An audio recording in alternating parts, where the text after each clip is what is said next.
In 1999, at the age of 30, Li Yin found himself ensnared in a dire predicament after he guaranteed a loan of 100,000 yuan for a friend, only to have his wife abscond with the money alongside this treacherous friend, leaving him to bear the burden of repayment.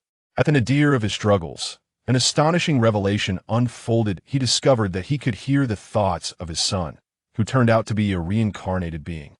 In my previous life, during this period, Yin Guang Xia stock would rise to 39 yuan. Yet my father detested gambling and stock trading, believing that investing money was akin to tossing it into the abyss, utterly futile. I wonder how much money he has left? If only he had 100,000 yuan, we could open an internet CAF. My father must be jesting if he truly invests in Tencent. Wouldn't I become a son of a billionaire? Ha! In that case, I could claim indifference to wealth, for my happiest moments were spent sharing instant noodles with my father in our rented room. Listening to his son's musings, Li Yin embarked on a journey to establish a legendary internet CAF chain, acquire the renowned game from the Republic of Korea, and invest in Penguin Corporation, ultimately leading them both to become the wealthiest individuals in the world. Chapter 1. His son's rebirth holds no reason to betray his biological father. Winter of 1999, Yantai City. Li Yin stared blankly out of the window, reflecting on the tumultuous events of the past 6 months that had nearly driven him to the brink of solitude. Half a year prior, after guaranteeing a loan of 100,000 yuan for a friend, his wife had fled with the funds, leaving him responsible for the repayment. The treacherous woman had also taken valuable assets, leaving him with only their 7-year-old son. Preoccupied with these chaotic matters, he had mismanaged his projects, leading to his dismissal with a meager severance. Subsequent job searches yielded no success. That it was already 7 o'clock, and his son had yet to awaken.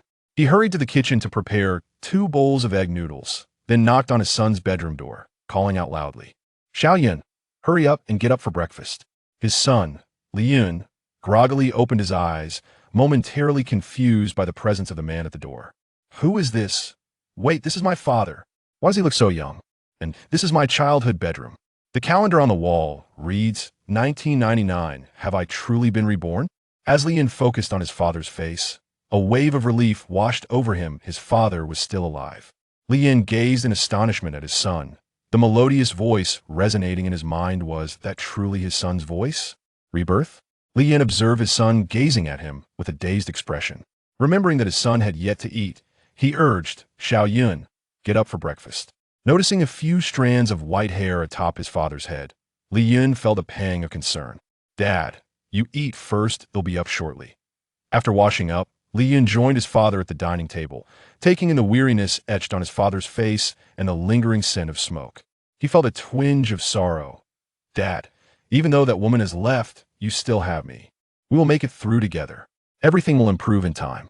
You should smoke less and drink less for your health, all right?" Li Yin, touched by his son's genuine concern, managed a wry smile. "Your father will take care of that." Li Yin was startled, realizing he had passed away prematurely at 45, likely without ever witnessing his grandchildren. "It's no wonder my father was in such distress. His career and marriage had faltered, debts loomed, and he had to feign happiness before me, burdening himself for my sake. He never remarried, dedicating his life to me. Father, in this life, I vow to repay the love you bestowed upon me in the previous one." His son's heartfelt words nearly shattered his composure, prompting him to instinctively step into the hallway for a smoke. "Dad, you've already smoked several cigarettes this morning. It's not good for your health. Can't you cut back?" Li Yin, bemused by his son's precociousness, abandoned the idea of smoking. Hearing his son's concern for his well-being warmed his heart. It was clear that his son still cared deeply for him. Curious about how his son would guide him to earn his first fortune, Li Yin contemplated his son's thoughts.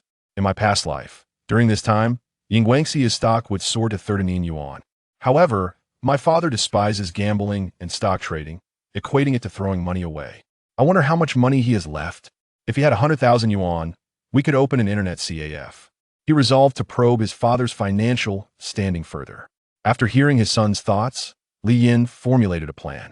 Investing in stocks seemed to be the answer. If he could hear his son's thoughts, surely he could discern whether his son's insights held merit. "Dad, what are your plans next? How much money is left in the house? How should I even begin to express my concerns?" Li Yin feigned contemplation over his next steps. At that moment, his son earnestly suggested, Dad, my classmate's father is a civil servant in the Yantai city government. He has insider information and has never faced losses in stock trading. I heard he's investing in Yin Guang Xia stock. Perhaps you should consider it as well. His son spoke with utmost seriousness. Very well. I will investigate this stock. You should focus on your studies and not let your thoughts wander to trivial matters. My father is far too compliant with my words. Perhaps my fabricated excuse was quite impressive. But I must remind him to tread carefully with stocks. Once he earns money, how will I advise him to stop? With that thought, he looked at his father and solemnly warned, Dad, if you lack insider information, please refrain from reckless investments. Many have lost everything and even resorted to despair and tragedy. Lin, charmed by his son's earnest demeanor, nodded in agreement. Son, I understand. Focus on your studies. After dropping his son off at school, Lin purchased a newspaper from a nearby stand. At that moment, Yin Guang Xia was priced at 12.5 yuan. If it were to rise to 13 yuan, it would yield nearly fourfold returns. With 9,500 yuan in hand and a monthly debt repayment of 900 yuan, he felt the weight of uncertainty. If he lost this gamble, both he and his son would face dire straits. Entering the Dongcheng Securities office in Yantai City, Lin pushed open the door, entering a bustling environment filled with stock traders. After registering with his identification, he filled out a form to purchase 6 lots of Yin Guang Xia stock. He hesitated to invest all his funds. He still had his son to consider. If he lost this money, he would be left with 2,000 yuan, 1,000 for debt repayment, and the remaining 1,000 to sustain them while he sought work on a construction site. His hands trembled slightly, for he had never engaged in stock trading before. At the counter stood a 30-year-old woman, and he handed her 7,500 yuan. I would like to purchase 600 shares of Yin Guang Xia stock. The woman cast him a disdainful glance. You clearly lack understanding. Those who venture into trading stocks without knowledge often end in ruin. She returned 1,200 yuan to him. Why are you returning this money? Lin asked, confused. The woman replied dismissively, this stock is at its limit down. It's currently priced at 10.5 yuan. The individuals behind him, noticing his naivety, eagerly advised, this stock is worthless. It's bound to decline further. You should avoid investing in it. Many investors are already offloading it. Then I will use this 1,200 to purchase Yin Guang Xia. The middle-aged woman, frustrated by his inability to grasp the situation, sighed, realizing her good intentions were wasted. This money was destined to be thrown away without a sound. Chapter 2. The smoke screen. After acquiring the stock, he fixated on the performance of Yin Guang Xia. The screen displayed a sea of green, while nearly all other stocks were plummeting. The uncle who had just been standing behind him moved to his side, casually inquiring, Brother, do you possess any insider information regarding Yin Guang Xia?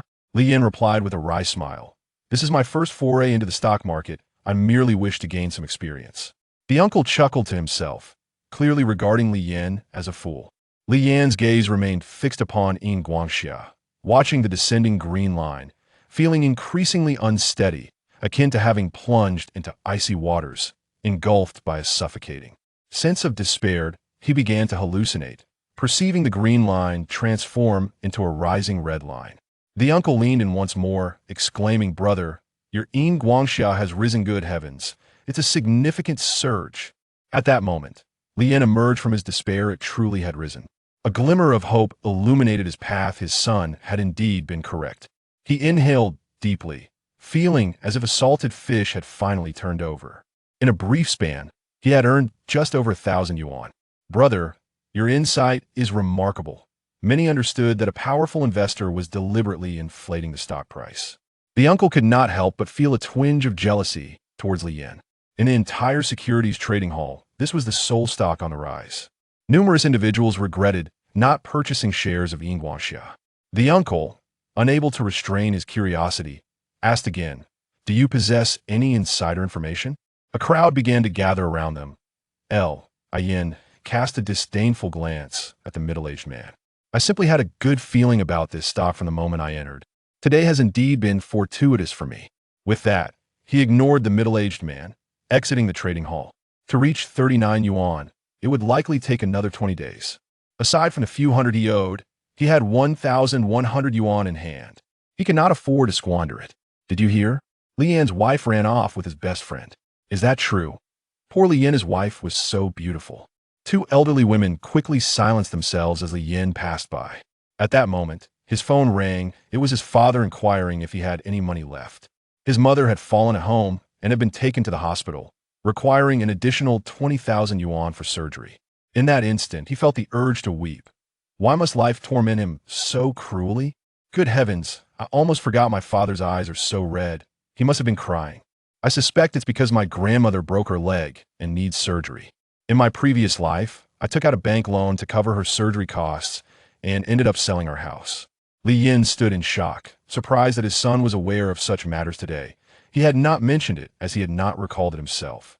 He truly intended to sell the house. Father, even in the face of calamity, one must eat.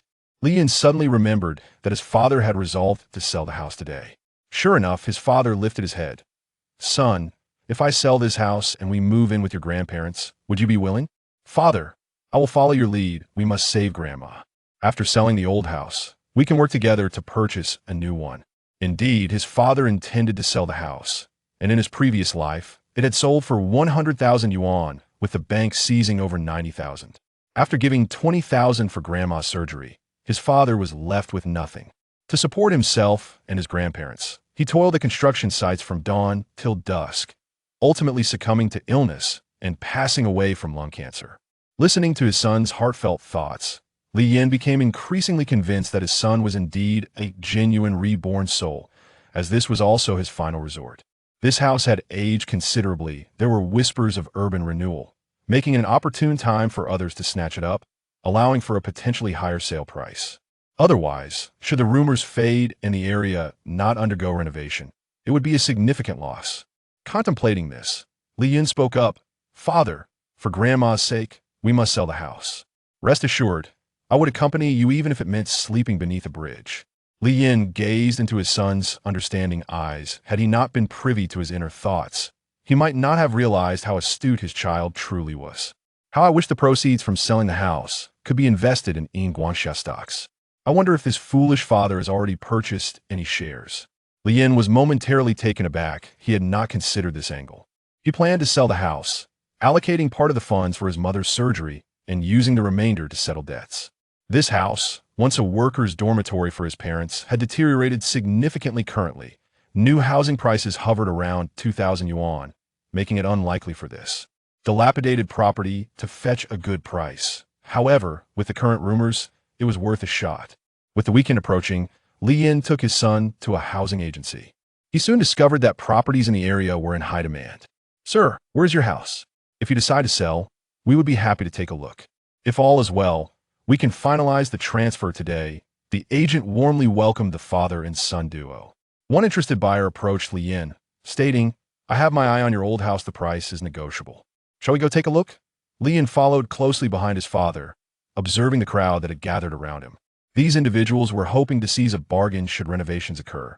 He would encourage his father to sell. The old houses would remain in limbo for another decade before renovation, and those eager buyers would undoubtedly regret their decisions. Hearing his son's inner monologue, Li Yin felt a pang of sorrow. Given the circumstances, he decided against rushing the sale. I have yet to make a decision regarding selling. Renting is also an option. However, if the price is right, I may consider selling. Please register your interest for now. Li Yin consulted several other agencies, employing the same rhetoric. Indeed, this approach successfully filtered out those hoping to snag a low-price deal. 3 individuals contacted Li Yin, all eager to purchase his house at a premium. When Li Yin inquired why they were not seeking new homes, some cited proximity to their workplaces, while others mentioned the need for their children to attend school in the area. Upon informing them of the potential for renovation, these individuals earnestly advised him not to believe in such unfounded rumors. In terms of pricing, each of the 3 offered over 100,000 yuan. One buyer even proposed 120,000 yuan, surpassing the 110,000 and 105,000 offers from the others. The offer of 120,000 yuan met Li Yin's expectations, exceeding his previous life by 20,000. Li Yin, feeling empowered, thought, let's see if we can secure an even better price. Today, my father is performing admirably. I must also utilize my reborn abilities. To heighten the authenticity of the performance, Li Yin clutched his father's leg, tears streaming down his face as he implored his father not to sell the house that reminded him of his sister. Chapter 3: The first pot of gold. Subsequently, the other party added an additional 6,000 yuan. Upon learning that Li Yin did not possess a bank card, he hastily took cash and rushed with the father and son duo to the housing authority to process the transfer. He also granted them a day to vacate the premises. If one were unaware of the underlying circumstances, one might mistakenly believe this individual to be exceptionally kind-hearted. Li Yin was acutely aware of his son's contributions. After transferring 26,000 yuan into his father's account, he quickly treated his son to a fried chicken leg. Gazing at the house, he reminisced about his father enjoying a drink there while cradling him, smiling as he watched him reach for his peanuts. He recalled his mother preparing breakfast for him every morning and then cycling him to school. Today, he sold the house his parents had given him, and his heart felt heavy. In the afternoon, Li Yin invested all the money he had into Yin Guang Xia stocks. Within 2 days, the stock surged to 125 yuan. He purchased an additional 500 shares, bringing his total to 100 shares when combined with the previous 600 shares. In the following days, he closely monitored this stock as it continued to rise, earning him as much as 8,000 yuan in a single day, an amount equivalent to 3 times his former salary. Unexpectedly, by heeding his son's sentiments, he earned such a fortune. Others also seized the opportunity to invest in Yin Guang Xia stocks. However, 3 days later, the stock inexplicably plummeted by 5 points, prompting those who had chased the rising trend to hastily sell their holdings. Remarkably, half a month later, Yin Guang Xia soared to 28 yuan, and his stock holdings were valued at 198,823 yuan, netting him a profit of 111,252 yuan after deducting the principal. 5 days later, he found that the stock had risen to 37 yuan, just 2 yuan shy of the 39 yuan his son had predicted. That evening, as his son sat beside him, gripping his arm, he said, "Dad, my classmate mentioned that the Yin Guang Xia stock is about to drop. You can sell it tomorrow. I even spent 5 yuan to buy him a drink for this tip. Impressive, right? Dad, you should sell quickly tomorrow, or it might crash." In truth, even without his son's urgings, he would have sold the stock, as he had been unable to sleep well, fearing that he would awaken to a dramatic drop in value. After dropping his son off at school, he rushed to the securities office. The stock was still climbing, and when it reached 38 yuan, Li Yin could no longer gamble. He decided to sell all his stocks. He entered his trading password and sold every share in his account, instantly acquiring 269,842 yuan. He felt a wave of relief wash over him, even though the stock continued to rise, ultimately reaching 40 yuan. Just as he turned to leave, he heard someone in the crowd exclaim in shock, "Yin Guang Xia has plummeted. Oh no, my 20,000 yuan is gone." It turned out that the market maker had orchestrated the sell-off that day. Fortunately, he had not succumbed to greed. That evening, Li Yin prepared a sumptuous feast to reward his good son. Li Yin, observing his father's beaming smile, felt quite elated, likely believing that his father had struck it rich. "I estimate Dad has around 250,000 yuan. After repaying the bank's 90,000, he could open an internet CAF with the remaining funds, purchasing 10 computers to start a small establishment." Li Yin's eyes lit up as his son had proposed an excellent money-making venture. By the end of 1999, there were still relatively few internet CAFs in Yantai City, and with computers being so expensive, most people could not afford personal computers to access the internet. They had to go to internet CAFs. Even at 5 yuan per hour, people were eager to log on. A full day would leave no time for empty machines, allowing for 24-hour profits, potentially earning several thousand yuan daily. Li Yin gazed at his son, intrigued by the idea that operating an internet CAF could be more lucrative than trading stocks. "Why does Dad look at me so eagerly? Does he still want to venture into stock trading? I cannot allow him to do that. I'm uncertain of the future of the stock market, and I must find a way for him to open an internet CAF," Li Yin thought. His mind raced as he considered how to steer the conversation toward the internet CAF. "I'll use my classmate's name to persuade my father. Forgive me, fatty. Last time, your assistants helped my dad earn a fortune, and this time, I must borrow your reputation again. Dad, without insider information, you must not trade stocks again. I've heard of many people who have jumped from buildings due to stock losses," his son advised earnestly. Li Yin was well aware of this. Having witnessed the decline of Yin Guang Xia stocks firsthand, he lacked any talent for stock trading, and had his son not alerted him, he would never have traded again. "Rest assured, my son, I will no longer trade stocks. Yet he was unwilling to settle for a mundane job. He longed to amass wealth, knowing that without money, his wife's surgery would be unattainable. Money was the essence of a man's courage.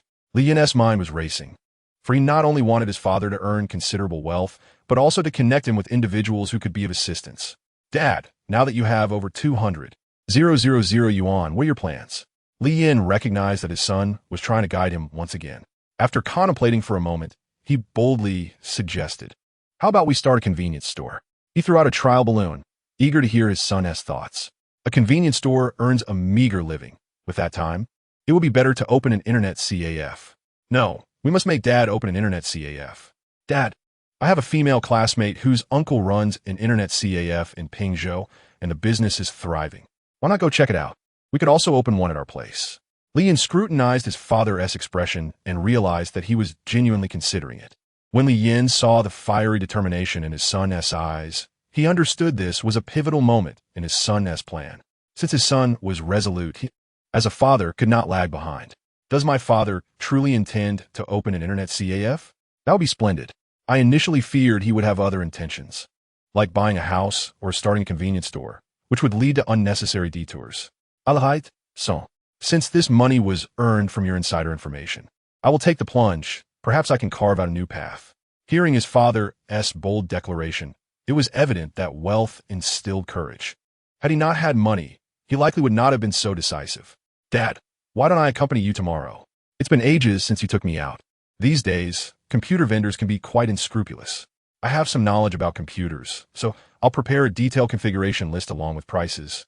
But I'm puzzled about how to present this list. It's quite vexing. Chapter 4, Everything is in my hands. As long as you can make up your mind, son, is running an internet CAF truly profitable? I've heard colleagues mention that they are incredibly entertaining, but I wonder if they can actually turn a profit. I'm not well versed in computers. What if they break down and cannot be used? It is only natural for a father to harbor concerns, but he must also be reassured of his son's confidence. Dad, I've heard from her uncle that 10 computers can earn several hundred yuan a day, and we can hire a network administrator who can fix computers for around 700 to 800 a month. After deducting expenses like utilities and rent, the remaining sum would be pure profit, potentially exceeding 10,000 yuan monthly. Perhaps I should downplay the figures. I wouldn't want to scare Dad into thinking I'm boasting and abandoning the idea of opening an internet CAF. Li Yin's thoughts were naturally overheard by his father, who reflected on his son's cleverness. It was good to be astute, but he hoped his son would not grow up to be as naive as he once was, vulnerable to betrayal by those around him. If his son was so convinced that an internet CAF could be profitable, he would take a gamble. After all, his son was a visionary, and the trend would surely not be mistaken as long as they were cautious with the details. Li Yin deliberately donned an expression of heartfelt surprise and, with an air of skepticism, remarked, "My son, is it truly profitable to run an internet CAF? Earning several hundred in a single day is simply hard to believe." Since his son wished to conceal his identity as a reborn individual, he feigned ignorance, yet he had already accepted the reality that his son, despite his youthful appearance, possessed the mindset of a fully fledged adult. Dad, I assure you my classmate's uncle has prospered through his internet CAF, constructing a new building and purchasing a car. Their life is so enviable. I long for such days. Li Yin endeavored to speak in the tone of a child, as if he had witnessed it firsthand. Dad, please don't hesitate any longer. At my tender age, I can only rely on you as my agent. I am counting on you to help me achieve a life filled with cars, homes, and companionship. Don't let me down. With that, he decided against further hesitation and replied, "Son, hearing you say this puts my mind at ease. I happen to know a CAF owner who operates a black internet CAF. I once discussed business with him, and he indeed lives quite affluently. His CAF has computers with patrons waiting in line to play, charging 5 yuan an hour. It's astonishing how easily one can earn money this way. Dad, you may not have realized the profit potential here. After all, it's challenging to break through one's understanding. Once you grasp the insider information, making money from an internet CAF is quite feasible. The only fear lies in hesitating to take that first step. Let us hasten to purchase computers, rent a suitable storefront, and once the internet is set up, we can commence operations, and the money will flow in abundantly. Having resolved your psychological concerns, the next step is to procure the computers. Presently, Most computer vendors are unscrupulous merchants, so we must ensure you are not deceived. Dad, there is much to consider when buying computers. Those unfamiliar with computer specifications are likely to be swindled by these dishonest dealers. I could ask a classmate for advice on the optimal configuration and clarify the prices to avoid any pitfalls. Some matters cannot be overlooked, as they have prior experience and understanding of the nuances involved. Li Yin portrayed himself as a devoted son, genuinely concerned for his father's well-being. In this day and age, due to the opacity of computer specifications and prices, it is difficult to find relevant information.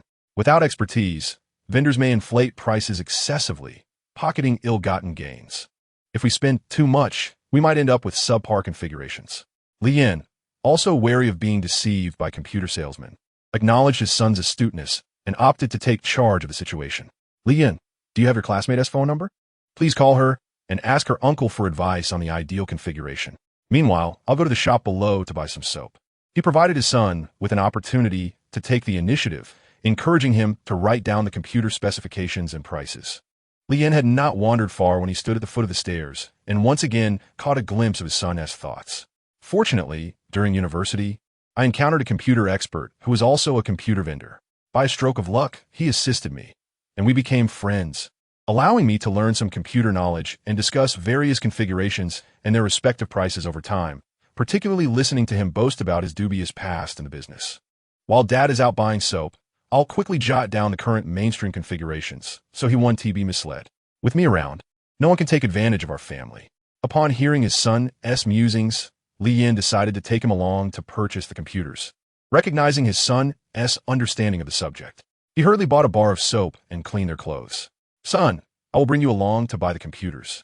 Let us aim to finalize the purchase today and secure the storefront, ideally opening within the next couple of days. All right, Dad. Li Yin exclaimed excitedly. A new life is about to begin. Soon, I can become a carefree, rich second generation, enjoying my future love interests and first crushes. Li Yin, amused by his son's thoughts, pondered whether his son intended to juggle multiple relationships in the future. He allowed his son to lead him by the hand. Dad, I'm feeling a bit tired. Shall we rest here for a moment? Li Yin was surprised at how weary he felt, lamenting his small stature. The two rested for a while, only to witness a black car lose control and plunge into a nearby pond 100 meters away. Dad, a car has fallen into the pond. Let's go check it out. Li Yin exclaimed, not expecting to encounter such an event that day. Feeling it was unbecoming to remain idle while his father rested, contrary to the image of a diligent student. Upon arriving at the scene, they saw the car partially submerged, gradually sinking. The doors and windows were tightly shut, indicating that someone might still be inside. Dad, it's your turn to act. Surely you can't expect a 7-year-old like me to rescue a beautiful lady, right? She is so lovely. It would be a shame if she drowned. This pond has claimed lives before. Could it be this car's occupants? Quickly, go save her, Li Yin urged, glancing back at his father, who was already removing his clothes in preparation to dive in. Li Yin, having grown up by the Yangtze River, felt a sense of urgency.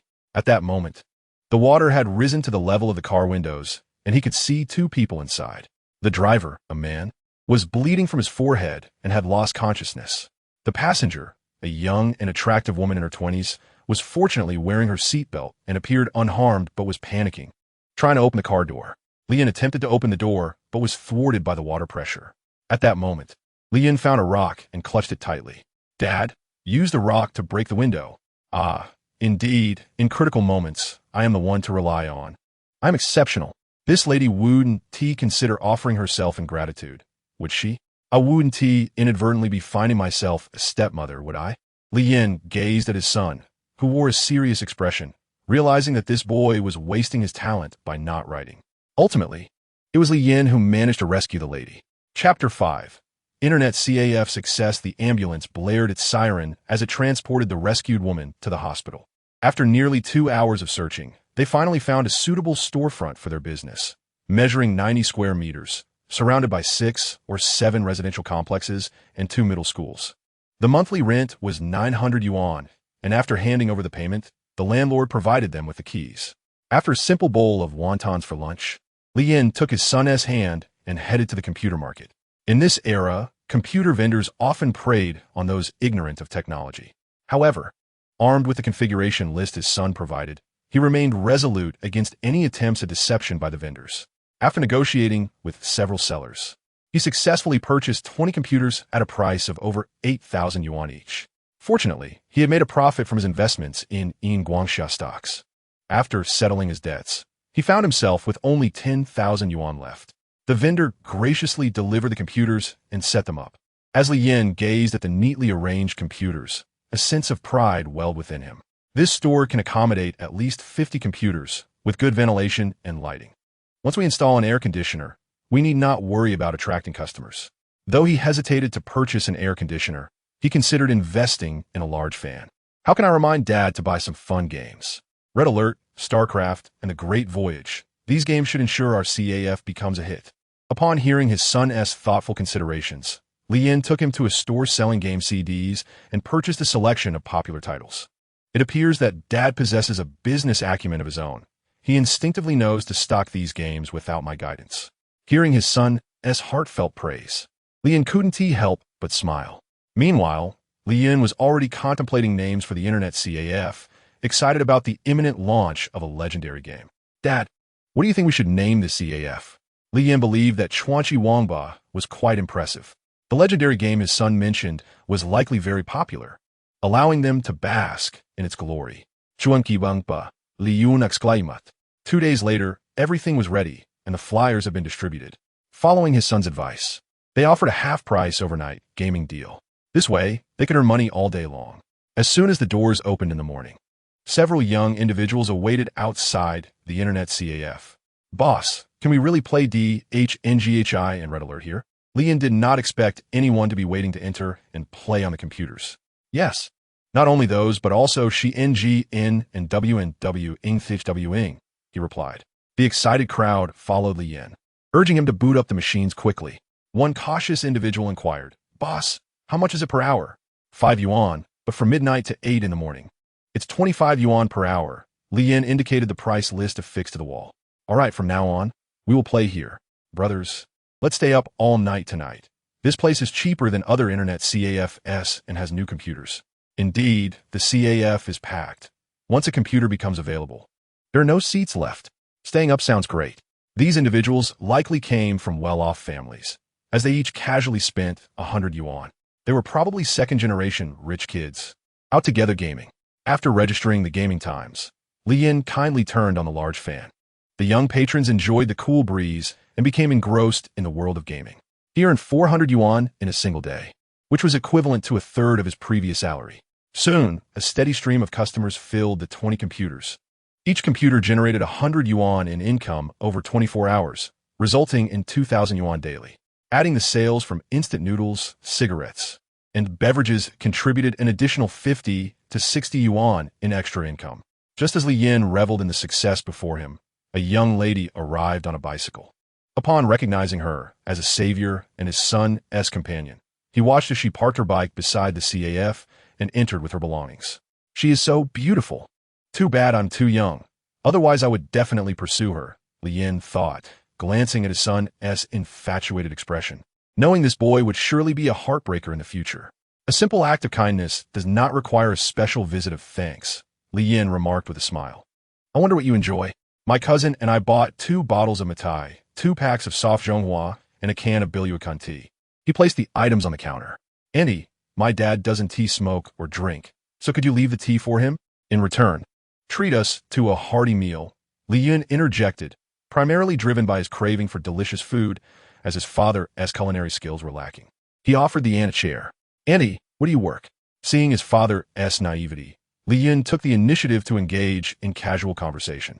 Actually, I work as a village official in Nanchi Village. Finally, Li Yin could join the conversation, as he was also from Nanchi Village, having moved there with his parents. Nanchi Village is rather challenging. I'm also from there, and it is very impoverished. The village has hundreds of households, and aside from farming, everyone else is engaged in agriculture. There is little arable land, with less than half an acre per person, but there are decent forest resources, abundant mountains, and bamboo groves. Upon hearing that Li Yin was also from Nanchi Village, Lin Wan eagerly found common ground and sat beside him. Poor Li Yin could only sulk as he registered the gaming times for incoming patrons or collected money. He had no idea when they would hire a network manager. Otherwise, if a computer malfunctioned, his father would certainly be unable to resolve it. There needed to be a pathway for Nanxi Village as prosperity. Li Yan, do you think there are ways to help the villagers in Nanxi Village become wealthy?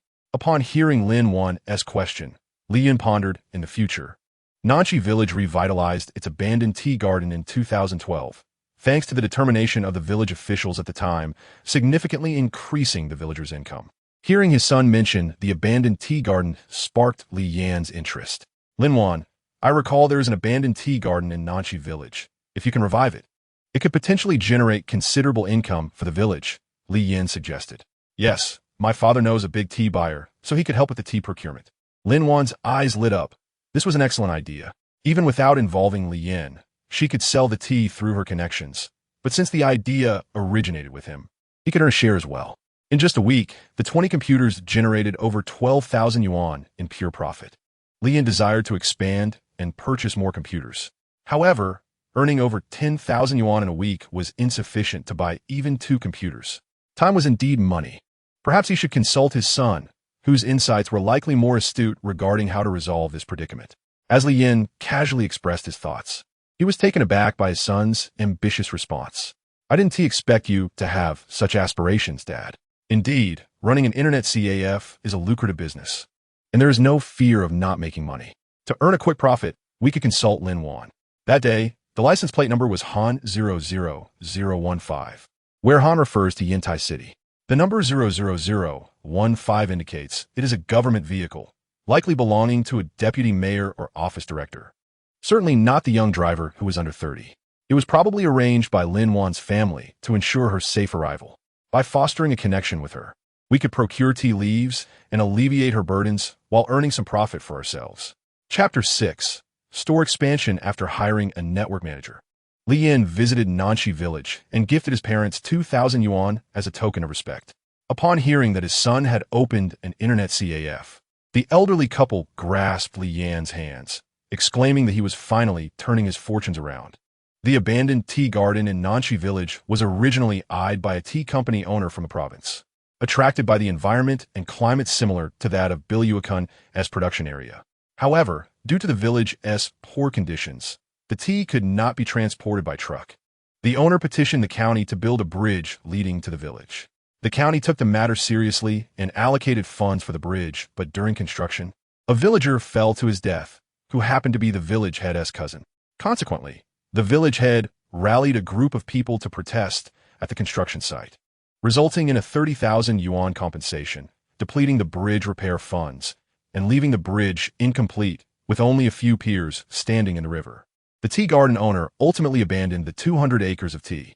At this moment, Lin Wan was at the village committee, her mind filled with thoughts of tea and the bridge. If the tea garden could be revived, it would undoubtedly bring vitality to Nanxi Village and provide her with notable achievements. To transport the tea, a bridge must be built. Relying solely on a muddy path was not feasible. She had already approached the township, but the local government lacked funds. The village head was not someone she could provoke. Asking him to advance funds for the bridge while refusing to alter the profit-sharing arrangement would merely equate to exploiting his resources. What could be so difficult? I recall many people in the village can roast tea. My grandfather is one of them. We could buy tea at a low price, then pay someone to transport it and sell it to the tea buyers in the province, thus profiting from the price difference. Li Yan contemplated his son's words. Sensing a viable opportunity, he provided Lin Wan with a deposit of 10,000 yuan to restart the tea garden. The harvested tea leaves were roasted by Li Yan's father. Li Yan then approached the tea company owner in the province and earned over 1 million yuan, of which 70% was allocated to Nanxi Village, allowing Li Yan to gain a pure profit of 307,000 yuan. With the newfound wealth, Li Yan promptly purchased 20 more computers, negotiating the price down to 7,500 yuan per unit. Thus, each computer worked tirelessly to generate income.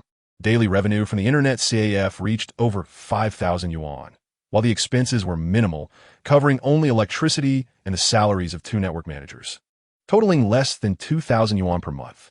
As the calendar turned to February 2000, the internet CAF had surpassed 60 computers, generating daily revenues exceeding 8,000 yuan.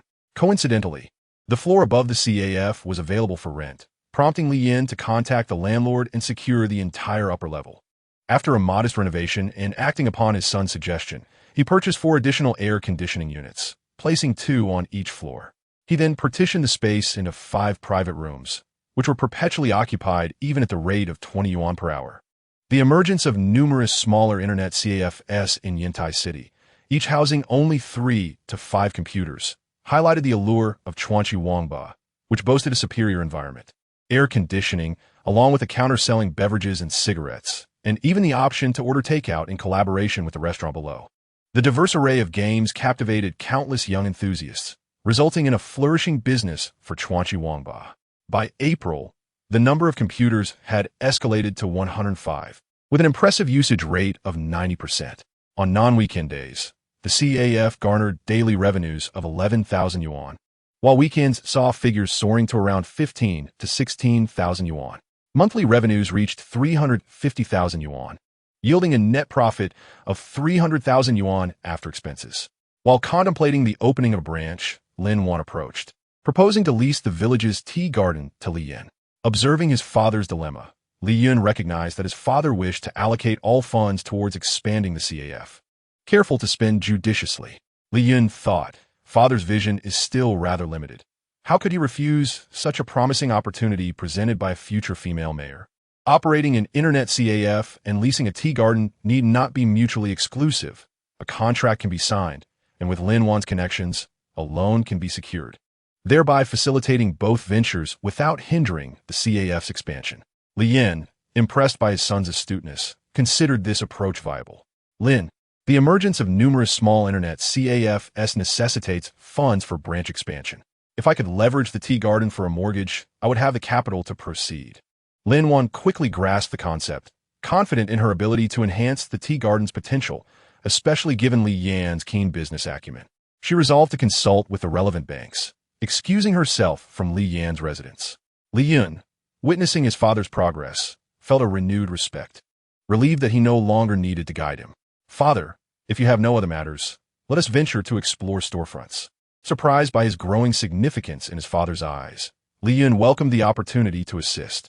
All right, son, Li Yin replied, as he rode his motorcycle with his son to the bustling streets.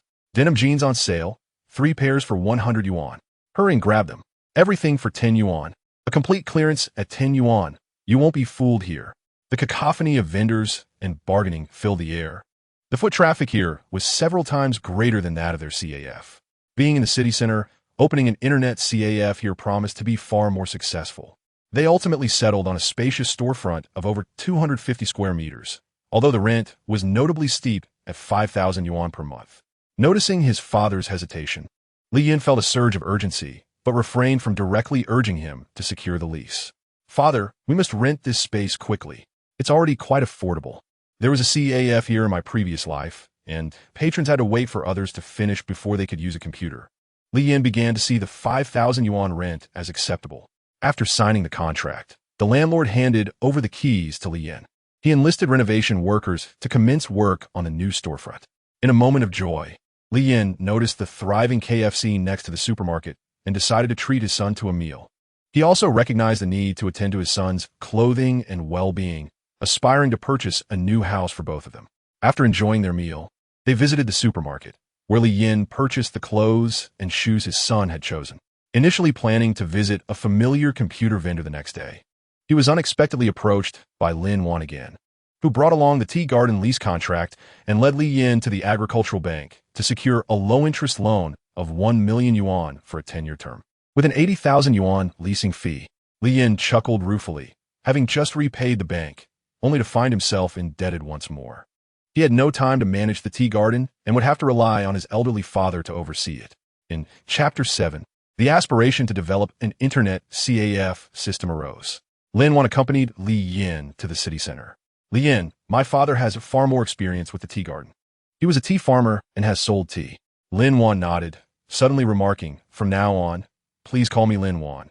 It feels too formal otherwise. By the way, are you hiring a manager for the CAF? My sister just graduated in computer science from Elzhou Vocational Technical College and worked as a technician in a factory for a couple of months. But she disliked the factory environment and resigned. I believe she would be suitable for the manager position. If you're interested, I can have her come in for an interview. Lin Wan expressed her concerns about her sister, who shared her age yet lacked motivation, finding the corporate world unappealing due to low wages and a monotonous atmosphere, leading her to leave the factory without a clear path forward. Upon hearing this, Li Yin recognized that his aunt's sister was merely a college student. Given that she was recommended by Lin Wan, he felt inclined to give her a chance. Li Yin agreed, believing that with a background in computers, managing the CAF would be a manageable task. After Lin Wan departed, Li Yin took his son to the computer market to meet his acquaintance, Boss Han. Boss Han warmly prepared tea for Li Yin, a valued customer who had consistently purchased computers from him. Boss Han, I have acquired 106 computers from you, and I have now rented a larger storefront. I need to purchase another batch of computers. You know, starting a business is challenging and funds are tight, so I would like to discuss the possibility of paying a deposit up front to acquire 80 computers, with the remaining balance settled a month later. Fortunately, after deducting the renovation costs, he had about 30,000 yuan available. Boss Han offered the computers at a price of 7,500 yuan each, meaning 40 computers would be insufficient for the new store's capacity of 150 units. When the topic of credit was broached, Boss Han hesitated, only willing to offer a single computer at a 50 yuan discount. Seeing the negotiation stall, Li Yin stood up, stating, "If you are unwilling, then I shall seek other vendors." As he stepped out of the store, Boss Han hurried after him, grasping Li Yin's arm. Their long-standing friendship made him reluctant to lose Li Yin as a customer, especially with the burgeoning popularity of Internet CAFs. How many computers are you looking to purchase this time? Boss Han inquired. 80 computers. Li Yin replied. Boss Han's eyes widened at the prospect of substantial profit. How much are you prepared to pay up front? He asked. 30,000, calculating the total at 7,450 yuan per computer for 80 units. The total approached 600,000 yuan. Li Yin was confident in his ability to pay the remainder within a month, leading to a lucrative deal. Boss Han shook Li Yin's hand. As a gesture of goodwill for being a loyal customer, I will offer you a 50 yuan discount. The rest will proceed as discussed. I will deliver the computers within a week. Li Yin's face lit up with joy. Thank you, Boss Han, for your generosity. With the agreement finalized, Li Yin left the computer market feeling a profound sense of accomplishment. He now possessed a tea garden and 2 internet CAFs, promising to yield substantial financial returns. Once he accumulates wealth, he intends to acquire all these stores. He purchased 2 pounds of ribs and a whole fish, personally preparing a delightful meal for his son. Typically, his son is occupied with school, but in the evenings, they can share dinner together, allowing him to listen to his son's thoughts. It has been 3 or 4 days since he last heard him complain, which feels somewhat unfamiliar. Witnessing his father boast about spending 300,000 on 80 computers undoubtedly prompts him to seek praise. It is rather pitiful that he is the only one accompanying his father, with no one to share in the joyous moments. With the 2 internet cafes, they could earn over 500,000 a month, yet this progress feels excruciatingly slow, even after half a year. Li Yin, hearing his son's thoughts, was taken aback. His son harbored greater ambitions than he had anticipated. The internet cafes were indeed lucrative, yet his son remained unsatisfied, recalling that he used to earn only over 3,000 a month. This is an era ripe with opportunities, where one can invest in various projects to amass greater wealth. If they had an internet cafe system, they could implement a membership model. Recharge 50 and receive 2, recharge 100 and receive 10, recharge 300 and receive 30, recharge 500 and receive 100. Such a competitive strategy would attract numerous patrons eager to spend, thereby ensuring a steady cash flow and a loyal customer base. This approach would allow for rapid expansion of the stores. It is essential to develop this internet cafe system. Professional matters should be entrusted to specialists. After 2 days, Li Yin had yet to find any leads on professionals capable of developing the internet cafe system. Just as he was growing frustrated, he noticed Lin Wan cycling to the internet cafe, glancing at the sign before walking inside. "Hello, Miss Lin, do you have business with me?" he inquired. "You must be Boss Li. Lin Wan is my sister, and I am Lin Xin, here for an interview for the network administrator position." Li Yin was astonished at how strikingly similar Lin Xin was to Lin Wan. They were practically identical. The simple renovations were swiftly completed, and within 10 days, the 80 computers were set up. "Hello, Lin Xin. I heard from your sister that you majored in computer science," he remarked. Li Yin was surprised to learn that this Lin Xin, who resembled Lin Wan so closely, had graduated in computer science. Isn't that a field dominated by males? You, a female, studying this discipline and applying for a network administration role. Doesn't that seem like a waste of your education? Boss, I specialize in computer programming. My mathematics skills are strong, but I struggle with other subjects, hence I pursued a diploma in this field. Li Yin was oblivious to what computer programming entailed, yet he was certain his son would know. Nonetheless, a diploma still holds value these days. I wonder about her capabilities. If she possesses genuine skills, she would be a valuable asset. Even if she cannot create a simple web page, that would not hinder her ability as a network administrator, as it does not require technical expertise. Chapter 8. Discovering an ancient painting. Lin Xin. Since you studied computer programming, you should be able to develop software, correct? Li Yin directly inquired. Indeed, you are correct that programming allows for software development. You possess quite an understanding, Lin Xin responded, almost reaching out to pat him on the head in praise. Although I majored in the humanities, I graduated from a 211 university, she added. Li Yin was pleasantly surprised to learn that his son had decent grades. If he focused diligently, gaining admission to Tsinghua or Peking University seemed plausible. I can handle simple tasks, but complex ones elude me. However, I can consult my instructors. Noticing his son's silence, Li Yin surmised he might be unimpressed with her skills. Nevertheless, as she was Lin Wan's sister, it was imperative to hire her. Lin Xin. My son has observed network administrators jotting down customer check-in and check-out information with pen and paper, which is prone to errors. He wishes for you, a computer science graduate, to develop a user-friendly internet cafe management software that facilitates customer logins and recharges. Do you believe you can accomplish this? Wow. Is this a telepathic connection between father and son? My dad can even guess my thoughts. His emotional intelligence is quite impressive. Perhaps he lacked opportunities and capital in his previous life, which led to his struggles.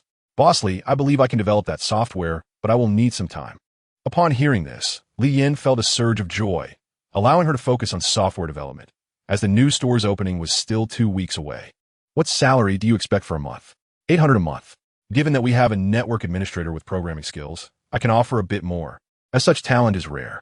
Li Yin contemplated informing his father to raise her salary to 1,000 next month, considering her as an intern. All right, if you can produce the software, your salary will rise to 1,000 next month, Li Yin said with a smile, painting a bright future for Lin Xin. Boss, developing software requires specialized tools, which come at a cost. Li Yin instinctively glanced at his son. He knew little about computers. Noticing his son's calm demeanor, he presumed what she said was genuine. Those expenses can be reimbursed. This computer will be solely for your use. Thank you, Boss Li, Lin Xin replied. As the internet and online gaming gradually gained traction, internet cafes would proliferate. Given his father's nature, he was unlikely to provide the software for free to other internet cafes. To promote the legendary game, the internet cafe system should be offered free to other cafes. Later, when they act as agents for the game in the land of pickled vegetables, they can install the system on their computers, thus saving on promotional costs.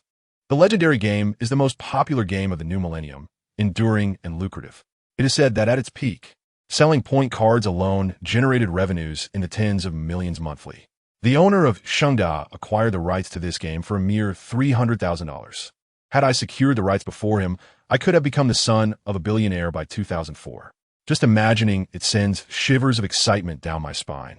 I would drive a Maybach to impress the ladies. Li Yin was astonished by his son's revelations about the legendary game in the land of pickled vegetables. Earning tens of millions a month? If that were true, he would indeed become a billionaire in a year.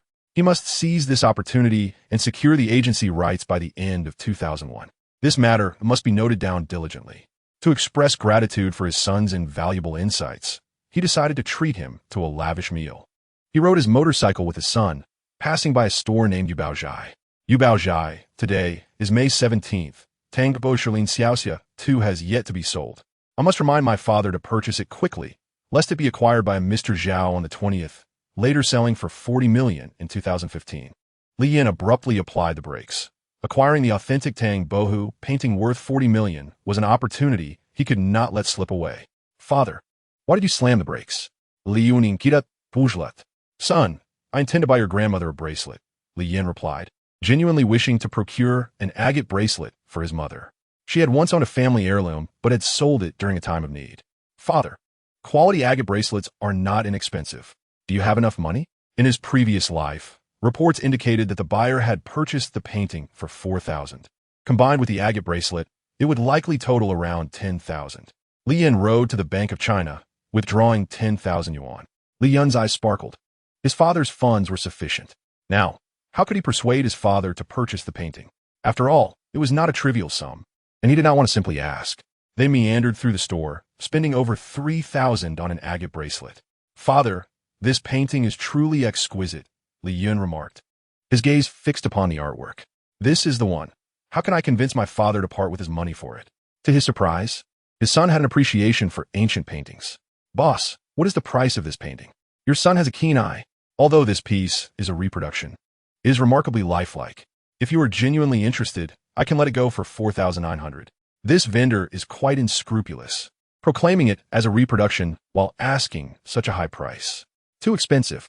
Who would want a reproduction at such a price? So, I shall take you to the antique street, where countless exquisite paintings far surpass this one. Let's proceed." The proprietor, sensing a potential loss, swiftly intercepted the father and son. "Brother, are you truly considering purchasing this painting for your son? If so, take it for 5,500. What a shrewd merchant. 3,000 is my final offer." Li Yin gritted his teeth as he spoke. 4,008. I spent 4,500 acquiring it from another source. The proprietor shook his head, indicating he could not sell at that price.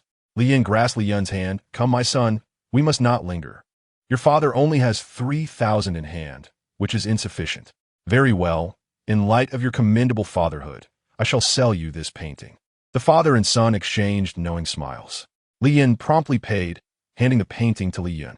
"This item must be discreetly sold. Aunt Lin Wan could be of assistance, given her connections, to help sell it." That evening, he called his grandfather, requesting him to inform Lin Wan that if she ventured to the provincial capital, she should visit their home. Upon receiving the message, Lin Wan assumed something was amiss with Li Yin and promptly visited his residence the following morning. "Aunt Lin, my father has acquired an authentic painting by Tang Bohu, but he is unsure how to sell it. Could you assist him?" Lin Wan, upon learning that the father and son had spent 3,000 on an alleged original by Tang Bihua, could not help but smile wryly. "You have been deceived. This is undoubtedly a counterfeit." Li Yin feigned disbelief, insisting the painting must be genuine. Consequently, Lin Wan brought him to a professor renowned for his collection of ancient paintings. "Grandfather, son, could you ascertain whether this is an authentic work by Tang Bohu?" Lin Wan unfurled the painting titled Yin Guang Xia Tuesday. Initially indifferent, Professor Sun began to scrutinize the painting, growing increasingly astonished, eventually donning his reading glasses. "Young lady, is this painting yours?" Lin Wan smiled and pointed to Li Yin. "It belongs to my friend. It must be a forgery." Professor Sun examined it meticulously for quite some time, then inquired of Li Yin, "I am quite taken with this painting. Would you consider selling it to me for 100,000? Mistaking Li Yan's humble attire for that of a villager from Nanchi village, Professor Sun thought it a fantastic deal. "Elder, this is my ancestral piece, Yin Guang Xia by Tang Bohu. You jest if you think I would part with it for 100,000. Could it truly be an original by Tang Bohu?" Lin Wan was still somewhat skeptical. "It should be genuine. I will offer you 600,000. Should you agree, I can withdraw the funds immediately," Professor Sun declared. "I am well aware of the painting's value." "Lin Wan, may we depart?" Lin Wan nodded, realizing that if it were indeed authentic, she knew several affluent collectors. "Do not leave. I have an overseas client who has a penchant for Tang Bo's works. If you genuinely wish to sell, I can reach out to him." Li Yin pondered briefly before acquiescing to Professor Sunday. The professor quickly dialed a friend. An hour later, the overseas client arrived. "Boss Bao, this painting has been authenticated as an original by Tang Bohu," Professor Sun announced. Boss Bao took the magnifying glass and examined it for another half hour, thoroughly entranced. "Indeed, this is a genuine work by Tang Yin. What price do you seek for it, Mr. Li?" Boss Bao's excitement was palpable, as he coveted any work by Tang Yin. "In light of your earnest interest, I propose 600,000. It could sell for 40 million in 2015, but I cannot wait that long. 600,000 is a fair price. I shall buy it." Boss Bao, not lacking in wealth, had long desired a piece by Tang Yin. Li Yin had initially quoted 600,000 as a high starting point, anticipating negotiation, yet was surprised by Boss Bao's prompt acceptance. "Provide me with a bank account number." I will arrange for the transfer. Li Yan's wallet indeed contained a bank card. Boss Bao, using a silver Nokia phone, placed a call. Please hold on. I have dispatched someone to the bank. The funds should arrive in 2 to 3 hours. Today, I am quite pleased and would like to invite you all to dinner. With Lin Wan's agreement, Li Yan accepted the invitation. They dined at the finest 3-star restaurant in Yintai City, the best establishment in a county-level city. Comrade Lin, this is only right. If you ask, I will certainly do my utmost, Li Yan remarked with a smile. 600,000, I owe my gratitude to my son first, and then to Lin Wan. Is Lin Xin managing well under your guidance? Lin Wan inquired, aware of her sister's reclusive nature. Although she excelled in mathematics, her obsession with the subject had hindered her academic pursuits, and it was only with her uncle's help that she managed to attend a college to study computer science. If she succeeds in developing the Internet CAF management software, my business will undoubtedly flourish. I must also thank you for introducing such a remarkable talent. Li Yan and Lin Wan conversed joyfully. As the meal concluded, Boss Bao received a call informing him that the 600,000 had been credited to the account. Boss Bao accompanied Li Yan to the bank's ATM for verification. Upon seeing the substantial sum of zeros in the account, he handed the painting over to Boss Bao. Returning home, Li Yan embraced his son excitedly. We are wealthy now. That painting sold for 600,000. With 600,000, we can invest 100,000 in Xiegu Company. Investing in Xiegu would allow us to reap profits effortlessly. If only this money had arrived before April, when we just accepted a financing of $2 million from Inca. Really? That is wonderful. We are now prosperous. Li Yan contemplated how to persuade his father to invest in Xiegu Company. Son, what do you desire? As long as it is reasonable, father shall procure it for you. Li Yan had intended to inquire about his son's preferred toys, but realizing his son was not yet 7, he instead asked what he wished for. Li Yan genuinely had no specific desires. Father, did you know? There are online chatting platforms. I observed many older siblings in the Internet CAF engaging in chats. My teachers have mentioned that this company's prospects are promising, and its owner is bound to profit. If we invest, as the company's market value reaches trillions, we too can partake in the fortune. Son, if you believe this, I shall invest a sum. We shall see if your predictions hold true. Is my father jesting? If he truly invests in Tencent, will I not become the son of a billionaire? Haha, then I can claim I am indifferent to wealth, relishing my happiest moments sharing instant noodles with my father in our modest abode. I shall consult with Comrade Lin. She should know a lawyer. Li Yan called Lin Wan, who readily agreed to assist him in finding a capable lawyer. To ensure everything was foolproof, Li Yan decided to bring Li Yun along to Pengcheng. Lin Wan introduced them to a female lawyer. Upon meeting Li Yan, the lawyer was somewhat astonished. He appeared utterly ordinary, not resembling a conventional investor. Lawyer Xue, your primary role in this investment is to review the contract. Understood, Lawyer Xue readily concurred. Enticed by the generous offer, the trio arrived at the airport. It was Li Yan's first experience on a plane. After several hours of soaring through the skies, they arrived at Pengcheng without incident. Taking a taxi, they reached the Seg Industrial Park. Soon, they would meet the chairman of Xiegu Company, Ma Huoding, and his co-founders. The thought alone was exhilarating. If my father seizes this opportunity, even a 10% share could make us billionaires. Currently, Ma Huoding was still accessible. Do you have business with me? Ma Huoding initially believed that the three were family, as a couple accompanied by their 7-year-old child approached him. He found it perplexing, wondering what could possibly be the matter. Boss Ma, I have come to discuss an investment opportunity with you. Both Ma Huoding and Li Qing were somewhat bewildered. Although they were indeed in need of funds, they had never encountered such a proactive approach for investment. Boss Ma, I have great faith in your company. Hence I intend to invest. Mr. Li inquired, could you elaborate on why you hold our company in such high regard? I operate in Internet CAF, and I am well aware that many young people frequent them. I believe that transforming future communication methods will undoubtedly yield substantial profits. Chapter 10. Too little given. Not acceptable, Mr. Li. You may not be aware, but our Chiera company has recently secured an investment, so we are not in need of funds, Ma Huoding stated. He exchanged glances with Li Qing, who quickly interjected, yes, Inca Digital has invested too. 2 million in us, so we truly do not lack capital.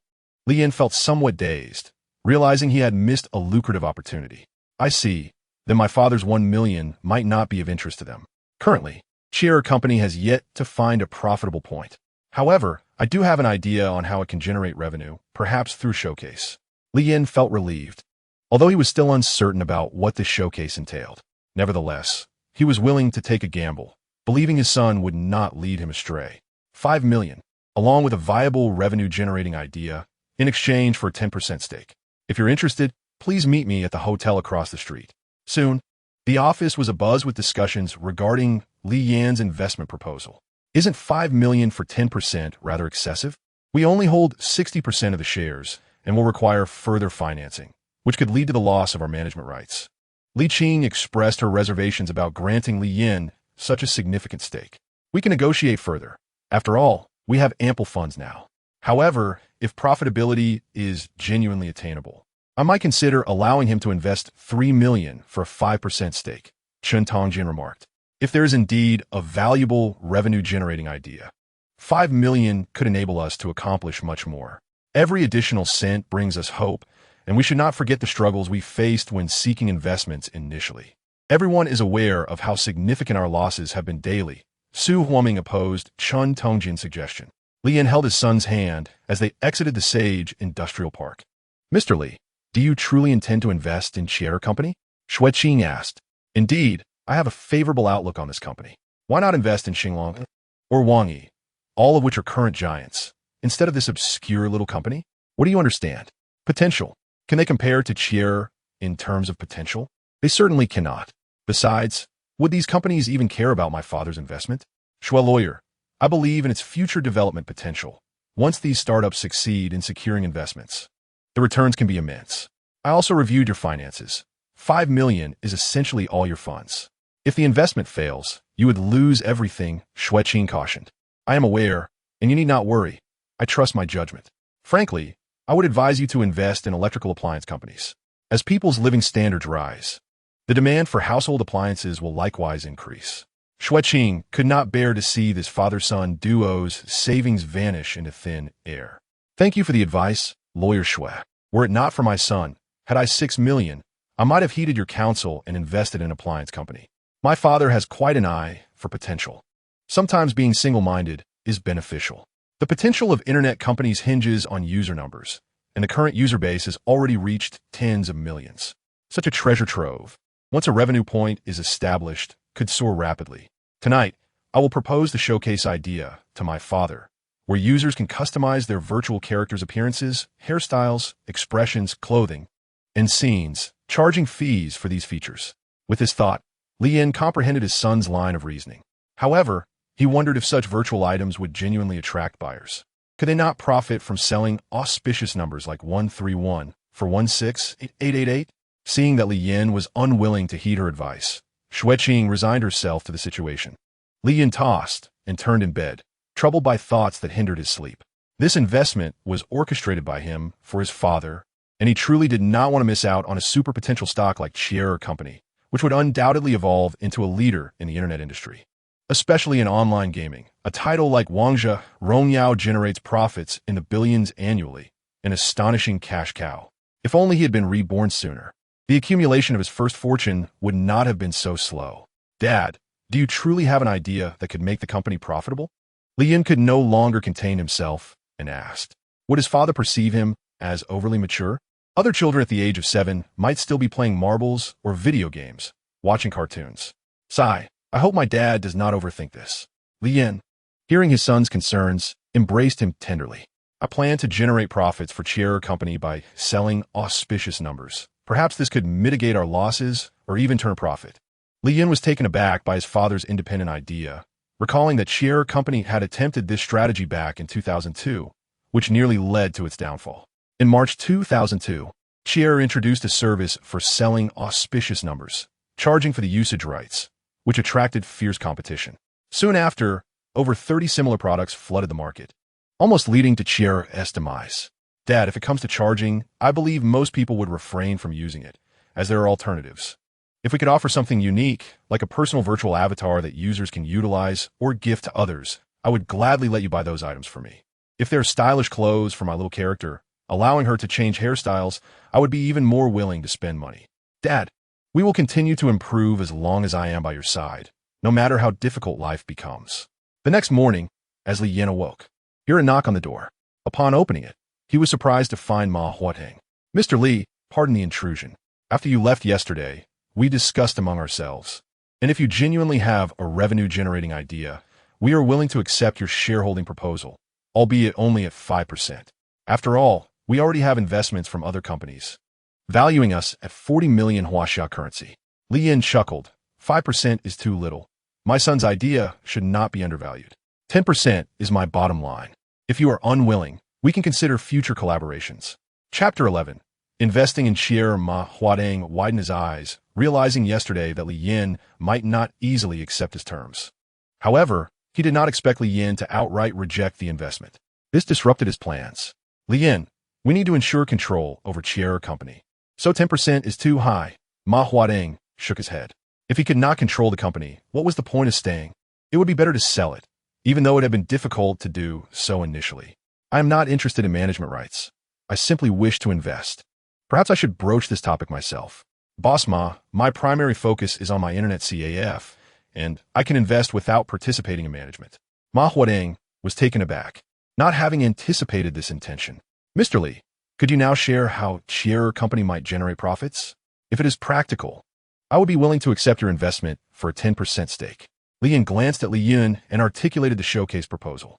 After pondering for a while, Ma Huateng deemed the idea promising and agreed to give it a try. "When shall we sign the contract?" Ma Huateng found Li Yin to be quite remarkable, possessing a keen business acumen. It was no wonder he held such high regard for his company. Indeed, he was well prepared. "At any time," Li Yin remarked. Just then, Xueqing entered and inquired, "Have you reached an agreement? Has he accepted your investment?" "Yes, I will take you for breakfast first, and then we will head to Chieku Company to sign the contract. I will rely on you afterward." Sighing, Xueqing pondered why he was so determined to leap into the fire. Upon arriving at Chieku Company, the contract was already prepared. According to the agreement, Li Yin was required to transfer 5 million into Chieku Company's account within 7 days. To prevent any unforeseen complications, Li Yin, accompanied by Ma Huateng, went to Huaxia Bank to make the transfer of 5 million directly. "Mr. Li, lawyer Xue, I shall treat you to lunch as a celebration of our fruitful collaboration," he announced. During the meal, Li Yin and Ma Huateng engaged in delightful conversation.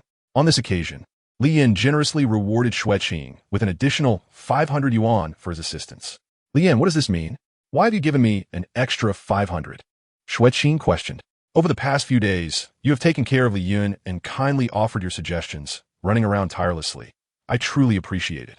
This is a token of my gratitude. In the future, I hope you will look after me as a client whenever needed." Throughout this endeavor, he observed his boss becoming increasingly adept at business. After a brief respite of 2 days, Lin Xin had indeed developed the management system for the internet CAF. Li Yin picked up his son from school and headed straight to the CAF. He wished to confirm through his son's assessment whether Lin Xin's system met their expectations. Unexpectedly, the lovely aunt was so capable. Everything looked quite impressive. Although there were a few shortcomings, it was still usable. The father and son watched Lin Xin demonstrate the operations of the CAF system, listening to his son's thoughts. Lin Xin was surprised to find that Li Yin was knowledgeable about computers and had insightful suggestions. Thus, she continued to optimize the system. A few days later, Li Yin returned with his son for another evaluation. Only when his son nodded, confirming that he could operate the system, did Li Yin allow Lin Xin to proceed with training the 2 CAF managers. Consequently, his legendary internet CAF would no longer rely on manual time logging. Customers would simply receive an account and password, allowing them to log in after topping up their accounts. Should their balance run low, they would receive a prompt to recharge. Otherwise, they would automatically be logged out. The second internet CAF had been renovated, with 80 computers set up and ready for the grand opening the following day. Both CAFs displayed notices indicating that customers could recharge to become members, with membership valid across all legendary internet CAFs. Li Yin could hardly believe that within a mere 6 months, he had established 2 internet CAFs, one in Mingguang Community and the other in the city center. The recharge bonus promotion was officially launched. For every 50 yuan recharged, an additional 2 yuan was given. For 100 yuan, an extra 10 yuan. For 200 yuan, an additional 20. For 300, 30. And for 500, 100. "Boss, is it true that if I purchase a membership card for 500, I will receive an additional 100.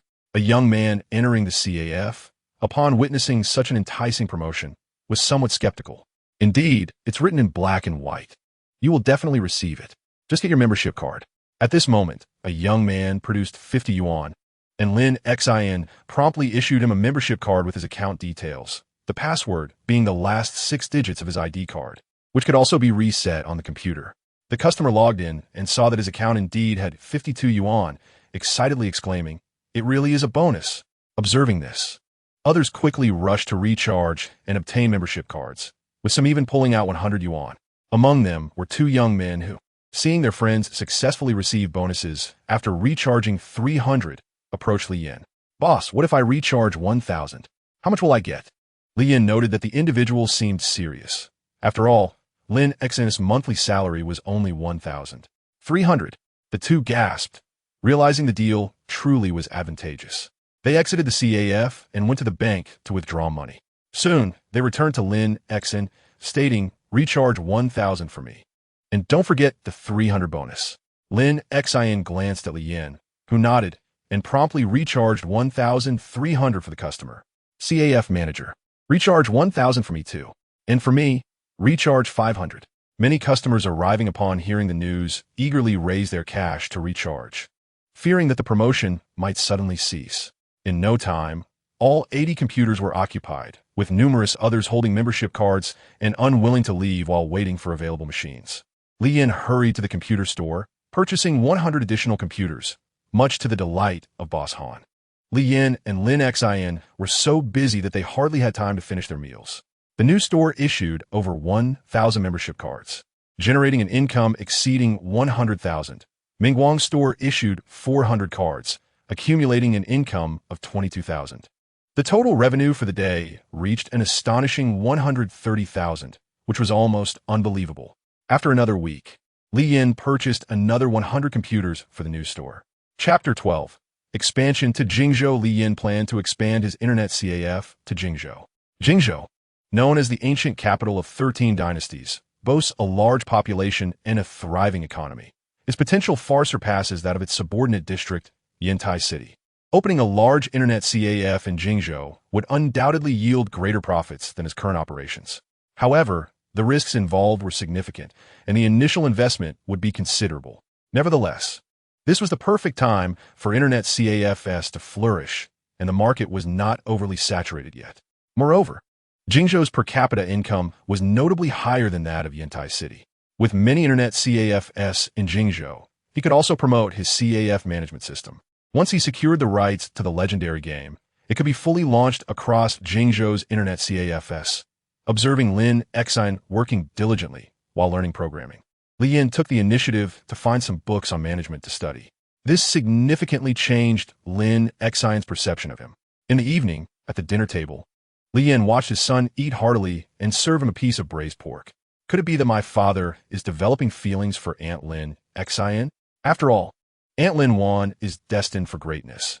If she were to marry my father, he would no longer be able to run his business. Aunt Lin Xin is much better. Technical personnel are generally more straightforward. Li Yin felt an urge to kick his son for his misguided thoughts. "Dad, what are you going to Jingzhou for?" Li Yin replied, "I plan to visit Jingzhou, and if all goes well, I would like to open an internet CAF there." Opening an internet CAF in Jingzhou seems like a wise move. The market potential is far superior to that of Yantai City. With me there, I need not fear competition. However, the layout and decoration must be well executed to ensure it appears upscale, at least on par with future internet CAFs. Seeing that his son supported his idea, he felt reassured. His son made a valid point, though he was unsure what his son considered upscale. The 2 internet CAFs were already the best in Yantai City, equipped with fans and offering beverages, snacks, and even meal ordering services in collaboration with a restaurant downstairs. "Dad, the last time Aunt Lin Xin took me to a CAF, the decor was quite nice. You could take inspiration from it." "Really? Where is it? I want to check it out." Li Yin instinctively responded, only to realize that his son might be exaggerating. "It's near the city government. I can draw it for you. If you like it, you could use it for the CAF's decoration." "Sigh, I was once an honest young man, but now my father has forced me to weave lies. I hope he does not disregard my earnest efforts." Upon hearing his son's thoughts, Li Yin smiled wryly. realizing that his son's fabrications were a reflection of his own influence. An hour later, Li Yin presented 2 of his drawings. Li Yin pretended to casually examine the sketches. They were indeed quite impressive. He suspected his son had self-taught drawing. The other drawing, however, was somewhat peculiar. The decor, the style of the computer desks, and the lighting are all rather unique, with even a cozy CAF included. Li Yin noticed his father was absorbed in the designs, which made him somewhat anxious. Primarily, he felt too young to explain his impressive artwork. If his father believed he possessed a gift for painting, it would be quite unfortunate for him. He thought to himself, I hope Dad considers my suggestions, as this design style has been tested in the market. I can only do so much. I certainly cannot reveal that I am a reincarnator. Li Yin, sensing his son's inner thoughts, was deeply touched. He nodded and said, Son, your drawing is quite commendable. When I open an internet CAF in Jingzhou, I will utilize your design. Li Yin felt reassured, realizing how significant he was in his father's eyes. After all, they relied on each other, and he was destined to be his father's support. He was determined to help his father soar. The following day, seeing his son still asleep, Li Yin kissed him gently and tucked him in before boarding a bus to Jingzhou. The journey was brief, taking only an hour and a half. As he observed the towering buildings and the continuous flow of cars, he acknowledged Jingzhou's bustling prosperity.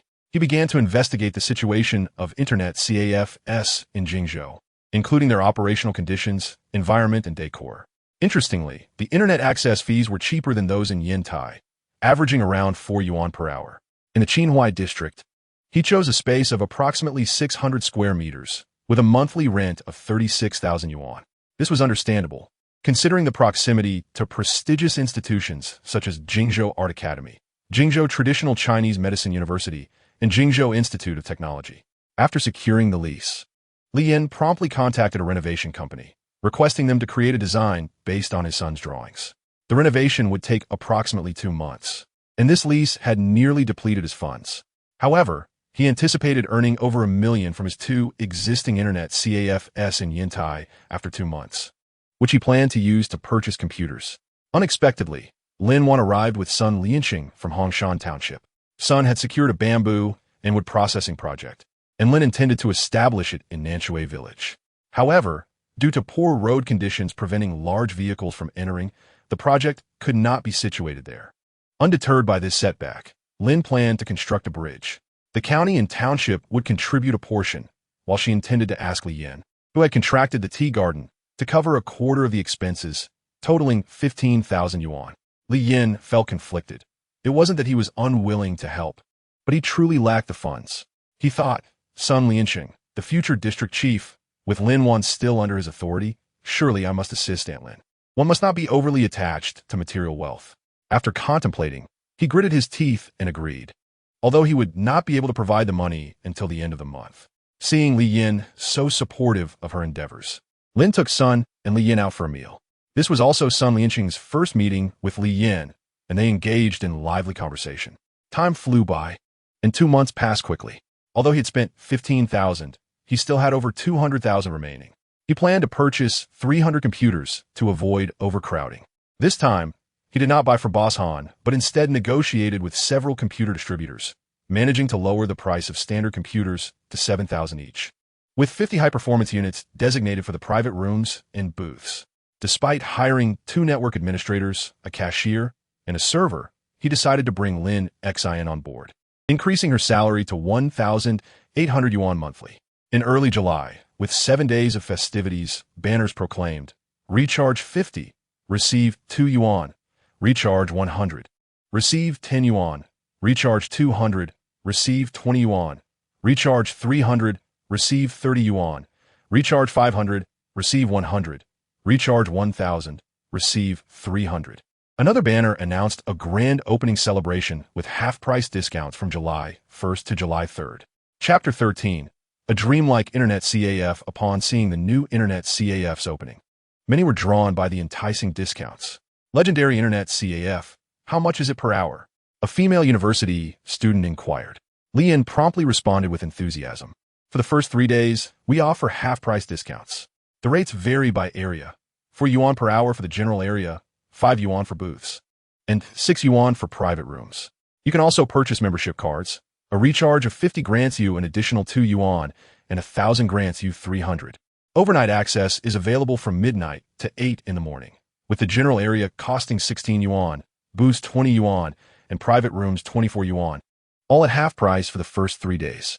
Hearing Li Yan's detailed explanation, another female university student asked, "Why are the booths and private rooms so expensive?" He replied, "They are quite comfortable, with spacious intervals, soft sofa seating, and superior computer configurations."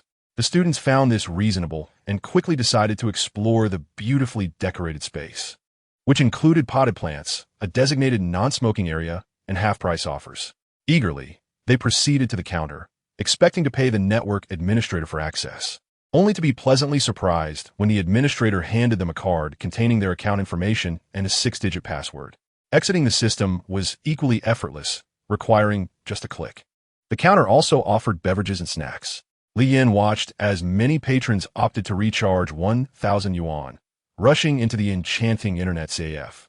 Couples chose the couple's private rooms, while certain areas were designated for women. The decor and layout exuded a sense of modernity. Lin Huahua, a civil servant from a well-off family, was shopping with her good friend Lu Yike at a women's boutique. Upon exiting, a female university student handed her a flyer for the legendary internet CAF, highlighting its incredible discounts. "What kind of discounts?" Lu Yike inquired. "Half-price discounts and additional recharge bonuses," the student replied. Lin Huahua, intrigued by the flyer, showcasing an appealing environment, exclaimed, "Look, they have private rooms, booths, and a ladies-only area, all smoke-free." She grasped Lu Yike's hand, leading her toward the legendary internet CAF. They each recharged 100 yuan, received beautifully crafted cards, and settled into a ladies-only area to log into their accounts. The convenience was delightful. They could easily log on and off, and they even received an additional 10 yuan. The ambience was pleasant, free from any unpleasant odors. Lu Yike excitedly tossed her black ponytail and said, "Next time we go online, let us come here, sister. I'll buy you a drink. What flavor do you prefer?" The 300 computers quickly filled to capacity, affirming Li Yan's success in Jingzhou. As midnight approached, he examined the membership registrations and recharges from the day. The figures were astonishing. Over 700 membership cards had been issued, with a quarter of them recharging 1,000 yuan. 70% recharged between 300 and 500. The total recharge amount for the day reached 500,200. With this sum, he could acquire additional computers. Within a week, he envisioned expanding the computer count to 500, inspiring thoughts of opening a second internet CAF in Jingzhou. Li Yan remained until the 3rd, noting that most patrons were members. The CAF had become the preferred choice for university students, and by the end of the promotional period, it was nearly impossible to find an available machine. The total number of membership cards surpassed 2,000, and within 5 days, Li Yan had accrued 150,000. Thus, he planned to purchase more computers and select a location in Jianglin District University Town for his new branch. In October, Li Yan opened 5 new establishments in Jingzhou. These were all funded by the revenue generated from internet CAF membership cards. Now, with 5 bustling internet CAFs, Li Yan enjoys a remarkable daily income of 150,000 yuan, excluding membership top-ups. Seizing the opportunity of the summer vacation, he brought his son, Li Yan, to Jingzhou, intending for him to attend school there, as Jingzhou, being a first-tier city, offers superior educational institutions and teachers compared to Yantai City. Upon returning home, Li Yan sat on the sofa, engrossed in financial news. Noticing his father's arrival, he thought, after 3 months with Lin Xian, he has forgotten all about me. A classic case of a man forgetting his son once he has a woman. Thankfully, I am self-sufficient.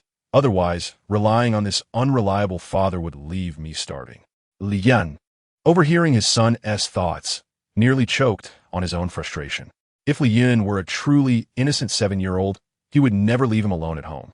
"Son, I have opened 5 internet CAFs in Jingzhou and plan to settle here permanently.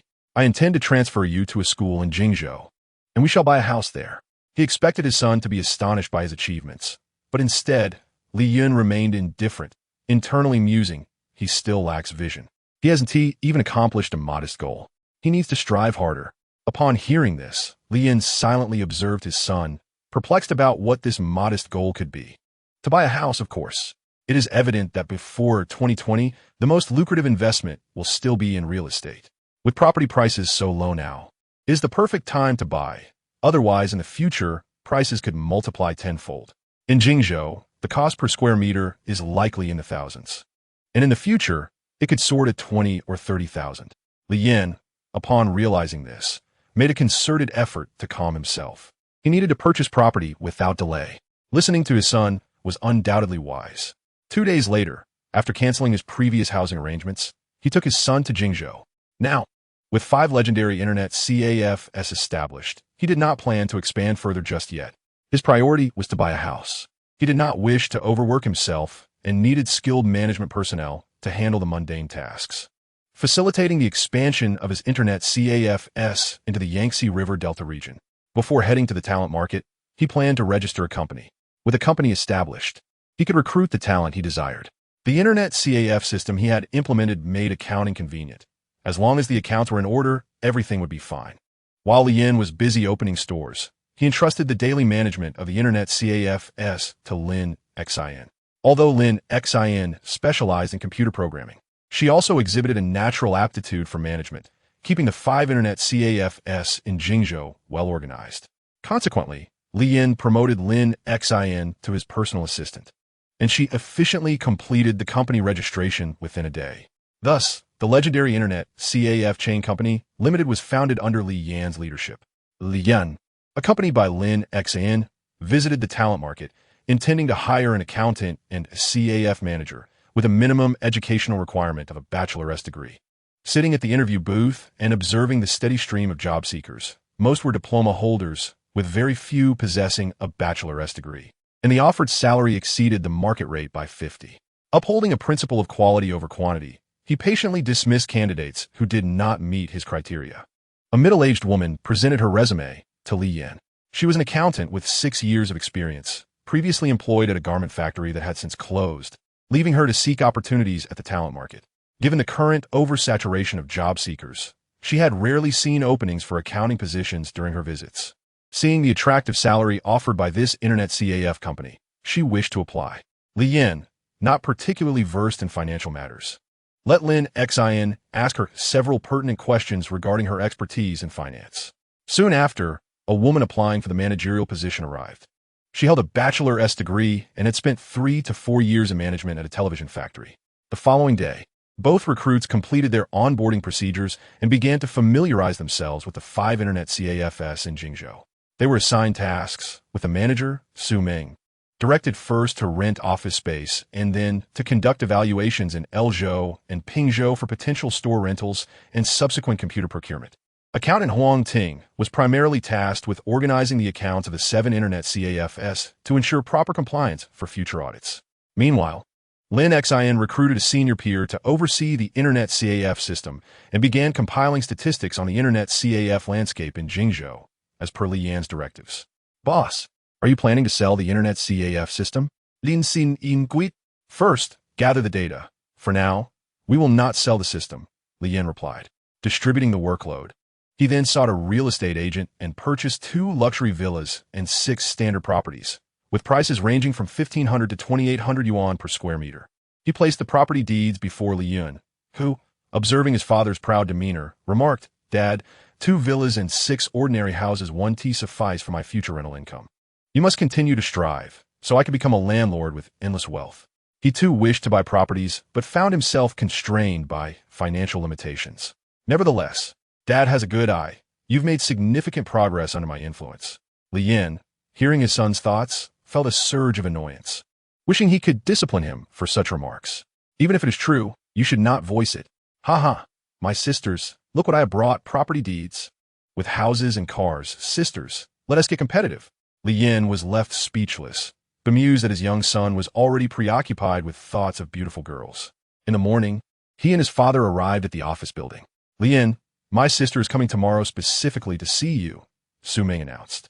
After 3 days of searching, Su Ming had successfully located a suitable office building that required no renovations, only the purchase of office supplies and a company sign to be hung. Lin Xin, in Li Yun's office, relayed this news to Li Yin. What does your sister want? Lin Xin shook her head. At 10 next day, Li Yin arrived in Jingzhou by bus. Reaching the office of legendary internet CAF chain company, Limited Li Yin, your internet CAF business is expanding impressively. You now have such a large office building, she exclaimed. If you're envious, we could work together. I assure you will profit, Li Yin replied with a smile. Sister, have some tea. Lin Xin prepared a cup of tea for her. During the past 6 months, Li Wan had tanned considerably while working in Nanchi village. I hope you don't mind, but I've come to trouble you. As you're the only big boss I know, Li Wan set her cup down, directly stating her purpose. You are aware that Nanchi has several natural villages, among which is the most remote and impoverished one called Yucha village. Situated 30 miles away over mountainous terrain that is impassable even by bicycle, it relies solely on foot traffic. Lian nodded, understanding that Yucha village is abundant in oil tea trees. When the seeds mature, villagers carry baskets filled with them to sell for essential goods. I have come to find a market for tea oil, Li Wan explained. Lin Wan, I run an internet CAF, not an oil company, Li Yin stated, feeling somewhat cornered. Observing his father's outright refusal, Li Yun, who was reading, felt uncomfortable. After all, even if he didn't sell tea oil, he could help find other buyers for her. Sister, perhaps I could help you find other buyers for tea oil? Li Wan clarified, what I mean is, you should invest in establishing an oil extraction factory. With such a factory, you could process not only tea oil, but also other oils. I can handle the factory and associated facilities. You only need to invest 500,000 yuan to transport the oil presses to Yucha village. And you can manage the factory while the village takes a 40 share. But how will the tea seeds be transported? There are no roads, nor can a path be built. It is entirely impractical. Li Yin recognized that this was the primary reason for Yucha village's poverty. Li Yun, upon hearing his father's words, recalled a tea oil entrepreneur who established an oil extraction factory in 2014. He had constructed a cableway and installed a winch, effortlessly transporting tea oil seeds with an expenditure of merely 30,000 yuan, thereby resolving the transportation dilemma. Li Yan's eyes sparkled with inspiration as he perceived the potential in his son's musings. They could rent a storefront in the grain and oil wholesale market and commence their business venture. Lin Wan eagerly urged Li Yin to conduct an on-site investigation. When Li Yin presented this ingenious idea in Yucha village, Lin Wan applauded him enthusiastically, exclaiming that it was a brilliant notion. Upon returning, the duo consulted experts and discovered that a mere 2-centimeter thick steel cable could be procured at a wholesale price of 6 yuan per meter. Given a height of 500 meters and a length of only 1,000 meters, the total cost amounted to 6,000 yuan. By establishing a transfer station and securing 3 fixed piles, each equipped with a motor, along with labor costs, the overall expenditure would only be 25,000 yuan. Lin Wan recruited a specialized construction team and introduced several influential grain and oil entrepreneurs to Li Yin, ensuring that the extracted tea oil would be pre-ordered by these business magnates. This arrangement alleviated the need for storefront expenses, thereby augmenting Li Yan's portfolio with an additional industry. Lin Wan's successes in the tea garden and oil extraction facility culminated in the conclusion of her internship, leading son Lianqing and the deputy township head to jointly submit a report to the county committee, recommending Lin Wan for the position of deputy division-level officer. During a standing committee meeting at the Jinshan County Committee, 11 committee members, including Yi Shueshi and Li Dakong, unanimously approved Lin Wan's appointment as the first deputy township head of Hongshan Township. In appreciation of Li Yan's substantial support, Lin Wan made a special trip to Jingzhou. Having earned a significant profit, Li Yan generously gifted Li Yun a luxurious mobile phone, while inexplicably providing Lin Xin with a Nokia phone worth 3,000 yuan, ostensibly for work-related communication. Upon overhearing Lin Xin's appreciative phone call to his father that evening, Li Yun rolled his eyes, exclaiming that it felt as though he was being set up to have a stepmother, lamenting the disparity in treatment. After all, a stepmother could offer warmth, while a son could bring wealth. In Chapter 15, encountering the master of Jingdong, Lin Xin entered the office to report to her boss, Li Yin. I have visited every internet CAF within Jingzhou. Excluding those with fewer than 20 computers, there are 190 CAFs with more than 20 computers. Demonstrating her analytical prowess as a science student, Lin Xin presented her findings in meticulous detail, cataloging each CAF's location, number of machines, and business performance in a comprehensive table. Li Yin attentively reviewed the data, expressing gratitude for Lin Xin's diligence. Your efforts are commendable. However, I must ask you to undertake another task. Promote our internet CAF system to the more successful CAFs for free. but we need to secure a contract allowing us to install our software on their computers. Li Yin proposed a dual approach. One option would involve selling the full version for 50,000 yuan, while the other would entail offering free installations under their agreement. This idea is quite astute. Often, people undervalue that which comes without cost. He noted as Lin Xin showed no objections, nodding in agreement. Lin Xin proceeded with her task with remarkable efficiency, first visiting the nearest Shuguang Internet CAF. Upon arriving at the CAF's counter, she immediately inquired for the owner. The Shuguang owner, surprised by the beautiful visitor, asked what she needed. "Are you still using handwritten accounts for your customers?" The owner nodded, aware that a nearby CAF had adopted a system allowing clients to log in and out with ease, adversely impacting his business. "That system is our development," Lin Xin informed him. The owner's eyes brightened with interest as he inquired, "Are you here to promote your internet CAF system?" Having been an early entrant in the CAF business, he had watched helplessly as competitors siphoned away his clientele. If he had access to such a system, he could implement a membership model. Indeed, Lin Xin replied with a radiant smile. The owner, now intrigued, asked about the price.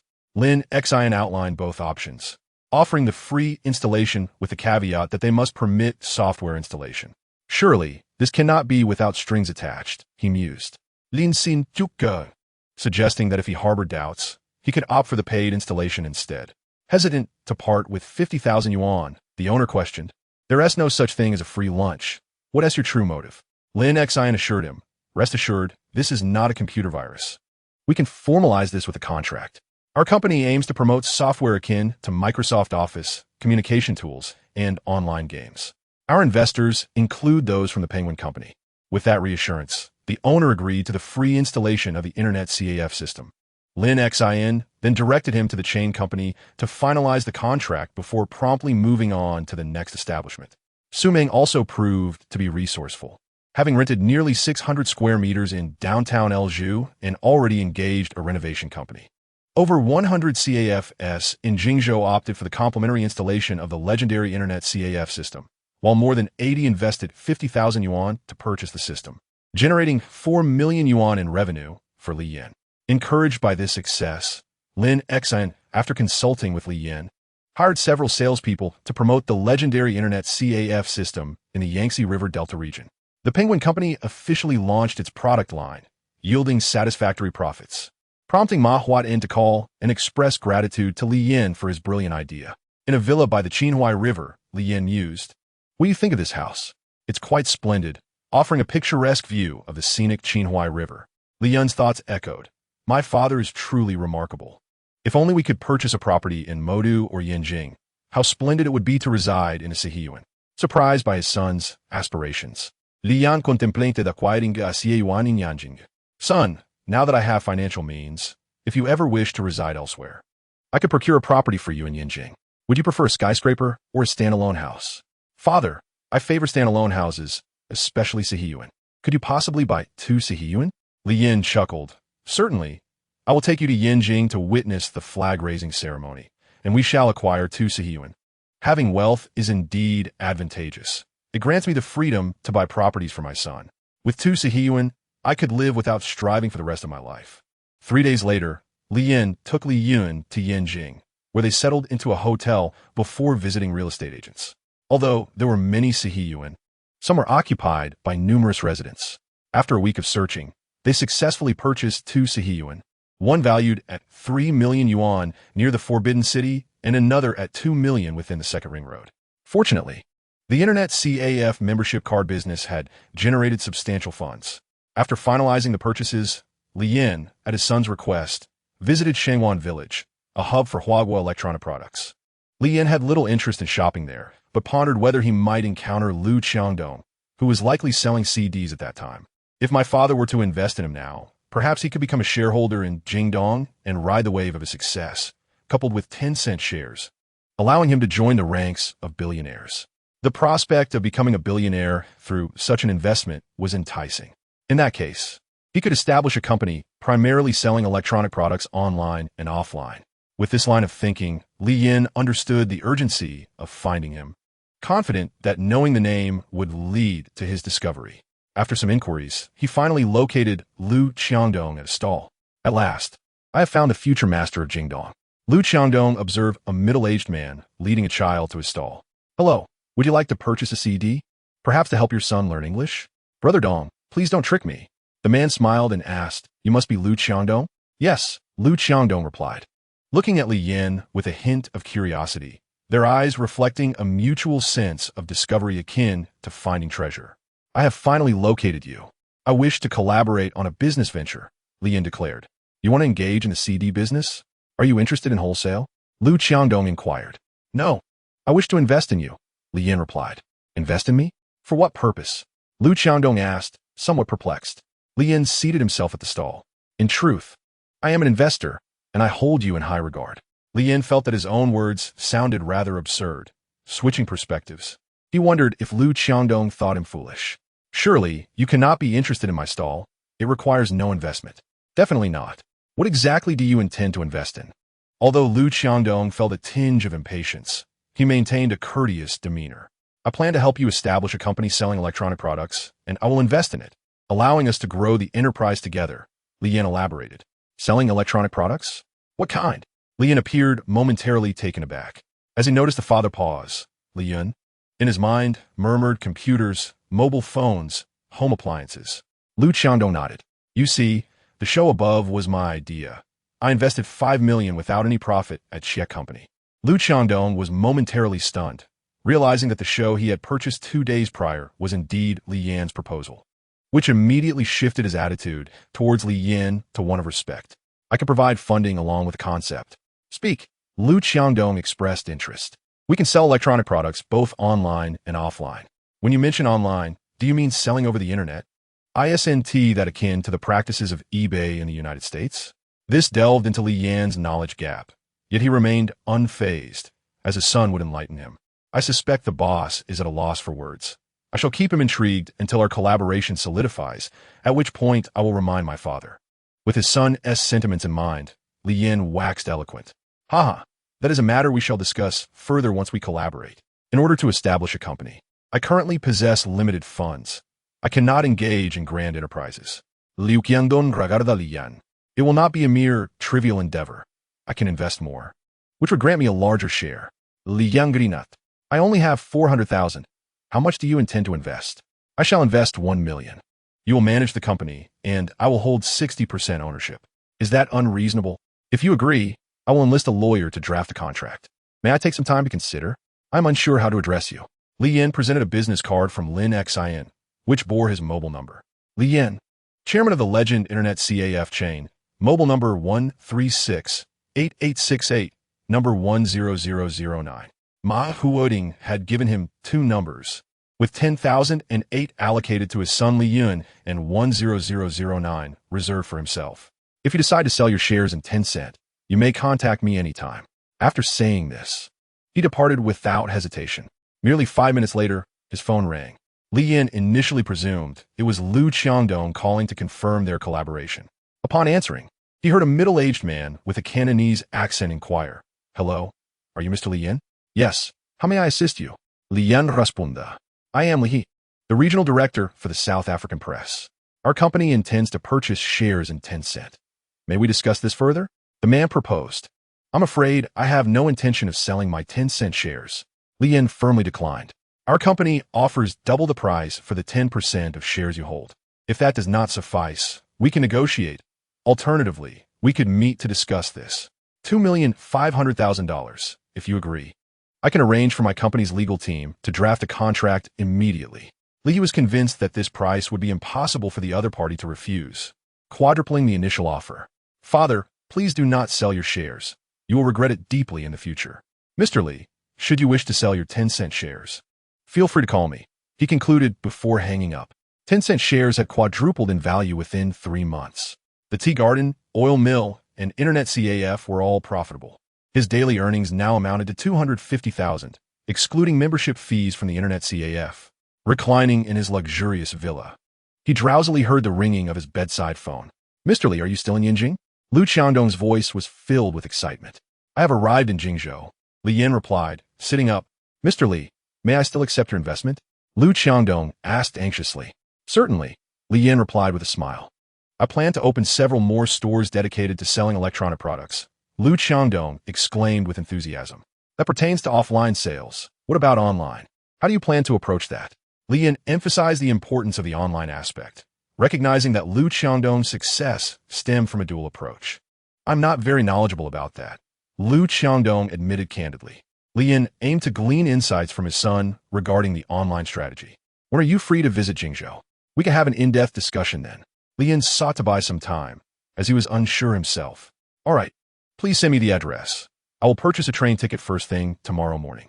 Li Yin relayed the office address to him. It is wise to inquire, but to be mindful of the approach. In the morning, as he prepared noodles for his son, he said, Son, do you remember Lu Qiangdong from our encounter in Zhongwankan? Li Yin perked up, wondering if Brother Dong had contacted his father. Nodding, he indicated his recollection. He actually believed my fanciful words about venturing into online sales, yet I am utterly clueless about how to sell online. My grand claims are about to unravel, and I have no idea how to decline his visit. Li Yin faina disappointment. Father, why are you discussing this with me? Your 7-year-old son? Shouldn't you be asking someone else? Son, I observed someone playing Wang Ji Wang at the internet CAF. There's a trading hall where they sell game items. I believe we could also sell home appliances online. Customers could place orders and we could deliver them. 2 days later, Lu Qiangdong arrived. After a lengthy train journey, he felt that the fatigue of the past few days was worth it upon seeing Li Yin. Your establishment is quite impressive. Its vibrancy rivals that of Yanjing. Lu Qiangdong remarked, shaking Li Yin's hand. Haha, running an internet CAF is profitable, which is why I can afford to rent this office building. Once I have sufficient funds, I too shall rent a spacious office. Haha, when we succeed, we shall construct a dedicated office building. Rest assured, it will not take long. Mr. Li, I have come to seek your guidance, Lu Qiangdong stated directly. Li Yin personally prepared a cup of tea for him. Do not rush. I will have a lawyer draft a contract. Or shall we dine first? Let's finalize the business first. Dining can wait. Observing this, Li Yin promptly called Xueqing, who arrived swiftly with the contract prepared. Lu Qiangdong carefully reviewed the document before signing. Li Yin likewise affixed his signature. This afternoon, I will instruct the finance department to transfer 1 million into your Jingdong company account, Li Yin assured, securing the contract. Haha, father is becoming increasingly successful. You have become a major shareholder in Jingdong. Now we can enjoy our meal in peace, can't we? After your long journey, let us dine at a nearby restaurant, Li Yin said with a cheerful demeanor. Certainly, as a major shareholder, one must host. Lu Qiangdong relaxed and said with a smile. Li Yin guided Lu Qiangdong to a nearby restaurant specializing in home-style dishes. They requested a quiet private room and ordered several dishes. Lao Ban, have you heard of Yichu Wang? Li Yin had done his homework. Noticing Lu Qiangdong's confusion, he continued, You must have heard of Amazon or eBay Wang, right? I have heard of Amazon. They sell products online. Are we supposed to emulate Amazon or eBay's model? Lu Qiangdong raised his glass to Li Yin. Those who learn from us thrive, while those who imitate us perish. We certainly cannot rigidly replicate their methods. We must incorporate our unique elements, Li Yin asserted before pausing. Li Yin, gnawing on a roasted duck leg, contemplated the future development path of Jingdong. Hearing his son's words, Li Yin's initial zeal for online development waned. Mr. Li, what do you mean by unique features? Lu Qiangdong inquired with anticipation. We can leverage both online and offline efforts. We could take inspiration from the newly established Yichu Wang and Mo Do, allowing customers who prefer to stay home or lack time to order online. With the nearest store delivering and installing the products, Li Yin explained. Lu Qiangdong found this suggestion rather superficial, expecting Li Yin to present a more sophisticated idea. However, considering the current low number of internet users and the general unawareness of online shopping, the next 3 to 4 years should focus on offline operations. Are you suggesting we follow Sunning's model and open stores in large cities? What distinguishes us from Suning? Lu Qiangdong pondered, feeling that Jingdong would struggle to compete with Suning. Li Yin was momentarily taken aback, gripping his glass. I see my father has also come to this realization. The competition in large cities is fierce and the costs are high. Surviving there is no easy feat. We should initially establish ourselves in second and third tier cities, or even county-level markets, which remain a blue ocean with ample potential. Li Yin felt emboldened. His son's sharp mind was indeed useful. slightly modifying Li Yun's words. He articulated his thoughts. I never expected you to think of this, Dad. Your business acumen must have been overlooked in your previous life. Sometimes, without opportunity, one lives an ordinary and unremarkable existence. Often, the difference between success and failure lies in having the capital to take risks. After all, a rational person wouldn't gamble their basic living expenses as it could lead to their family starvation. But do county-level cities possess such strong purchasing power? Lu Qiangdong still hesitated. Yes, the base is large and the consumer pool is vast. However, opening stores in all county-level cities would require more than $1 million in funds. Li Yun remarked instinctively, glancing at his son. Li Yun, focused on his fish dish, had no thoughts to share, only mustering the courage to say, if we open a store in a county-level city, plus inventory, this amount would only suffice for 6 or 7 stores. You should decide this, prioritize establishing the brand, and we can consider further investment later. The two clinked their glasses. Then let us initiate both online and offline operations simultaneously. Aiming for a nationwide presence within the next 5 years, Li Yin declared boldly. September 1st arrived swiftly. With 4 internet cafes in Elzhou opening simultaneously, the daily revenue from these cafes reached 300,000. At this point, the legendary internet CAF had firmly established itself in the Yangtze River Delta, with the number of cafes surging to 29. Each month, 2 new cafes opened, attracting a significant influx of new members. As time progressed, and with the increased purchase of computers, the cost price for each unit exceeded 6,500. Encouraged by sales bonuses, Lin Xin and others promoted the internet cafes throughout Handong province. Next, she planned to expand into Mo-Du's internet CAF market. From this internet CAF system alone, Li Yin profited 30 million, with 1,600 cafes receiving complimentary installations. The total revenue reached 10,400,000. For the legendary game, Li Yin converted 6 million into US dollars. Su Ming, with the 2 million allocated by Li Yin, ambitiously ventured into the Mo-Du market. Her capabilities became evident in just 3 months. Lin Xin aimed to extend her business throughout East China. After addressing these matters, Li Yin set off for Pickled Vegetable Nation with Xue Qing and a translator. The following morning, after breakfast at the hotel, the trio arrived at the company mentioned by his son, a subsidiary that only had a version 2 game. Li Yin observed that this game was not particularly popular in Pickled Vegetable Nation. However, a game called Heaven was quite explosive. Nevertheless, he inquired about the agency price. The other party quoted a 50,000 agency fee. Son, this is a game console I bought for you, the latest handheld in Pickled Vegetable Nation. Li Yin said with a smile. Dad, you went to Pickled Vegetable Nation without telling me? After all, we are all each other has now. Li Yin exclaimed in surprise. You should have informed me about your trip to Pickled Vegetable Nation. I was planning to have you represent Legendary there. If you don't act quickly, you might lose the opportunity to the wealthy Chun from Shengda and miss out on the seat of the richest man in the country. Dad, what are you doing in Pickled Vegetable Nation? Are you planning to represent a game? You need to be brainwashed quickly. You must represent games, definitely not cosmetics. Represent Legendary, and you'll live a life of luxury and indulgence. Yes, I do intend to represent a game there. Li Yin noted his son's wide eyes. Understanding what he was thinking, he would need to convince himself of the reasoning. Have you already secured a game? Which one? How much? Li Yin asked anxiously. Not yet, but I have high hopes for Heaven. However, the agency fee is exorbitant at 2 million. The version 2 game only requires 50,000, but it's not very popular in Pickled Vegetable Nation with few players. Li Yin mentally processed the name, and his eyes sparkled. Dad, your luck is remarkable. You even encountered the legendary game. It seems our ancestors are smiling upon us. I must ensure you burn more offerings for our forebears this Qingming. Chapter 18. The thriving public testing of legendary, however, 50,000 US dollars is still quite steep. Shengda only charged 30,000. Dad, when buying something, one must negotiate. Did you bargain? After all, not many people play this game in their country. Confirming that this was indeed legendary, Li Yin felt a surge of excitement. Puzzled as to why the game was unpopular in Pickled Vegetable Nation, but exploded in popularity upon entering the domestic market. Understood, son. I will discuss this with the company. If we can acquire it, that would be ideal. Initially, due to Legendary's immense popularity, the agency fee was low, leading to conflicts between Shengda and the Legendary company. After negotiations fell through, The other party halted game maintenance and updates and intentionally leaked the source code of Legendary. Hearing his son's thoughts, Li Yin slapped his forehead. This idea was excellent. Given his current wealth, why not purchase this golden goose? Dad, if this game becomes a hit here, they will undoubtedly raise the price. Why not just buy it outright? Li Yun suggested earnestly with a smile. All right, son, your mind works faster than mine.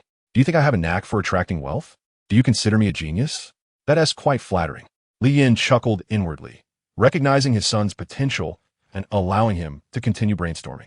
4 days later, Li Yin returned to Pickled Vegetable Nation with Xue Qing and a dedicated translator. This time, he approached the company's general manager directly, though he did not reveal his acquisition intention and focused instead on the agency for the Legendary game. Mr. Li, 500,000 is already a very sincere offer from our company, considering the development costs associated with launching a game. Li Yin waved his hand dismissively. Mr. Pu, if I had that amount of money, why would I need to act as an agent for your obscure game? You get what you pay for. Your game has barely attracted any players during its public testing, and it is not worth the 50,000 agent fee. Pu Changming, aware of his game's poor performance, reluctantly inquired. Then, Mr. Li, what agent fee do you propose? Li Yin smiled and raised a single finger, stating $100,000. $100,000? Mr. Li, that price is far too low. Pu Changming's face flushed with anger. 45,000 is our company's lowest agency price. Mr. Pu seemed to imply that if you do not buy, you can leave. Mr. Pu, are you jesting? $45,000, which amounts to 360,000 Huaxia coins, is the total investment. Yet you expect me to pay that sum for the Huaxia agency fee? Is that not asking for too much? How about I offer $800,000? And you sell me the subsidiary that developed this game as well? I plan to utilize those personnel to create a new game tailored for Huaxia players. This proposal piqued General Manager Pu's interest, as it represented a significant profit margin and could indeed be a viable business venture. After much contemplation, Pu Changming decided to report this matter to the senior stakeholders. 3 days later, Pu Changming informed Li Yin that they were willing to sell the Legendary Game Company for $1,200,000. Naturally, Li Yin rejected this price.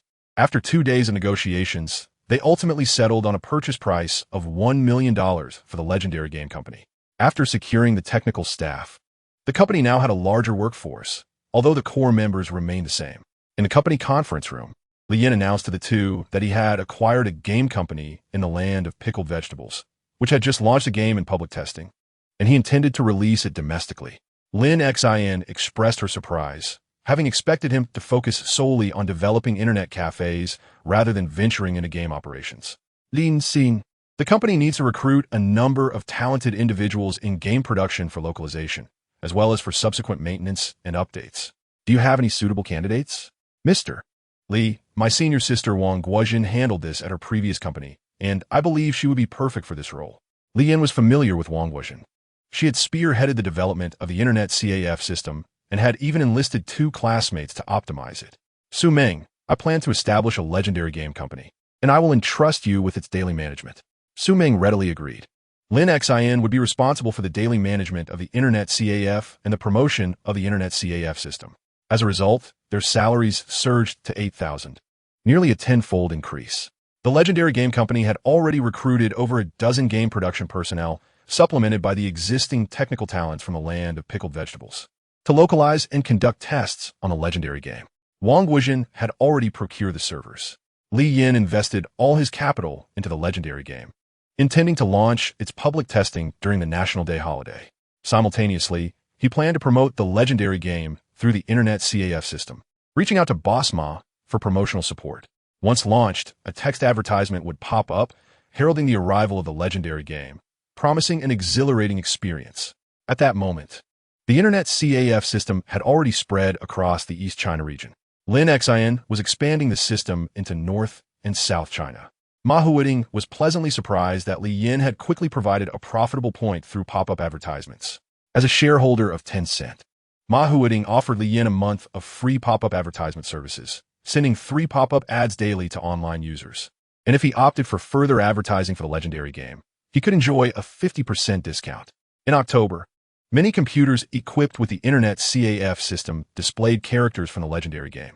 Concurrently, Online users were exposed to promotional content showcasing armored warriors wielding great swords and female mages with fireballs in their hands.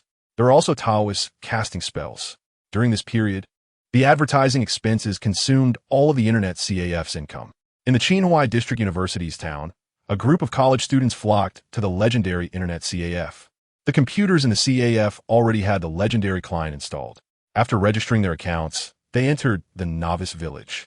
Players continuously logged in. Wow, this game is so interesting. I can kill monsters and loot equipment. I just found an ebony sword. Wang Guojin, overseeing game operations, monitored player data on National Day, and within 2 hours, the player count exceeded 50,000, leading to server overload. Fortunately, Lian had rented some backup servers. Otherwise, the game would have crashed on its first day of launch. The following day, the player count surpassed 80,000, and on the weekend, it broke through 100,000. The legendary game had swept across East China and began to expand into North and South China, creating a sensation in the gaming industry. By mid-October, the online player count exceeded 300,000. The Internet CAF system was rapidly promoted. As soon as the system was installed, the computers would automatically download the legendary game client. Without the legendary game, Internet CAFs would struggle to retain their customers. Many Internet users would immediately turn away from any CAF lacking the legendary game. Chapter 19. Meeting the Gao sisters. Internet CAFs featuring the legendary game were always packed. Mr. Li, the number of registered players for the legendary game has surpassed 5 million, and the concurrent online players have exceeded 400,000, Su Meng excitedly reported. Li Yin had anticipated all of this. After all, it was the game his son had chosen, having already withstood market scrutiny. He planned to distribute point cards widely, allowing Internet CAFs and kiosks to sell them with a 10% commission. To further promote the legendary game and the Internet CAF system, Lian had begun hiring extensively. He aimed to establish channels in central, southwest, and northwest cities.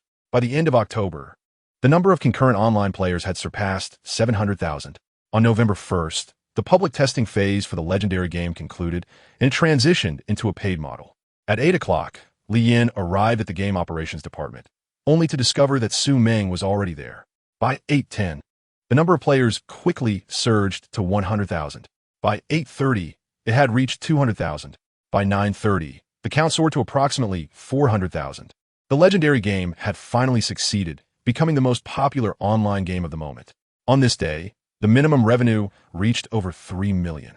Everyone erupted in excitement, particularly when Li Yin announced a doubling of bonuses, prompting many to cheer in jubilation. The following day, as the data was released, media outlets rushed to cover the news. If the daily player count remained around 400,000, the legendary company could generate monthly profits in the tens of millions. A week later, the point card revenue was reported, totaling 12,700,000. Indeed, it was the phenomenon-level game his son had described, a money-making marvel. Seizing a rare moment of free time, Li Yin took his son to the street. He found it amusing to see Li Yin staring blankly at a beautiful young lady selling fish. The 7-year-old boy seemed to have some silly thoughts. To his surprise, Li Yin spotted Gao Xiaoqin, who was currently selling a few bluefish. He wanted to strike up a conversation with the 18-year-old beauty, but was thwarted by his father, who pulled him away. Time quickly passed to the year 2001. In the past 2 months, the net profit from the legendary game reached 23 million. However, despite earning so much money, he still had to cook for his son. When Li Yin came in for dinner, Li Yin noticed he was still in his room. He decided to push open the door and found his son wearing headphones, listening to music from the game while flirting with a girl online. At the dining table, Li Yin appeared somewhat dazed. It had been a long time since he last saw Aunt Lin Xin, and Gao Xiaoqin was quite a sight to behold. If only he could see them again instead of passing time with the game.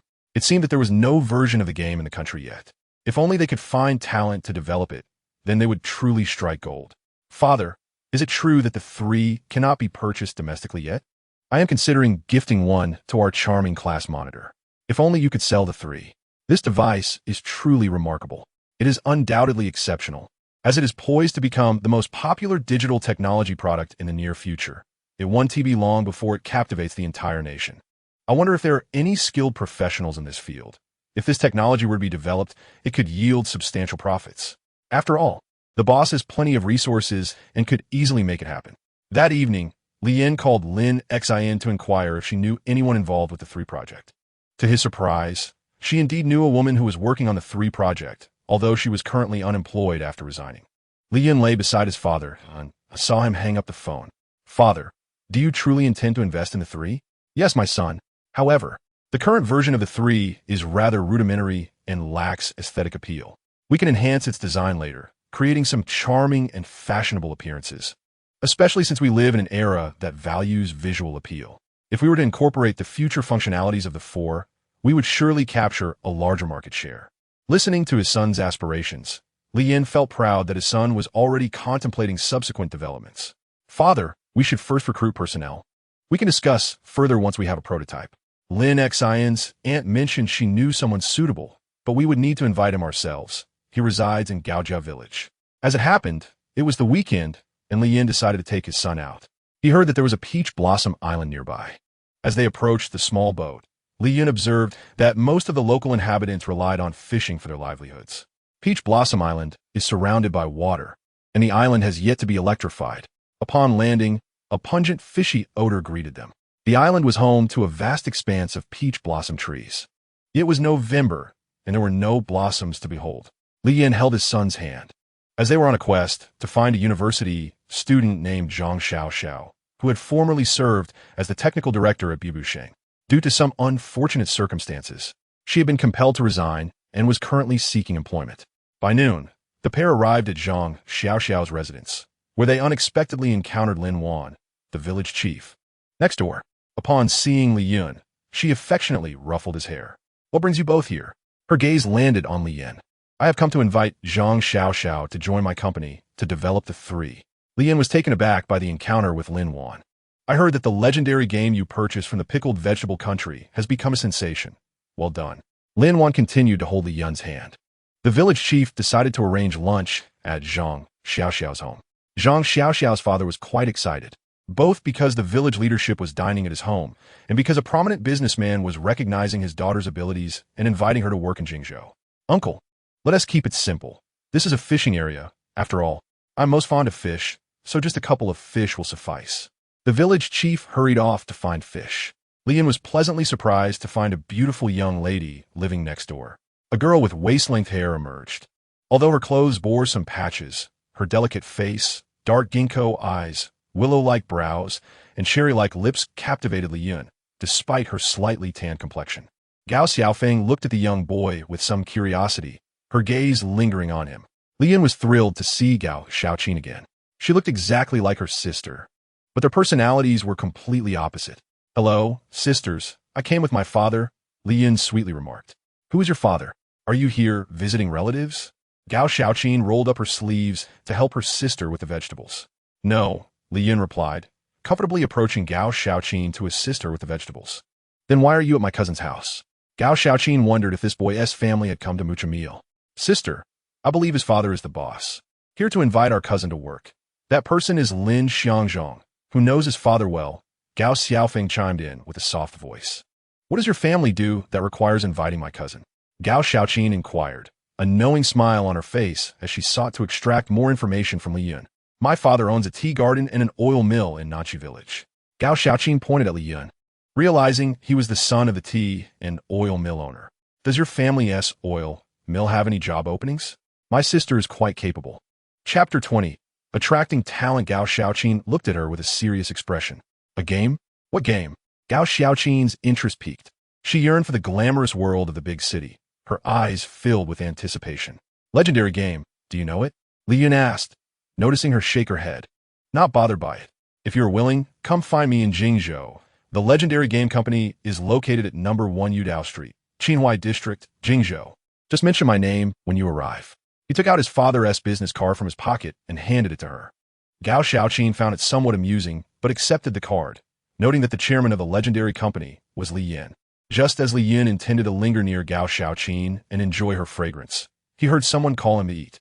At the dining table, besides a dish of garlic roasted meat, there were various fish from the Emerald Lake. The village chief had gathered ho-hot fish, silver fish, black fish, and yellow catfish from the entire village. Li Yin particularly enjoyed eating silver fish. This was only his second time tasting them. These translucent little fish, without scales or bones, were exceptionally delicious. It was evident that the village chief had put in considerable effort. Since Lin Guang did not drink alcohol, the others raised their glasses to Li Yin instead. During the meal, Lin Guang expressed her primary concern about revitalizing the local economy. Over the years, due to overfishing, the fish in Emerald Lake had dwindled, and it was essential to provide the fishermen with a sustainable livelihood. It is crucial to engage in sustainable fish farming here, establishing net cage aquaculture to combine grass carp, bluefish, snails, and white catfish. Li Yin was surprised that his son had knowledge about aquaculture and wondered what profession his son would pursue in the future. Village chief, can net cage aquaculture be implemented here? Li Yin asked proactively. The village chief appeared somewhat puzzled, looking at Li Yin, hoping he would elaborate. Li Yin had assumed that any fisherman would understand the term, but it turned out he was mistaken.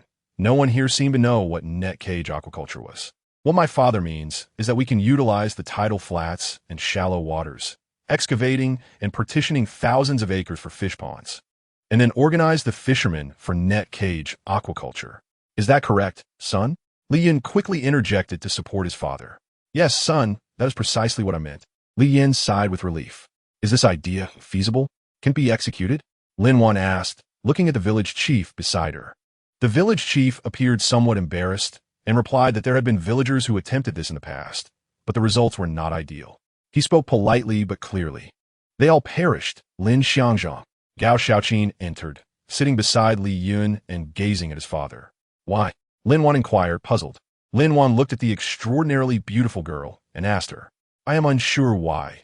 That family of fishermen eventually fled with their entire family to escape debts. Gao Xiaoqin explained. Li Yin felt somewhat embarrassed and glanced at his son, noticing that his son seemed to be lost in admiration for her beauty.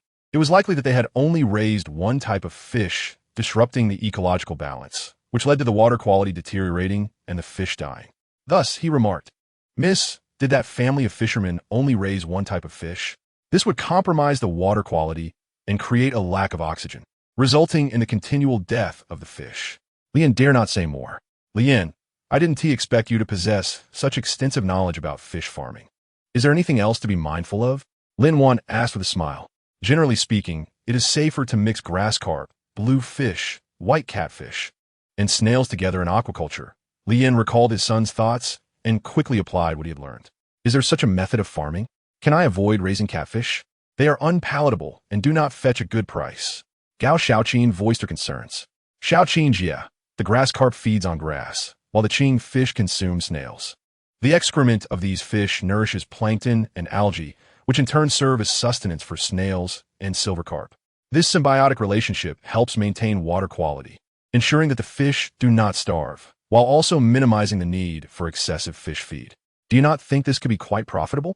Li Yun boldly stepped to the forefront, elucidating that this is ecological aquaculture. Li Yun, how do you know this? Lin Guang teased, giving him a playful pat on the head.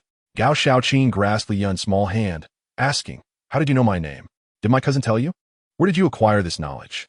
From reading, Li Yun replied. Reading enlightens one's understanding. I enjoy books that expand my knowledge. Sister, do you have an interest in Ming history? Li Yun gesta. Are we really going to sell these fish? They are far too inexpensive. Gao Xiaoqin raised another query. Of course, you may also raise osmanthus fish, yellow catfish, black fish, or freshwater bass, but it is essential to include silver carp or bighead carp, as these two species feed on plankton and algae, enhancing oxygen levels in the water and preventing diseases in the fish, he explained. Alas, bighead carp are even cheaper, selling for merely 1 yuan 50 per gene, and the dead ones are worthless, Gao Xiaoqin lamented. That cannot be true. The large heads can be prepared as spicy fish head dishes, braised fish heads, or mala fish heads, which are quite popular in large cities. Lin Guang expressed her disbelief, finding the fishmonger's pricing rather unscrupulous. She then turned her gaze towards Li Yin.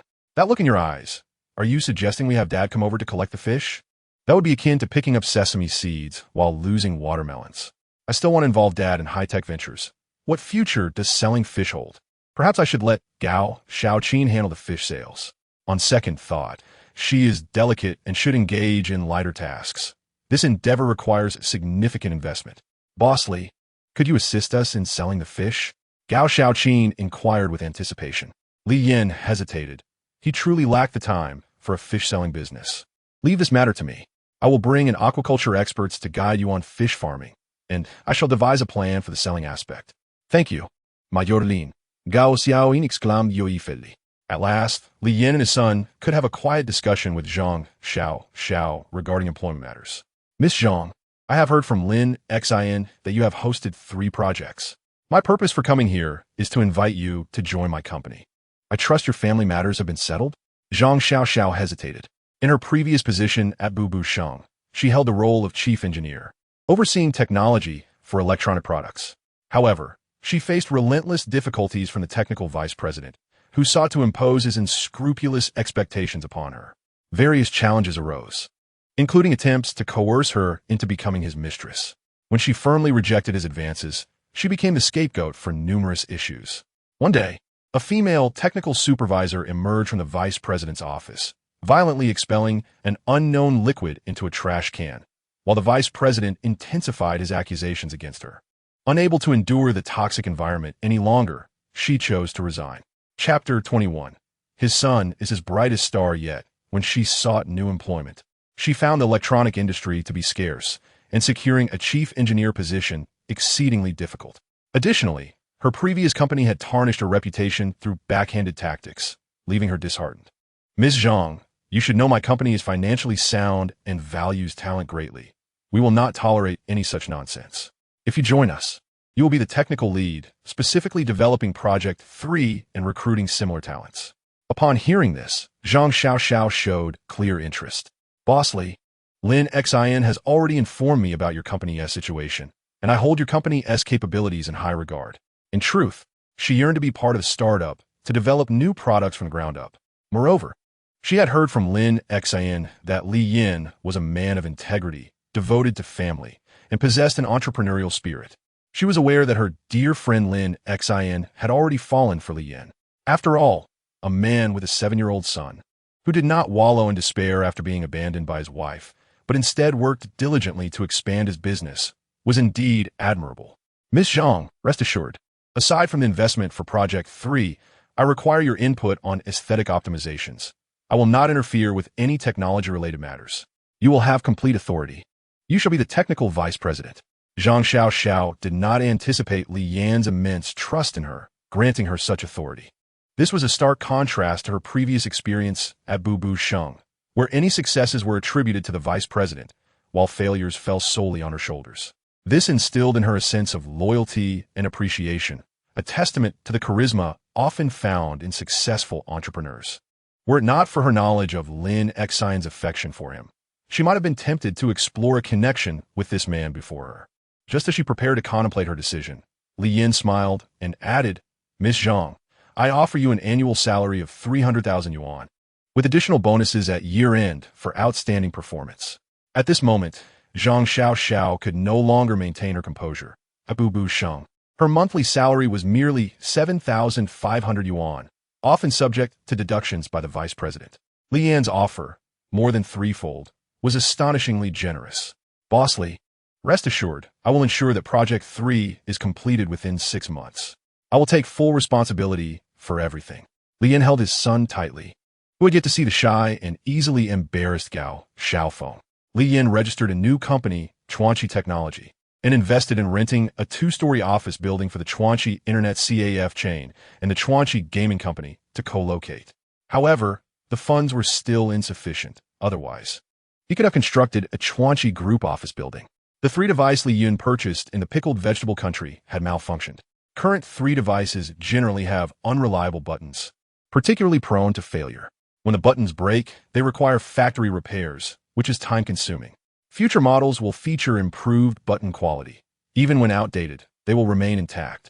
Moreover, by emulating the upcoming popular aesthetic designs, our fashionable 3 will undoubtedly capture the domestic market, generating substantial profits. Li Yin recognized his son's insightful thoughts. He truly was a remarkable child, always thinking ahead. Son, when our company produces the 3, we must ensure the buttons are durable. It would be incredibly frustrating otherwise. Dad, this structural design is inherently prone to failure. I suggest we implement a dial mechanism, which would prevent frequent damage, thus ensuring that our 3 sells well, Li Yin advised. Li Yin nodded, determined to heed his son's suggestion. 3 days later, Li Yin arrived at the company to find Zhang Xiao already collaborating with Lin Xian. He observed as Lin Xian introduced Zhang Xiao to the company's development, even as Li Yin approached unnoticed. Lin Xian, please come to my office, he called out. Boss Li, I intend to prove myself worthy of the generous salary you have offered. The next 2 tasks can be delegated to the team. We now need to rent a factory to prepare for Project 3. Lin Xian promptly began to address this matter. Just then, Zhang Xiao knocked on the door, revealing that she had brought 15 individuals to report to the company. Xiao, you will be responsible for this 15th floor office. If you require any equipment, feel free to notify the administrative department for procurement. By granting her the necessary authority, the technical talents she brought and received a 30% salary increase compared to their previous wages. Boss Li, does the company have a specific positioning for the 3-player?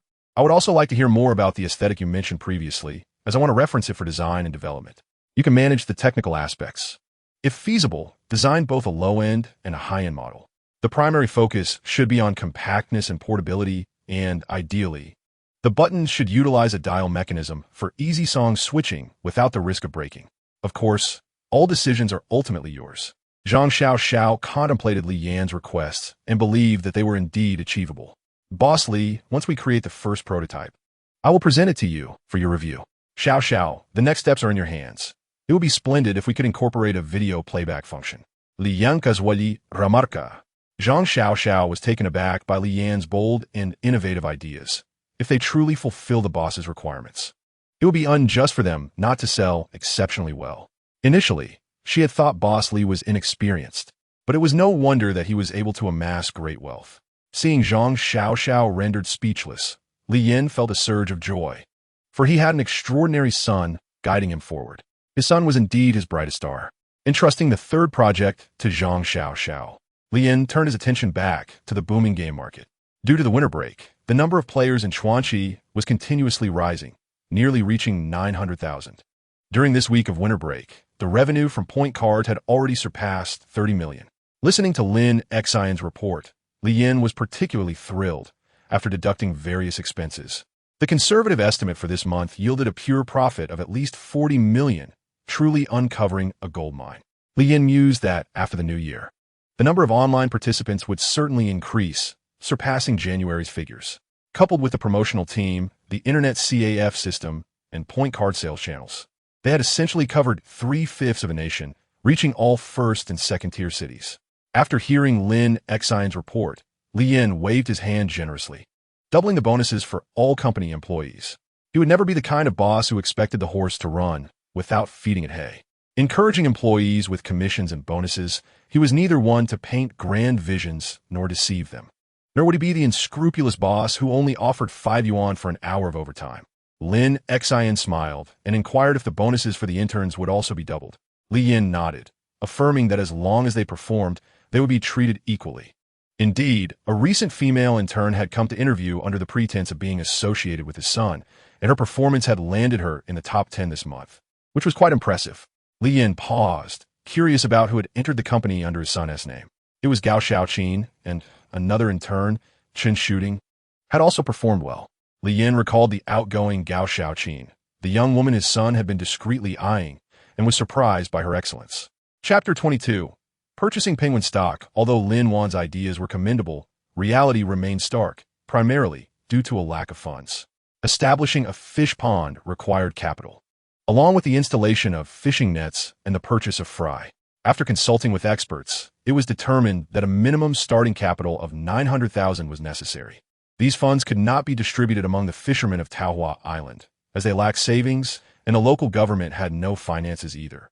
Ultimately, they sought Li Yin, who invested 500,000, acquiring a 55% stake to establish a township aquaculture company. Upon earning profits, Li Yin decided to purchase a luxurious vehicle. He soon discovered the presence of cheats in the game. Just as he intended to consult Wang Guojin, she unexpectedly arrived to report the existence of these cheats. Boss, I have instructed the technicians to ban any detected cheats, Wang Guojin said with a hint of indignation. Li Yin nodded, affirming that their game absolutely could not tolerate cheats, as this would deliver a fatal blow to their reputation. Anyone caught cheating would face a permanent ban. Otherwise, they risked losing honest players. His animosity towards those who threatened his income was profound. During the new year, sales soared to 40 million. During the holiday, Li Yin contacted Ma Huading, who informed him that the American International Data Group wished to liquidate their shares in Penguin. The other party agreed to discuss the sale of the stocks with Li Yin. On March 2nd, Li Yin arrived at Pengqing Penguin Company, where Ma Huading personally welcomed him at the entrance. Ma Huading looked at Li Yin with envy. "Boss Li, your number of players in Chuanxi has surpassed 1 million. Your profits must be substantial." "Haha, we just broke the million mark during the new year," Li Yin replied. "I heard that point cards for Chuanxi have sold out. Your foresight in bringing such a popular game from Gikangwo is commendable. It's no wonder you have the means to acquire shares from the American International Data Company." "Haha, Boss Ma, I have also invested in your Penguin. I believe it will be as successful as Chuanxi, and I have great faith in its future. I will not disappoint you," Ma Huading said with a smile. Although the launch of the show attracted many buyers, the massive increase in registered users continued to lead to financial losses for the company. In the afternoon, he met with Lin Dong, a representative from the International Data Company. "Boss Li, it's an honor to finally meet you. Your Chuanxi game truly impresses me," Lin Dong said warmly as he shook Li Yan's hand. Li Yan promptly got to the point. "Mr. Lin Dong, you should know the purpose of my visit. Indeed, our company is looking to sell a certain percentage of shares, approximately 15. I would like to know how much you're willing to offer for this stake." Lin Dong replied, "That is too low. Penguin has considerable future potential. Not only does it have profitable projects, but also revenue from pop-up ads," Li Yan countered. Shaking his head, "I have reviewed the financial reports. These revenues are not substantial and their future is uncertain. Otherwise, you wouldn't be selling your shares, would you? Moreover, I propose these two revenue streams, and they still have not achieved a break-even point, which carries significant risk." Lin Dong realized that he could not deceive a self-made entrepreneur like Li Yan. "Boss Li, our company values Penguin at around 60 million US dollars. If you agree to this valuation, we can discuss the transfer of shares. That valuation is greatly inflated. I maintain a value of 50 million. Lin Dong attempted to negotiate for a better deal, but Li Yin remained firm in his position. Ma Huading, Li Qing, and Zhang Dong witnessed the negotiation unfold. "Boss Li, with a valuation of 50 million US dollars, we can transfer 12 of the shares," they finally agreed. Li Yin accepted, acknowledging that the other party had initially invested 1 million US dollars and was now selling just over half, yielding more than 5 times their original investment. Henceforth, regardless of Penguin's performance, they would not incur any losses. Seeing the contract signed, Ma Huading congratulated them both. Spending 50 million left Li Yin feeling a tinge of regret. Lin Wan informed him over the phone that Governor Zhao Lichuan had visited Hongshan Township, accompanied by the mayor and county chief, to tour his tea plantation and tea oil extraction factory. After hanging up, Li Yin arrived at Chuanxi Technology, only to find that Zhang Xiaoxiao had already developed the prototype. "Boss, we have completed the high-end prototype. Most components are imported, with Shizi's hard disk costing 70 US dollars, the display module 20,000 yuan, and the controller chip 60,000 yuan. Thus, the cost of this prototype exceeds 2,000. It will need to be priced at least 2,500 to turn a profit, yielding only a couple of hundred in returns. However, since this is a high-end product, the price must reflect that. After all, there are essays saying that people only buy expensive items, not necessarily the best ones. For affluent individuals, is there a significant difference between 3,000 and 4,000? That inferior product from Gikangwo cost me over 4,000. We can price our version at 3,999 yuan. Seeing Boss Li's agreement, the high-end model was finalized. As for the low-end model, it required 3 to 4 more days for development. Li Yin acknowledged their impressive progress, which had exceeded his expectations. He intended to sell the low-end model for 1,000 yuan, ensuring that domestic suppliers provided the necessary components, as long as the player met the basic functionality. "Boss, if we use 128 megabytes of memory, I can reduce the cost to 700 yuan, allowing us to sell it for 1,000, Zhang Xiaoxiao suggested. Li Yin nodded, planning to price it at 999 yuan, which would be equivalent to 1 or 2 months' wages for the average resident. Zhang Xiaoxiao was aware that Li Yin had already secured a factory. Once she completed the research and development, production could commence immediately. At the dining table, Li Yin intentionally or unintentionally shared today's events with his son, under the guise of nurturing his business acumen from a young age.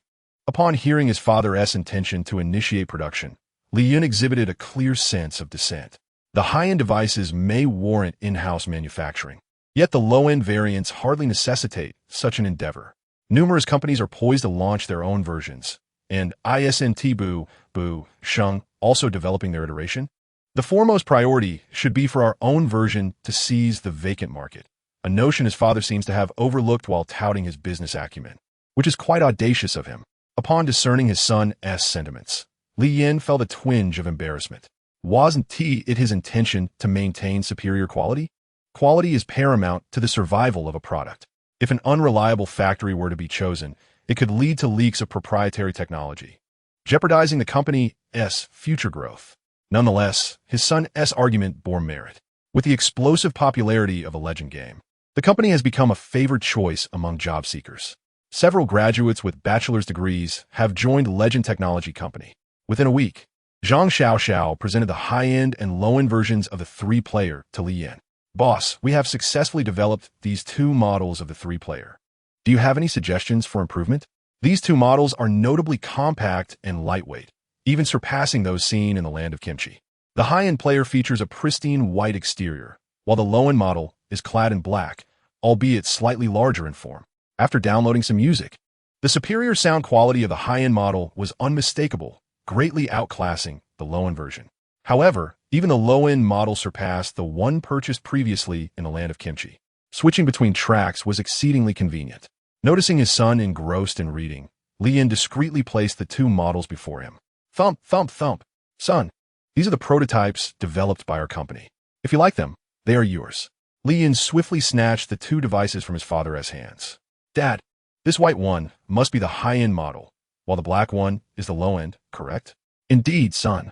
Listen to them and provide me with some feedback. Li Yin eagerly responded. Li Yin scrutinized the design, noting that his suggestions had been incorporated. The pure white jasmine design was exquisitely beautiful and elegant, embodying a simplicity that is anything but simplistic. As for the low-end model, its sleek black casing was undeniably eye-catching. Both designs were commendable. Upon listening to the 2 models, the high-end version resonated with perfection, while the low-end version exhibited some flaws. Father, while the other components of the low-end model may be inconsequential, the parts affecting sound quality should be upgraded to those found in the high-end model, even if it slightly reduces profit margins.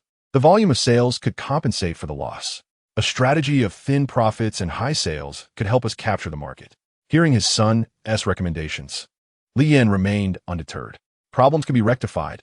After all, at least the high-end model posed no issues, and the low-end model required only minor improvements. With this thought, he merely hummed a tune while preparing dinner for Li Yin. Observing his father's openness to feedback brought Li Yin joy, as he wished to nurture his father's ambition without discouragement. If only the page-turning and display interface were a bit simpler, but that can be addressed in the next upgrade. Despite the minor flaws of the low-end model, both devices represented the inaugural offerings of Legend Technology Company, and Li Yin decided to keep them safe. The following day, upon arriving at the company, Li Yin summoned Zhang Xiaoxiao to convene a meeting with the R&D department. Zhang, the high-end model is ready for mass production, but the low-end version still suffers from sound quality issues. We should incorporate high-end components to enhance its audio performance while keeping the other parts unchanged. Furthermore, the page-turning interface and display are excessively convoluted. We must simplify them for user-friendliness. Initially, Zhang Xiaoxiao anticipated that Li Yin would endorse her design. However, she was only partially correct, as the boss emphasized the need for optimization of the low-end model. After discussing technical aspects, Li Yin shifted focus to marketing. In this era, it is no longer sufficient for quality products to remain obscure. Exceptional offerings require vigorous promotion to be acknowledged by the public. He directed his gaze towards marketing director Zhou Hanting, stating, "Director Zhou, I entrust you with the marketing strategy for these 2 models. Please ensure a viable plan is developed within a week." Upon returning home, Li Yin unexpectedly discovered Li Yin covertly playing Legend on his computer. Noticing that his son had reached level 32. "You little rascal, what are you up to?" Li Yin exclaimed, startling Li Yin. "Dad, why are you yelling? I'm merely testing the Legend game." Li Yin rolled his eyes at his son, who had submitted numerous suggestions regarding trading, experience farming, and equipment theft. leaving the technicians from the land of kimchi baffled. Could this boss's son truly be a prodigy? Dad, I'm just checking how many players are above level 30 in the game. If there are many, we could organize the first martial arts tournament. Upon hearing the mention of the first martial arts tournament, Li Yin speculated whether it would entail a competitive arena. With his son referencing level 30, it was evident that such a threshold must be met. Given that the server had only been operational for approximately 6 months, player levels were generally modest. With the highest currently at level 41, this top player had not attained their level through experience grinding, as such exploits had been patched. The highest ranked player was undoubtedly a dedicated individual who remained online for 24 hours a day. Dad, I believe we can organize the first martial arts tournament to stimulate point card sales. The top 100 could receive rare equipment corresponding to their professions, while the top 3 could claim legendary artifacts such as the Etienne sword, the dragon-slaying blade, and the celestial demon staff. On April 15th, the Legend game client released an explosive announcement. Dear Legend players, are you ready for the May battle? The passionate summer is upon us with the arrival of the first martial arts tournament in Legend. Li Yin embraced his son's insightful suggestion, and as the official announcement spread, it incited a fervor among Legend players, rapidly boosting point card sales, which tripled in the latter half of April. In just 5 days, Legend's registered user count surpassed 1 million, with peak concurrent players reaching 38,000. At Jingzhou Finance University, in a local Legend Internet CAF, Chen Pingon inquired, "What level are you at now?" "I'm at level 29. I'm pulling an all-nighter to level up," Zhuang Xian excitedly relayed to his companion. "Have you taken performance enhancers? We registered our accounts together, and you're already 1 level higher than me," Chen Pingon expressed with a mix of envy and admiration. He pondered whether his girlfriend would feel neglected if she discovered his greater allure to the game. Yet, the temptation of the top 100 prizes compelled him to contemplate sacrificing dating time for rewards, necessitating the crafting of plausible excuses. As he approached level 27, he anticipated reaching level 30 by May 15th. At 10:30 in the evening, Zhuang Xian prepared to log off, glancing around to find that Chen Pingon and Lu Xiang showed no signs of leaving. "Pingon, Xiangzi, why aren't you logging off? It's almost 11. I'm determined to reach level 27 tonight. A 35-level player is helping me level up, so I'm staying up all night." In the interim, Zhou Hanting submitted her marketing plan to Li Yin. He reviewed alongside Lin Xin and found it to be commendable. However, he still wished for his son's perspective, as he believed in the value of his son's forward-thinking insights. Li Yin, intrigued, examined the proposal in his father's hands. His curiosity, however, was more piqued by the martial arts tournament. "Dad, will our first martial arts tournament stimulate point card sales?" This month's earnings have already surpassed the combined total of the previous 2 months. "Father, many senior classmates have inquired if I could offer a monthly package. Is that feasible?" Li Yin cleverly utilized the fictitious high school seniors as a talking point. Monthly package? Li Yin perked up at this notion. Yes, it would entail unlimited access to the machines for a month, with fees around 60 to 70. Li Yin recognized that his son's suggestion was undoubtedly a lucrative opportunity. Why hadn't he thought of this? After all, many individuals prefer convenience. A monthly package will be cost-effective and surely attract customers to the Internet CAF. This is certainly doable. I shall consult Zhou Guozhen to determine if our Internet CAF system can accommodate this. With that, he placed the proposal beside his son and proceeded to the living room to call Wang Guozhen. While dialing, he eagerly anticipated his son's thoughts. "I did not expect that the elegant lady would possess such talent. She is beautiful and intellectually gifted, and the proposal is quite commendable. Opening direct stores in first-tier cities such as Modu, Yanjing, and Jingzhou is a solid plan. But collaborating with Lu Qiangdong's Jingdong stores in third and fourth-tier cities could yield fruitful results, merging online and offline sales. We could employ pop-up advertisements." Zhou Hanting seems intent on fully leveraging Li Yan's existing network. Furthermore, advertising on provincial television stations is too narrow in scope. As a renowned enterprise, we must aim for CCTV. Do not fear expenditure. Every investment now could yield returns tenfold in the future. We must elevate the brand recognition of our company nationwide to bolster our direct stores and Tokyo outlets. Additionally, we could consider product placement in popular dramas, embedding our brand into series like Heidong and Do Not Talk to Strangers. Perhaps we should also create a jingle for our brand, similar to Huawei's My Dream. However, how should I propose this? I could enlist someone to persuade my father. Gao Xiaoqin has a lovely voice, and her rendition of a Qing sister was impressive. Perhaps I could hum the tune, and she could record it in a studio, with someone assisting her in transcribing the sheet music. After all, we should benefit from our own resources. I am 7, and she is 18. By the time I turn 18, she will be 29. So there should still be an opportunity. With this thought, Li Yun's musings came to a halt just as Li Yin was about to enter. Li Yun's inner voice reemerged. Alas, age is not a barrier. I do not know if Director Qi is vying for my affection. So perhaps I should expedite pushing Lin Wan into the spotlight, hoping to gain favor with her as a godmother or elder sister. Gao Xiaoqin should be capable of handling this song. It is famously well known in the future, and I must ensure this piece is not ruined. With this divine melody, our brand will undoubtedly find acceptance and adoration among the youth. Should we use Gao Xiaoqin for the music video? Her sweet and lively appearance as a high school student in uniform would be captivating. Just imagining it stirs my heart. Elegant, fashionable, with music and beauty in hand. Holding Minghuan Chuanqi 3, featuring My Dream as we step into the schoolyard. Lian was eager to jot down every idea, despite not knowing who Director Qi was. It mattered not, for his son hailed from the future. Su Ming had already secured a factory and purchased equipment. Zhou Hanting sat before Lian, examining the revised proposal. It turned out the boss had an abundance of innovative marketing strategies, more comprehensive than those of a professional. However, the expenses were considerable. This advertising campaign for Menghuan Chuanqi 3 is pivotal for establishing the reputation of our company, and regardless of costs, every penny is justified. Observing her boss's nonchalance towards expenditure, Zhou Hanting felt reassured. The boss had a wealth-generating game, Chuanqi, enabling him to afford such endeavors. Boss, with your guidance, I will ensure our company's promotion is successful. In the ensuing days, promotional activities commenced, with physical stores established in all first-tier cities across Handong Province and Zhejiang, including flagship stores in Modu, Yanjing, Pengcheng, Jiangcheng, and Shedu. A knock at the office door signaled the arrival of Zhang Xiaoxiao. Upon her entrance, it was evident that the low-end products optimization had yielded results. Boss, the low-end version has been enhanced in both appearance and sound quality without increasing costs. Lian was taken aback. He had assumed imported components would be necessary for sound improvement. How splendid! How did you achieve this?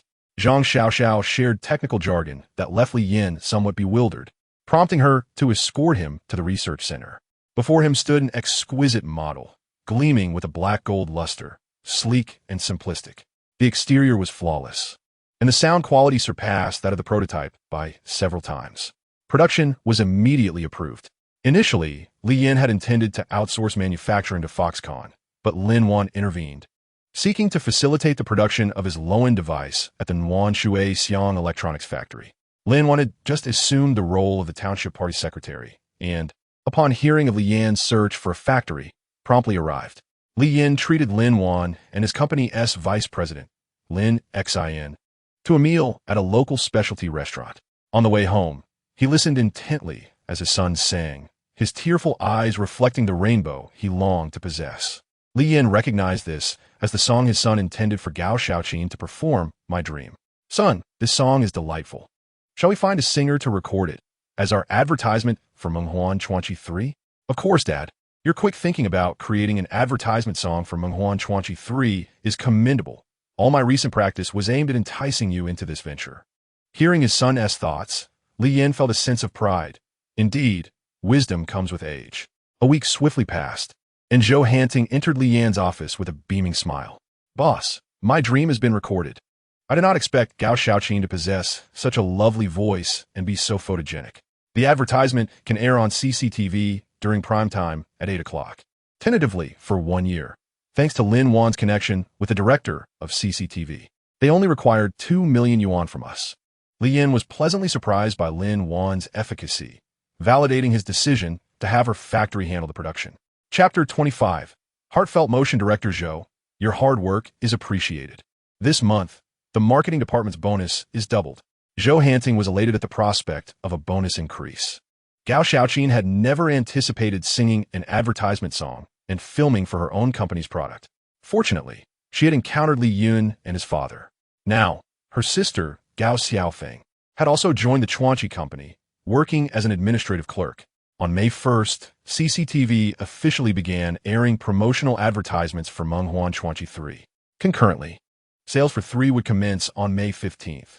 Half an hour later, Lien set the meal on the table and called out, "Son, come to dinner." Although his mind wandered to whimsical thoughts about learning English with a foreign girl in bed, he quickly dashed to the dining table. Noticing his father humming My Dream, Lien sensed his father was in good spirits. Surely, he must have rekindled romance with Aunt Lin Exine. He could accept that, as long as it was not one of the Gao sisters. "Dad, are you progressing with Aunt Lin?" "Don't worry about me. I could take care of myself." Li Yin shot his son a disapproving glance and replied, "The production of 3 is underway, and our advertisement is airing on CCTV. We just need to secure a celebrity endorsement." "Is a celebrity endorsement necessary?" "With Gao Xiaoqin, we are already set. The speed of this father is remarkable. The production of the Model 3 is complete, and soon I will hear the sound of money."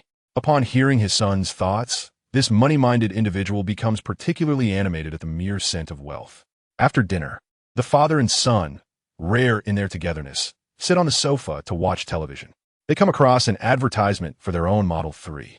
The son exclaims, "Sister Gao is stunning at 18. Having her endorse Dream Legend 3 would surely appeal to the youth, and as long as I like it, that's enough." Hearing this, Li Yin feels an urge to kick his son off the sofa. How could he even entertain thoughts of someone so different from Gao Xiaoqin? Despite my guidance, the father is still commendable, managing to elevate the enterprise to the point of going public in just 2 years. If I work harder, I could cultivate a father who might become a world billionaire. It hasn't been easy for him to support my education. He has exhausted himself to provide for me. In the end, he fell ill and could not afford treatment, opting to cease care altogether. In this lifetime, I will ensure my father enjoys a happy life and lives healthily into old age. Listening to his son's inner voice, Li Yan's eyes glisten with tears. His son holds him dear in his heart. At Chuanqi Electronics, the boss says it is nearly May 15th. Has the pricing for the Model 3 been finalized? Lin Xin Yin Gui. Li Yan smiles as he replies, "I have long considered this.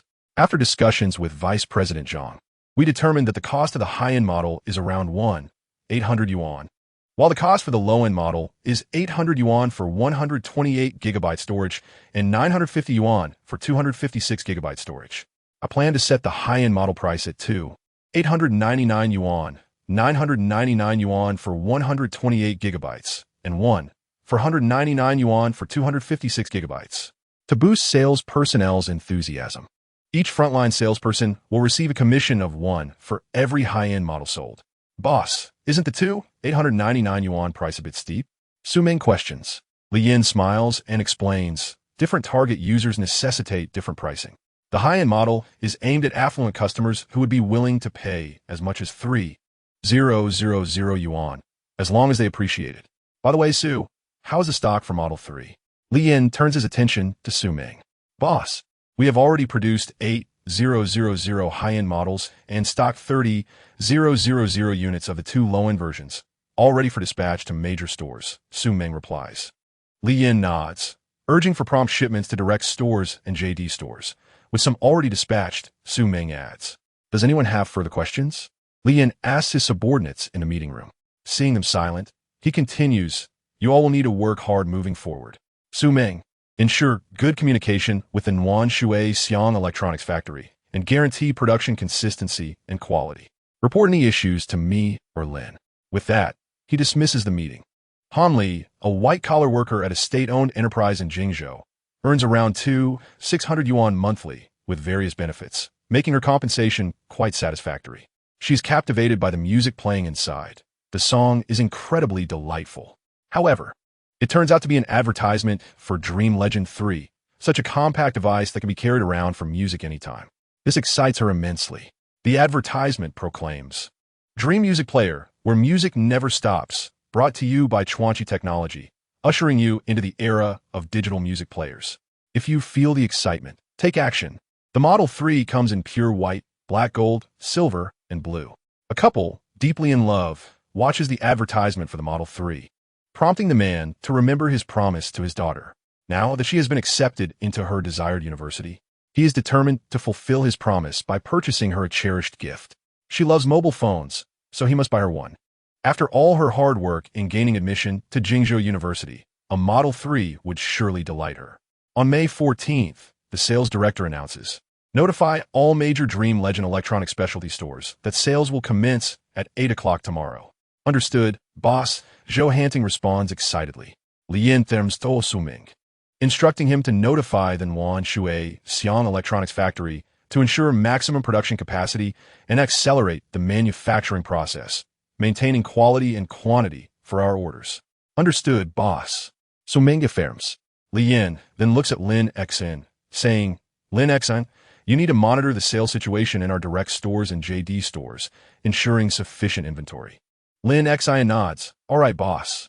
On May 15th, Li Yin arrives early at the Jingzhou Dream Legend electronic flagship store. The sales staff is busily preparing. As banners are raised, firecrackers explode, and the flagship store opens its doors. Observing the slightly nervous Gao Xiaoqin and Gao Xiaofeng, Li Yin feels reassured while listening to the music My Dream playing in the store. Outside, a long line has already formed. As the doors open, customers rush into the flagship store. "Yin Yin, I cannot believe it looks exactly like in the advertisement," Lily exclaims, grabbing her friend's arm excitedly. Yin Yin gazes at the Model 3 on display. It is incredibly compact and exquisite, even more so than product from Sakura and kimchi countries. After testing it, Yin Yin is captivated by the pure white jasmine high-end model. Its sound quality rivals that of product from Sakura and kimchi countries. The user interface is also convenient and visually pleasing, given that the price of this high-end model is comparable to the low-end models from those countries. How could she possibly resist buying it?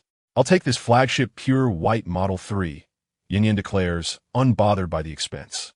Lily feels a twinge of envy toward her friend as she hesitates to purchase the flagship model. She thinks the 499 yuan model is also quite commendable, although its sound quality isn't as good as the flagship. It surpasses that of portable players. She believes this model would satisfy her needs. "Lily, the flagship model is far superior to yours. It has larger storage and better sound quality. Such a model would cost no less than 4,000 yuan abroad," Yin Yin remarks. Lily rolls her eyes at her friend. "Your family owns a factory, and you have a monthly allowance of over 20,000 yuan. I'm just an ordinary cosmetic salesperson, so I can't be so extravagant." After making their purchases, the two download their favorite music from the computers nearby, leaving happily with the gifts provided by the store. Noticing the overwhelming number of customers, Li Yin recruits Gao Xiaoqin and Gao Xiaofeng to assist. The young men, upon seeing the two sisters, swarm around them, nearly toppling the counter.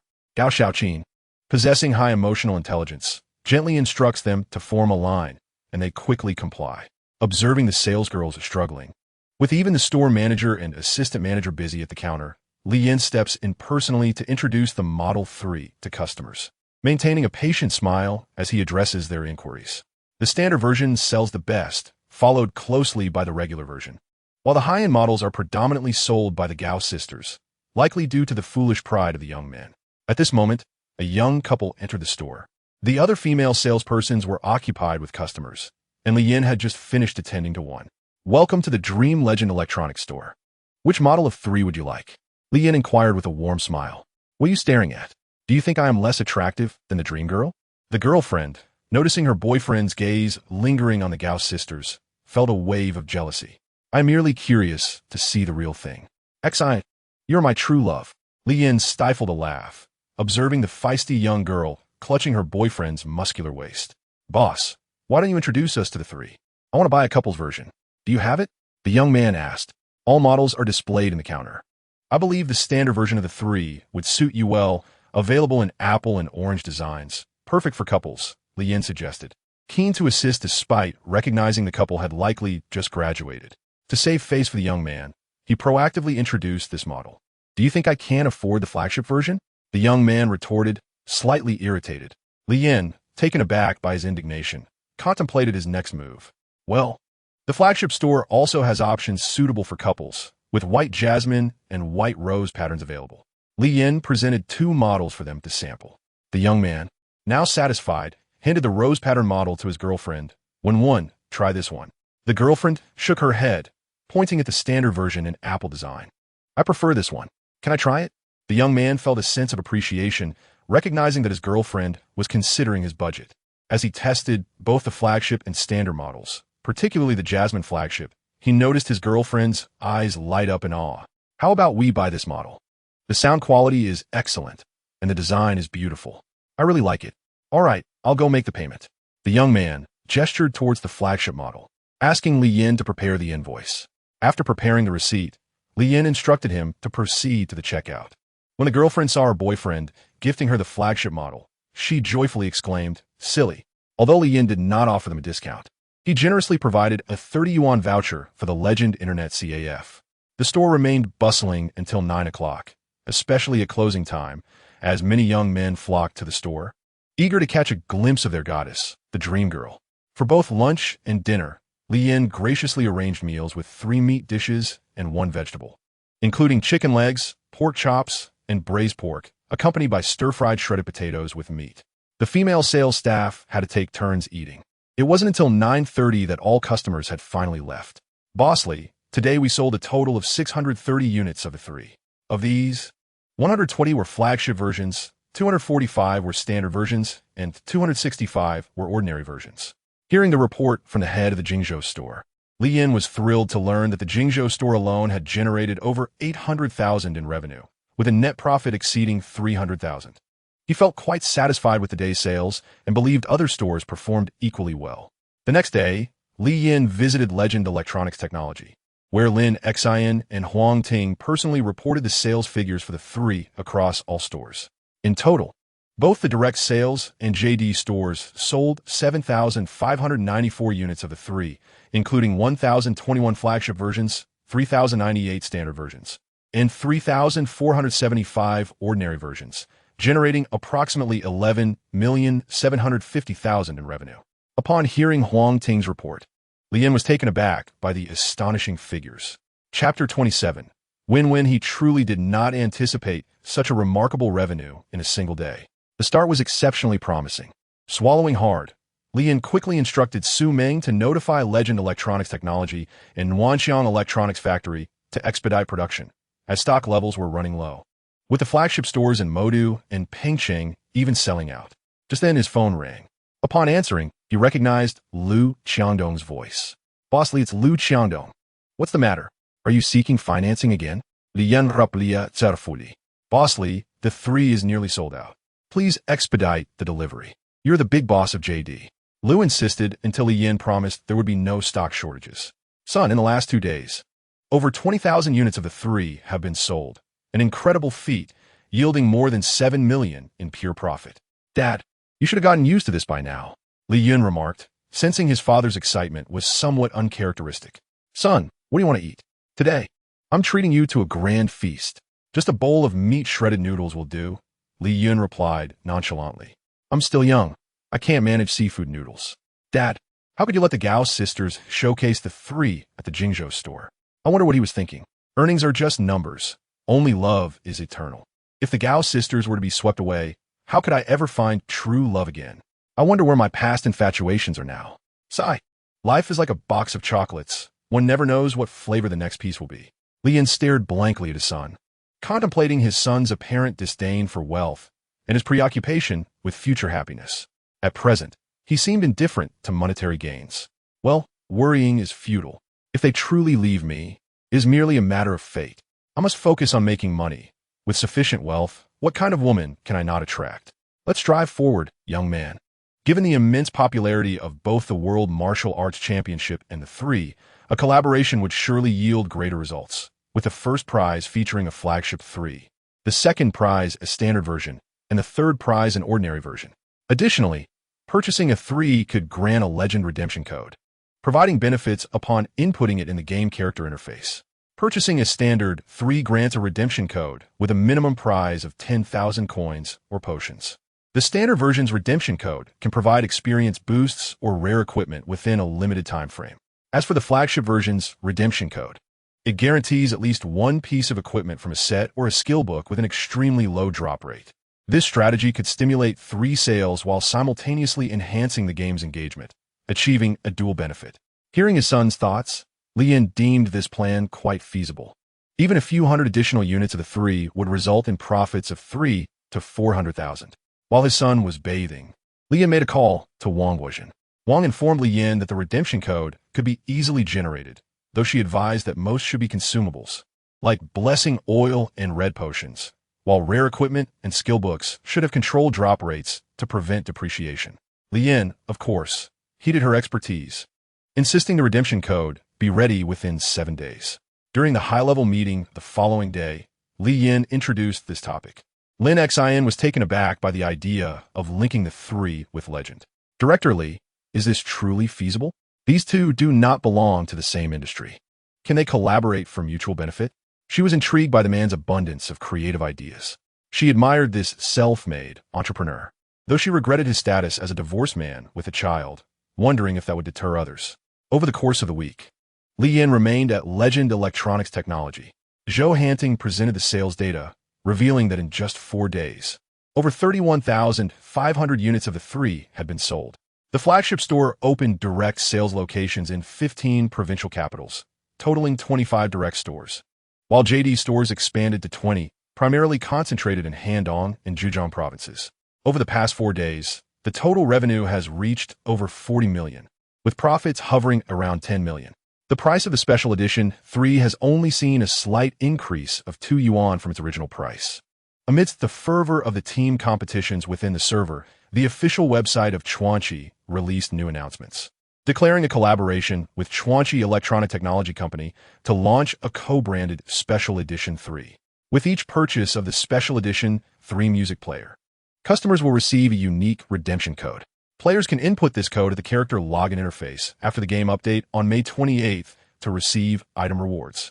The announcement enumerated the potential items available for exchange, including gold coins, potions, temporary boosts, equipment, skill books, and more. It also listed the addresses of its direct stores across various provinces and Lu Qiangdong's Jingdong store. This announcement left players in a state of bewilderment. On the game forum, Menghuan Chuanqi 3 quickly ascended to the top. Hey, does anyone know what the 3 is? Please enlighten me. Haha, you must be lost in the gaming world. This is the latest music player in the country, incredibly lightweight and compact, about the size of a matchbox, capable of downloading music online. It's perfect for music lovers. What the heck? I'm in Guiyang. Why isn't there a store selling the 3 here? I'm in Hainan, and we don't have a store either. What should I do? Waiting for a response? Urgently. I'm from Fuzhou, and there's a store here. If the price isn't too steep, I'd like to purchase one. But how much does it cost? I want to buy one too. It would be wonderful to win a judgment. Haha, the standard version of the 3 costs 999, while the flagship version is priced at 2,899 yuan. Quite expensive. I'm just a student.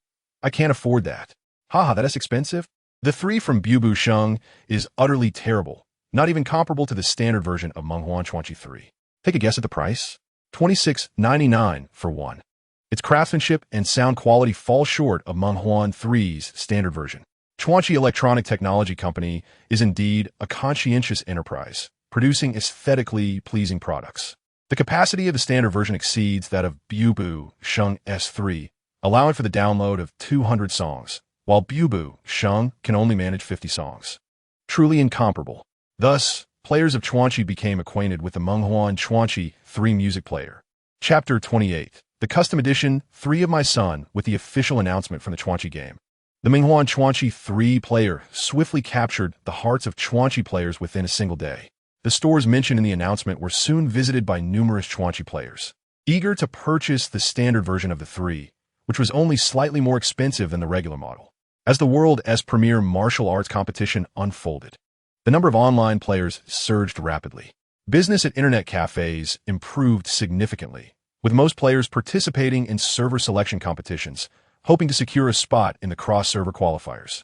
After all, the top 3 would receive the coveted limited edition Menghuan Chuanqi 3, complete with congratulations and new songs from the Dream Girl. I adore the Dragon Slayer, and even more so the song My Dream sung by Sister Xiaoqin. I desire both the divine artifact and the beauty. I must reach level 35 tonight. I cannot let my brothers down, exclaimed Lu Che excitedly. Stop dreaming and come over to farm monsters. The formidable teams in this server have already surpassed level 38. If you keep ogling at the ladies, you might find yourself eliminated in tomorrow as qualifiers. Zhao Su scolded, exasperated. Lu Che's skills were commendable, but his penchant for late-night tutorials with female streamers hindered his leveling. Had it not been for the world's premier martial arts competition, perhaps his level would have fallen too far behind the elite players. Old 3, we are both at level 39, while you're only at 35. You always die first in every match. I do not aspire to be the top player in the entire region. Being in the top 100 would satisfy me. That way, I could attend the Menghuan Night hosted by Chuanqi's official website and witness sister, Shaoqin South new song up close. The elder dormitory member, Wang Yinfeng, looked at Lu Che with a bitter smile, lamenting how Old 3 had dragged him down. They had registered their accounts together, and this fellow had strayed onto a misguided path, fixating on the female streamers' tutorials. Lu Che recalled the flagship custom edition 3 he had purchased today and promptly entered the redemption code at the character interface. To his astonishment, he received a 12-hour temporary triple experience boost, leaving him ecstatic and incredulous. Big brother, second brother, I have gained a triple experience boost.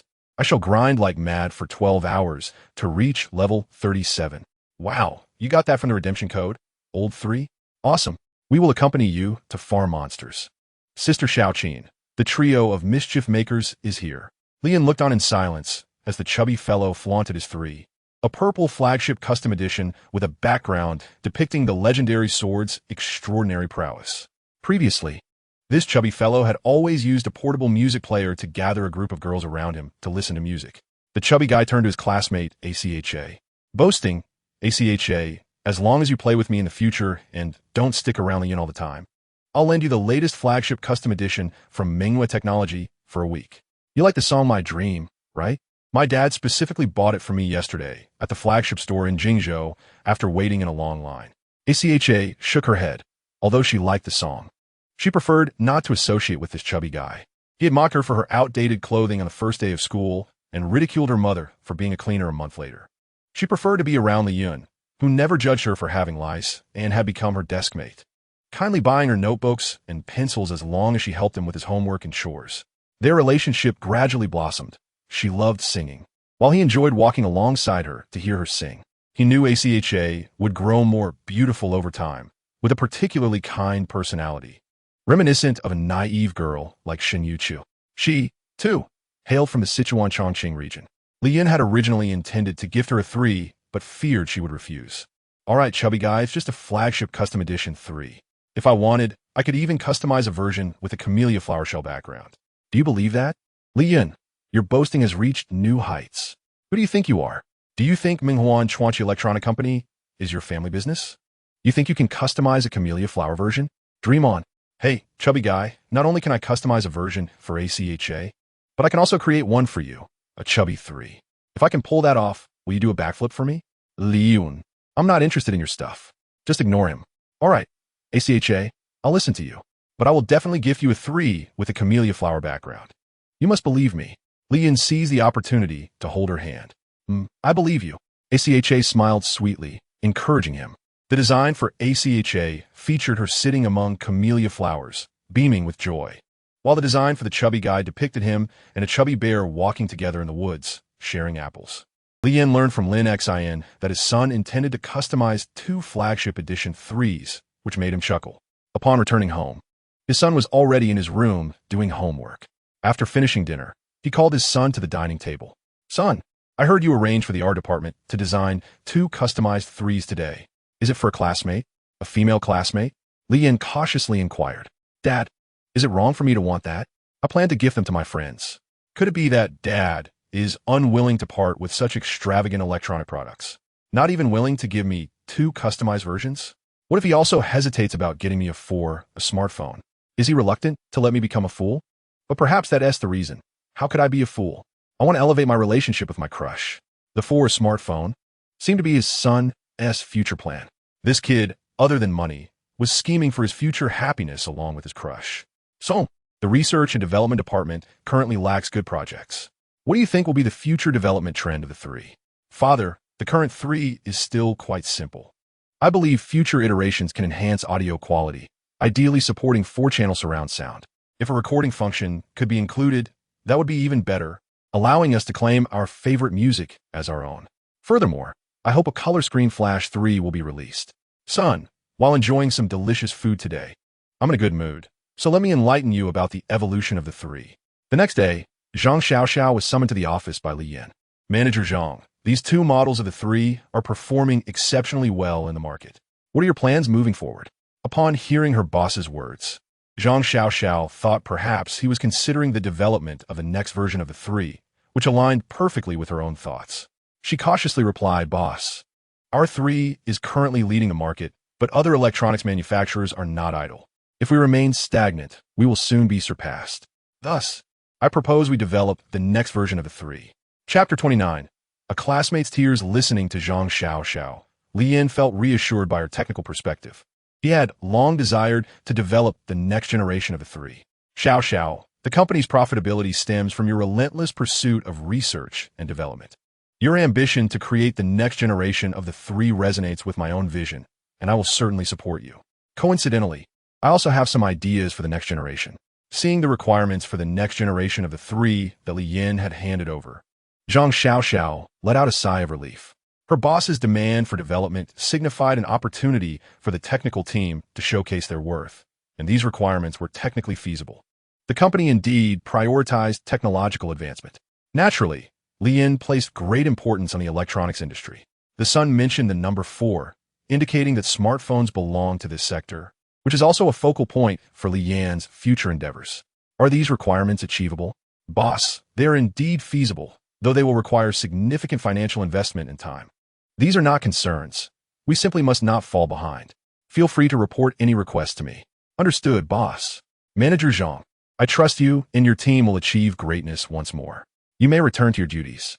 After hearing Li Yan's encouraging words, Zhang Xiaoxiao turned and exited the office. The Grand Martial Arts tournament greatly ignited the passion of players engaged in the Legend game. Wang Guozhen informed Li Yin that, according to the monitoring data from Legend's backend, player online time had significantly increased, with level ranges continuously rising. As the server elimination rounds entered the competition for the top 100, the number of players online in Legend had exceeded 1 million, a figure surpassing that of the previous February during the New Year celebrations. Since the introduction of monthly point card packages, point card sales had surged by 78. Moreover, the specially crafted version of the 3-player Dream Creation sold 2,000 units across major direct sales stores and on JD.com within a week. Li Yin felt a surge of joy as his son snatched the box from his hands. It was rare for his son to show such interest in something. Indeed, it was the 3. He first located the light pink camellia shell of the 3, which bore an engraved character for T. This design had been personally crafted by Li Yin, featuring a smaller, more exquisite circular button and recessed keys. Son, this design caught Zhang Xiaoxiao's eye. The next model should adopt your style. I trust you wouldn't mind. Li Yin, knowing his son was no longer a mere child, still chose to seek his approval. If Sister Zhang appreciates it, it shows her discerning taste. As for our family business, I certainly don't mind. Thank you, Dad, for these 2 models of the 3. Li Yin grinned at his father. You little rascal, why are you thanking me? Do you see me as a stranger? Li Yin initially intended to ruffle his son's hair, but reconsidered. His son was no longer a small child, and such affectionate gestures might no longer be appropriate. Li Yin looked curiously at his father, recalling a time in his childhood when his father often enjoyed messing up his neatly styled hair. Remembering this, he leaned forward, making it easier for his father to tousle his well-groomed hair. Dad, what delicious food do we have today? Braised chicken with mushrooms, sautéed 3 delicacies, and minced meat tofu. How does that sound? His father inquired cheerfully. Is the first dish authentic? Dad, aside from the braised chicken, the rest is fine. The father quickly realized this and chuckled at his son. In this life, due to the show and the pop-up ads, the Penguin Company had made a significant profit. With money in hand, they could rent more servers, and the user base far exceeded that of the previous life.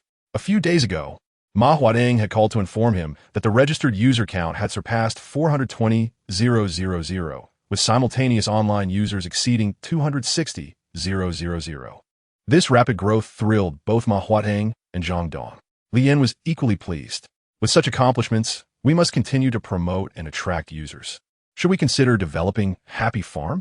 After all, with Legend and the 3, money not utilized is merely waste paper. As long as the Penguin needs funding, we can invest. While washing dishes in the kitchen, Li Yin resonated with his son's thoughts. Indeed, money attracts more money. Li Yin quietly enjoyed his elementary school life, gazing dreamily out the window. Li Yin, what are you thinking about? A T gently nudged his arm. What am I thinking? I'm contemplating how to make life a little more beautiful, Li Yun replied, looking at Ati, who had vanished into the vast sea of people after graduation. After Ati's mother passed away, she dropped out to work in the south and was never heard from again, leaving Li Yun with a profound regret. He lacked the financial means to alter the course of the girl he cherished. If I could change her mother's fate, wouldn't that also change Ati's destiny? Should he offer Ati's mother a job at the company? But she only had a middle school education. What did she do there? Surely, she wouldn't be cleaning, would she? Li Yun, at our age, should we be considering making money? Ati also wished to earn money for her mother so that she wouldn't have to toil so hard. By earning more, we can change destinies. Isn't your mother in poor health? If we had money, she could receive treatment at a reputable hospital. Ati felt a pang of sadness. Her mother had always been unwell. Li Yun, what do you think we should do to earn money and ease my mother's burdens? She asked, growing increasingly upset, fearing that one day her mother might never wake up. Let me think. Just then, little Fatty entered the classroom with a group of friends, deliberately flaunting his new designer sneakers, practically placing them on Li Yun's desk. Li Yun felt speechless. Why was this guy showing off shoes his mother bought for him? It wasn't as if he had earned the money himself. Even after earning so much for his father, he never boasted like that. Forget it. Why argue with a child? Little Fatty. Ati's fountain pen fell from her desk after he bumped it. She quickly retrieved it, but the nib had bent and could no longer write. Little Fatty hadn't meant to cause trouble. Although he had teased her in kindergarten, they'd spent 3 years together. Seeing Ati's eyes welling with tears, he panicked. Ati, please don't cry. It was an accident. Didn't you want to listen to music? I can lend you my beloved 3 for a day. I don't want your 3. I want my pen. Ati cried. I can lend you my 3, but my pen cost me 500 yuan. If you promise not to play with Li Yun anymore, I will give you the pen and lend you the 3 for a day. Deal? I don't want your 3. Just buy me a pen at the school gate. Chapter 30. My son's first business deal. Little Fatty found himself in a difficult position. He had forgotten to bring money today. Ati, I have a spare pen here, and I've brought the customized version of the 3 with me. This is your unique 3. Li Yun hesitated to present the exquisite 3 to Acha, fearing she might decline it. When Acha beheld the pink 3 adorned with camellias, petite and exquisite, it appeared more beautiful than the one in Xiaopang's possession. This was the latest and finest Dream Legend model, with even the most affordable variant costing several hundred yuan. Li Yun, is this the customized version of the 3 you mentioned, or the flagship edition? Does someone in your family work for Dream Legend? Xiaopang, astonished by the Dream Legend emblem on the device, along with the camellia on the back and the character Cha, was utterly impressed. Xiaopang, what do you think of this specially designed Xiaopang Bear 3? It suits you perfectly. Li Yun forcibly pressed the Camellia 3 into Acha's hands and produced another Xiaopang Bear 3. Xiaopang's eyes lit up as he eagerly snatched it, unable to part with it, especially since it bore a character from his own name. Li Yun, is this a gift for me? Xiaopang found it hard to believe.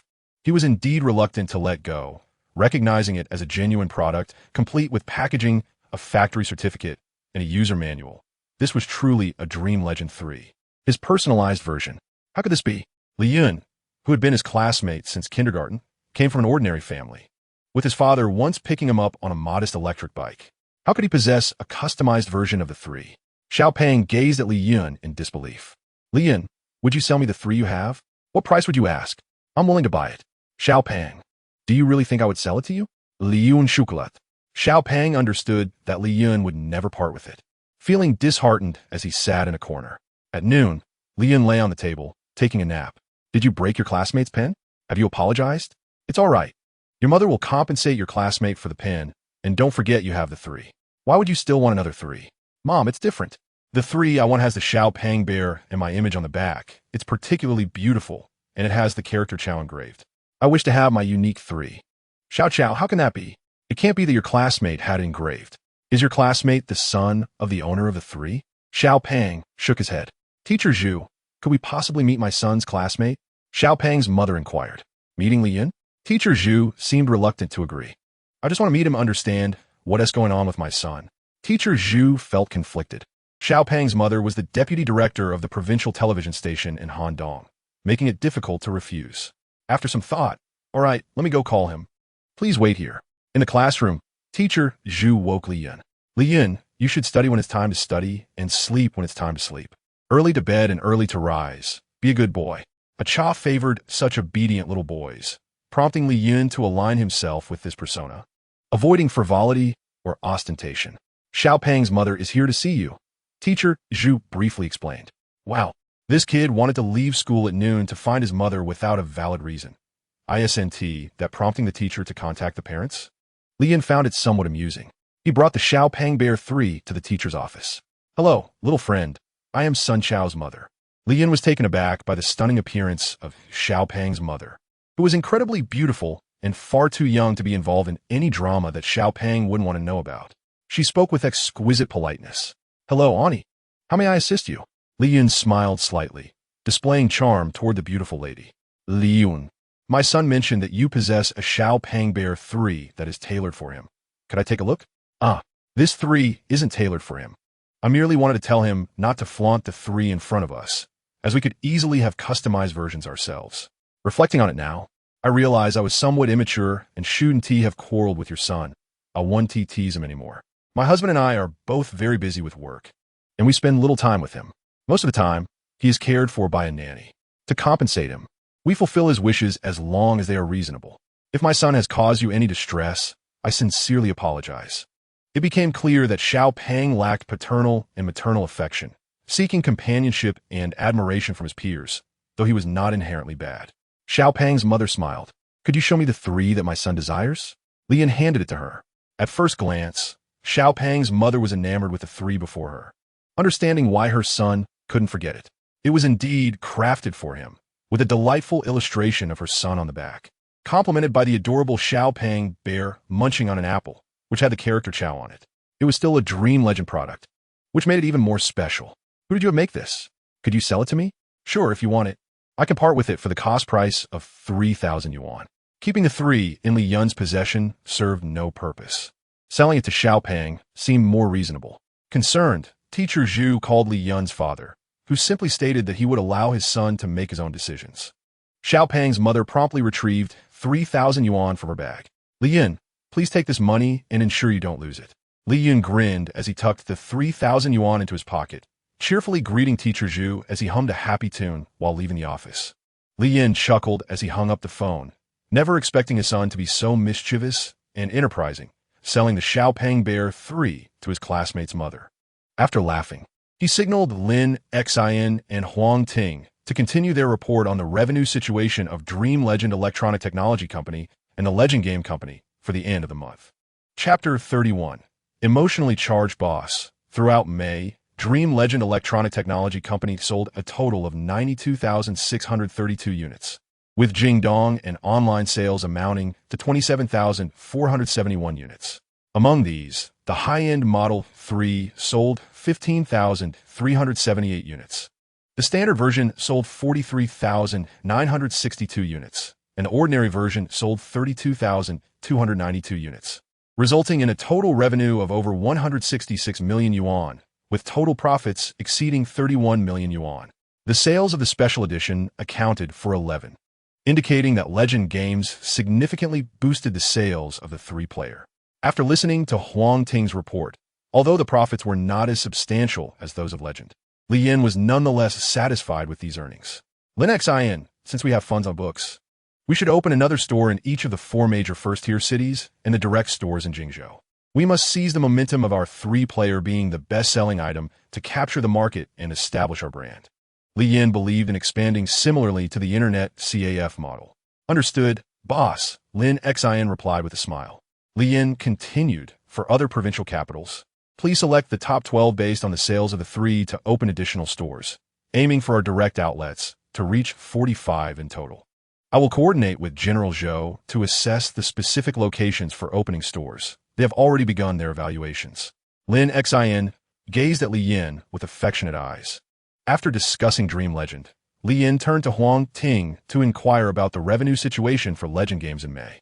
Boss, due to the launch of the Legendary World's first martial arts conference in May, along with the introduction of the monthly subscription card, Legend has set a new revenue record, achieving over 91 million in total revenue. The martial arts conference will last for 3 months, so our revenue should remain stable for the next 2 months, with the potential to surpass May's figures. If we could break 100 million, that would be wonderful. Li Yun mused, hopeful for a figure exceeding 90 million. Operating games proved to be more profitable, with relatively low costs. The combined revenue of these two companies had already surpassed 100 million, a feat accomplished not only through his son's efforts but also thanks to Lin Xian's contributions. Boss, this is merely my duty. It hardly qualifies as arduous work. Lin Xian felt that her boss was the most burdened, not only having to act as a father, but also as a mother to care for his son, while simultaneously juggling his career. What is the current online player count for the Chuanqi game? Lin Xian had anticipated that Li Yin would pose this question and promptly replied, Boss, the online player count for Chuanqi remains stable at approximately 1 million, primarily due to the expansion of point cards into county-level markets. Tomorrow, please inform all promotion staff that their salaries will be increased by 15 and bonuses by 5. They should be rewarded commensurately for their efforts. Thank you, boss. I express my gratitude on behalf of the promotion staff for the salary increase. These promoters typically earned only 600 yuan, and with an additional 200 yuan in bonuses, their total would reach 800 yuan. With the salary increase of 15 and the bonus increase of 5, their earnings should exceed 2,000 yuan, which is equivalent to half a month's salary in a small county. After Huang Ting departed, Lin Xian initially intended to leave as well. However, she recalled a song from Shan Chahua 3, Qi Feng Lu, which had been personally recorded by Li Yun for the game. Li Yin was unaware that his son possessed a talent for composition. Thus, Wu Deming must have also been composed by him. This boy was surely inspired by the future renowned songs. Having said that, she took out a small MP3 player and gently pressed a button, causing the song to resonate. As she listened to the melody that traced the youthful journey, Li Yin stood and approached Lin Xian, quietly absorbing the music. After the song concluded, Li Yin remained enveloped in its ambience. Xiao Xian wishes to sing this song at the Chuanqi Tianxia First Martial Arts Conference. I believe it is a splendid idea. What do you think? Li Yin sought to hear his son's opinion, considering that it was specifically crafted for his classmates. Lin Xian was somewhat surprised that Li Yin wished to consult his son, but indeed, Li Yin was quite mature for his age, unlike other 7-year-old boys. Rising to leave, Lin Xian suddenly felt a wave of dizziness. Observing Lin Xian stand up, Li Yin instinctively closed his eyes, and she collapsed towards the ground. Alarmed, he swiftly caught her in his arms. Gazing at Lin Xian's tightly shut eyes, he worriedly exclaimed, Lin Xian, what is wrong? Lin Xin, with her eyes still closed and feeling a heaviness in her head, struggled to open her eyes and found herself cradled in Li Yan's embrace. I am fine. I just need to rest for a moment. That is a relief. Li Yin held her quietly, waiting for her to regain her composure. As Lin Xian felt the gentleness of Li Yan's embrace, her heart raced. She remembered Li Yun's whispered words, Aunt Lin, I think my dad might be in love with you. If you are willing, you could be my stepmother. She truly wished to remain in his arms indefinitely. Li Yin then realized he was holding something soft and delicate. Are you ready? You can help me up now. Lin Xian felt his strong hand grasping her in a rather sensitive area. Her cheeks flushed crimson, and a blush crept up her neck, realizing it was likely unintentional. Li Yin also realized what he had touched. She must be angry. Her face is completely red. What should I do? Should I apologize? Lin Xin, I am sorry. It was not intentional. Lin Xian understood that Li Yin had not meant to offend, and she nodded in acknowledgement. Their gazes met, and they were at a loss for words. I should be thanking you. If it weren't for you, I would have fallen to the ground. How long were you planning to hold me? Aren't you tired? Li Yin quickly helped her to her feet, feeling the awkwardness. Are you feeling better now? He asked, attempting to alleviate the tension. Hearing Li Yan's concern, Lin Xian felt a sweet warmth in her heart. Surely he must have feelings for her. I am fine now. I suppose it is just that I haven't been sleeping well lately. Li Yin was puzzled by her statement. How could you be lacking in sleep? I haven't been working you like a horse. Lin Xian, how could you be lacking in sleep?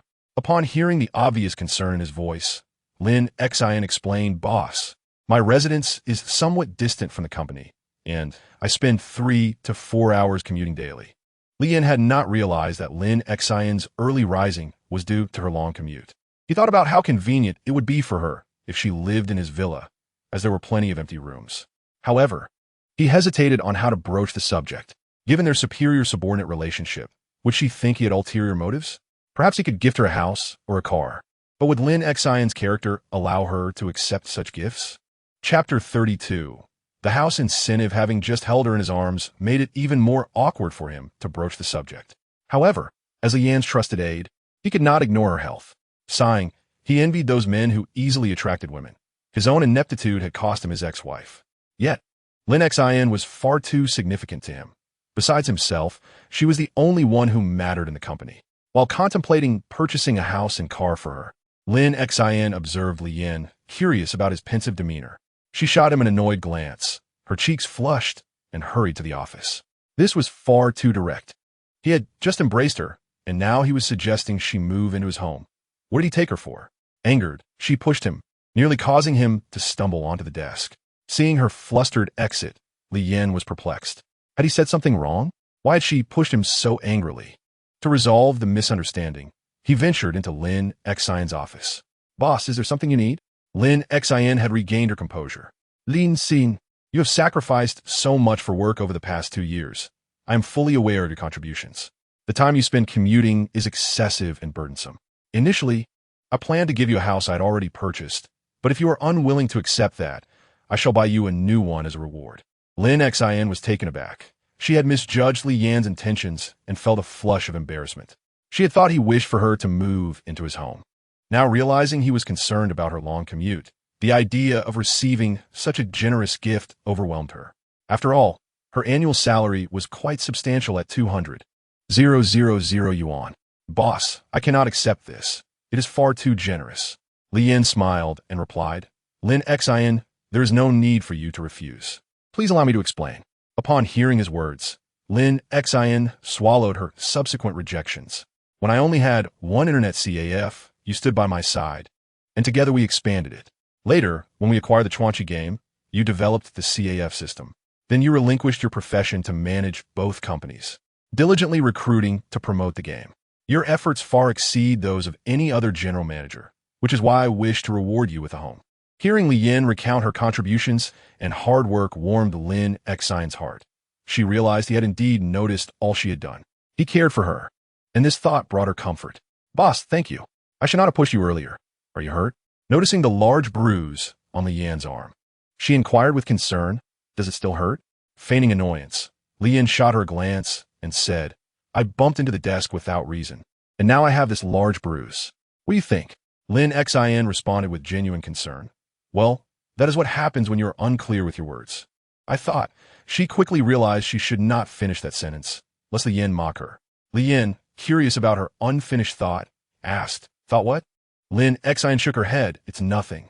Seeing that she had no intention of elaborating, Li Yan found himself at a loss. Why did she always leave her thoughts half-finished? Her mind was as unfathomable as the depths of the ocean. He could never decipher her true feelings. Lin Xin, do you have something to attend to now? Lin Xin found herself momentarily stunned. What was the matter with Li Yan today? Typically, he would directly express his work arrangements. But today he was unexpectedly courteous.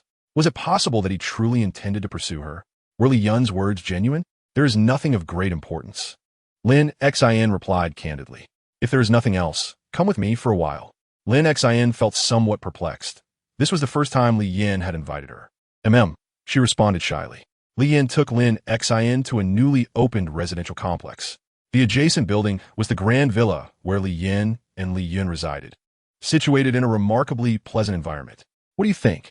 It's south close to the road, right? Li Yan inquired. You want to buy me a house here? This is far too expensive.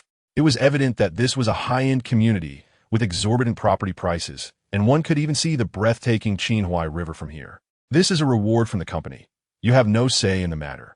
I can't just give you a modest apartment of 60 or 70 square meters. If you feel it's too costly or too large, simply help me earn more in the future. Li Yan opened the car door, and they both stepped out. Lin Xin observed that the location of the small high-rise was indeed quite good. The view of the Qinhuai River at night from the balcony was stunning. Do you like it? Seeing the sparkle in Lin Xin's eyes, Li Yan led her to the sales center. Are you two here to look at properties? What type of unit are you interested in? Would you like me to make some recommendations? The saleswoman, noticing Li Yan's plain attire, presumed they were a couple looking to purchase a home for marriage, unaware if they had sufficient funds, as this community featured 2 households per floor, each spanning 180 square meters. Li Yan nodded with a smile, pointing to several well-placed buildings on the model and inquiring, Has this building been sold? Sir, this building is a small high-rise, all over 180 square meters. Alternatively, you could consider the 3 high-rise buildings at the back, which have units of 70 or 80 square meters that are more affordable. I suggest you consider these first. It would ease the financial pressure. Li Yin looked at the well-meaning young woman, intending to inform her of his preference for the small high-rise, when a familiar voice, laced with mockery, interrupted him. Li Yin, you pathetic loser. Aren't you supposed to be in Yantai? What are you doing in Jingzhou? Upon hearing that loathsome voice, Li Yin frowned, gazing at the heavily made-up woman who was clinging to a middle-aged man around 60, regarding Lin Xin with disdain. This woman was the very one who had eloped with the man who swindled him. After that man was imprisoned, she vanished, leaving behind a trail of bitterness. Apparently, she had latched onto another older man. How utterly repugnant. Upon seeing Lin Yan with a girl, she scrutinized him closely, lamenting, I was blind to have chosen you. A spineless fool. You may have a handsome face, but you are utterly useless, unable to even buy me jewelry. You wasted my youth. With that, she tossed her hair, revealing her platinum earrings, as well as her golden bracelet and diamond ring. Chapter 33. Disdain from the ex-wife. Witnessing this beautiful woman attempt to defend her ineffectual ex-husband was quite discomforting for Lin Xin. Even if she no longer wanted him, he still belonged to her in some sense, a man she could exploit at any time. Dear girl, do not be deceived by him. He is a man without money and ambition. If you were to be with him, you would only reside in a dilapidated community, perpetually fretting over finances. You, being so beautiful, could easily find a man who loves you and is willing to spend on you. Do not let a pauper ruin your life. Li Yan's ex-wife, after attempting to dissuade Lin Xin, turned to the older man with a flirtatious demeanor, saying, Darling, you treat me so well. Alas, my previous life was ruined by that worthless ex-husband, squandering 7 years of my youth on him. If only I had met you sooner. How would you compensate for my lost time? Hearing her words felt like a fly had buzzed in Li Yan's ear. Lin Xin found it amusing. This woman had such poor taste, forsaking a promising partner for a man around 60. She even dared to call Li Yin a pauper. However, thanks to her provocation, he had taken a brave step forward and now possessed a fortune exceeding hundreds of millions. She foolishly believed she had discarded a poor ex-husband, when in truth, she was merely a foolish woman. You are shameless, abandoning your husband and child. If you did not wish to continue life with me, you could have divorced and left. Yet, you heartlessly eloped with another man, taking away our finances and leaving me and our son in debt.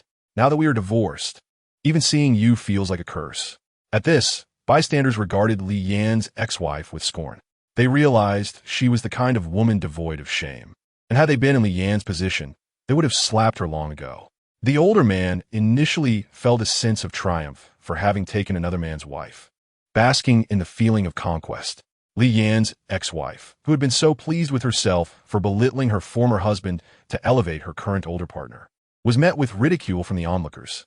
She could no longer maintain her facade of superiority, erupting in anger at those observing. What are you all saying? You know not the struggles of others. Do not gossip. I can only blame him for the storms he brought into my life. Li Yin watched his ex-wife, now a clown in her own right, arguing vacuously. Had it not been for the upscale nature of the community, where most residents were of considerable means, he would have already unleashed his fury upon her. One woman, unable to tolerate the scene, remarked, You dare to argue after committing adultery? Even if you could not continue in your marriage, you could have divorced without resorting to such actions, especially colluding with a lover to take your husband as hard-earned money. Even as a woman, I cannot side with you. No wonder your man refuses to acknowledge you. The justifications are numerous and utterly shameless. Li Yan's ex-wife was on the verge of lashing out, but was restrained by her older partner. Enough, Taozi, do not engage with this pauper who dampens our spirits. We are here to buy a house. Why waste time arguing with a beggar? If my darling gets upset, I would be quite distressed. With that, the older man cast a disdainful glance at Li Yin and took his ex-wife by the arm, addressing the saleswoman. What is the price of your largest unit? If I like it, I will purchase it today. He smiled at Li Yin, surveying the crowd of onlookers. The saleswoman, taken by surprise at this turn of events, eagerly responded, Sir, Madam, please have a seat over there and enjoy some tea while I recommend the finest properties we have. Thank you for your assistance. Li Yan's ex-wife said smugly as she cast a glance at Lin Xin. Meanwhile, a junior sales associate, noticing that Li Yin and Lin Xian had not left, was concerned about her performance for the month, knowing that without a sale, her commission would be jeopardized. Would you like me to recommend some of our more affordable small units? If you're interested, please come over for tea, and I can provide a detailed introduction to these types of properties. Li Yin nodded in agreement. The polite intern guided him and Lin Xian to a table on the other side, deliberately distancing them from his ex-wife. However, Li Yin's ex-wife was not finished. She sought to strike at her former spouse once more. Young lady, if you're a sales associate, your eyes should gleam with opportunity. Some people are clearly unable to afford a home and likely still have debts to repay.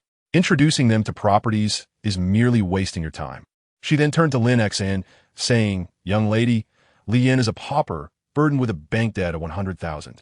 He barely earns 600 or 700 a month and has been unable to turn his life around for over a decade. Do not let him deceive you. Lin Xian looked at the foolish woman with exasperation. Li Yin was a good man. Who would have thought that he would be stabbed in the back by his ex-wife, who now rubbed salt into his wounds? His character was indeed appalling.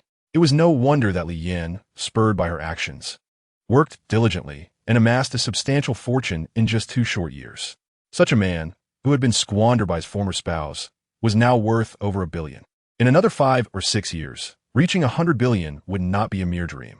She glanced at her current partner, a man in his 60s, and then at Li Yin, who was only 30.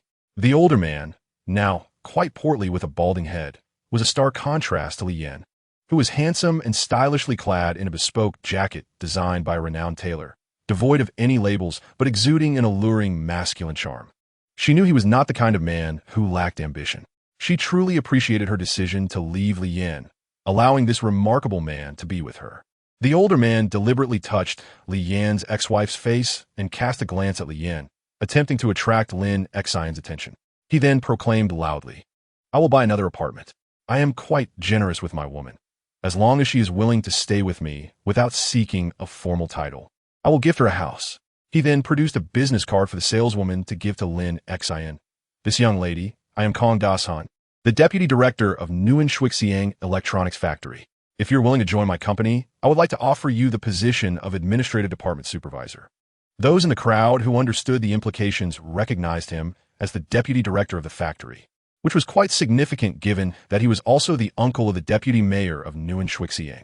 It was no wonder he was wealthy, having secured a lucrative partnership with Menghuan KG Electronics Company for the production of their MP3 players, ensuring a steady stream of orders and the means to purchase multiple properties. Lin Xian disregarded Kong Dashuan's business card, signaling to the saleswoman to toss it in the trash. Chapter 34. Are you just blowing smoke? Li Yin was somewhat incensed, realizing that the deputy director's wealth was derived from exploiting him. In that case, let us simply switch to another processing factory like Biati or Fuji K. Lin Xian, if we cannot find a suitable factory, we should consider purchasing equipment to produce ourselves. Li Yin nodded in agreement. The intern seated nearby looked bewildered, questioning whether they were being deliberately provoked or if this was a genuine situation. Observing the intern's baffled expression, Li Yin chuckled and asked, Do you have any buildings available that overlook the Qinhuai River? The intern, even more perplexed, stammered the best building in the eastern position just started selling today, but it hasn't sold yet due to slightly higher prices. Upon hearing the saleswoman's words, Li Yin glanced at the model of the development, recognizing it as the prime location. He then stated, Tell me a price. If it's reasonable, I will buy it.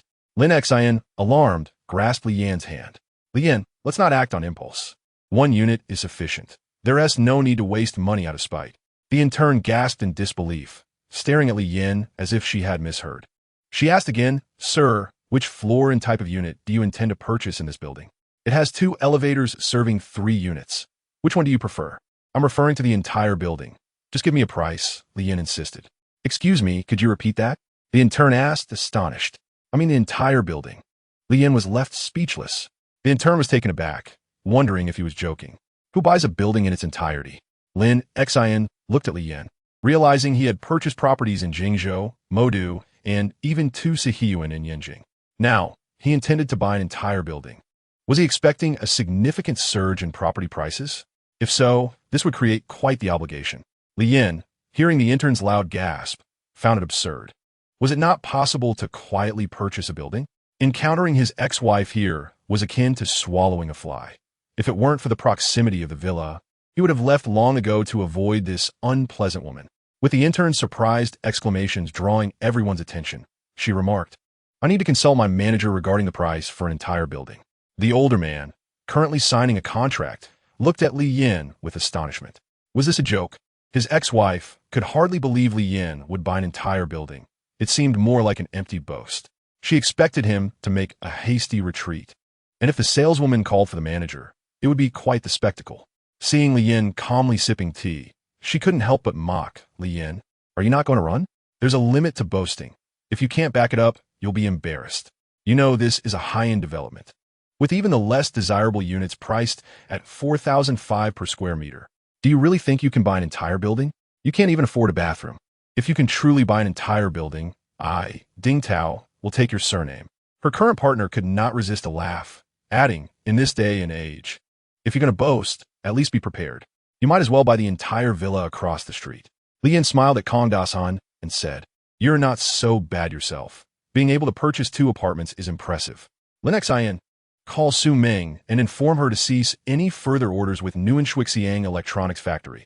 Have her reach out to Biati and agree to their processing requirements." Lin Xin note that, standing up to step outside the sales office to find a quiet spot to make the call to Su Meng. "Huh, I'm not easily intimidated. You, pretending to be from Menghuan Chuanchi Electronics Technology Company, are just putting on a show. This is Fenghuang City, one of the high-end new developments in Jingzhou. If you try to deceive them, you'll be the one regretting it." Li Yan's ex-wife smirked coldly. "Li Yan, for the sake of pride, you dare to tarnish Fenghuang City. You probably don't even know how to write the character for death. I'll call my sister as well. She is no longer the director of the Jinshan County Committee, so there's no need to worry about her reputation. It's time for a change." "Where's your sister working now?" Li Yin inquired, slightly bemused. Li Yin found it amusing that Lin Wan never forgot her connections, no matter where she went. The intern was excited, determined to persuade the manager to offer the gentleman the best possible deal. If she could sell the entire small high-rise, it would result in a substantial commission and potential promotion. The sales staff at the sales center watched the intern ascend to the 2nd floor to find the manager with envy. No one expected these two, dressed simply without designer labels, to be such significant clients. The man wore cloth shoes and lacked the ostentatious accessories of the older man. The saleswoman who initially attended to Li Yin, buoyed by her recent sales, now regretted not recognizing the potential of such a low-key super client. Had she continued to assist them, the sales for the entire building would have been hers, potentially leading to a promotion. Ding Tao, seeing her ex-husband calmly drinking tea, began to doubt whether he genuinely intended to buy an entire building. Otherwise, he would have left long ago. Staying here while unable to afford it seemed like self-inflicted misery. "Peach, does your ex-husband truly intend to buy this building? Did you not say he still owes money to the bank?" Kong Dasan felt an ominous premonition. They couldn't possibly be high-ranking officials from Menghuan Chuanchi Technology Company, could they? If so, the situation would become quite complicated. Ding Tao found it hard to believe. Could it be that he had secured a wealthy benefactor? Yet that seemed implausible. Just moments ago, Li Yin had been the one to express his intent to purchase an entire building. Previously, he had been a mere pushover, too timid to stand up to his superiors at work.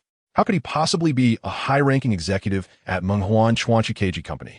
Rest assured, once the sales office manager arrived, he would undoubtedly quote an exceedingly low price and firmly adhere to it, making this building a non-issue. Otherwise, over the next 2 years, he would have to resort to selling blood or kidneys to amass such wealth. Upon hearing Ding Tao's words, the nearby saleswoman's eyes sparkled. This was news she needed to relay to the manager promptly, lest the manager be outwitted by this woman's ex-husband. Chapter 35. This price is acceptable. The young lady excitedly rushed to the manager's office. Manager Zhai. Sitting in her office, Manager Zhai, who was caught off guard by the entrance of the intern Zhou Shaluo without so much as a knock, felt her authority undermined. "Is there something you need? Have you offended a prospective buyer again? How many times must I remind you to be cordial with those viewing properties? Even if they aren't purchasing, display enthusiasm and take notes from our top salespeople." Manager Zhai, "I haven't offended anyone. Rather, the prospective buyer is interested in purchasing our finest building." "Impossible!" Manager Zhai exclaimed, rising in astonishment as she scrutinized Zhou Shaoluo. "Are you certain? Please do not exaggerate. Is there truly an intention to buy?" Or could you be misinterpreting? I am certain. I asked him twice, and he genuinely intends to buy a building. Right now, he is still in the first-floor sales hall. Manager Zhai, for such a significant client, can we offer him our greatest discount? Very well, I will personally attend to this. Zhou Xiaoluo was taken aback. Was the manager planning to bypass her and directly secure the deal? No wonder she was called Manager Zhai. Noticing Zhou Xiaoluo's dazed expression, Manager Zhai quickly realized the girl's thoughts and smiled. What are you standing there for? Don't worry, this deal will be credited to you. No one will contest it. Zhou Xiaoluo finally smiled, eagerly exclaiming, Boss, let me take you over. At that moment, the saleswoman who had previously attended to Kong Dasan hurried over, unreservedly reporting the situation to Manager Zhai, while gleefully observing Zhou Xiaoluo's changing expression. Will such good fortune ever come your way again? I have a keen eye for these matters. I can tell who is serious about buying. Manager Zhai shot a glare at Zhou Xiaoluo, but still intended to meet this client, who seemed to be putting on airs about the property. Zhai Siyu approached the sales hall with the two saleswomen. Hello, I am Zhai Siyu, the marketing manager of Fengwang Huayuan. May I have your name? Manager Zhai approached Li Yin with a beaming smile, desperately concealing her disdain. Hello, my surname is Li, he replied with a smile. Mr. Li, I just heard from a sales staff that you are interested in purchasing an entire building on the eastern side of Fengwang Huayuan. Manager Zhai stated calmly. Yes, I am quite fond of that building. If the price is right, I intend to buy it, Li Yin affirmed. If the price is to your liking. I suspect you plan to negotiate and slip away. Let's see how I can play this, Manager Zhai said with a sincere smile. Mr. Li, this building consists of 15 stories, with 2 elevators serving 3 units per floor. Our company's pricing is set at 5,003 per square meter. But for your interest in purchasing an entire building, we can extend a discount of up to 10%, bringing it down to approximately 4,770 yuan per square meter. Noticing Li Yin still listening attentively, she added, moreover, we can waive 10 years of property fees and provide you with 2 underground parking spaces. This is our utmost sincerity. Seeing that Li Yin was still taking it all in, Kong Dashun chuckled to Ding Tao. He isn't a real buy now? Just wait until this manager realizes Li Yan's true nature. He'll be driven out like a dog. Ding Tao couldn't help but laugh. If that were the case, it would be amusing to see how he wooed innocent women. The mere thought of Li Yin charming a woman even more beautiful than herself made her heart ache like being gnawed by ants. How could he be living such a good life, completely oblivious to his own shortcomings of engaging with other men during their marriage? Husband, once I drive my ex-husband and that woman away, you must humiliate them thoroughly. Of course, I will make sure they regret it. This older man had long been smitten with Lin Xian. Conquering such a woman was a true achievement.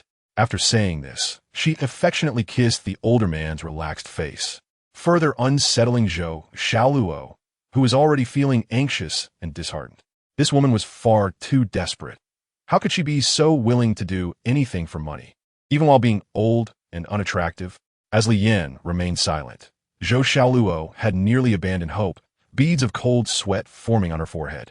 At that moment, nearly everyone was watching Li Yan's impending embarrassment, ready to witness a grand spectacle. Observing Manager Zhai's darkening expression, the young girl beside her with a flushed face, and the saleswoman beside her reveling in the drama, Li Yin smiled. I am not fond of the number 4,770. Let us say 4,666. I prefer that. If you agree, I will pay in full. Manager Zhai scoffed. You're 106 short. You surely thought I would acquiesce? You assume you have me trapped, and when I refuse, you can use that as an excuse to leave. But in the grand scheme of the total price of this building, it's hardly substantial. After all, the owner is still inclined to heed my advice. Mr. Li, we shall proceed at your proposed price. With that, she cast a sly smile at Li Yin, eager to see how he would respond to this turn of events. Wonderful. I will buy it. Li Yin felt that the price was indeed reasonable. Those who initially anticipated mere entertainment were left astounded. Was this Mr. Li not merely boasting, but genuinely intending to purchase an entire building? That price was indeed quite favorable. Ding Tao's eyes widened in disbelief. What had her ex-husband just claimed? He was buying that building? With what funds?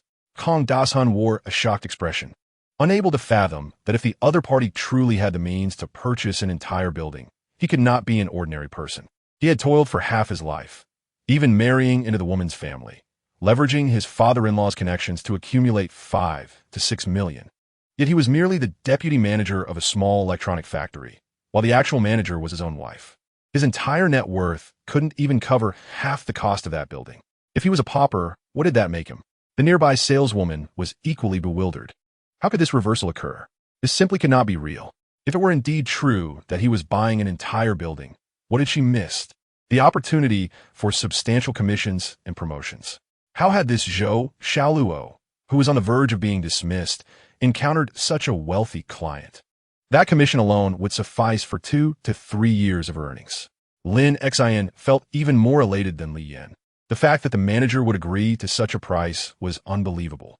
However, after some contemplation, she realized that her boss had cleverly turned the tables, utilizing his ex-wife's mockery to negotiate effectively.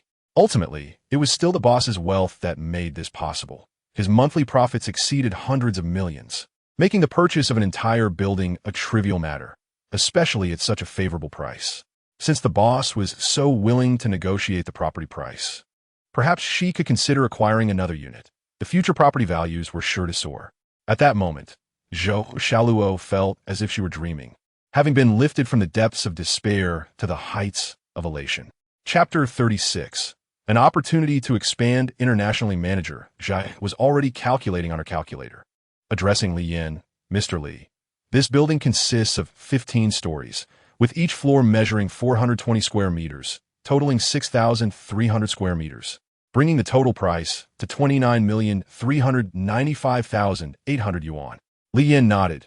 That sounds acceptable. Please prepare the contract, and I will pay in full with my card. Manager Zhai finally believed that this Mr. Li genuinely intended to purchase this building, feeling somewhat regretful for having priced it too cheaply. However, there was no turning back now. Please wait a moment. I will prepare the contract. Manager Zhai said with a smile. Just a moment. The lady beside me has not made her choice yet. Once she decides, I will pay together. Boss, in that case, I will choose room 801 in the 8-story building next to yours. Manager Zhai then smiled and went to prepare the contract, generously offering her 10 years of property fees along with a complimentary renovation design plan. After signing the contract, she promptly paid with her card, an amount of 29,970,000. The woman, Li Yan's ex-wife, appeared stunned, her heart aching as she realized she had divorced Li Yan in such a callous manner. He had truly purchased an entire building and gifted a spacious 120 square meter apartment to the woman beside him. How had Li Yan amassed such wealth in the past 2 years? Holding the purchase contract, Li Yan left Fengwang Huayuan with Lin Xin. As they departed, the people in the sales hall regarded Li Yan's ex-wife as if she were a fool, questioning how she could forsake such a wealthy husband for an older and less attractive man, while feeling smug about it. Zhou Xiaoluo had struck it rich, earning a commission that equated to 2 years' worth of her efforts. Just as Ding Tao was lost in thought, the older man beside her, Kong Das-hun, received a call from a displeased woman. Kong Das-hun, what have you done to offend someone? Lin Director has called to inform us to prepare, as the orders from Dream Legend Electronics will no longer be assigned to us. Dear, I just recalled what that man mentioned. Kong Das-hun felt dizzy, nearly collapsing. He had indeed angered an important client. Realizing this, he rushed outside, only to find that Li Yan had already driven away. At that moment, his phone rang. It was Lin Dong, the representative from the American International Data Group, calling. This group also held an 8% stake in Xia. Perhaps they were considering selling it to him. With a surge of excitement, he answered, "Hello, Mr. Lin. What prompted you to call me?" "Li boss, I have good news. We intend to invest in your Dream Legend Electronics." Li Yan was momentarily taken aback, questioning the nature of this good news. "Li boss, your company operates the most popular game in the country, and your electronic technology firm has tremendous potential. The 3 models of your player dominate a significant portion of the domestic market. Truly impressive. After much deliberation, we are eager to finance Dream Legend Electronics. What are your thoughts?" Li Yan instinctively felt averse to this proposition. He had no intention of agreeing to the financing, fearing that they would meddle in his affairs. Just as he was about to decline, Lin Dong continued, "Mr. Li, I understand that you are financially secure due to your success with the game. This financing is not merely an attempt to benefit from your success. I have thoroughly researched the 3 models of your player. Their innovative design and sound quality are what drive their popularity. This advantage could allow your players to enter the American market, a territory in which we excel. A collaboration could lead to mutual success, and we could assist you in listing on the Nasdaq in the future. Li Yin contemplated Lin Dong's words. This indeed presented an opportunity to expand internationally. Who wouldn't want to earn more, especially in US dollars? If that were the case, he need not cling tightly to all his shares. Every colossal enterprise mentioned in his son's aspirations had undergone multiple rounds of financing to reach billion-dollar valuations. He had even invested in Xia and Jingdong, which were flourishing as well. The ordinary and standard versions of his player were performing well domestically, yet the flagship version, priced at 2,899 yuan, was not selling as expected due to the low average wage in the country. How could an average person justify spending 3 to 4 months' salary on a flagship player? However, in foreign markets, that price would be considered quite reasonable. Should he unlock that sales channel, he would open up a new market, bringing substantial profits to his company. Earning money from Americans, whose spending power far exceeded that of domestic consumers, would yield significant returns, even if the volume did not match domestic sales. He would also consult Lin Guang regarding the possibility of securing export tax rebates. If achievable, the profits would surpass those made domestically. Lin Dong sensed that Li Yin was deep in thought and patiently awaited his decision. After a considerable pause, Li Yin finally spoke. "Very well, Mr. Lin. Let's meet in person to discuss this further." Lin Dong smiled. "That sounds splendid. I am in Modu. I can come over at your convenience." It appeared that the other party was confident he would not refuse, as their interests were aligned. Li Yin then suggested, "Let's meet the day after tomorrow, Monday. Come directly to my company." "Looking forward to Monday," Lin Dong replied cheerfully. Sacrifices lead to rewards. If the Dream Legend player could indeed penetrate the American market, accepting their investment would further propel the development of Dream Legend electronics. He only needed to emulate the success of Ma Huateng and Ma Yun. Lin Dong exhaled with relief. Since Li Yin was willing to meet, it would depend on the conditions he could offer. He genuinely believed in Li Yan's potential. As he consistently navigated the currents of the times, achieving remarkable success with both the Legend game and the player. Notably, the player had become the leading brand in the domestic market, setting benchmarks for others to follow, with many imitating its design and performance. Even the standard version was priced lower than competitors, yet sold exceptionally well, which would be even more pronounced in the American market. The American-made player held no advantage compared to the Dream Legend model, which was precisely why Lin Dong sought investment from Li Yin. Chapter 37. The Music Ecological Barrier Dad. How are sales for the player? Upon hearing his son's inquiry, Li Yin felt as if he were being asked to report his performance to a superior. How could he feel this way as his own father? He had connections within a renowned venture capital firm in the US. If he could leverage those connections to introduce the player to the American market, it would certainly elevate Dream Technology to new heights. In May, Dream Technology Electronics earned over $4 million, and with the recent opening of 15 direct stores, its valuation should exceed $100 million. Otherwise, discussions would be pointless. One cannot hang all hopes on a single tree. "Dad, why are you silent? Are you facing any difficulties?" "I think the player is performing well. It is selling adequately. There are no difficulties." However, a venture capital firm is interested in investing in Dream Legend technology. Investment? If their intention is merely to profit from the rising stock prices post-IPO, then there is no need for them to invest. The money earned from the Legend game is sufficient for developing Dream Legend technology. "Dad, if they're only offering straightforward financial support, we should decline. We are not in need of funds." Li Yin delightfully savored a bite of the scrambled eggs with tomatoes. "That is my thought as well. However, they claim they can help us penetrate the American market with a player. I would like to meet them to discuss the potential of earning money from foreigners." Li Yin immediately halted his meal, his chopsticks suspended in midair. Such investors could be acceptable, but which venture capital firm are we talking about? Is it Sequoia Capital? Li Yin was taken aback, not expecting that his son truly had such aspirations. He intended to invest in a legendary technology company. Li Yin sipped a spoonful of rib soup, yet his mind had long departed from the delectable broth. If there really existed a possibility to assist Menghuan Chuanqi Technology Company 3 in entering the American market, it would indeed be worth discussing. Seizing the opportunity while 3 had not yet been supplanted by 4, he aimed to earn a little more in US dollars to facilitate the upgrade and development of 4. While 3 had just emerged, it was crucial to ride the coattails of the prevailing winds to penetrate the American market. With Apple set to launch at the end of the year, if their 3-player could take the lead and capture the American market ahead of Apple, it would be nothing short of perfect. Upon contemplating Apple, he recognized that his family possessed a platform that could learn from Apple's model, acquiring a plethora of music copyrights to establish a music ecological barrier.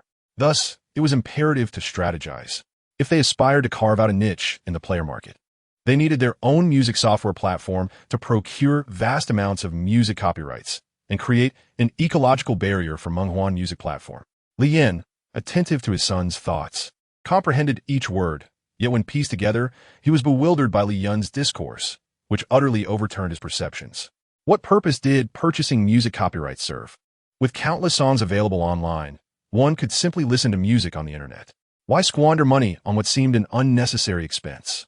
With a music platform and an abundance of music copyrights, one would possess a lucrative project that would never fall out of favor with time. Sighing, he contemplated the necessity of ensuring harmony between Zhu Shaji and Bai Guang, recognizing the challenges of pursuing such a long-term profitable venture. Embracing wealth in one hand and beauty in the other, this was the ideal way to live without regrets. When others desired to listen to music, they would need to pay for music on their platform. Otherwise, they would be left to suffer with only 10 seconds of music. Upon hearing his son's elaboration, Li Yin began to grasp the revenue model of the music platform. Yet he questioned whether users would truly part with their money, given that people had grown accustomed to free access. Nevertheless, the emergence of such ideas from his son indicated that this model could indeed be viable and profitable. Alas, future generations would be pitiful, having to pay for music. Had it not been for his son's insights, the three-player would eventually lack music downloads, as no one would allow their music to be used for commercial gain without compensation. Moreover, the three-player was merely a transitional electronic product, rising rapidly yet equally susceptible to swift obsolescence and imitation, with no technical barriers to entry. Thus, for 3 or 4 to survive, it was essential to secure their own music copyrights. Upon hearing his son's thoughts, Li Yin experienced an epiphany. His horizons broadened. Consequently, come Monday, when he met Lin Dong, he would need to elevate the valuation of Menghuan Chuanqi Electronic Technology Company. Copyrights were undervalued domestically, but the situation was markedly different in the United States, where copyright was held in high regard. It was imperative to establish a music platform, even if it required sacrificing everything to acquire music copyrights. This necessitated financing. With these promising ideas, he would enlist Gao Xiaoqin and Gao Xiaofeng to integrate these concepts.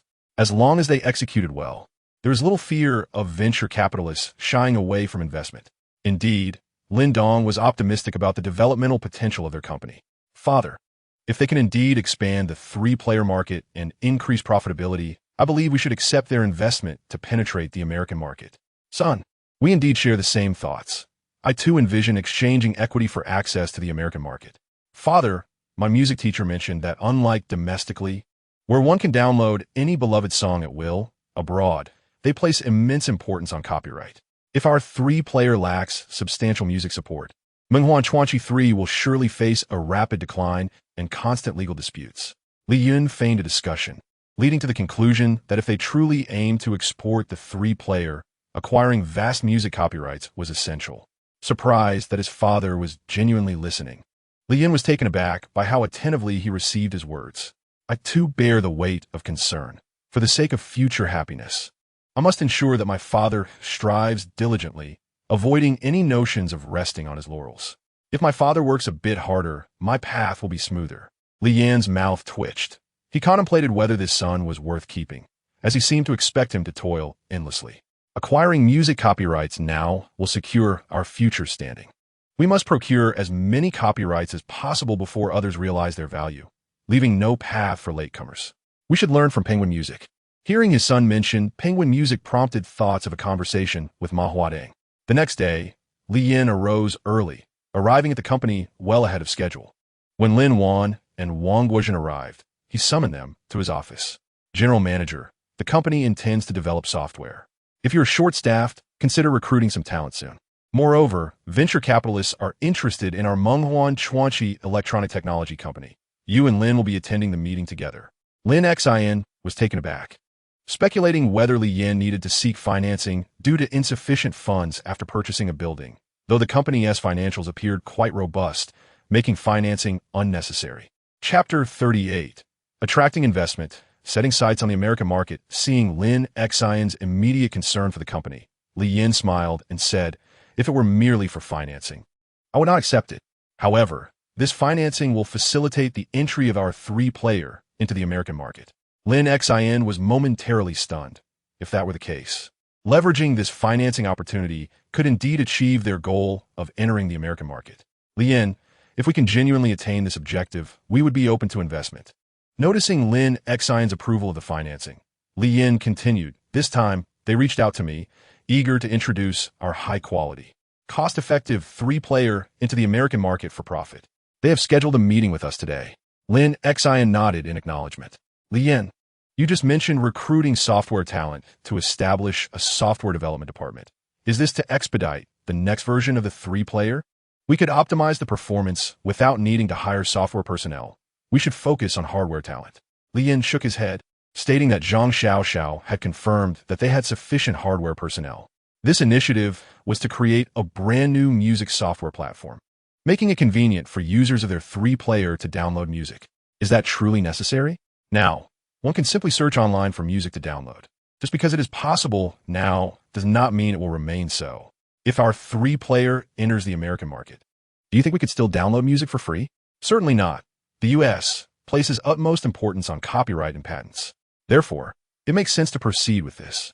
Lin Xian recalled Li Yan's vision, realizing that there was indeed potential for domestic copyright emphasis to grow. If that were the case, the legendary music platform could become the first music platform in the country. With a music platform and the acquisition of music copyrights, although the expense may be considerable, it would at least prevent unnecessary disputes and lawsuits, thereby enhancing the competitiveness of their three-player.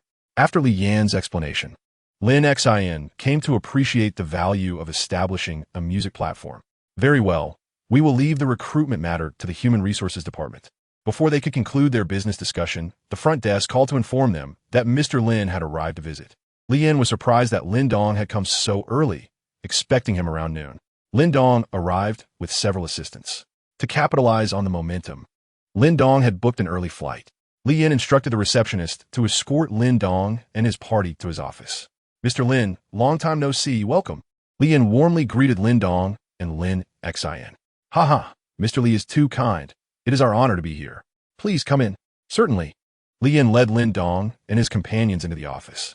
Both parties introduced the personnel present. Once everyone was seated, Li Yin initially intended to engage in a few pleasantries. However, Lin Dong promptly cut to the chase, stating, "Boss Li, I already mentioned over the phone that I'm interested in financing your company." Li Yin was taken aback by Lin Dong's directness. Was this because he had initially approached the acquisition of his shares in Xia with such candor? Thus, Lin Dong felt it appropriate to express his intentions so openly. "Lin Daili, as a prominent venture capital firm, what draws you to Menghuan Chuanqi Dianzikeji Company? Lin Xin Yin Guit So Mewat Pepe." "The primary reason for investing in Menghuan Technology is my belief in your capabilities, Boss Li. In less than 2 years, you have launched 2 classic MP3 players, both of which I particularly admire. Your MP3s have set trends and overshadowed those released in the same time frame," Lin Dong articulated. "Consequently, your 2 MP3 players dominate the domestic market with outstanding sales. However, given the limited consumption capacity domestically, I believe that if it were to enter the international market, it would yield significantly higher profits. Our research indicates that American-made MP3s simply cannot compete with your products in terms of performance, especially given their exorbitant price. Approximately $2,000. If your MP3s were to enter the American market, they would undoubtedly attract consumer favor." Li Yin was pleasantly surprised by Lin Dong's commendation of his company's MP3 players, and he found the analysis quite reasonable. He exchanged knowing smiles with Lin Xian. Lin Xian smiled slightly and said, "Thank you for your recognition of our MP3 players, Mr. Lin. What valuation does your esteemed company place on Menghuan Chuanqi Dianzikeji?" Li Yin added, "If you can indeed facilitate our entry into the American market and the valuation is reasonable, I would be willing to accept your financing." Lin Dong had already prepared a valuation and confidently stated, "After assessment, our valuation stands at $50 million. $50 million? That's far too low." Li Yin shook his head. "You must understand that by the end of May, our MP3 players sold 100,000 units across 20 direct stores. Presently, we have opened an additional 15 stores, and with our collaboration with Jingdong, we anticipate a surge in sales for both of our MP3 players. Lin Xian chimed in with a smile. In May, Minghuan Technology's total revenue from MP3 players reached over 166 million, with total profits exceeding 31 million. Converted to US dollars, that amounts to approximately 450,000. If we had access to the American market, this 50 million valuation would be grossly underestimated. Lin Xian's reliance on data added to her persuasiveness. Lin Dong was momentarily taken aback. He hadn't anticipated that Minghuan Technology would perform even better than he had envisioned. After all, he had only relied on projections of Minghuan Technology's MP3 sales, neglecting the potential of the Jingdong store channel. Following discussions with his two assistants, Lin Dong raised the valuation to 75 million US dollars. Lin Xian hesitated, feeling that this valuation was already substantial. However, Li Yin remained firm. Lin Dong, today I have arranged for General Manager Lin to recruit software talent, intending to initiate an innovative project that will significantly enhance the visibility of Minghuan Technology's MP3 players. He then turned to Lin Xian. Indeed, our boss plans to develop an online music software platform that facilitates the downloading of music for our MP3 users by acquiring a substantial number of music copyrights. This way, users of our MP3s can freely download their favorite music from the platform, greatly enhancing user satisfaction. With a vast library of music copyrights, competing companies will lack sufficient music for users to download, leading to diminished sales of their MP3 players. Lin Dong was astonished. He had not expected Minghuan Technology to conceive the idea of establishing a music barrier. If such a music ecosystem could indeed be realized, it would signify remarkable profits. No wonder this self-made grassroots entrepreneur dared to dream and take action. Such forward-thinking plans promised a bright future. If a similar music ecosystem could be established in the U.S. or European markets, it would render competing MP3 players ineffective against Minghuan Technology.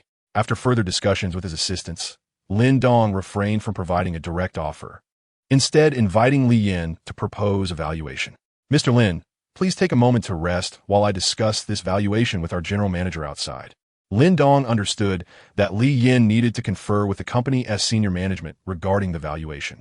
Once Li Yin and Lin Xian departed, Lin Dong deliberated with his two assistants on an acceptable valuation. Manager Lin, if Minghuan Technology is indeed as profitable as stated, we could consider a valuation around 100 million US dollars. Another assistant adjusted his glasses and remarked, if they can indeed establish a music software platform, as Bosley suggested, creating a closed-loop music ecosystem, I have great confidence in the prospects for Minghuan Technology's two MP3 players in the American market, enabling them to outperform any competing products. Lin Dong recognized that the future belonged to digital music, a vast and lucrative market. If financing succeeded and a strong partnership was formed, achieving a market value in the billions was entirely plausible. Now, they could only await Li Yan's valuation expectations. Meanwhile, Lin Dong busied himself by calling Xiong Xiaoge, the president of Zhonghua Company, to report all developments.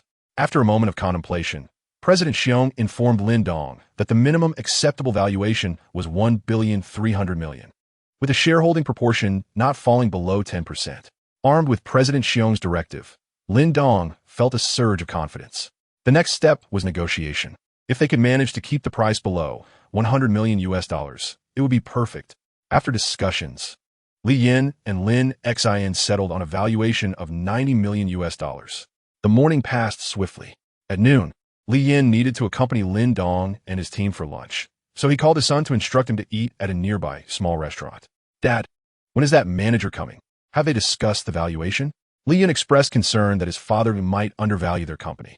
Dad, what is your expected valuation? 90 million US dollars. Li Yin believed this valuation was somewhat inflated. In his mind, he anticipated around 85 million US dollars. Li Yin sighed, feeling frustrated. People say a child doesn't care about the family's land, yet my father undervalues the electronic technology company he has painstakingly built. This price is only about half of what it should be. I need to remind him. Dad, once our music software platform is established, do you realize that we're looking at a 100 billion market?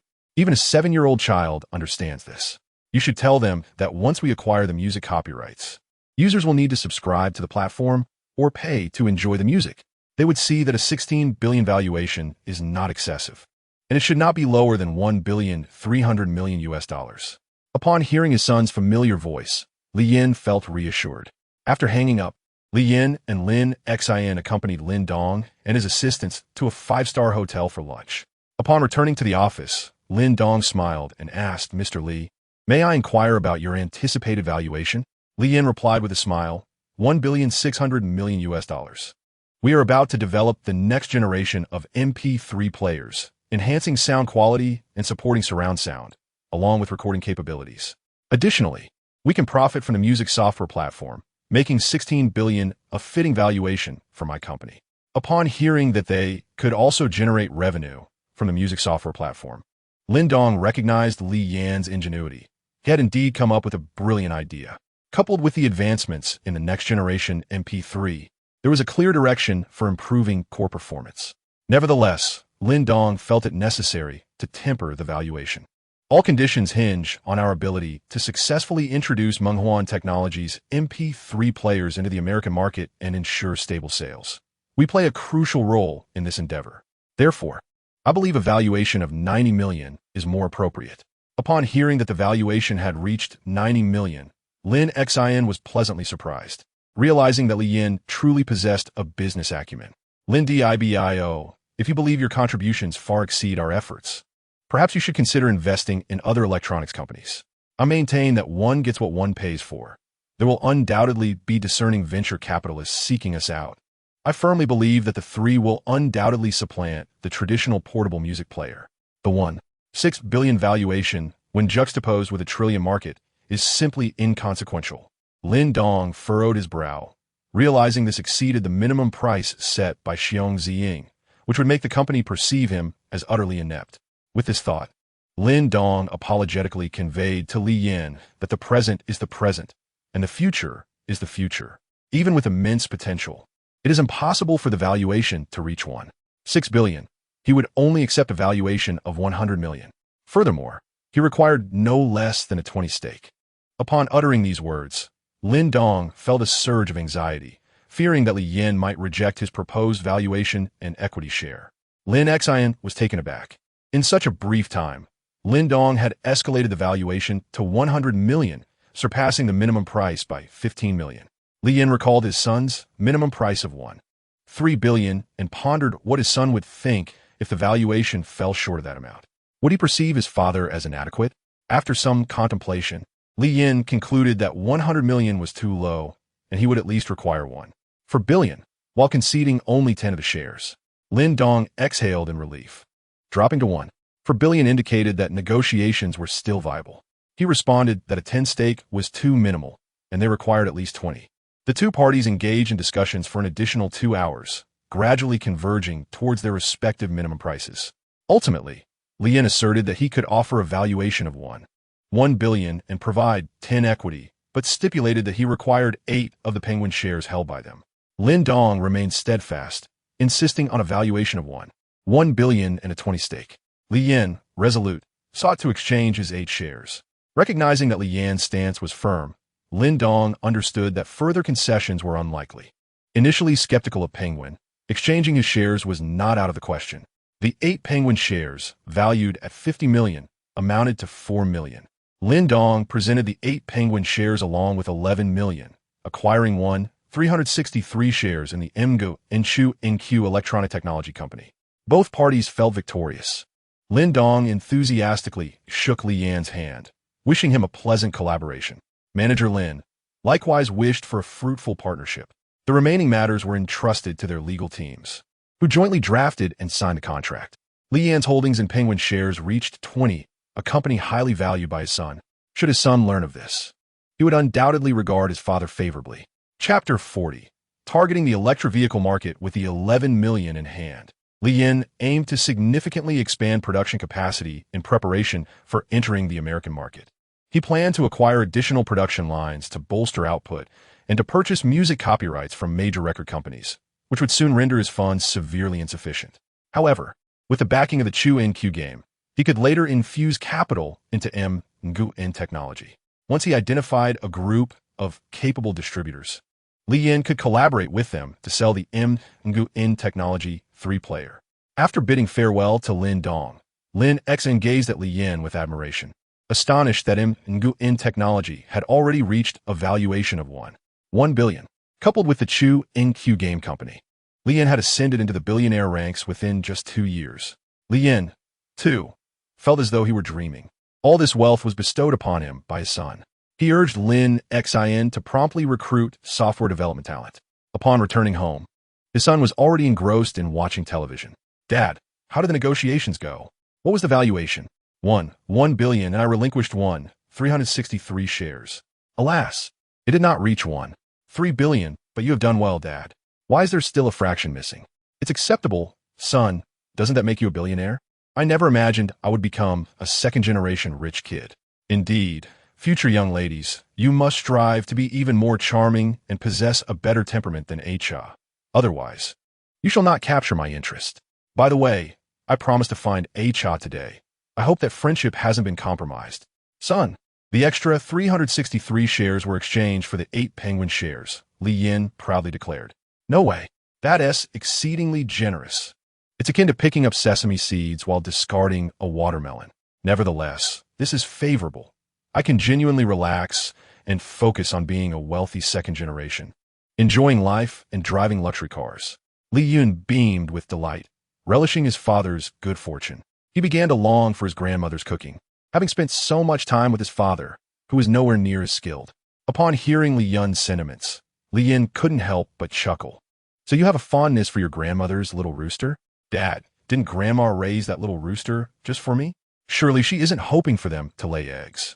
A chicken feast brings prosperity, and the home-raised chickens are far more delectable. Having yet to savor his grandmother's affection, he had already been taken away by his father. Cha woke up feeling somewhat discontented, sitting there in a gloomy mood. Cha, my precious, what troubles you? Zhou Wenmin noticed Cha's sulky expression.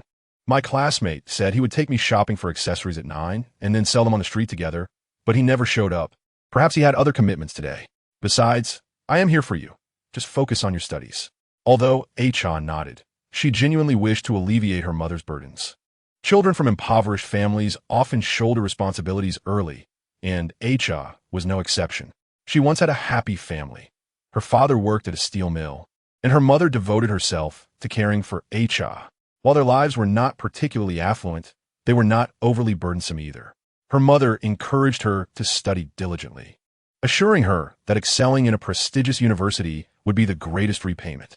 To bring joy to her mother, she studied fervently. She had initially planned to set up a stall with Li Yun over the weekend, but he had failed to show. Zhou Wenmin sighed. Her daughter was rather introverted at school, and her only friend was a boy. This thought troubled her, but she knew her daughter was sensible and still young. Early Sunday morning, Li Yin drove to the small goods market, intending to purchase accessories in bulk for his son, unsure of why he had suddenly taken an interest in selling them. Despite Li Yan's careful driving, a bicycle suddenly darted out from a side street. Luckily, his driving skills allowed him to brake in time, avoiding a collision. The woman on the electric bicycle, relieved, cursed as she pedaled away. Electric bicycles had proliferated in Jingzhou, primarily due to their convenience and speed, becoming the preferred mode of transport for many. Li Yin once again discerned his son's aspirations. Electric bicycles are destined to become the primary mode of transport for short distances in the future. Our nation will transform into a kingdom of electric vehicles. Nationwide, they are flourishing, especially among commuters who find them swift and convenient, not to mention affordable compared to cars. During rush hour, the sight of an endless torrent of electric bicycles is truly magnificent. However, the current technology is insufficient. They are slow. The motors have a short lifespan and require repairs every 3 to 4 months, and their uphill capability is poor, necessitating human assistance, utterly incomparable to future advancements. Even with such subpar electric bicycles, their prevalence is astonishing. If we acquire advanced motor technology from the United States and apply it to electric bicycles, we could significantly enhance their range, motor lifespan, and speed, all at a competitive price, ensuring they become immensely popular. Moreover, the barriers to entry are low. If we accumulate sufficient technology, we could eventually develop electric cars, which will undoubtedly thrive in the market, a colossal market valued in the trillions. Upon hearing the mention of a trillion-level supermarket, Li Yin inhaled deeply. Father, please refrain from lamenting about the electric bicycles. Not everyone possesses the means to afford a car. Many of my classmates' mothers utilize these electric bicycles to transport their children, which is certainly more convenient than a traditional bicycle. However, they tend to malfunction frequently. My friend's mother often arrives late due to her electric bicycle breaking down. Climbing hills is also a challenge. Sometimes my classmates have to dismount to assist their mothers in pushing the bicycle uphill. They claim the motor is subpar. Father, I wonder if foreign countries possess superior motor technology. If we could acquire such technology to rectify these shortcomings, these electric bicycles would undoubtedly sell well. Chapter 41. Setting up a stall with HR. This seems manageable. When I travel to the United States to negotiate with distributors, I shall inquire about any advanced motor technology available. Li Yin recognized that his son was intentionally steering his focus toward the electric bicycle market. This was yet another treasure project his son presented to him. Son, he said, you raise a valid point. The prevalence of electric bicycles is increasing. If we could import high-speed motor technology and establish an electric bicycle company, it would surely be lucrative. Father, I will express my gratitude to those mothers for my classmates. Father's vision may not yet be top tier, but there's a noticeable improvement. Guided by me, he quickly recognized the profitable market potential. This vast market awaits our legendary company, destined to thrive throughout Southeast Asia. Moreover, it could foster a talent pool. With funding and skilled individuals, we would inevitably develop our own electric vehicles. Upon hearing his son's aspirations, Li Yin felt a surge of enthusiasm. The tea garden and oil mill were managed by his parents. The legendary game was now on track, and the next step was to introduce Dream Technology Unit 3 to the United States. However, he could not recklessly invest the funds in Dream Technology. The money must be wisely invested. He cannot simply watch it depreciate. His son had now presented him with a project worth hundreds of billions. Neglecting it would be foolish. He would enlist Lin Dong's assistance. He believed Lin Dong would be willing to help. Son, you truly need not sell accessories. Our family is not lacking in finances, Li Yin said softly, noting his son's insistence on haggling with wholesalers. Father, one must not forget their roots. I wish to learn the intricacies of business and experience its challenges. I cannot simply exist as a wealthy heir. Li Yin replied with a smile. Li Yin refrained from disclosing that their family already owned a small high-rise building, which would provide a comfortable living through rental income. Nevertheless, he thought that as long as his son persisted in his endeavors, their family fortune would not be squandered. Ha listened attentively to Li Yin's apology, recognizing his sincerity and graciously forgiving him. Today marked her inaugural day of selling at a stall, positioned not far from her home. Beside an uncle selling socks and underwear, ensuring safety was not a concern. Initially, Ha believed the accessories would sell effortlessly and that she could manage alone. However, her tenacity resulted in only 2 sales, as many gazed but few purchased. Observing the uncle's thriving business, Ha felt disheartened and found it difficult to call out to potential customers. A couple approached, with a woman captivated by a small accessory at her stall. Little girl, how much is this? She inquired. $1.50. And this one? $2.50. Would you accept $3 for both? The young girl hesitated, realizing that the cost of the 2 items was only $2.60, leaving a mere 40 cents in profit, which felt insubstantial. Just as she pondered, Li Yin arrived, holding an oil-smeared pancake. Young lady and young man, the total is $7. And look at these lovely figurines. They represent everlasting love, ensuring your happiness together. Noticing that the pair of figurines cost only 60 cents, Ha initially intended to sell them for $1. The young man handed her a $5 bill and a $2 bill, exclaiming, I'll take them. Li Yin quickly wrapped the 3 items and handed them over. Thank you, young couple. Wishing you a century of love and a blissful marriage. As the couple departed, Ha looked at Li Yin with curiosity. What is happening? Hurry and eat your pancake. No, your oil pancake. Nothing much. Li Yin had always struck her as quiet and somewhat aloof, usually only approaching her for assistance with math problems. Yet, he often offered silent support, and through their interactions, they had become friends. She discovered another facet of him, his eloquence. At that moment, another lady approached. Young girl, are you selling here? How much for this nail clipper? Dear lady, This nail clipper is even more exquisite and functional than the one you hold. As the items on the stall dwindled, Cha learned the importance of maintaining a cheerful demeanor while engaging customers. Li Yin advised, Cha, never sit at the stall with a stern expression. Smile more, and move about to arrange your items and call out to attract attention. Cha diligently absorbed these tips. Suddenly, Li Yin spotted a white pickup truck speeding toward them and quickly gathered the remaining items into his bag, pulling Cha along as they dashed homeward. Li Yin, what is going on? As they sprinted into an alley, others began to realize. The city officials are coming. Run. Cha understood that the officials were indeed arriving, having witnessed vendors being apprehended and their goods confiscated. After a brief tally, she realized that she had sold $120 worth of items, with $60 as her cost. She had initially intended to share half of the profit with Li Yun, but he only accepted the $60 for costs. Cha, next Saturday, I'll take you to the wholesale market to restock. Li Yun bought a bottle of soda for both of them, sipping while conversing. Cha, see you at school tomorrow. Li Yun did not anticipate encountering the woman who had abandoned both him and his father. Son, are you living here with your father now? Ding Tao gazed at the upscale community, unable to fathom how her ex-husband had prospered. Where I live is of no concern to you. Ever since you abandoned my father and me, you ceased to exist in my life, Li Yun replied coldly. Mother had her reasons, Xiao Yun. Though I am merely a 7-year-old boy, your excuses cannot deceive me. Please leave. You have caused my father immense suffering, taking all the money and leaving us with no way to survive. As she lunged toward him, Li Yan quickly stepped back, wary of her intentions. What do you intend to do? Li Yan's voice resonated with fury. How could this woman dare to approach his son? Li Yan, I have left that man. I still have feelings for you. For the sake of giving our son a complete family, let us remarry. Li Yan positioned his son protectively behind him, a mocking smirk on his face as he retorted, What is this? Now that you see me succeeding, you wish to rekindle our marriage? Do you believe that is feasible? I'm not someone to be trifled with. Seek someone else.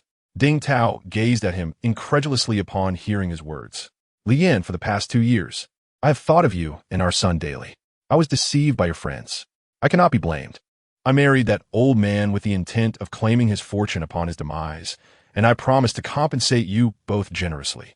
Chapter 42. Entering the electric bicycle industry upon hearing this, Li Yan's cold smile became more pronounced as he scoffed. Ha! Ding Tao, I am no longer the naive fool who once believed you. Thanks to you, I harbor nothing but hatred toward you now. I see you for who you truly are. Regardless of the circumstances, we must consider our child, Li Yun, who undoubtedly hopes for our reconciliation. How can you even think that I would wish for you and my father to remarry? I am soon to have a stepmother, so abandon that thought immediately. Mr. Li, is this your son? The sales representative, Zhou Xiaoluo, approached Li Yan with enthusiasm. Indeed, Li Yan replied with a smile. By the way, may I take my son to see the house I purchased? Zhou Xiaoluo quickly responded. Mr. Li, most of it is ready, but the garbage over there has yet to be cleared and the landscaping is incomplete. It is expected to meet the occupancy conditions in about 2 weeks. It's merely a visit. I do not plan to move in just yet. Li Yun, holding his father's hand, was taken aback upon hearing that his father had purchased an entire building. Even as a reborn individual, he had not anticipated such a grand investment. Father, you truly bought a whole building? Where is it? He had previously mentioned that property prices would rise, and his father had indeed been impressive, acquiring 5 or 6 properties in Jingzhou and even 2 Sihiyuan in Yanjing. Yet, he never imagined his father would buy an entire building. So, this is a building I bought for you. Did you not say that if you were to fail in life, you would simply relax and become a landlord, renting to beautiful young ladies? Li Yan looked up at his father, questioning whether he had actually uttered such words or if they were merely a figment of his dreams. In the event that one day, if my business fails, at least there will be a building left for you to live comfortably. Seeing his father's beaming smile made Li Yun's eyes almost well up with emotion. How could the wind be so cruel as to make my eyes moist? Father truly cares for me. In my past life, he exhausted himself for my sake, and in this life, he has purchased a building for me, situated in a bustling area near the Qinhuai River. If we reach 2020, this building will likely appreciate 8 or 9 times, easily exceeding 100 million. Alas, I am still unaccustomed to the lifestyle of the wealthy. Hearing his son's thoughts, Li Yan affectionately ruffled his son's hair, saying, Come, let us go see the house together. Yay! Li Yin assessed the charming sales representative's impressive figure, wondering if this purchase was indeed for him. Father, do not emulate me. I have my heart set on someone special. You may not possess my resolve. The waters run deep. Wait until I grow up, and I shall take charge. Li Yin felt an urge to smack his son, pondering where this mischievousness came from, perhaps from his mother-esque genes. Never mind. I shall refrain from pursuing other women. In this life, I am committed to a Cha, as she embodies the beauty I cannot forget from my previous life. Sure enough, the building was surrounded by heaps of garbage, and the overall appearance was rather barren, indicating that renovations were not yet complete. After inquiring about the school district, Li Yin was impressed. His father had an astute sense for business. Lin Wan still arrived promptly, and Li Yin took the first opportunity to accompany her. Lin Wan gazed at the man before her with a complex expression. 2 years ago, he was merely a dismissed worker burdened by 100,000 yuan debt. Subsequently, he boldly launched a cyber CAF, established a tea oil factory, and contracted 200 acres of tea garden. That year, the combined profit from the tea oil factory, oil extraction plant, and tea garden reached 10 million, with a net profit of 5 to 600,000.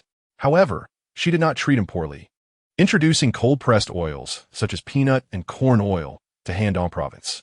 Although these ventures were primarily managed by his father, they helped monopolize the edible oil market in Jingzhou, leading to the establishment of the renowned edible oil brand, Hong Jinlong, as the Handong distributor, with annual revenues exceeding 400 million and net profits surpassing 800,000. Had it not been for the shining success of the game legend and the remarkable three-player, Lin Wan could be considered the greatest benefactor of Li Yan's life. At noon, he took his son and Lin Xin to the grandest private dining room at Qinhuai Rinjia Hotel, warmly hosting Lin Wan. The dishes served were of the highest quality, featuring delicacies Li Yun had never tasted, such as deer tendons, Buddha jumps over the wall, water-boiled cabbage, and soup-filled yellow fish, with even the delicate bean sprouts hollowed out and stuffed with pork. Lin Wan chided Li Yin for his extravagance, as the meal cost 60,000 yuan. Lin Ai, this is thanks to you. Otherwise, my father would not indulge in such lavish dishes. Lin Xin, why did you not intervene? This is far too extravagant. I cannot accept this. Sister, you rarely visit, and you know Li Yin is not short on money now. He is simply showing his gratitude towards you. Lin Xin poured a bottle of red wine from Gaul. Lin Wan's primary intention for this visit was to urge Li Yin to establish an edible oil processing plant in Lin City and to hope he would set up the three-player manufacturing facility in the Lin City development zone. Lin Xin, please investigate the current market situation for electric bicycles, as well as existing brands and related parts manufacturers. Li Yin, are you planning to enter the electric bicycle market? Li Yin nodded. Indeed, I intend to. Electric bikes will undoubtedly become common in every household. To ignore such a vast market would be a disservice to myself. Lin Xin furrowed her brow, pondering if such a leap from electric bicycles to the three-player was feasible. However, seeing Li Yan's determination, she decided to unconditionally support his decision. Li Yin planned to acquire an electric bicycle factory, intending to introduce high-speed motors from the United States to upgrade the acquired electric bicycles and swiftly advance in the market. Within merely 3 days, Lin Xin gathered comprehensive information on domestic electric bicycle manufacturers. To her astonishment, the sales growth was remarkable, reaching last year's total sales of 300,000 in just half a year. Among the brands were a few hundred, including Xiao Lingyang and Levaiyuan. In Jingzhou, Chiwa Electric Bicycle had sold approximately 2,000 units. As for parts manufacturers, they lacked significant technical complexity, primarily dealing with motors, batteries, chargers, and controllers. Batteries could be sourced from Biotti, while most electric bicycle companies utilized low-speed motors. Chapter 43.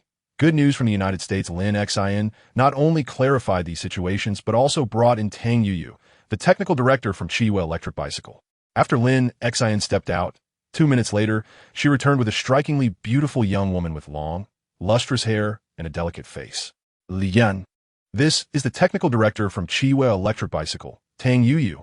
She appeared to be quite youthful, prompting Li Yin to exchange glances with Lin Xin. Concerned about hiring a minor.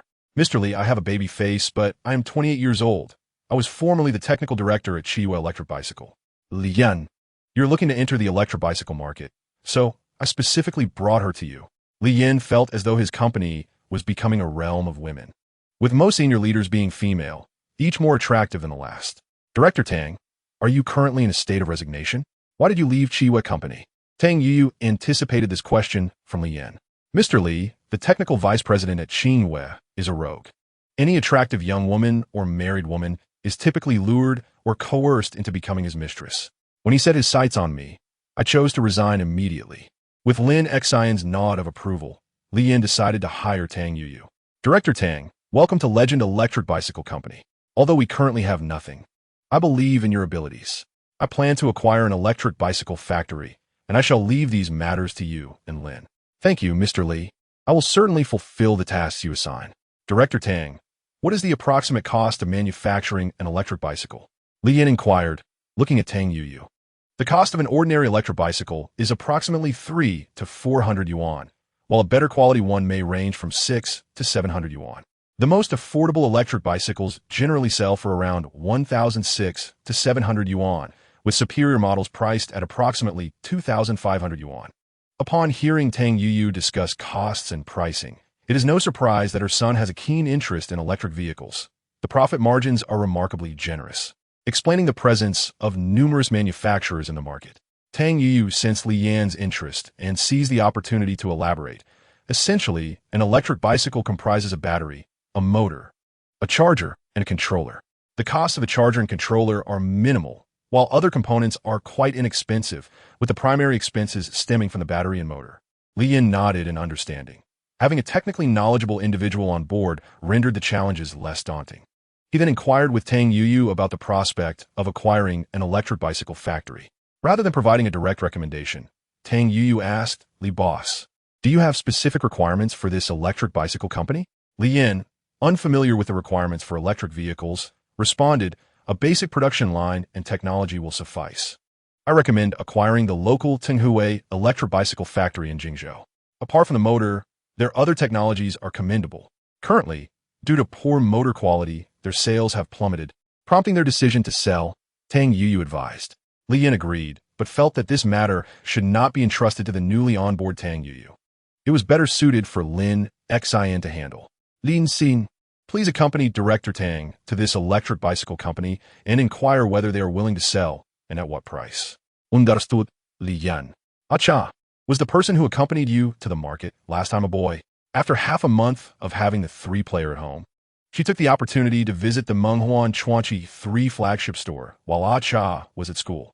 To her surprise, it was a customized 3-player from the company, which left her feeling quite uneasy. It was too extravagant. The player cost her 3 months' salary. Hearing from a neighbor who sells vegetables that Ah Cha was setting up a stall with a boy around 7 or 8 years old eased her concerns. As a 7-year-old boy would likely be a classmate of Ah Cha. Ah Cha, not that. How did you become friends with a little boy? He is incredibly kind. One day, after I got caught in the rain, I had a fever the next day and nearly got hit by a speeding motorcycle while walking. It was Li Yin who saved me and even bought me medicine to reduce my fever. Moreover, when classmates mocked me for my outdated clothing, he always stood up for me and helped me with anything I needed. He is also very studious, often asking me questions about the topics he struggles with, and he is quite adept at business. Achar recounted the many ways Li Yun had cared for her. Acha, no wonder you went to bed early last time and looked unwell. It's all my fault for being so careless, causing you distress. Hearing that Li Yun had rescued, Acha filled her with gratitude for the kind-hearted boy. Mom, it's not your fault. You work too hard, Acha replied softly. Is Li Yun's family wealthy? How are his grades? Mom, I'm not sure. His grades are average, but he usually scores well on tests, getting around 80 in 3 subjects. Zhou Wenmin felt more at ease. Although the boys' grades weren't exceptional, they were not poor either. Li Yin was surprised at how quickly Lin Dong had secured a channel for selling the 3-player. On the phone, Lin Dong informed Li Yin that he had communicated with both the Amazon platform and Walmart, both of whom were eager to sell the Menghuan Technology 3-player on their e-commerce platforms and in supermarkets. However, specific arrangements would require someone to visit the United States for discussions. Li Boss, Amazon and Walmart are the largest online and offline sales platforms globally. If Menghuan Technology products can successfully enter these channels, American consumers will undoubtedly choose to purchase them. If you wish to advertise, we can assist as well. Just send us your advertisements along with the budget. Hearing this made Li Yin exceedingly pleased. Manager Lin, I have confidence in your efforts. which I believe will ensure the success of Menghuan Chuanqi 3 in the United States. Li Yin, please expedite arrangement for discussions regarding specific fees and commissions. For electronic products, Amazon typically takes an 8 commission based on the selling price, allowing immediate listing on their platform for sales. This matter was crucial for the sales of the 3-player in the United States, prompting Li Yin to consider bringing an English-speaking assistant. Additionally, Li Yin, there is a senior executive in the United States who is a good friend of mine.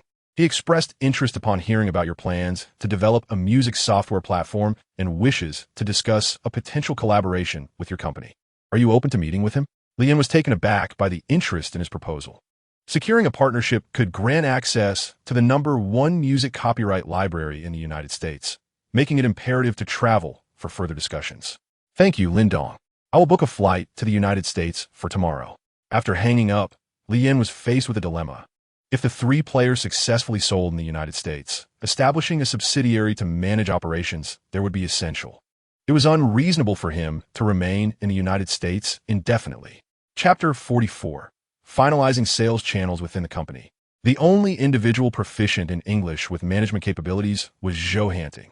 The marketing department was now stable, making her a suitable candidate to lead the establishment of a subsidiary in the United States. When Li Yin summoned Zhou Hanting and informed her that she would accompany him to the United States to set up the subsidiary and liaise with Amazon and Walmart, she was thrilled. This opportunity not only promised a promotion, but also a salary of 400,000 yuan annually if she successfully fulfilled her role.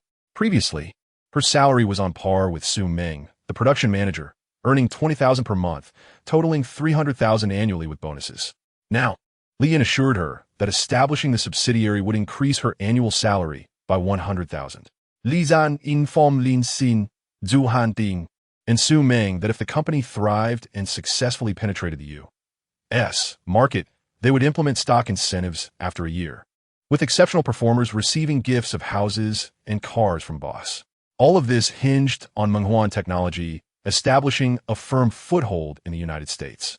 Zhou Hanting intended to mentor Gao Xiaoqin, who possessed high emotional intelligence, was eager to learn, and had a bright personality alongside commendable business acumen, earning Zhou Hanting's favor. Li Yin agreed, ensuring Zhou Hanting would not face the challenges of working alone in the U.S. Arranged for Gao Xiaofeng to purchase plane tickets for the 4 of us. The following day, Li Yin boarded a flight to the United States alongside Zhou Hanting and Gao Xiaofeng, as well as Xue Qing, who also aspired to work in the U.S. After a lengthy flight of over 10 hours, they finally arrived in the bustling city of the United States. Upon exiting the airport, they spotted an individual holding a sign with Li Yan's name, sent by Lin Dong to welcome them.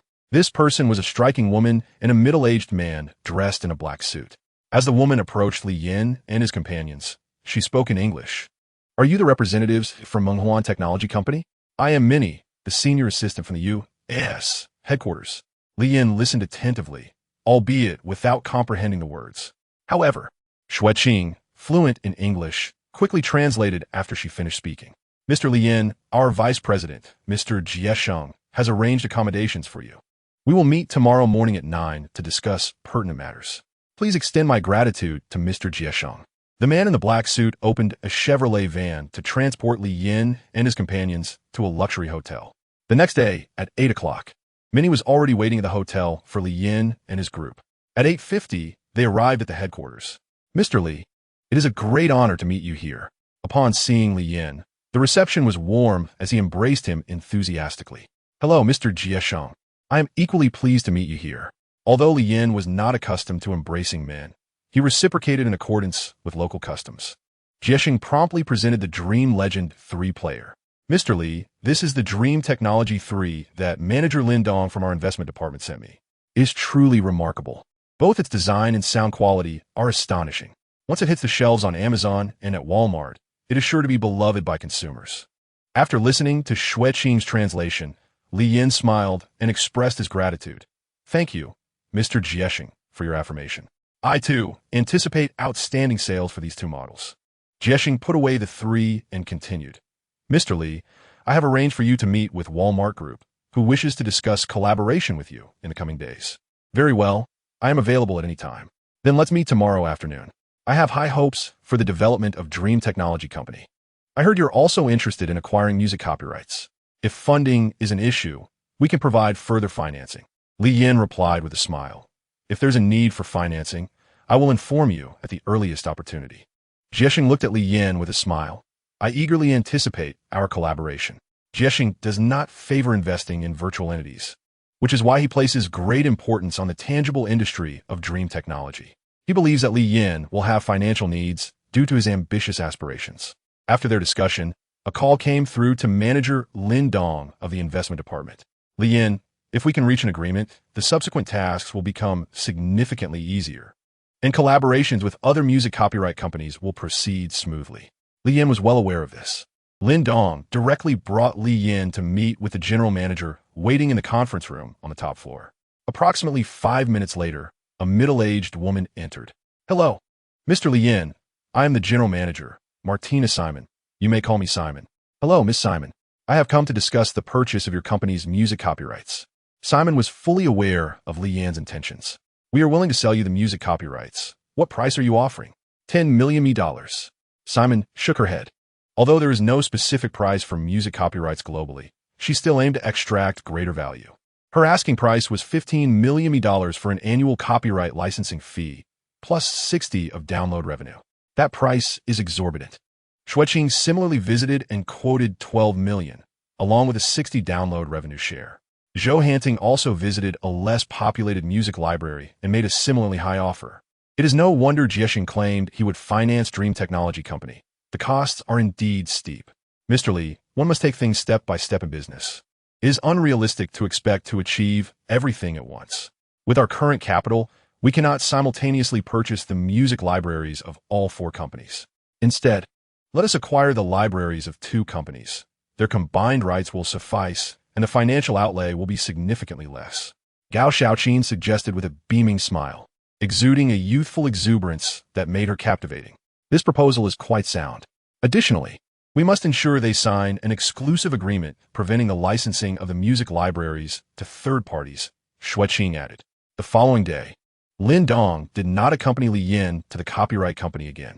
Li Yin once more sent Xueqing and Gao Xiaoqin to negotiate with the 4 major music copyright associations to gauge their offers.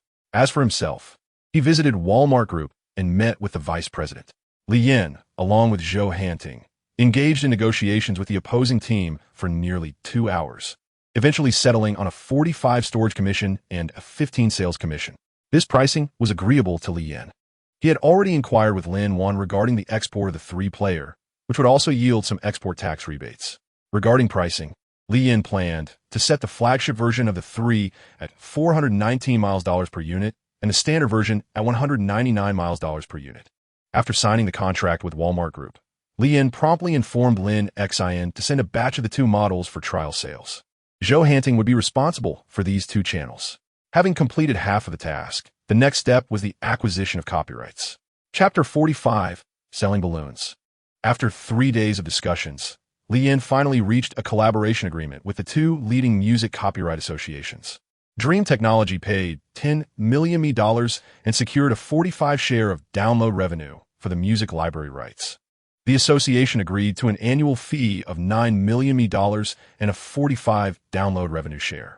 They also signed an exclusive agreement, prohibiting the sale of their music library rights to a third party for commercial use.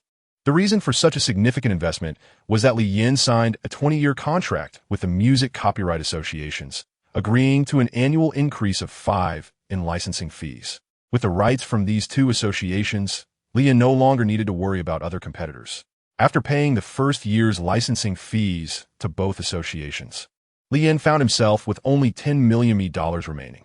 In May, Li Yin utilized the profits from various industries to expand direct sales stores and invest in JD. While Li Yin was busy in the United States, Lin Xin was equally occupied, initially aiming to acquire Tonghui electric vehicles in Jingzhou. She was taken aback when the asking price was $70 million. The price was outrageous, prompting Lin Xin to seek other electric bicycle manufacturers. Lin Wan, having seen funds misappropriated by Li Dakong from the Linqing Development Zone, sought refuge with her mentor, Secretary Gao Yunliang, and became the director of the Luzhu Economic Development Zone. Lin Wan originally intended to reach out to Li Yin, but upon learning he was abroad on business, decided to contact her sister Lin Xin instead. She proposed relocating the food oil processing factory from Lincheng to Luzhu. Hearing that Li Yin planned to enter the electric bicycle market, she quickly facilitated an introduction to a poorly managed motorcycle factory for Lin Xin, while also negotiating with the Legend Company for an 8 million low-interest loan from the development zone. Lin Xin made a cross-border call, and Li Yin promptly agreed. As Lin Wan's offer was too generous, Lin Xin met with the Luzhu motorcycle factory, and knowing she was Lin Wan's younger sister, negotiations proceeded smoothly, resulting in a purchase of the motorcycle factory for only 30 million, with Baiyi establishing a factory in Luzhu at Lin Wan's invitation. The production capacity for Dream Technology 3 was further expanded. Upon hearing about the acquisition of the motorcycle factory, Li Yin hastened his efforts to meet with Lin Dong. However, Lin Dong was not in the United States. Nevertheless, Li Yin decided to wait for Lin Dong, while also monitoring the sales of Dream Technology 3 in the U.S. Just as Li Yin was diligently inquiring about companies with high-speed motor technology, Jiexing invited him to play golf. Mr. Li, I hear you are considering purchasing high-speed motor technology. I could introduce you to a motor company. Thank you very much, Mr. Jiexing. Mr. Li, the recent acquisition of music copyrights must have cost a significant amount. If Dream Technology is in need of funds, I am more than willing to provide financing. This is feasible, but I will not be relinquishing too much equity this time, and we can discuss financing in a week. If the sales of the 3 prove successful, Dream Technology's valuation will surely rise. Furthermore, with Li Yin acquiring the copyrights from 2 U.S. music associations, his available funds are not overly abundant. More importantly, as a local entity in the U.S., with deeper profit ties, there should be fewer complications. On Saturday, Li Yin first called Lin Xin, requesting her to arrange a small pickup truck with a driver for him, as he had scheduled to go to the wholesale market with Cha. Today, Cha was clad in athletic pants and still wore her faded school uniform, with her little white shoes showing signs of yellowing. Li Yin scrutinized her appearance, sensing she looked somewhat different than usual. Cha found his gaze peculiar and looked down at her clothes, noticing no visible damage. Xiaoyun, why are you looking at me so strangely? Cha, it is so hot. Why are you still wearing a long-sleeved school uniform? We're going to procure goods today, and it will be quite warm. Cha shook her head. Her mother's health was poor, necessitating expenditure on medicine. As long as she had clothes to wear, that sufficed. Moreover, she was reluctant to dress in the revealing and short attire favored by some of her female classmates. The driver opened the car door, and Li Yin took Cha's hand, leading her into the driver's cabin. With a press of the accelerator, the small pickup truck roared towards the Jingzhou small commodity wholesale market. Cha, this time we shall not be selling trinkets, Li Yin suddenly suggested when he noticed Cha's inquiry about which popular items they would be selling. Then what shall we sell? Cha knew that Li Yin was clever. She trusted his business acumen. We shall sell balloons, Li Yin proclaimed with a smile. Balloons, as in the inflatable kind? Once released, they soar into the sky. I've seen many adults buy them for children. Cha secretly envied those children who could play with balloons. Li Yin smiled slightly and shook his head. At the wholesale market, he procured a large stack of various balloons and a compact pump, instructing the driver to deliver them to a particularly busy park entrance. Junslao Shanshan Park was bustling with visitors. Many grandparents and parents brought their children to enjoy the day. Li Yin arranged for the driver to return at 6 o'clock to pick him up, finding a suitable spot. In his hands, each balloon was inflated with the pump and then skillfully shaped into delightful animals or flowers. He then used colorful markers to add lifelike details to the creations. Cha was astonished to discover that her classmate possessed such talent. She had never seen balloons transformed into so many forms. These were the elaborate balloon designs common in later times, yet were virtually unknown at present. Coupled with Li Yun's impressive painting skills, the balloons became even more appealing. Once the paint dried, Li Yin placed a petal-shaped balloon atop Cha's head and crafted a butterfly-shaped balloon for her to hold. He continued to create various balloon figures for her to carry. At that moment, many children who spotted the intricate balloons tugged at their adults' hands, approaching Cha. Little sister, how much do your balloons cost? The adults, witnessing the unique balloon creation for the first time, were captivated by the children's gleaming eyes. Li Yin quickly responded. The large ones are 5 yuan, and the small ones are 3. With a shrewdness that bordered on cunning, Li Yin asserted his pricing, knowing that parents were eager to purchase balloons for their children. Soon, Cha's little pocket was brimming with money, predominantly from the sale of large balloons. The popularity of the charming animal-shaped balloons exceeded Cha's expectations, as the cost of the large balloons was merely 1 jiao, and the small ones just 5 fun. Li Yun had to hasten his crafting, as each moment represented potential earnings. With remarkable speed, he produced lifelike balloon animals that quickly dried and were snatched away by eager parents. "Big brother, you're amazing," exclaimed a toddler, eyes wide with wonder as they watched Li Yun deftly weave the balloons. They worked tirelessly until noon, and Li Yun could hear the rumbling of Cha's hunger. At a Lanzhou Lamian restaurant, Cha ordered a small serving of knife-cut noodles, while Li Yun opted for a large bowl of beef noodles. After their meal, they retreated to a quiet pavilion in the park, where Cha joyfully tallied their earnings for the day. By the end of the morning, after deducting costs, they had netted nearly 180 yuan. "Li Yun, could you teach me how to make balloon animals?" Cha recognized that crafting for long periods could be exhausting. "Of course, but you must promise not to set up a stall at night anymore." If her mother worked the night shift, Cha would sell until 7, doing her best to lighten the family's financial burden. The two spent the afternoon selling balloons, with Li Yun patiently instructing Cha in the art of balloon crafting. By 5 o'clock, Cha had learned the techniques for creating and painting animal balloons. Over the course of the day, they earned a total of 600 yuan, which was approximately 2/3 of Cha's mother's salary. The following day, being a Sunday, business flourished even more, with sales reaching 700 yuan as children flocked to their stall. Cha insisted on splitting the earnings 50-50, and Li Yun, without hesitation, agreed. He used a share to buy her a refreshing pair of pants and a stylish short-sleeve top. "Li Yun, I already have clothes. You needn't buy me anything," Cha protested. "But I have already purchased them. I have no sister. You're my best classmate. Is it not acceptable to gift you?" Cha found herself forcefully presented with the clothes, which cost Li Yun 400 yuan. After a day of rest at home, they returned to the Dream Fantasy Technology Company the following day. "Li Yun, thank you for the cosmetics and the clothes you sent me. Here is the acquisition contract for the Elzhou motorcycle. You just need to confirm and sign." Occupying 800 acres, it was acquired for a mere 30 million. Lin Xian was indeed remarkably capable. With the financing secured, Li Yun instructed Lin Xian to devise a job structure and salary level for Dream Fantasy Technology. Drawing from other companies as references, he did not immediately review these documents, but instead looked up at Lin Xian.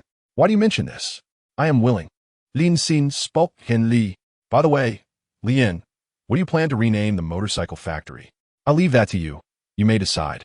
After Lin Xian departed, Li Yun finally focused on the documents in hand, which outlined the company's organizational structure and corresponding levels and salary standards. Li Yun was the chairman of Dream Fantasy Technology, while Lin Xian served as the executive president. Zhou Hanting and Su Meng held the positions of general managers. This was also a preparation for better financing in the future. Currently, the legendary game company was under Lin Xian's purview, though the day-to-day operations were managed by Chun Shooting, who had been introduced by Lin Wan. Originally the director of a glass cup factory, Chun Shooting had been promoted by Lin Wan, who was then the deputy township head of Hongshan, to produce insulated glass cups. However, during Lin Wan's time at the party school, the township party secretary, Himawa, with Ishueshi support, undermined Chun Shooting and placed a supporter in the director's position, leading to Chun Shooting's resignation. The high-temperature glass cup factory subsequently fell into bankruptcy due to mismanagement. After departing from Hongshan, Chun Shooting joined the legendary game company as a vice president, overseeing its daily operations. This was her first time seeing Li Yun seated in the chairman's office up close. "You must be Chun Shooting. I've heard about you from Lin Xian. She mentioned your diligent work ethic and your boldness and innovation. The legendary company has performed well under your management. How has the operations been this month? What is the current liquidity?" Chun Shooting replied calmly and steadily. "Chairman Li, to date, the number of online players in Legendary has increased by 10 compared to May, and we currently have over 45 million in liquid assets." Li Yun was pleasantly surprised to discover they had indeed surpassed the 100 million mark. At the beginning of the month, he had envisioned achieving this milestone. He had initially feared that purchasing music copyrights would stretch his finances thin, but Lin Xian's support, a low-interest loan of 80 million, along with the revenue from Legendary, provided sufficient funds to initiate the electric vehicle project and launch the new version 3. As for the advertisement for Dream Fantasy 3 in the United States, Lin Xin had engaged the best advertising agency for its production. Although Li Yin found it satisfactory, he had a good habit of listening to his son's opinions. Li Yin observed that the advertisement's concept featured a rainy afternoon in a dreary CAF in the United States, where many anxiously gazed out at the pouring rain. At that moment, a beautiful girl picked up a white Dream Fantasy 3, which contained California Hotel, and instantly, everyone began to joyously sing along with the Dream Fantasy 3. The tagline proclaimed, "I am the vessel of music, guiding you through joy." Li Yin felt somewhat speechless. It was not particularly remarkable, yet not entirely unimpressive either. He recalled that a promotional song from his previous life had left a lasting impression on him. The promotional advertisement for Hu Wi is indeed quite compelling. In a residence adorned with classical elegance, an elderly gentleman plays the piano in the grand hall. His little granddaughter, upon hearing the enchanting melodies, joyfully descends the stairs barefoot, nestling beside her grandfather. He gently places her hand upon the piano, and at that moment, the strains of W.M. Ing resonate. The young girl practices her emotions day after day, with her mother and grandfather steadfastly supporting her. As she matures and departs for university, her grandfather gives her a beautifully crafted MP3 player, containing her own piano rendition of W.M. Ing, with the enchanting title M. Ngu in Chu In Q emblazoned on its upper right corner. After leaving home, her grandfather repeatedly listens to the MP3 player, immersing himself in the sweet notes of his granddaughter's music. Simultaneously, she quietly sits on a university bench, listening to W.M. Ing. In a moment of resignation, she reflects that it is futile to conjure up a friend from thin air, and thus she chooses to lay back, content in the knowledge that she possesses her own home. Listening to his son's thoughts, he envisions a vivid advertisement in his mind. His son, adept at drawing inspiration, must promptly jot down this creative idea and send it via email to ZHUH and Ting. "Son, I'm not entirely satisfied with this advertising proposal. You are young and clever. Please share your brilliant advertising concepts with your father." "Indeed, I have an idea, Dad. Picture this, within a classical residence." "Well done, my son. This advertisement is quite remarkable. I shall note it down." Li Yin promptly heads to his room and opens his computer. ZHUH Ing receives the advertisement content sent directly by the boss, astonished at the superior alternatives available, as the original advertising plan was also forwarded to her. She had presumed that the initial concept would be utilized, but turns out the boss has even more impressive options. This advertisement resonates deeply, evoking emotions through music, conveying love in the creation of cities, and reminding us that while pursuing dreams, one should not forget the gentle companionship of M. Ngu N3. The MP3 players dispatched to the United States are nearing arrival. She must liaise with the WM Group regarding the launch of M. Ngu NKJ players in WM supermarkets. Amazon is also set to officially list the MP3 player this afternoon. LND Ing approaches the American branch's general manager, ZHUH Ing, to inform her that there are updates on the high-speed motors. Chapter 47. Returning home for Du NW Festival ultimately. LNX and rebrand LZH Motorcycle Factory AX and YNG Electric Vehicle Company, Ltd. Initially, LNX contemplated naming it XNYN Electric Vehicle Company, Limited, but the name proved cumbersome, leading to the final choice of XNY, symbolizing a new and distinct son. The former factory director has been reassigned to the LZHU archives as its chief, while most leaders from the original motorcycle factory have found positions in different departments. Li Yin has elevated Ting Yu to the role of vice general manager of XNY Ing Electric Vehicle Company, Limited, with Huing Ting temporarily assuming the position of financial director. Whether in the Legend Game Company or M. Ngu NKJ, the finances overseen by Huing Ting have never faltered, being one of the original members from the inception of the company. Her presence assures Li Yin regarding the finances of XNY Ing. Upon taking charge, Ting Yu introduced essential equipment and urged the Human Resources Department to expedite recruitment. Tuelen de NGS Guidance. ZHUH Ing connected with a company possessing high-speed motor technology. However, she has always been focused on marketing and lacks expertise in technical matters. Li Yuan promptly calls Ting Yu, instructing her to arrange for the technicians accompanying her to obtain visas, as the company intends to send them to the United States. Ting Yu initially thought there might be differing opinions on equipment acquisition, but instead, she is instructed to facilitate a trip to the U.S. to gather technical expertise necessary for transforming the motorcycle factory into an electric vehicle facility. Mr. Li, why must we go to the United States? Such equipment is available domestically, and importing it at high prices seems unnecessary. Li Yuan smiles and responds, currently, the speed of electric bicycles is hampered by the use of low-speed motors, which significantly amplifies their shortcomings. To amend this, it is essential to employ high-speed motors, as domestic technology in this area is still lacking.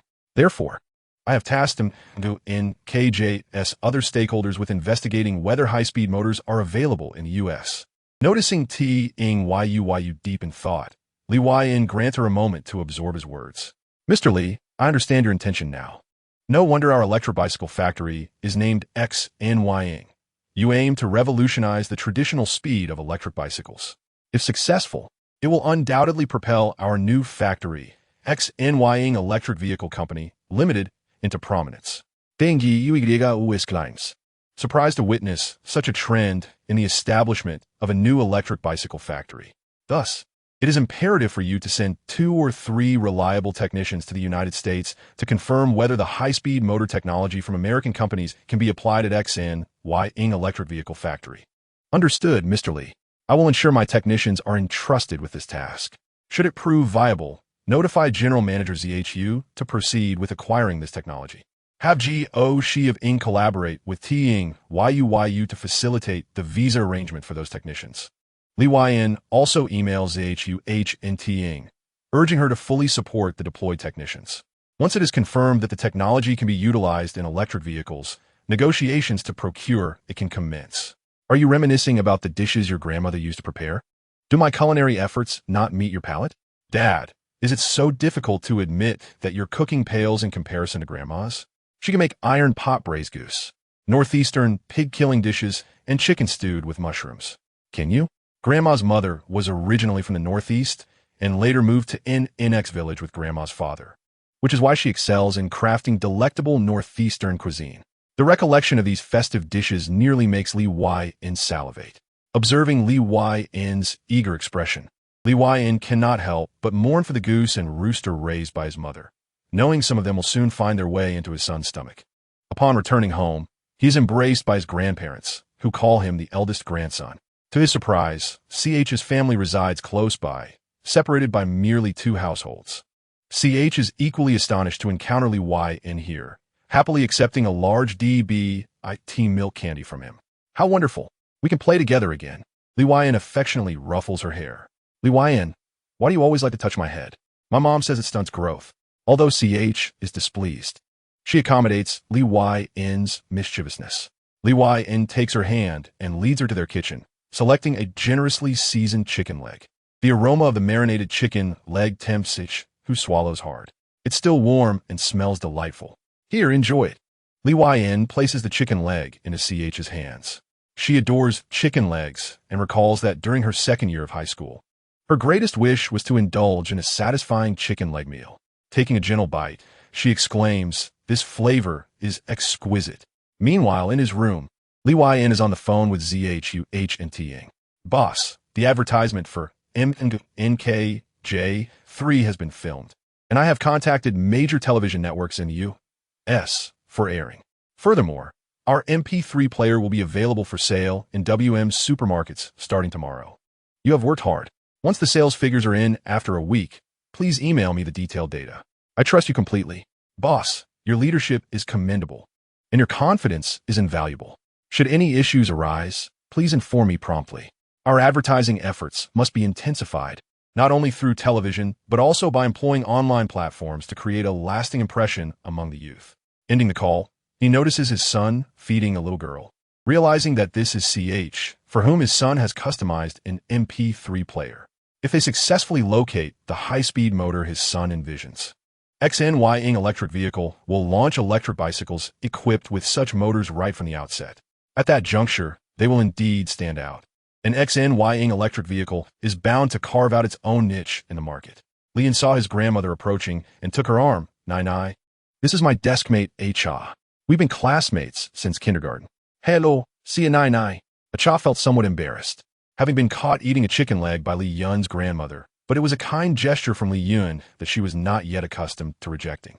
Grandfather, do we have to raise the big geese until the new year before we can slaughter them? Li Yun noticed the 2 geese in the yard feeding, but they were too small. If you want to eat a big goose, your grandfather will buy one for you at the market tomorrow.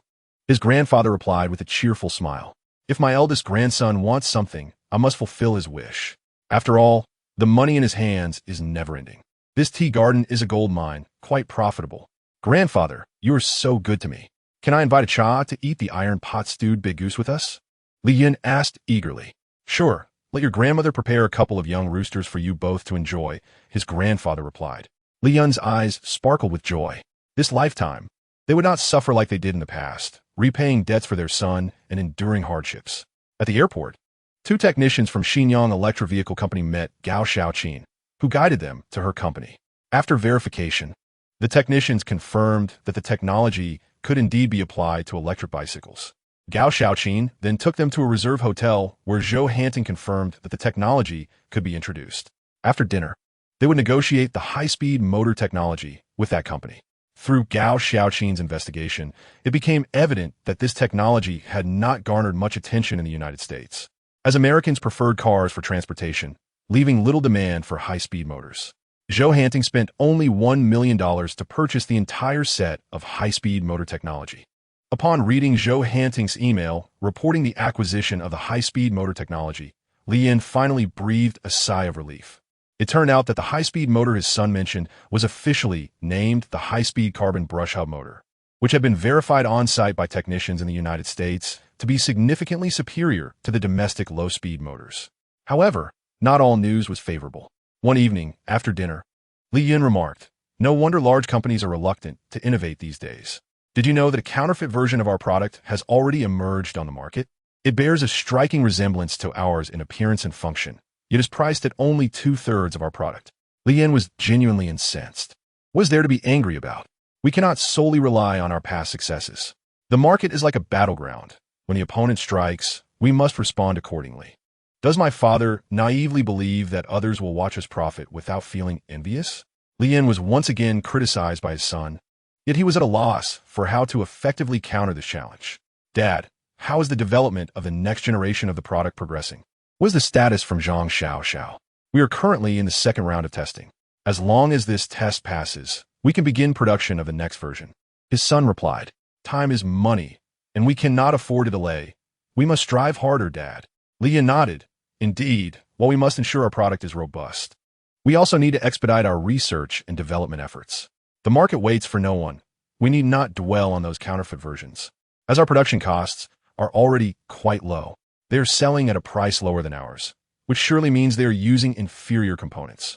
Such products will not last long. Li Yin calmed down, recognizing the wisdom in his son's analysis. Quality is often reflected in price, and cutting corners will inevitably tarnish a brand's reputation. This was confirmed by the technicians as well. For Menghuan Technology, the new version of the product was about to enter production, boasting improvements in both performance and price, thanks to the efforts of Zhang Xiao and her team. Compared to the current version, the new player improved performance by 15, while reducing costs by $80. In a commercial building in Jingzhou, Yang Kursin arrived early at the office and noticed her colleague Jean Wei was already there before her. Jean Wei typically wouldn't appear at her desk before 7:50 a.m. Kursin, yesterday I bought a new player. Guess how much it cost? Jean Wei proudly displayed a pure black version of the player. How much? Yang Kursin initially thought it was from Menghuan Technology, only to discover it was from a different brand, albeit almost identical in appearance. However, upon closer inspection, one could see that the screen was slightly smaller than that of the Menghuan Technology player, and the thickness was marginally greater, with noticeable blemishes on the exterior. This is the latest flagship version, and it's much cheaper than Menghuan Technology, only $20.99. Although Yang Kursin felt that Jean Wei's player could not compare to the Menghuan Technology product, she acknowledged its appealing price, saving her 800 yuan. However, if given the choice, she would still prefer to purchase the Menghuan Technology player, as the inferior appearance indicated it was a low-quality product from a small workshop. Seeing Yang Kursen's dismissive attitude, Jinwei assumed she was envious. As other colleagues arrived, Jinwei boasted about her new acquisition. Yang Kursen, feeling somewhat exasperated, took out her Menghuan flagship player, plugged in her headphones, and focused on her work, organizing spreadsheets and processing documents. After a wave of envy from her colleagues, Jinwei also plugged in her headphones to listen to music. About half an hour later, Jinwei's player suddenly emitted a crackling noise, which was particularly jarring through the headphones. Yang Kursen removed her own headphones, glancing at Jinwei, who was angrily pressing buttons, but the noise persisted, prompting her to restart the player. After rebooting, the noise ceased, but the battery indicator showed only 1 bar remaining. It was just fully charged. How did it drop to 1 bar? Jinwei, that must be a defective unit. If it's new, you can take it to Menghuan Technology's direct store for free repairs or an exchange with a receipt. This is not from Menghuan Technology. It's from Shuguang Technology. Jinwei fumed, nearly throwing the player in frustration. This unscrupulous merchant had deceived her. The Menghuan Technology player could last 2 to 3 days on a full charge, whereas this subpar product had drained 3 bars in just half an hour and was accompanied by that irritating noise. She regretted her decision to buy the cheaper Shuguang player. At the Confucius Temple Commercial Street, within a digital specialty store, the clerks at the 2 counters were bustling with activity. The 2 clerks at the Menghuan Technology counter felt their business was not as brisk as that of the neighboring Shuguang counter, which was teeming with customers, leading to a busy atmosphere that made it difficult for them to take breaks. However, this good fortune was short-lived, as the next day, many customers returned seeking refunds. The Shuguang standard version players bought the previous day had malfunctioned overnight, producing constant noise. One bespectacled customer angrily demanded a refund, exclaiming, "What a piece of garbage. It keeps restarting automatically, and the battery dies in less than an hour." A white-collar lady was so upset she was on the verge of tears. "I used it for 2 days, and the buttons are unresponsive. The quality of your Shuguang is worse than dog waste." The Shuguang counter was crowded with customers brandishing receipts, all seeking refunds. In Zhejiang Province, Wenzhou City, within a rather modest office building, a scar-faced man hurriedly entered his boss's office. "Boss, we are facing a major quality issue with the Shuguang player. The number of return requests is skyrocketing, and sales have plummeted to an all-time low." Du Boisjong made an effort to remain calm, as he had anticipated such a situation. Chapter 49. Conscientious Manufacturer is Menghuan Technology. The initial surge in sales of the Menghuan Technology player had prompted Du Boisjong to decide to copy the classic 3 styles of the Menghuan Technology player. Yet, when it came time to produce the imitations, the prototypes created by Shuguang's technicians failed to match the sleek and compact design of the Menghuan Technology player. During the disassembly process, the technician's quotation left him astounded. The cost price of the flagship version was a staggering 2,800 yuan, while the ordinary version exceeded 1,000 yuan. This bewildered him greatly. How did MKJ manage to lower their costs? After all, MKJ was the first to bravely introduce the 3-player to the market and even advertised on CCTV. In an attempt to reduce expenses, he procured some substandard components, tacitly permitting shortcuts as long as it meant cost reduction. He believed that, akin to MKJ, an attractive price would guarantee the success of the Guang 3 upon its release. Indeed, once launched, sales surged at various digital retail counters. Consumers were drawn in by the low price and similar appearance to the MKJ3, eagerly spending their money, convinced that even if the performance fell short of MKJ's, achieving 70 to 80% of their performance would suffice. Within 3 days, Guang 3 was sold out, with 30,000 orders cleared from the warehouse. "Boss, what do we do now? Everyone is demanding refunds. The money we earned will be returned." "Aha, how could the money in my pocket be returned?" "Notify all retail counters to pull the Guang 3 player from the shelves." Dubi ZH was only interested in quick profits. His assistant quickly realized that since the Guang 3 player was produced by the Nuan Shui Xiang Electronics factory, which he did not own, and had no workers, earning over 6 million in 3 days was already considerable. It was no wonder Du only placed an order for 30,000 units with Nuan Shui Xiang Electronics. "Xiao Tian, have you registered the new electronics company I asked you to set up 6 days ago? Have the procedures been completed?" Boss, I've leveraged connections and got it done. The assistant replied, handing the relevant documents to Dubi Zhing. Excellent. Send our latest product design to Nuan Shui Xiang Electronics and order 20,000 units under the name of AI Hua Electronics Technology Company. Understood, boss. As he watched his assistant leave, Dubi Zhing couldn't help but smile, believing that he would benefit from the efforts of him and KJ Li boss. Here are the sales data for the three-player from recent days. Gao Xiaofeng entered with the sales figures. As anticipated, Mgu in KJ's three-player was significantly impacted by the counterfeit version. Upon returning home, he mentioned the counterfeit version, and his son merely nodded in acknowledgement. The counterfeit version will undoubtedly affect the genuine one, but it also has many issues. At this time, we must enhance our brand, ensure quality, and improve after-sale service to attend to our users. Dad, there's no need to worry too much. Those who buy counterfeit three-players are either seeking bargains or simply cannot afford the genuine ones. Besides, aren't we about to launch a new three-player soon? We could introduce a model priced lower than the ordinary version. Li Yin nodded, appreciating his son's suggestion. Li Yin invested 40 million into a new electric vehicle company and spent 7 million acquiring advanced motor technology from the United States. The remaining funds were allocated for research and production of electric vehicles. Thus, June passed. The first martial arts conference was ongoing, and the legendary game generated 3 billion in revenue, truly a golden goose as his son had described. On July 3rd, Zhou Hanting called excitedly to report that the sales of the three styles of the three-player from NKJ had been explosive within 7 days, with over 25,000 units sold through the Walmart channel alone. Among these, 7,000 units of the flagship version and 10,300 units of the ordinary version were sold. Additionally, 9,000 units were sold on Amazon, with 3,000 being the flagship version. In just 1 week, 34,000 units have been sold, resulting in over $80,000 in profit in the U.S. market, with revenues reaching 56 million yuan. The U.S. consumer market proved robust, with the flagship version accounting for the majority. Lin Xin, ensure that we maintain sufficient inventory in the U.S., he instructed. Rest assured, I've already notified Su Ming to ship 80,000 units to the U.S. to avoid any impact on future sales. We must also guarantee domestic inventory. Instruct Mgu in KJ's factory to expedite production. Zhou Hanting knew that the headquarters had dispatched 80,000 units of the Mgu N3, including 30,000 of the flagship version, which brought her some relief. It was no wonder that Jiesheng had sent Lin Dong to the domestic market to negotiate the next round of financing cooperation. Consumers who purchased the SH Guing were enraged, demanding refunds only to be told by the counters that the manufacturer was working on a solution.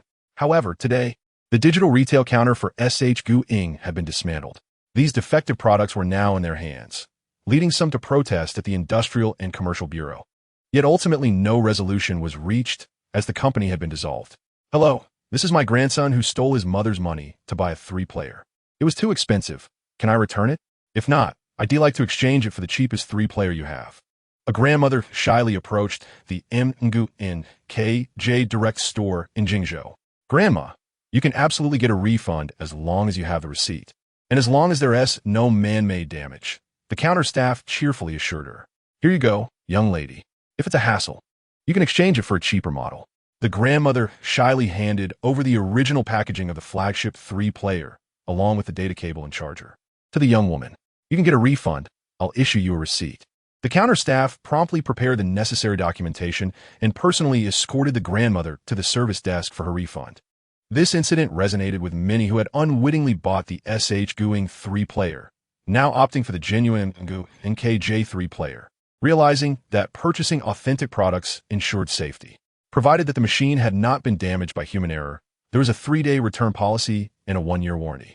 This scene was captured by reporters from the Handong City Channel who had come for an undercover investigation, showcasing the company as a conscientious enterprise, starkly contrasting with the consumer-harming SH Guing Electronics Company. That evening, Li Yin received a call from Lin Xian and quickly switched on the television to the Handong City Channel, which reported on how SH Guing 3 had harmed consumers while highlighting the warm reception of the elderly lady at Mgu NKJ. Reporter: My grandson took his mother's hard-earned money to buy Mgu N3. I approached the counter with the hope of returning it. and the young lady was very enthusiastic in processing my refund, causing me no trouble whatsoever. In the next scene, the once empty SH Guang 3 counter was deserted, with interviewed consumers expressing their outrage at the SH Guang 3's poor quality and lack of accountability. Li Yun observed the smile on his father's face and remarked, "Dad, our MNKJ3 has gained a great reputation, and I owe thanks to that benevolent SH Guang owner." Chapter 50. Becoming a fashionable electronic product. Indeed, while they may have taken some of our business, they have elevated the reputation of our NKJ3. Li Yin reflected with a hint of nostalgia. In truth, those consumers who sought cheap alternatives from SH Guang are also our target audience, as their experiences of being duped will lead them to appreciate the quality assurance of our after-sales service, even if our prices are slightly higher. Dad is too naive. Aside from counterfeit products, other legitimate brands will soon launch their 3 players, especially established companies like BBSH, which will not easily exit the market after their first model fails. Dad, we must not delay. A step ahead is a step ahead. We must remain vigilant, as the emergence of one counterfeit product will inevitably lead to a proliferation of similar products. Li Yin recalled that BBSH had also launched a second generation of their 3-player today, priced approximately 100 yuan less than theirs. Counterfeit goods are highly profitable, and unless one can render them unprofitable, the resolve to copy will not wane, as producing counterfeit goods is particularly lucrative. For instance, SH Guang's profits were at least 3 to 4 million. So much. Li Yin could hardly believe it. Indeed, it is precisely as stated. They incur no research and development costs and resort to shoddy processing, resulting in remarkably low expenses. Even Li Yin, who boasts a fortune exceeding 100 million, is tempted by profits of 3 to 4 million, let alone those unscrupulous business owners. Therefore, my father, one must never be complacent. On one hand, it is essential to elevate the technological barriers and emerge as a leader in the industry, while on the other, it is crucial to penetrate the market and reduce costs. Li Yun refrained from voicing this sentiment, as it is inappropriate for a 7-year-old primary school student to articulate such thoughts, which would easily betray his awareness. He felt that his insights were somewhat advanced, and as a reborn individual, even his father should not voice such ideas lightly. Li Yin nodded in agreement, acknowledging the wisdom in his son's words. In the United States, in the city of Yu, Tracy donned a short-sleeved shirt and held the latest trendy portable music player, listening to music through her headphones. She had made plans with her best friend to visit the library. Soon, her friend appeared within her line of sight. Tracy removed her headphones and smiled, saying, "Blanche, you arrived later today than yesterday. If you come any later, there will be no seats left in the library." Blanche, apologetique, took off her headphones and replied, "Tracy, I just heard a particularly good news song, and I downloaded it onto my 3. It's incredibly convenient." She glanced at the portable music player in Tracy's hand and remarked, "Tracy, the 3 is superior to the portable player. It does not require tapes and is quite compact." Tracy, not noticing the absence of a portable player in Blanche's possession, assumed that the 3 was merely a brand of portable music device. "Blanche, this is Sony's latest portable music player, renowned for its excellent sound quality and compact size. Aren't there portable players now that do not require tapes?" Blanche, suspecting that her friend had not seen the 3-player, retrieved a sleek, silver music player from her pocket and handed it to Tracy. "This is the 3-player, the latest and finest in the Dream series, priced at only 419 yuan. You can download your favorite music onto it from a computer, select specific songs, and it can even loop single tracks automatically. It weighs virtually nothing in your pocket." Tracy was astounded, exclaiming, "Is this really the latest portable player? It's so small, and I can download my favorite music." "Blanche, could you demonstrate it for me?" Tracy inquired curiously. Blanche played the music for her and taught her how to change songs. With this, you no longer need to purchase tapes. You can simply download songs. It can store up to 500 tracks, and you can delete any you don't like at any time. Enchanted by its elegant design, impressive sound quality, and user-friendly operation, Tracy noted that at just 419 yuan, it was well within her monthly allowance of 1,000 yuan. "Blanche, I think I will skip the library. Where can I buy the 3-player? I need one for myself." Tracy suddenly felt that her current portable player was outdated. "I'll accompany you. It's available at the Walmart supermarket. After we purchase it, we can go to a concert together." Blanche reminisced about the piano in the Dream 3 promotional jingle, sparking her desire to attend a concert. Many young individuals bought the 3 and eagerly recommended this fashionable electronic product to friends and family. Some, having seen the advertisement for the Dream Series 3, were eager to purchase and try it out, subsequently recommending it to friends who enjoyed portable music players. Couples also gifted the beautiful lightweight and compact 3-player to one another. Even those unable to afford the flagship version of the 3 could opt for the standard version, priced at a mere 140 yuan. The explosive sales prompted Jia Sheng to take action, feeling the necessity to personally approach Li Yin and secure additional shares. Lin Dong had initially planned to visit Li Yin that day, but upon learning that his superior would be coming in person, he quietly awaited Jia Sheng's arrival. With the television series Black Hole gaining immense popularity, the embedded advertisement for Dream Legends 3 captured the attention of young people nationwide, resulting in an instant 20% increase in sales. As inferior copies of the 3 began to flood the market, all priced remarkably low but with questionable quality, it became evident that while their simplicity attracted some, their performance paled in comparison to the Dream 3. Although their features were basic, they were still functional.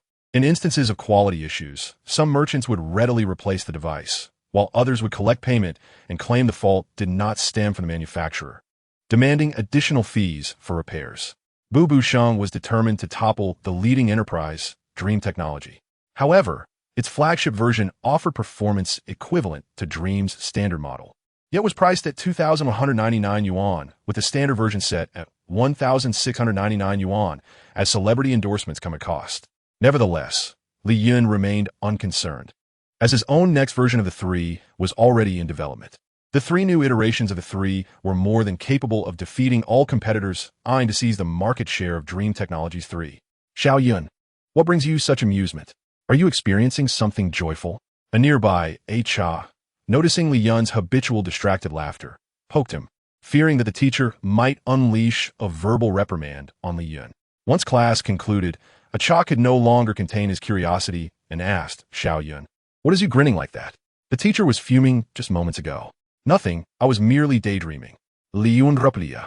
The teacher had not been angry, understanding that although he never listened to music, his scores in mathematics and English consistently hovered around 80, with only a 5-point variance. Furthermore, Li Yin was quite honest and often lost in thought or focused on drafting outlines for his novels. Chapter 51. The difficulties of a classmate. Are you worried about Xiao Dong? Li Yun queried, slightly perplexed as to how his daydreaming could be connected to Xiao Dong. However, today, Xiao Dong did indeed seem peculiar. Typically chatty, he sat alone in silence. Xiao Dong, a friend since kindergarten, had previously preferred to play with Xiao Peng rather than with Cha and Li Yun. Yet, after an incident where he fell while trying to grab a toy and was ignored by Xiao Peng, it was Li Yun who protected him from being trampled by other children. From that moment on, Xiao Dong became Li Yun's friend. Li Yun recalled a time in high school when his father fell gravely ill, and after borrowing from friends and family, he managed to gather 70,000 yuan, yet still fell short of the 12,000 required for the surgery. Just when despair loomed, Xiao Dong approached his father and secured the necessary funds for him. Li Yun cherished this kindness, vowing never to forget it. "Xiao Dong, what troubles you today?" Li Yun inquired. Xiao Dong hesitated, eventually lowering his head to mutter, "It's nothing." Li Yun, Xiao Dong, that forlorn expression hardly suggests that everything is fine, Li Yun countered, sitting across from him. Xiao Dong, with a troubled countenance, contemplated for a moment before revealing the truth. It turned out that last night, while getting up to use the bathroom, he inadvertently overheard his parents conversing.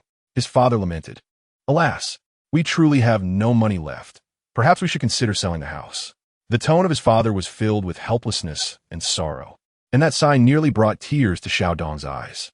Hearing this, Li Yun recalled the dejection on his father's face in 1999, yet he maintained a cheerful facade for his son.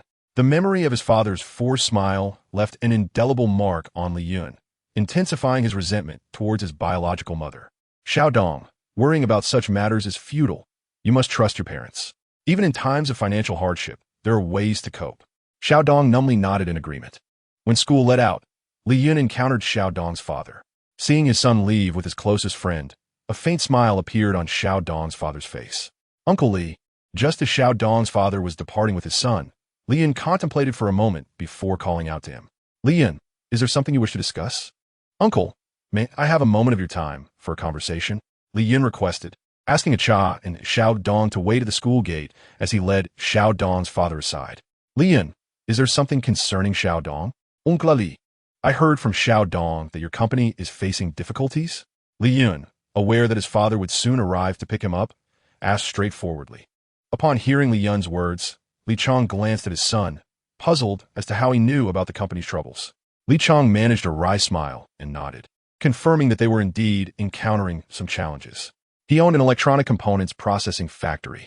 In April, a businessman from Zhejiang province placed a substantial order for electronic parts, and they had worked tirelessly to fulfill it. However, upon delivery, the businessman absconded, leaving the produced electronic components to accumulate in the warehouse. To fulfill this order, he had taken a risk of securing a loan to purchase raw materials. Now, with the loan nearing maturity and insufficient funds to pay the workers, he was left with no choice but to sell his house to alleviate the financial strain. Uncle Li, what are these electronic components used for? They are for MP3 player components. Li Chong suspected that the MP3 factory had gone bankrupt. Are you supplying a small workshop for counterfeit MP3 players? Li Yin asked with a smile. Indeed, Li Chong replied, his face reddening. He could not bear to let go of such a significant order. Uncle Li, there must be many MP3 processing factories now. Why don't you have your salespeople promote your products there? The businessman spread rumors that the MP3 players often malfunctioned because our electronic components were counterfeit, tarnishing his company's reputation. Hence, no MP3 factory was willing to purchase our components. Your electronic components can't possibly be of inferior quality, can they? Li Yunjuka. Impossible. Our products are guaranteed for quality, albeit at a slightly higher factory price. Upon hearing that there were cheaper components available, the businessman simply switched suppliers. I can provide a quality guarantee. If there are defective products, I will compensate tenfold. Oh, I see. Then please leave me your number. Li Chong took out a business card from his pocket. As Li Yun retrieved the latest model Nokia phone from his backpack to save Li Chong's contact information, he was taken aback. This Nokia phone costs over 5,000.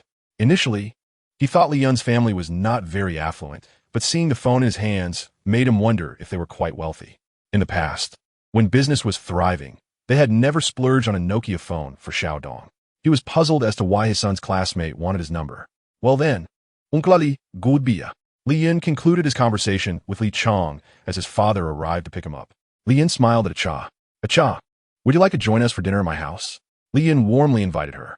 Acha shook her head, saying no, as her mother was preparing cola chicken wings for her. Cola chicken wings are not nutritious. My father makes delicious base. Li Yin tried to persuade her to come to his house for dinner.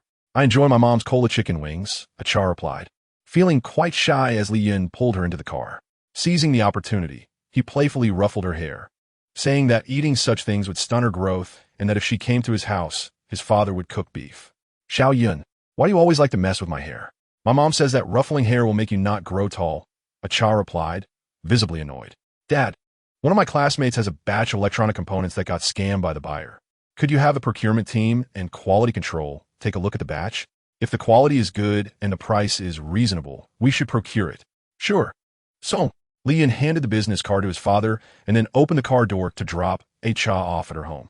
Zhou Wenmin was surprised to see Li Yun and Li Yin, realizing that Acha's classmate was actually Li Yun from the village. Li Yin dropped his son off at home and then prepared dinner, thinking that his son had good taste as the girl seemed quite appealing to him. On July 8th, the vice president personally brought Lin Dong and Minnie to Menghuan Technology Company. Li Yin had just called the procurement and quality control managers, instructing them to send someone to Jingzhou Yuanhao Electronics Factory to inspect a batch of their stagnant electronic components. If the quality was good and the price favorable, they would purchase it. After hanging up the phone, Gao Xiaofeng entered, informing him that the vice president of the company wanted to see him. Li Yin was surprised. He hadn't expected Jia Sheng to come personally. He instructed Gao Xiaofeng to take them to the conference room. Li Yin tidied up some documents before heading to the conference room. Mr. Jia Sheng, Manager Lin, Miss Minnie, welcome to Menghuan Technology Company. Li Yin greeted them with a smile. Jia Sheng also smiled, congratulating him, stating that the Menghuan MP3 player was quite popular in the United States. And he approached this meeting with great sincerity. Jia Sheng was well aware that Menghuan Technology had sold 34,000 units in just 1 week, which is why he had personally come to meet with Li Yin. Chapter 52, Doubling the Valuation. Thank you. Mr. Jiesheng, for acknowledging our company's MP3 player. We have also taken the opportunity to launch 3 new models of MP3 players, and we are confident that our company will achieve even greater success in the future. Li Yan's intention with this statement was to elevate the valuation of Menghuan technology. Jiesheng responded with a smile, indicating that he too was aware that one must strive for one's own interests. The sales figures of the 3 MP3 models in the United States were indeed impressive. With the influence of advertising and an increase in reputation, these sales figures were expected to rise continuously. Mr. Jiesheng, what is your company's current valuation of Menghuan technology for this financing?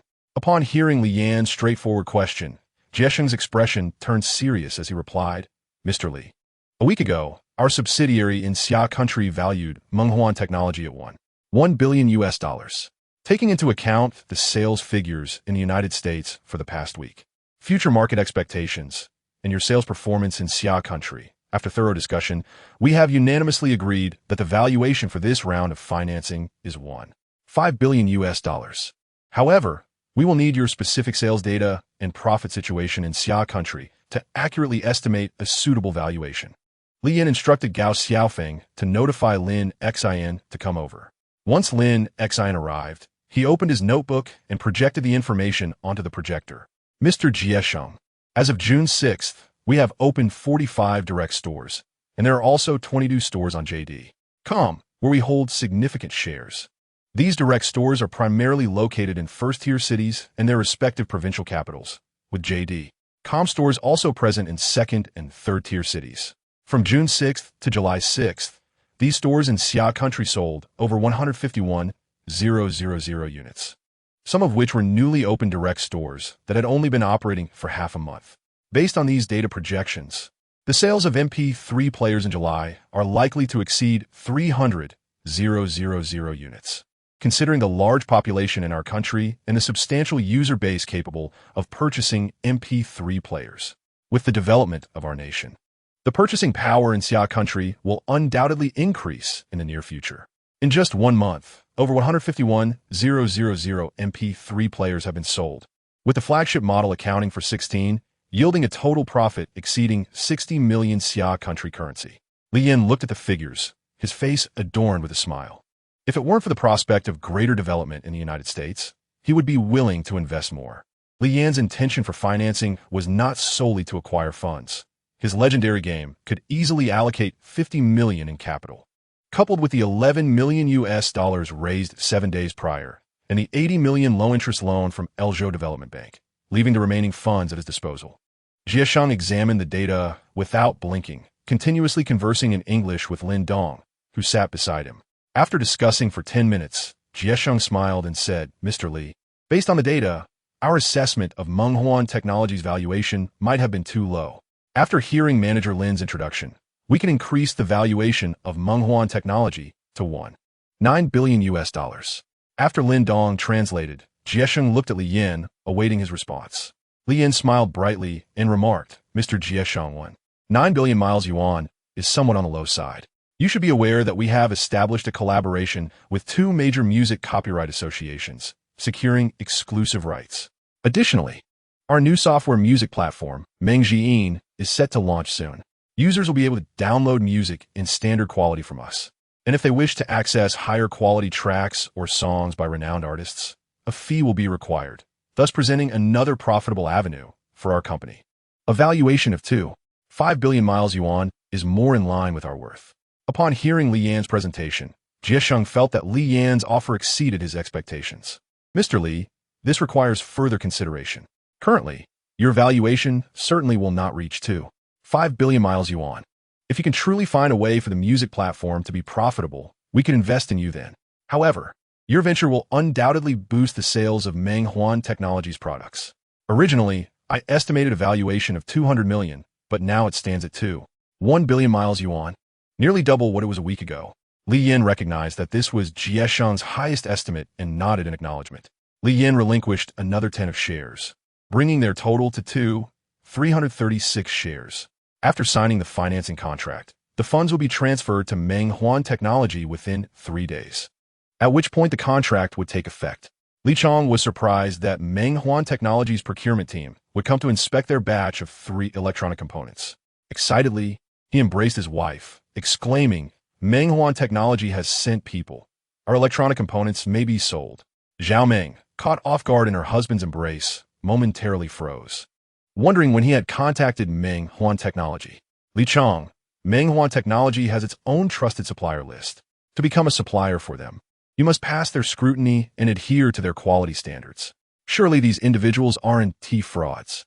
How could Meng Huan Technology's procurement team actively seek out our electronic components? Li Chong was also taken aback. Indeed, such good fortune seemed improbable. Why would it happen to them? My dear, why would they deceive me? To swindle electronic components? Rest assured, I will deliver in batches.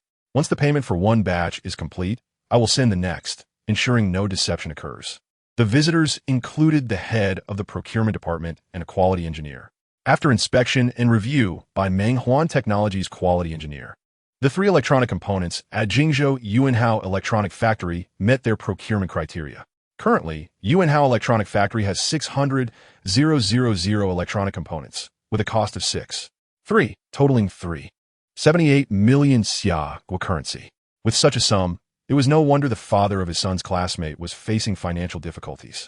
Back home, Li Chong felt anxious, uncertain whether the president of Meng Huan Technology would accept this batch. The couple ate a bowl of noodles absent-mindedly, pondering the thoughts of the president of Meng Huan Technology. Rather than passively awaiting news, he resolved to visit General Manager Li Yin of Meng Huan Technology the following morning. In the morning, Gao Xiaofeng led Li Chong to a small conference room. Li Yin entered the room, smiling as he greeted, "You must be Li Chong, the director of Yuanhao Electronic Factory. Please have a seat.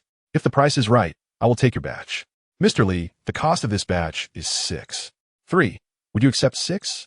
Li Yin shook his head. "What about 5? 5? Li Yin again shook his head. Currently, the supplier of these electronic components is the state-owned Luzhu Electronic Factory, where the procurement price for the same components is 11, which is $1 more than the market price. Additionally, they have to supply to BAD and Jenny air conditioners, leading to delays in delivery, with the only advantage being their consistent quality." Li Yin could not possibly place all his eggs in one basket.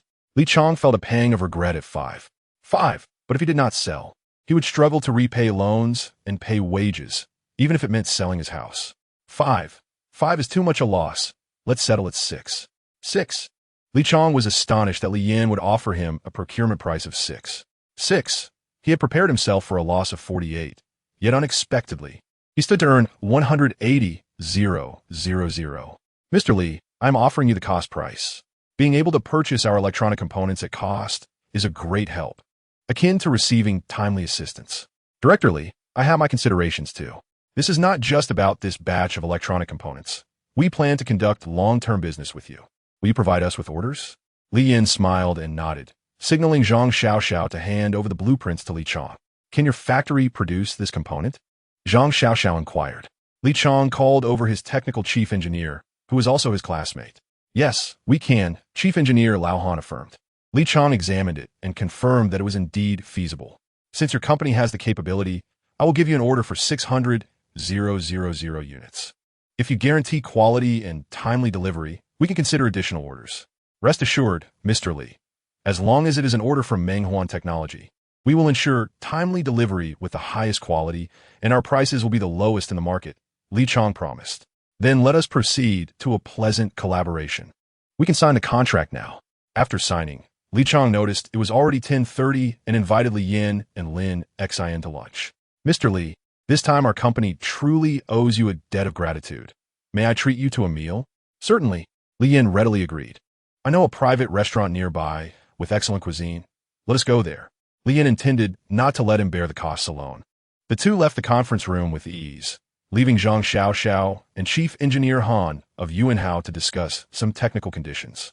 "Mr. Li, I am somewhat surprised. This place is just a mid-range restaurant, far less expensive than the 5-star hotels where I used to entertain guests. Old Li, this place is reasonable, and the taste is on par with those 5-star hotels. There is no need for extravagance." "Mr. Li, let us not speak of such things. Everything is understood over drinks." "Mr. Li, I am still puzzled about how you thought to assist me." Li Yin chuckled. "Don't you recognize my son? He chatted with you the other day." Li Yin is Li Yan's son, the amiable friend of his son. Li Chong finally connected the dots, realizing that it was indeed this batch of goods that had caused him distress. Otherwise, he would have recognized it sooner. Mr. Li, I am truly moved. I never anticipated that my turnaround would be thanks to my son as classmate, Li Yun. He had seen Li Yun many times. His clothes and shoes were all of very ordinary brands, and he was remarkably humble. Of course, this is not solely due to my son's connection. He has already informed me that if the quality does not meet standards, it does not matter who you know. Hence, you should be grateful that your quality is impeccable, or I would not procure your electronic components. Mr. Li, rest assured, I will ensure quality and timely delivery. If the quality is subpar, I am willing to bear all losses and provide double compensation.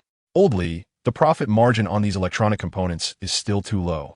Have you considered assembling these components for processing? Li Yan's suggestion made him ponder. If feasible, he could earn more. Li Yan nodded, indicating that this electronic factory should indeed be a joint effort by the couple. Mr. Li, this time we both need to drive. Why don't we schedule a time to come to my house, and I will have my wife prepare a few dishes for us to enjoy. That evening, Li Chong formally called Li Yin, insisting that he bring Li Yin over for dinner the next day. On June 11th, Li Yin arrived at the Xianyang Electric Vehicle Company. Tang Yuyu led a technical team to develop the first new high-speed electric vehicle utilizing advanced motor technology, which is currently undergoing testing. General Manager Li, this new Yang electric vehicle exhibits climbing capabilities that surpass existing electric bicycles by 3 to 4 levels. With a 20% reduction in energy consumption and a range that doubles that of typical electric bicycles on the market. The most notable advantage is its speed, reaching a maximum of 42 km/h, which is twice as fast as current electric bicycles.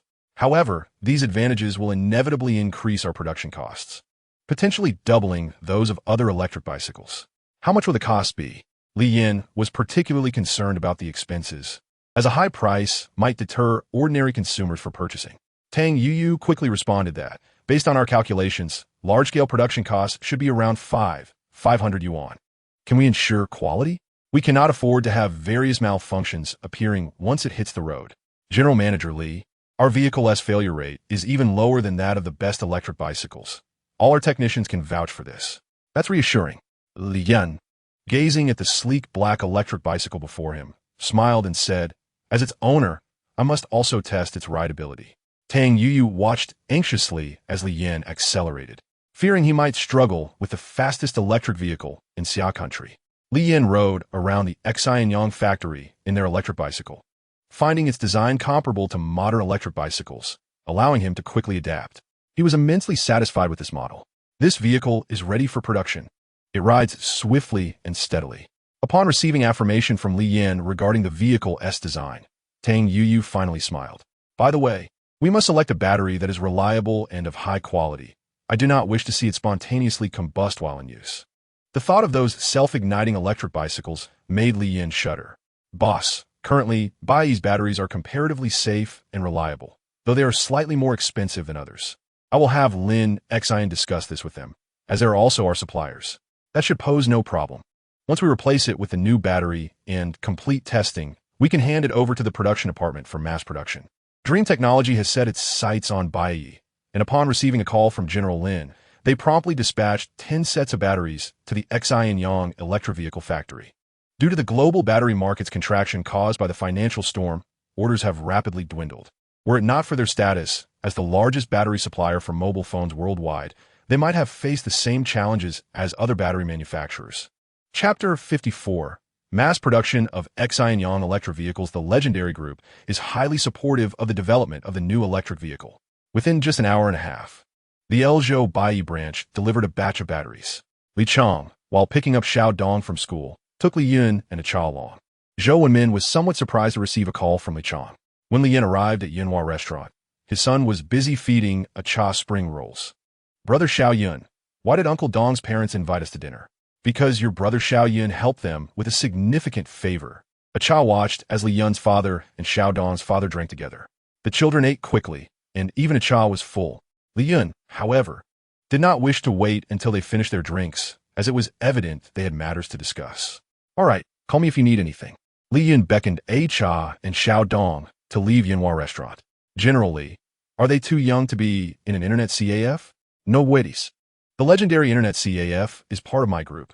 The staff there are familiar with Li Yun. The legendary internet CAF belongs to you? I had no idea it was so successful, and now it seems to be opening branches across the Yangtze River Delta. Zhao Ming gasped, impressed. General Li, you also own an internet CAF? Li Chong asked incredulously. Haha, I started my journey by running an internet CAF. General Li, your foresight is impressive. I heard that opening an internet CAF was akin to striking gold a couple of years ago. The profits were substantial. I've seen several branches of the legendary internet CAF in Yinjing and Modu, and its business outperforms others. Good fortune indeed. Let us raise a glass together. Li Yun led a cha and Xiao Dong to the front desk. The front desk staff recognized Li Yun immediately. Xiao Yun, is that really you?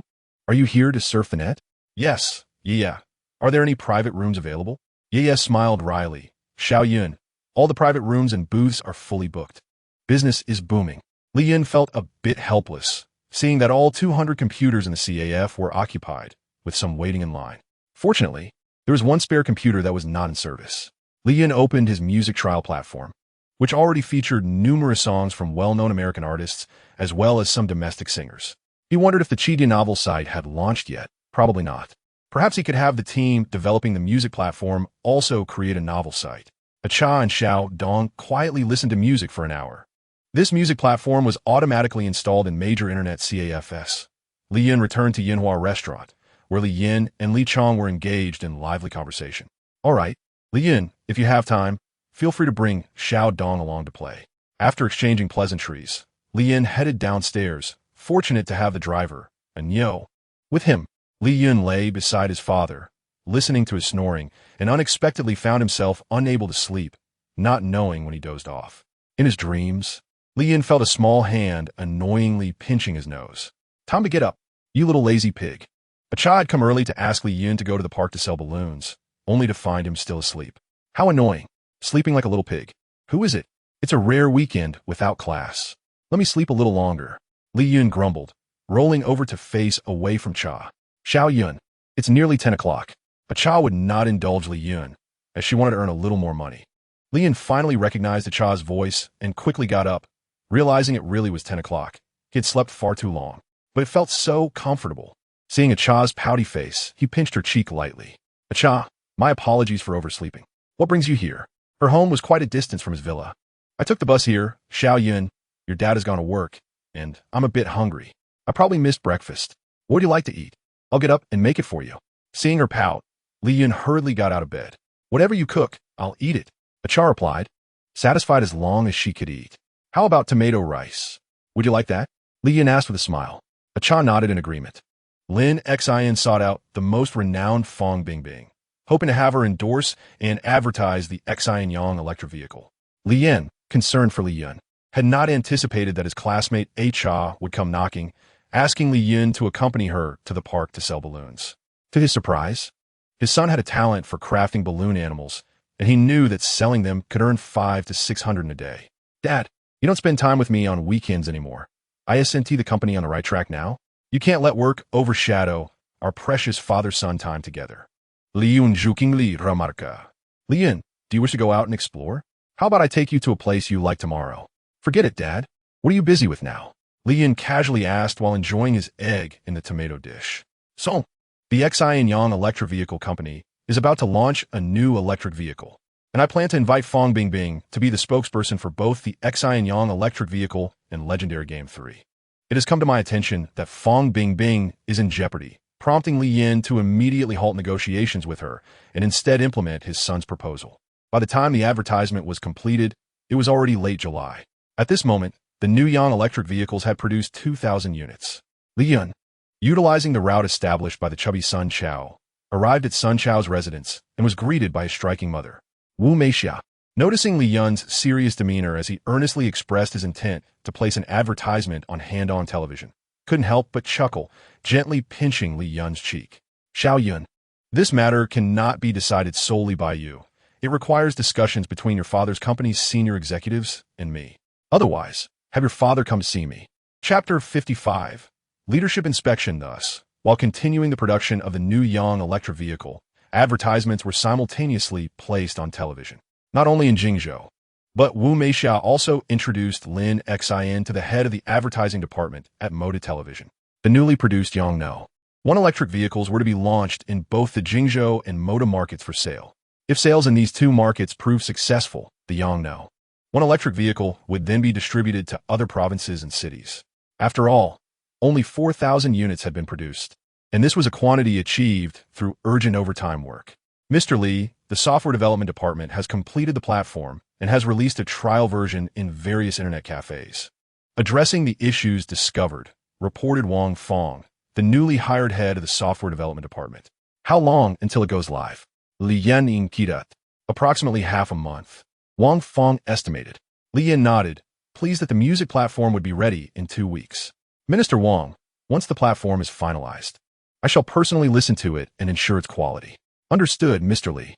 After Wang Fong departed, Li Yan visited Lin Xion's office. Lin Xion, how are the sales of the flagship, standard, and regular versions of our 3-player in both the domestic and American markets? Mr. Li, we now have sales data for the past 2 weeks.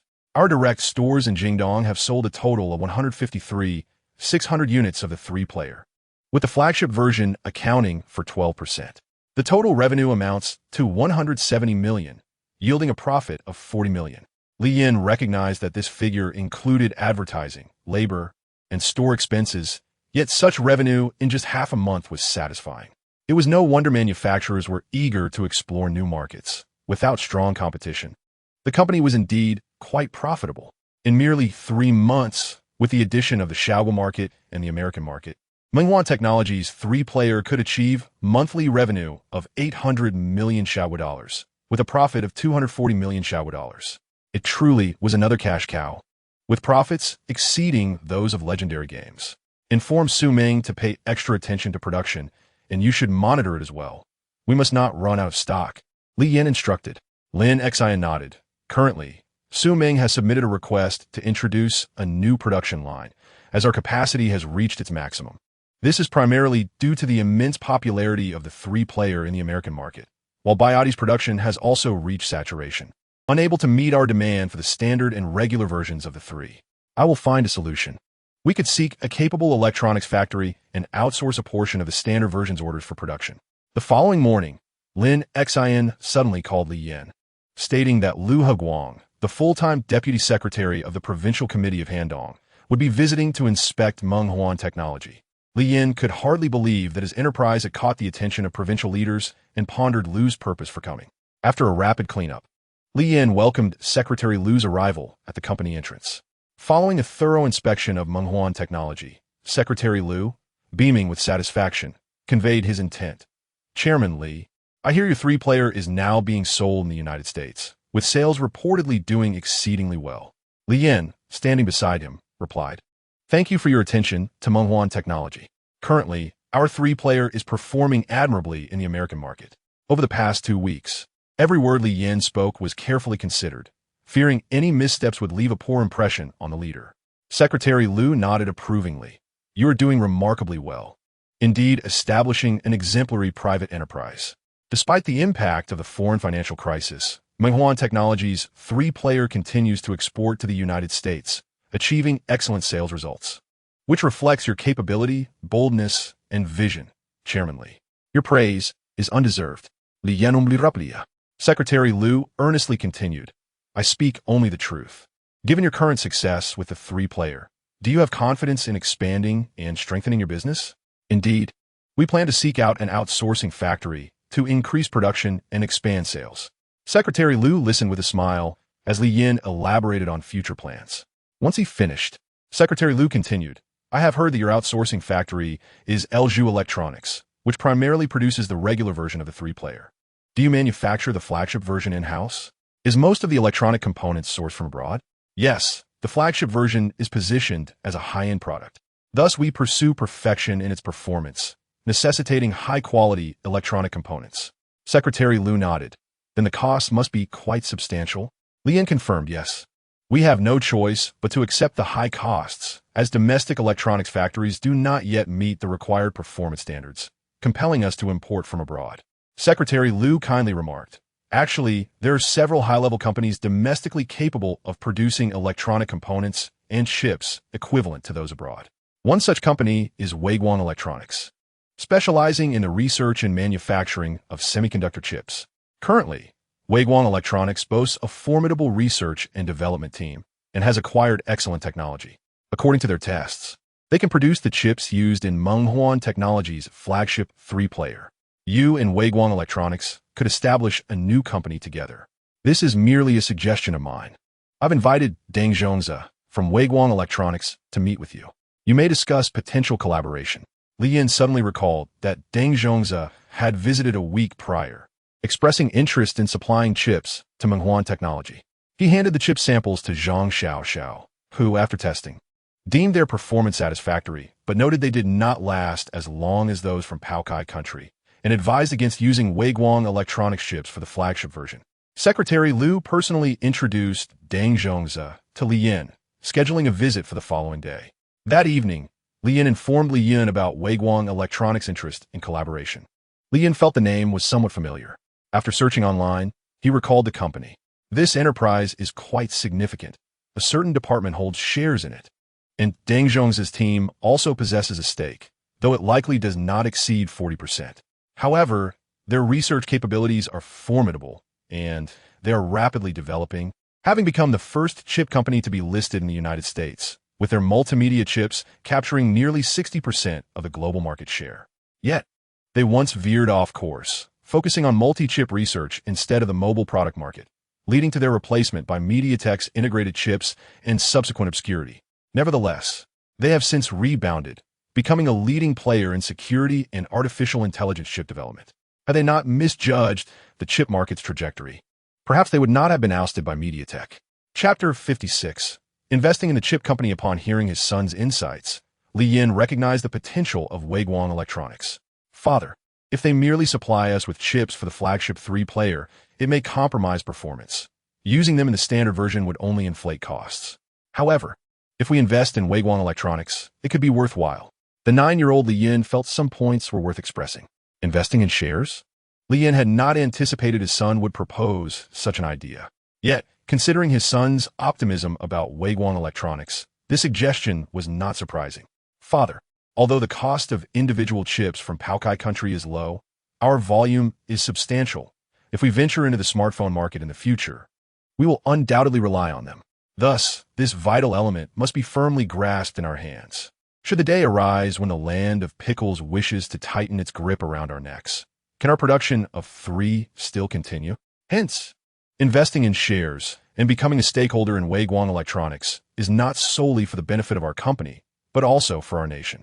Although Li Yin claims to be lying flat and awaiting death, he harbors grand ambitions and desires to achieve remarkable accomplishments. Upon hearing his son's words, Li Yin resolved to engage in a thorough discussion with Deng Zizhong the following day. True to expectations, Deng Zizhong arrived the next morning. Mr. Li, have you given further thought to our collaboration? He inquired, placing the tea aside, his eagerness evident. Chairman Deng, I pondered over this all night. Establishing a joint factory would elevate our costs. After all, our processing expenses would be reduced. However, we can deepen our collaboration, Li Yin responded. Deng Zizhong was taken aback. How could one expect profound cooperation without a joint factory?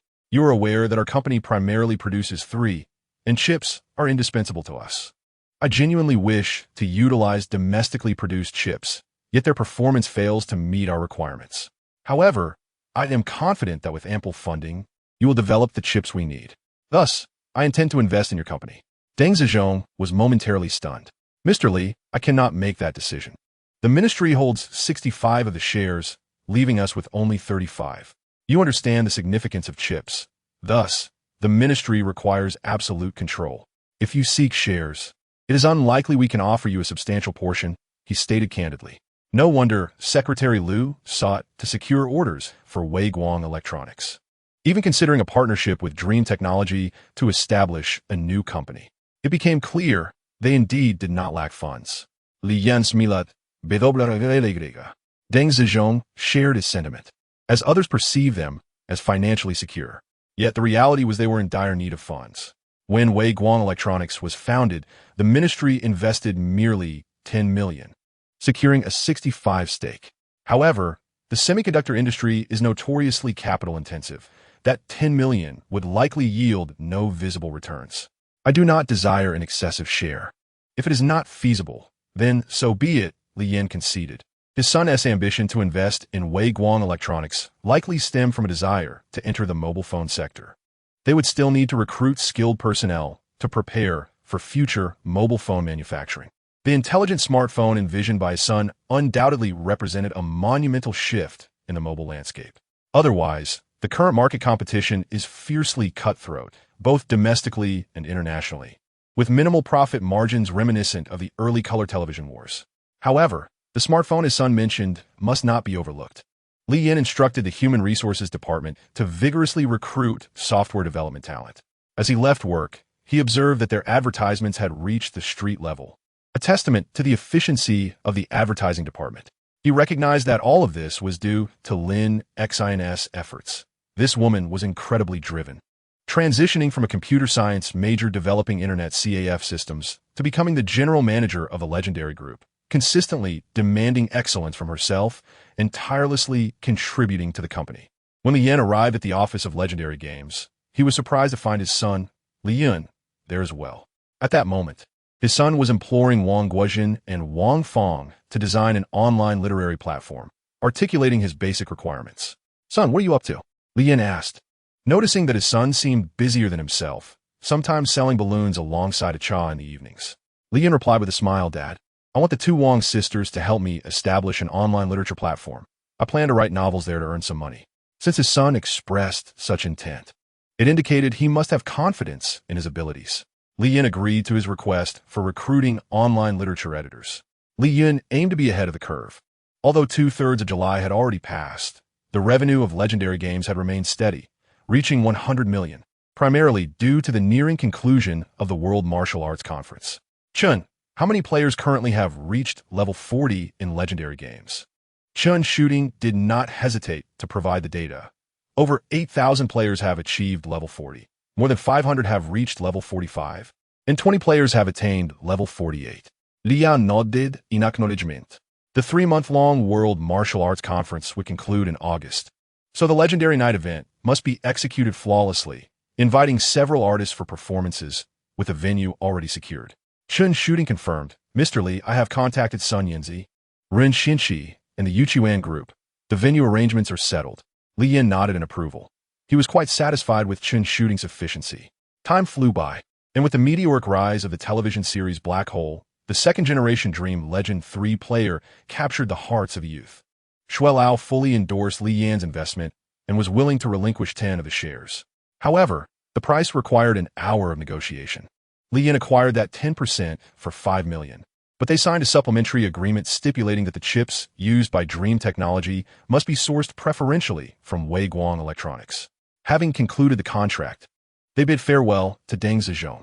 Observing the establishment of their online literature platform, Li Yun logged into the author section and registered as a writer, creating a work and uploading 6,000 words to the back end of the legendary novel network. Soon, the editor approved his friend request. The editor, Ku Cha, was a 20-something female graduate with a passion for writing novels, having majored in Chinese. Upon seeing the ID 10009 and the username "as long as you're well, it's a clear day," she recalled what the chief editor had said. If the author of this account submitted for review, regardless of the quality, they must sign a contract, as he was the son of the company's owner and the proposal for the legendary novel network originated from him. "Gu Jia, my book The Mysterious Lantern has been uploaded," Li Yun announced. After reading just 1,000 words, Ku Cha's eyes lit up. The novel dealt with the uncommon theme of tomb raiding and was exceptionally well written. She found it hard to believe that this was penned by a third grader. In that brief 1,000 words, the backdrop and main storyline were clearly established. "Qing Tian, did you truly write this?" Ku Cha initially typed Li Yun's name, but then changed it to Qing Tian, as the boss's son preferred to keep his identity concealed, and she certainly aimed to cooperate. "So, can we sign the contract? I will send the contract document to your email. Once printed, you can sign and mail it back." After further discussion, Li Yin finally awaited the contract document. He headed directly to the family internet CAF, found a technician, and printed the contract. "Xiao Yun, are you planning to write a book?" The young female technician inquired curiously. Yes, I enjoy riding, but remember to keep it confidential, he replied. Lian also photocopied his father's ID. Unfortunately, he was not yet of age and lacked his own identification. In early August, the Xinjiang electric bicycle officially commenced sales. With the advertising campaign, many became aware of this remarkably fast electric bicycle. Zhang Ling, a white-collar worker from a certain group, had just finished her shift and, passing by the Xinjiang electric bicycle direct sales store, was captivated by the stunning models inside. Remembering the advertisement from Jingzhou television that promised, experience the freedom of the wind, she felt compelled to enter the store. A beautiful saleswoman greeted Zhang Ling with a charming smile, asking, Madam, are you interested in purchasing an electric bicycle? Is this the Xinjiang electric bicycle? Can it reach a speed of 42 km/h? Indeed, the Xinjiang electric bicycle not only boasts impressive speed, but also utilizes a magnesium alloy frame, making it lightweight, coupled with high-speed motor technology.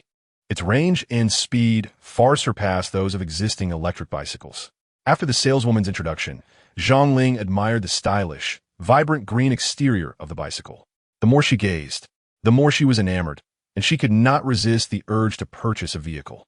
If the price proved too exorbitant, she would forego the idea. What was the cost of this electric bicycle? The female salesperson, noticing the inquiry about the price, enthusiastically replied, This model is priced at 699 yuan, which is merely 500 yuan more than a standard electric bicycle. Zhang Ling found this price acceptable and, gritting her teeth, rushed to the nearby bank to withdraw funds. Upon returning to the store, she announced to the salesperson, I will take this one. With that, she signaled for the invoice to be prepared. The salesperson had initially assumed that the price would deter the lady, only to discover she had gone to retrieve money. After the invoice was processed and payment exchanged, she cheerfully added, Greetings. The Xianyang electric bicycle allows for a 7-day return policy and comes with a year of complimentary maintenance. Zhang Ling was pleasantly surprised by such favorable terms. The after-sale service of Xianyang electric bicycle seemed exceptionally generous. Other vendors of electric bicycles offered no such assurances. This company's straightforwardness was commendable. Such confidence in their product was indicative of their quality. Riding her newly acquired Xianyang electric bicycle, she effortlessly surpassed conventional electric bicycles along the route. Dad, Annie's electric bicycle is much faster than yours. Mom, can you ride faster too? Zhang Ling felt that her purchase was a tremendous bargain, with such impressive speed allowing her to rise later in the mornings. Reveling in the envious glances from fellow riders, she felt a profound sense of superiority, which brought her great comfort. Colleagues at her workplace also noticed Zhang Ling's new electric bicycle. Zhang Ling, where did you buy this new electric bicycle? It's incredibly fast, even uphill. As they crossed a bridge, the electric bicycles struggled to maintain speed, while Zhang Ling's vehicle swiftly overtook them. It was purchased at the Xianyang electric bicycle specialty store at Xianyang. I heard the advertisement claiming it can reach speeds of 40 km/h. Is that true? Zhang Ling replied with pride. My new model can reach up to 44 km/h and 40 km/h when climbing. Her colleagues were astonished by her words. Some wondered if this powerful electric bicycle could accommodate a second passenger given its spacious frame. Zhang Ling, can your bicycle carry someone? If so, I would like to buy one too. Zhang Ling hesitated, knowing that typical electric bicycles struggle to carry an additional person, even a child of 4 or 5 years. Let me try. I can take you. Zhang Ling ascended a steep incline with her colleague, and to their surprise, the bicycle maintained its speed. This left her colleagues in awe, eagerly observing the Xianyang electric bicycle. Zhang Ling, how much does this bicycle cost? It can't be over 5,000 yuan, can it? Others turned their gaze toward her expectantly. Zhang Ling brushed her bangs aside, smiling lightly as she replied, It's not that expensive. I only paid 699 yuan for this new model. Such a remarkable electric bicycle for just 699 yuan? That's merely 300 or 400 yuan more than a low-speed electric bicycle.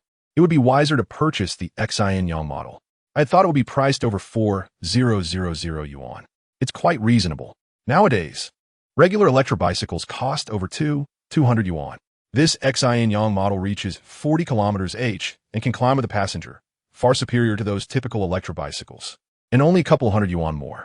Truly a practical choice. Indeed, the craftsmanship and materials of this electric bicycle are evidently robust and solid, incomparable to others. I must buy one as well. I too will purchase one. It will make transporting children and commuting much more convenient. Zhang Lin chimed in cheerfully. Yin Yang electric bicycle offers a full refund within 7 days and 1 year of free maintenance. Let's go together after work to take a look. That day, Li Yin and his son finished breakfast, and the son inquired from the car, "Dad, could you give me a bank card using your ID? I have a use for it." Li Yin, fully aware that his son was captivated by the novel Gui Chue Deng, recognized that this story would likely become a sensation. Alahite, son. After dropping his son off at school, Li Yin did not rush to the office. Instead, he visited the Yin Yang electric bicycle direct store to see for himself how well it was performing. Arriving at the Yin Yang electric bicycle specialty store at Jingzhou, Yihao, he was taken aback by the long queue. This was astonishingly popular, rivaling the initial launch day of the 3-player. While the 3-player was merely a music device, electric bicycles were an essential mode of transportation. Li Yin felt a sense of joy as he observed the consumers waiting in line outside. Every project mentioned by his son was predictably thriving, not only in Jingzhou, but in Mo-Do as well. The Yin Yang electric bicycle quickly gained popularity in the vast market, leveraging its technological advantages over domestic electric bicycles. Chapter 58. The resounding success of Yin Yang electric bicycles. Even with a price increase of 5 to 600 yuan, buyers still preferred Yin Yang Yihao. Anyone aware of the bike's performance would not be foolish enough to opt for an electric bicycle that struggled on inclines. The majority of Mo-Do residents learned about the outstanding performance of this bicycle through advertisements. Anyone interested in purchasing an electric bicycle would come to test it, confirming whether it could indeed reach the advertised speed of 42 km/h. After test rides, many discovered that the bicycle surpassed 42 km/h and climbed effortlessly, leading to a flurry of purchases of the Yin Yang electric bicycle. In just a week, the Yin Yang electric bicycles had sold 835 units across both locations, yielding a net profit of 670 yuan per unit, even after accounting for the profits owed to other channel partners, resulting in a total of 600 yuan. In just 1 week, Li Yin garnered a profit of 288 million yuan. It was truly astonishing. On Saturday, a Cha was in Li Yin's room, watching as Li Yin finished typing and logged in to chat with Gao Xiaofeng, inquiring about the sales performance of the Yin Yang electric bicycles in both locations. "Brother Li Yin, may I also register an account? I wish to learn how to type," a Cha softly requested beside him. Of course, Li Yin generally would not refuse her requests. After registering several accounts that did not meet Li Yin's preferences, he quickly typed, "Could you provide me with a 5 or 6-digit account number, preferably a catchy one?" After some consideration, Li Yin selected the number 10088 for a Cha, taking the other 3 for himself. A Cha, 10088 will be your account number. As for the password, please set it yourself, preferably including letters, symbols, and numbers to ensure it is secure. Xiao Yun, some people might steal accounts. After setting the password, Li Yin began to teach her step-by-step how to use it and chat with others. With the current input method lacking intelligent pinyin input, typing speed was particularly slow. "Li Yin, I just saw you typing so quickly. Are you using pinyin input?" A Cha found pinyin input to be somewhat cumbersome, her typing speed lagging behind Li Yin's. "A Cha, I use Wubi. I can teach you Wubi, but it is more challenging to learn than pinyin. Isn't there a better pinyin input method?" A Cha asked, somewhat discouraged. Li Yin pondered, realizing that a superior input method could certainly be developed by the software talents at his father's company. "A Cha, start with Wubi for now. And once I find someone to create an intelligent pinyin input method, I will teach you faster typing." However, a Cha was not overly enthusiastic about Wubi, struggling to memorize the radicals. Seizing the opportunity, Li Yin emailed Wang Fong with his idea for a typing game, reveling in the joy of being a boss.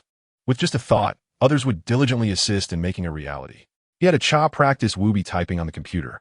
"Xiao Yun, your dishes are truly delectable," a Cha exclaimed, devouring stir-fried potato shreds and winter melon with meat as if she had been starving for ages. "Hey Cha, are balloons selling well at night now?" Li Yin handed her a tender cucumber. "Many people are selling them, and it's no longer profitable. My mother advised me to focus on my studies and not to set up a stall anymore." "What about you, Xiao Yun? With your father's wealth, you shouldn't be troubled by finances, right?" "I refuse to rely on my father. What if he has more siblings? There wouldn't be enough to share. I believe in earning my own money for peace of mind," Li Yin softly replied. With his son at home, Li Yin felt reassured. He first visited the Chuanchi Game Company to inquire about the inter-server competition of the world's top martial arts tournament. This inter-server realm is specifically designed for teams of players participating in the cross-server contest. A total of 500 teams enter the competition realm, with none below level 40. To facilitate this, Li Yin sought out Chun Shooting, urging her to ensure the success of the Chuanchi Night event. The phone rang. Could it be another request for investment in his Penguin Company? Currently, Chuanchi Group has ample funds, and he seeks promising companies for investment. He is eager to acquire more shares in Penguin Company. Upon answering the call, Li Yin cheerfully remarked, "Did you call because of funding shortage?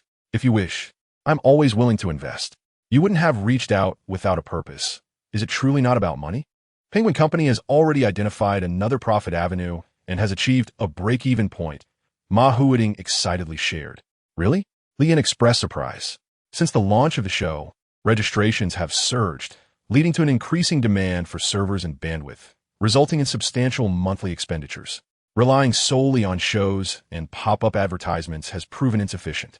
He did not expect profitability to be achieved so swiftly, eliminating the need for significant capital burn. So, your call is genuinely without purpose? After discussing the mobile business, they were informed that you still hold 20 of the shares, and they hope I can connect with you regarding the acquisition of your shares. I understand you are likely unwilling to part with your Penguin stock. The remaining shares held by us founders constitute about 50%, and we cannot afford further dilution, which is why I inquired about your willingness to transfer your shares. Without hesitation, Li Yin directly informed Ma Huading, Chairman Ma.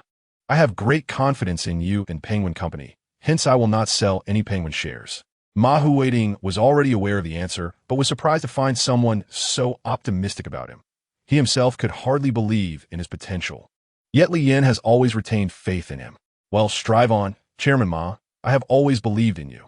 The two casually conversed, noting that the number of registered users had surpassed 100 million, a remarkable feat considering that the total population of Xiagu is merely 30 million, most of whom have registered accounts. Chen Pingyin, Guang Xia, and Lu Xiang sat excitedly before 3 computers, engrossed in the Chuanchi game. Today marks the final day of the world's top martial arts tournament, spanning a full 3 months. Tonight, a grand melee will determine the top 100 and the top 3 among 1,500 participants. The 3 were already gathered together for the decisive battle. Zhuang Xian, beware of the mage's ambush. Thankfully, your timely warning prevented us from being outwitted by that old coin. Let us eliminate him together.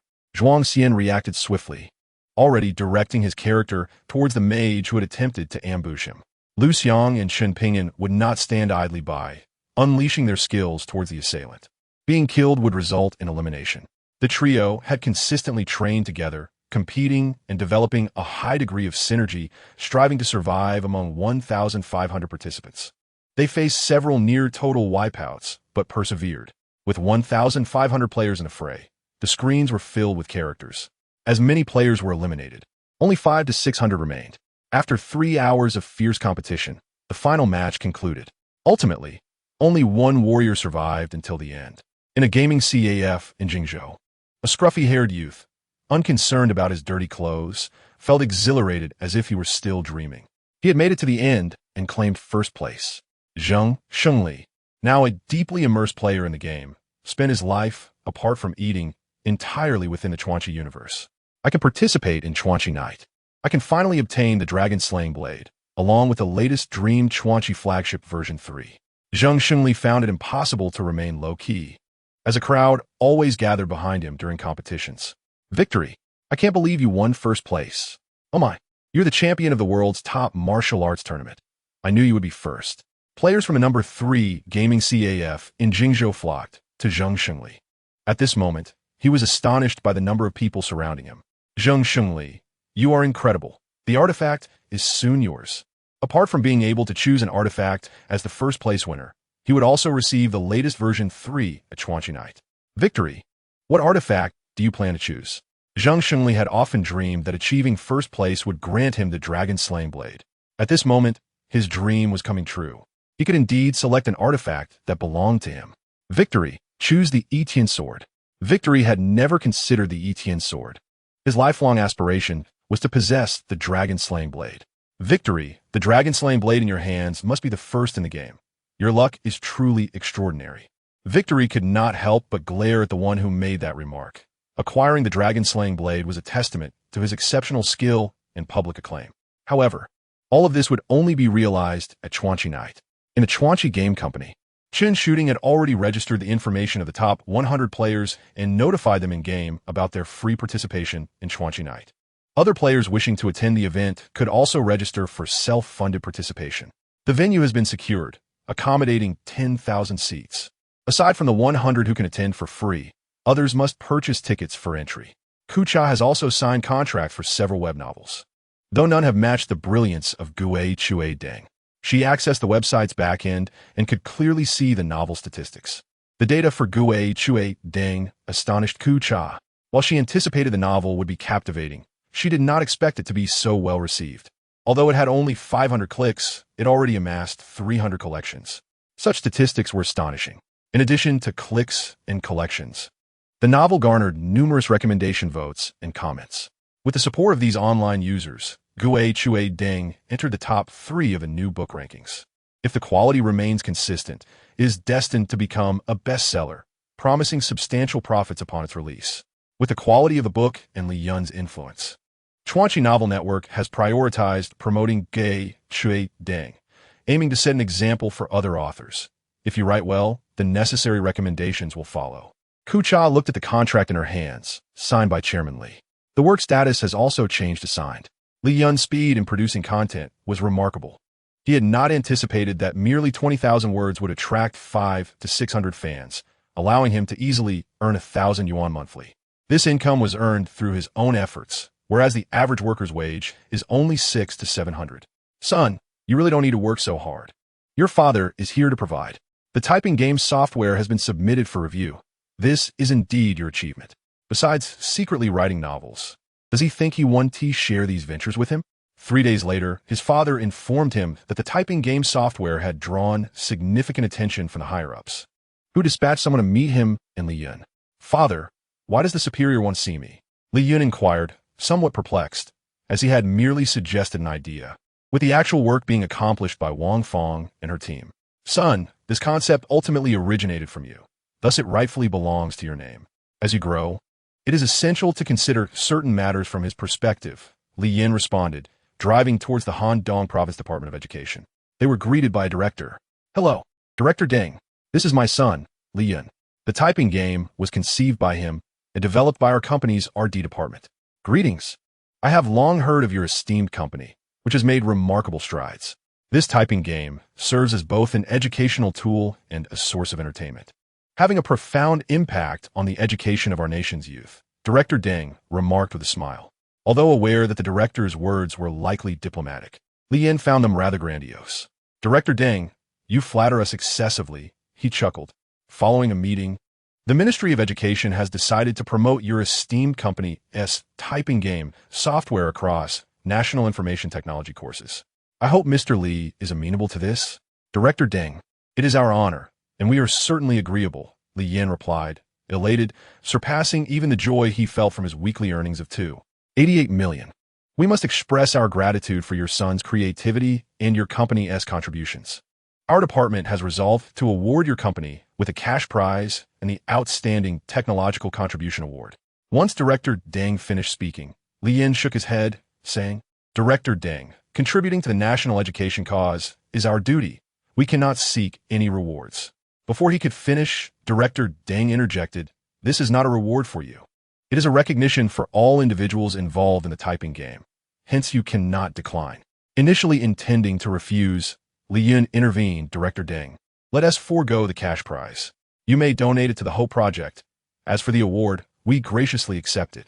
We appreciate the Ministry of Education's recognition, and we will strive to make further contributions. Li Yin smiled slightly. Mr. Li, your son is quite thoughtful, the director remarked.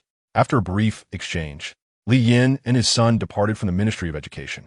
Dad, not only did I have Aunt Wang create the typing game, but I also had her develop an intelligent pinyin input method. An intelligent input method? Anything proposed by you is treated with utmost importance, Li Yin acknowledged. Dad, I'll demonstrate it to you tonight, and you'll understand. Sound good? Li Yin smiled and nodded. Upon returning home, Li Yin set up the intelligent input method on the computer and began his demonstration. Li Yin was astonished. This was the intelligent input method that his son valued. However, he pondered how to market it. Should we not just run a television advertisement for the intelligent input method? He queried. Let us approach Uncle Mahuading. With so many QQ users, a promotional campaign would certainly raise awareness about our convenient and efficient intelligent input method, ensuring its rapid popularity and potential profitability, Li Yin suggested. Can this input method truly generate revenue? Li Yin was skeptical. Absolutely. Providing it to users is merely the basic function. We can sell skins, dictionaries, fonts, and emojis within the input method, and even develop pop-up ads in a gaming center. These strategies could yield profit? Li Yin was clearly doubtful. As long as our intelligent input method gains acceptance among users, there will undoubtedly be spending, Li Yin asserted confidently, drawing inspiration from the future success of the Sugu input method. Seeing his son's confidence, Li Yin nodded. I will reach out to Ma Huading. By the way, what shall we name this intelligent input method? After contemplation, Li Yin replied, Dream Smart Input Method. Li Yin tasked his son with contacting Ma Huading. At that moment, Ma Huading anticipated that Li Yin might be upset with him. He was aware that Li Yin had long desired to acquire more shares in QQ. Yet he had delivered news about the share acquisition, which could be seen as a slight against him. It would have been better to have promptly rejected the South African company. Now, with the acquisition negotiations failed, he had also offended Li Yin due to his own greed. He hoped this incident would not damage their relationship and relayed the news of Li Yin's refusal to sell QQ shares to the South African company. Upon receiving Li Yin's call, Ma Huading saw an opportunity to meet with him regarding advertising. The network manager was Lin Xin, and the finance officer was Huang Ting. As the legendary company expanded, the vibrant days of their early success felt distant, and both father and son no longer frequented internet cafes. Observant, the network manager recognized her chairman gazing pensively at the sign outside. After some time, Li Yin finally entered. The CAF was bustling, with nearly 90% of patrons engrossed in the legendary game. Initially reluctant to attend the upcoming legendary night on the 15th of August, witnessing the excitement within the CAF changed Li Yin's mind. He decided to attend. On the evening of August 15th, at a venue in Jingzhou, nearly 10,000 legendary players gathered from across the nation.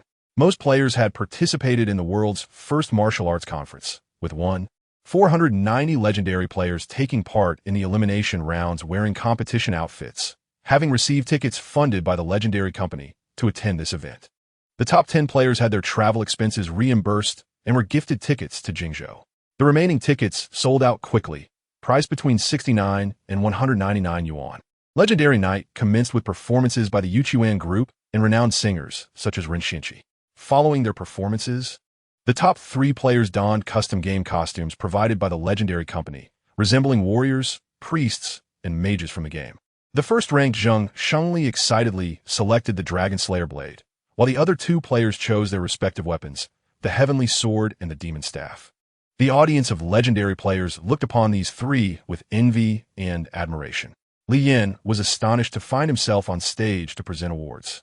He handed the Dragon Slayer blade, Heavenly Sword, and Demon Staff to the 3 players, along with genuine flagship version 3 players. The top 3 players were speechless, holding their legendary items that appeared identical to those in the game. Although the players ranked 7th to 10th did not take the stage to receive their awards, their game prizes were still delivered to their in-game inventory, including rare rings, bracelets, helmets, and attributes such as precision or luck. They also received a standard version 3 player from Gao Xiaoqin backstage. After distributing the rewards, Gao Xiaoqin's Song My Dream elevated the atmosphere to a crescendo, prompting enthusiastic sing-alongs from the legendary players. Gao Xiaofeng was also busy capturing scenes of the performances to share on the legendary official website, allowing those unable to attend to witness the legendary night. After Gao Xiaoqin's performance, Chen Shooting, the general manager of the legendary game, announced that a new map would launch on September 1st, raising the game level cap to 60 and introducing the 3 legendary artifacts battle version. Chapter 61. Caring for a cha that evening, Li Yin received a call from a cha. Xiao Yun, my stomach hurts terribly. My mother is on the night shift, and I feel like I'm dying, a cha sobbed on the phone. A cha, I'm coming right away. Li Yin quickly urged his father to drive him to a cha's house. Li Yin hurriedly drove to a cha's home. Upon arrival, Li Yin found the front door ajar, pushed it open, and entered a cha's room. Before one could perceive, ACHA was curled up on the bed, her hands clasping her abdomen, her complexion particularly pale and alarming, with beads of cold sweat forming on her forehead. She continuously moaned in discomfort. ACHA, is your stomach hurting? Li Yun inquired, grasping her hand, which felt icy to the touch. Xiao Yun, it feels as if my insides are being violently churned. It hurts so much. A wave of concern washed over Li Yun as he instinctively touched ACHA's forehead, which was burning hot. Dad, we must hurry and take ACHA to the hospital. Her fever is severe. It could be appendicitis. Li Yin, who had just been savoring his son's concern for ACHA, immediately scooped her into his arms. He urged Li Yun to hold her tightly as they dashed downstairs, placing ACHA in the back seat while instructing his son to support her. They sped toward the hospital with urgency.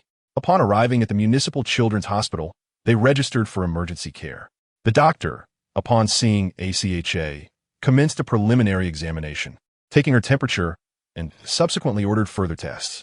Upon reviewing the results, the doctor chastised Li Yin for his negligence, noting that the child had been brought in with a fever reaching 40 degrees Celsius.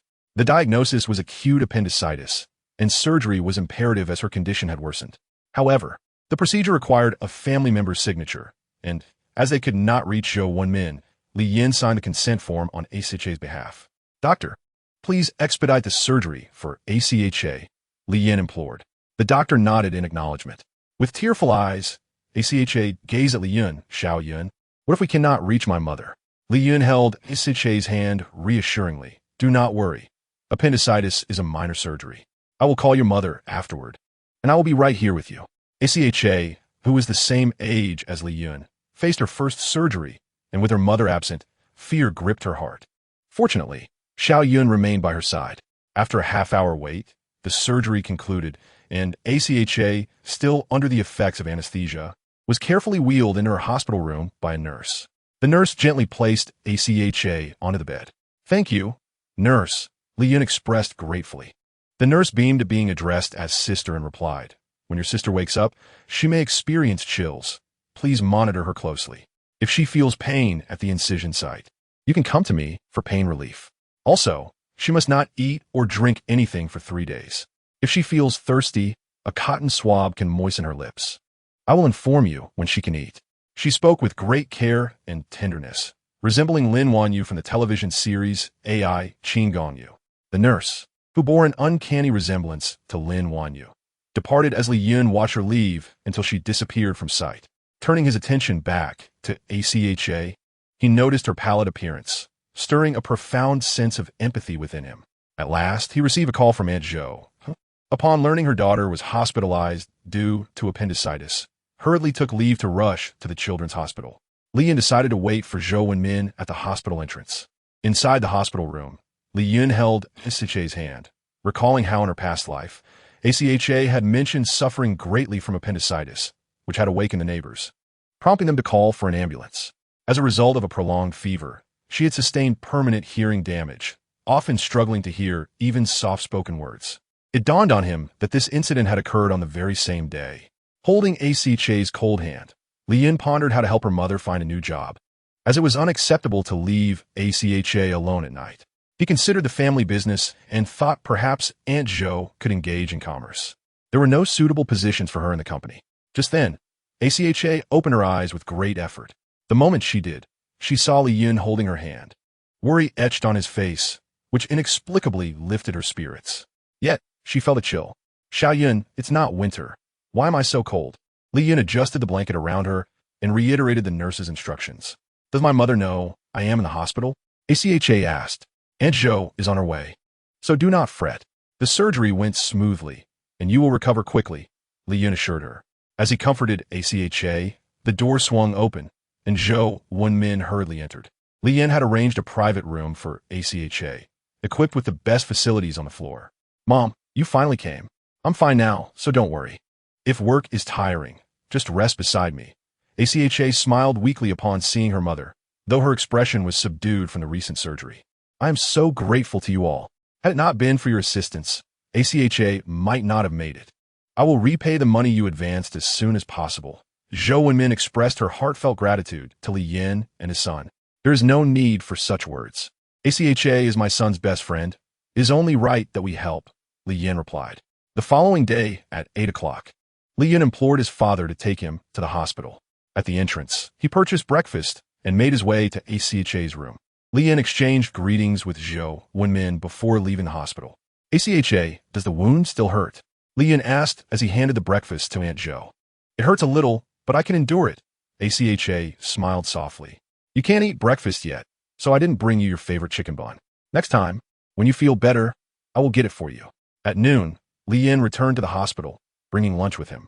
After they finished eating, he took his son to the airport to meet Ma Huoding. Oncle Ma, Li Yin exclaimed excitedly, waving his hand. Xiao Yun, I didn't expect your father would bring you to pick me up, Ma Huoding replied. Welcome, Mr. Ma. I didn't anticipate you would come in person, Li Yin said as he escorted Ma Huoding to the company, presenting him with product introductions.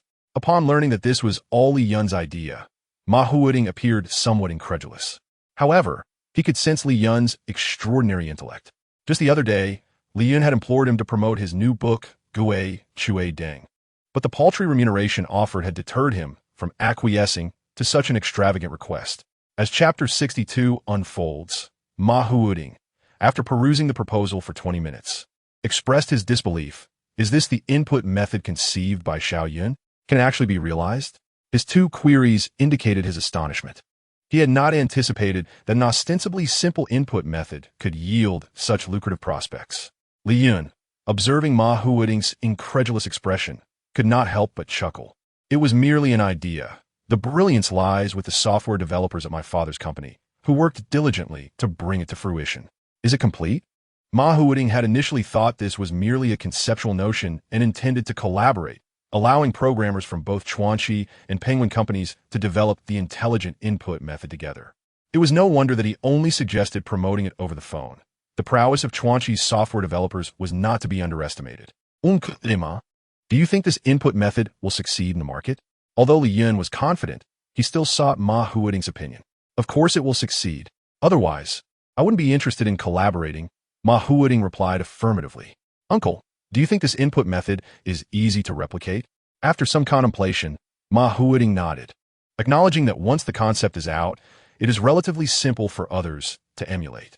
Had he not known Li Yin and Li Yun, he would have anticipated that programmers at Penguin would attempt to develop a similar input method upon encountering such an excellent one. Thus, it was crucial to seize as much of the market share as possible from the outset to secure an advantageous position. For this reason, my father and I wish to collaborate with you. Collaboration. Ma Huoding began to grasp Li Yun's intentions. Indeed, we can not only collaborate on the input method, but also on the Chuanqi novel network. We handle the content, and you manage the promotion, creating a mutually beneficial partnership. In truth, Li Yun was drawn to the nearly 10 million users. If just 10% of them opted to utilize the Menghuan intelligent input method and chose to read on the Chuanqi novel network, the promotional impact for both would be monumental. Ma Wait and Li Yin fell into deep contemplation upon hearing Li Yun's words. It dawned on Li Yin why the Chia company possessed such immense potential. The wealth of millions of Chia users was indeed the key to prosperity. Ma Wait's eyes lit up as he finally discerned a pathway to monetize their vast user base. Li Yun, could it be that you persuaded your father to purchase shares in our company? At your age, you seem to be thinking rather far ahead, Ma Wait remarked, glancing between Li Yun and Li Yin. If Li Yin had demonstrated such robust business acumen from the outset, how could the mediocrity of the past 30 years be justified? The only explanation was that his son had transformed his father's life. Uncle Ma, sometimes I merely entertain immature ideas, primarily brought to fruition by my father and those with talent, Li Yun humbly responded. Li Yun, no wonder you previously advised me to disregard costs and focus on rapidly accumulating users. Did you anticipate that these users would be the greatest asset of Chia? Ma Wait inhaled sharply, realizing why the father-son duo was so determined to invest in Chia. They had clearly grasped this insight long ago. He had nearly sold Chia himself, proving to be less visionary than a 9-year-old. Li Yun smiled, saying, Uncle Ma, my encouragement to amass users was not solely for our collaboration. There are additional benefits to consider. Li Yun, I see that your Chuanqi company is developing the Menua platform. Shall we collaborate to develop this grand venture together? Li Yun nodded in agreement. If feasible, we will handle the development, operation, and subsequent maintenance of the input method, literature website, and music platform, requiring 70% of the profits, leaving the remaining 30% for you. Lin was taken aback by his son's offer of 30% to Ma Wei. Had it been him, he would have proposed at least 40%. He wondered whether Ma Wei would find the offer insufficient.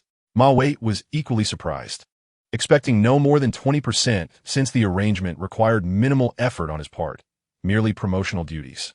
Li Yun's generosity was indeed remarkable. The Li father and son maintained silence, awaiting Ma Wei's decision. Ma Wei believed that for a long-term partnership, the value must correspond with the compensation. Li Yun, is this offer perhaps too generous? Li Yin stared at Ma Wei in astonishment, never having anticipated that he would voluntarily reduce his stake. Could he have made such a decision? It was no wonder he was successful. This was indicative of his broader perspective. He had once thought that buying Lin Xi a house and a car was quite generous, but now he realized there were still shortcomings. It seemed he should heed his son's previous suggestion and offer equity incentives to those in Chuanqi who had made significant contributions. It is not excessive. Trust in the value of Xia. If you are agreeable, let's prepare the contract with our legal teams, Li Yin said with a smile. After contemplating for a moment, Ma Wei finally nodded. Li Yin, I trust your judgment. Let us proceed with the collaboration as you propose. With Ma Wei's agreement, Li Yin felt relieved that the remaining matters no longer required his youthful concern. After ensuring Ma Wei was well taken care of, Li Yin accompanied him to the airport. Upon returning to the office, he found Li Yin diligently typing away. His son exhibited remarkable self-discipline, even on the weekend, serving as a reminder for him to not become complacent. Son, I will accompany you at 5 o'clock. Just as the father and son were engrossed in their respective tasks, Lin Xi knocked and entered. Li Yin, have you heard about the exchange of a dragon-slaying sword for a spacious 100-square-meter apartment in Magic City? Li Yin looked incredulous. Li Yin remained calm. Aunt Lin, we should publicize this news. It will greatly ignite players' enthusiasm and attract those who do not play Chuanqi to join the game. Furthermore, he instructed the development department to create appropriate security measures to prevent the accounts of high-level players from being hacked, as well as to develop an idle feature that presents players with common issues to manually select answers after a certain period online.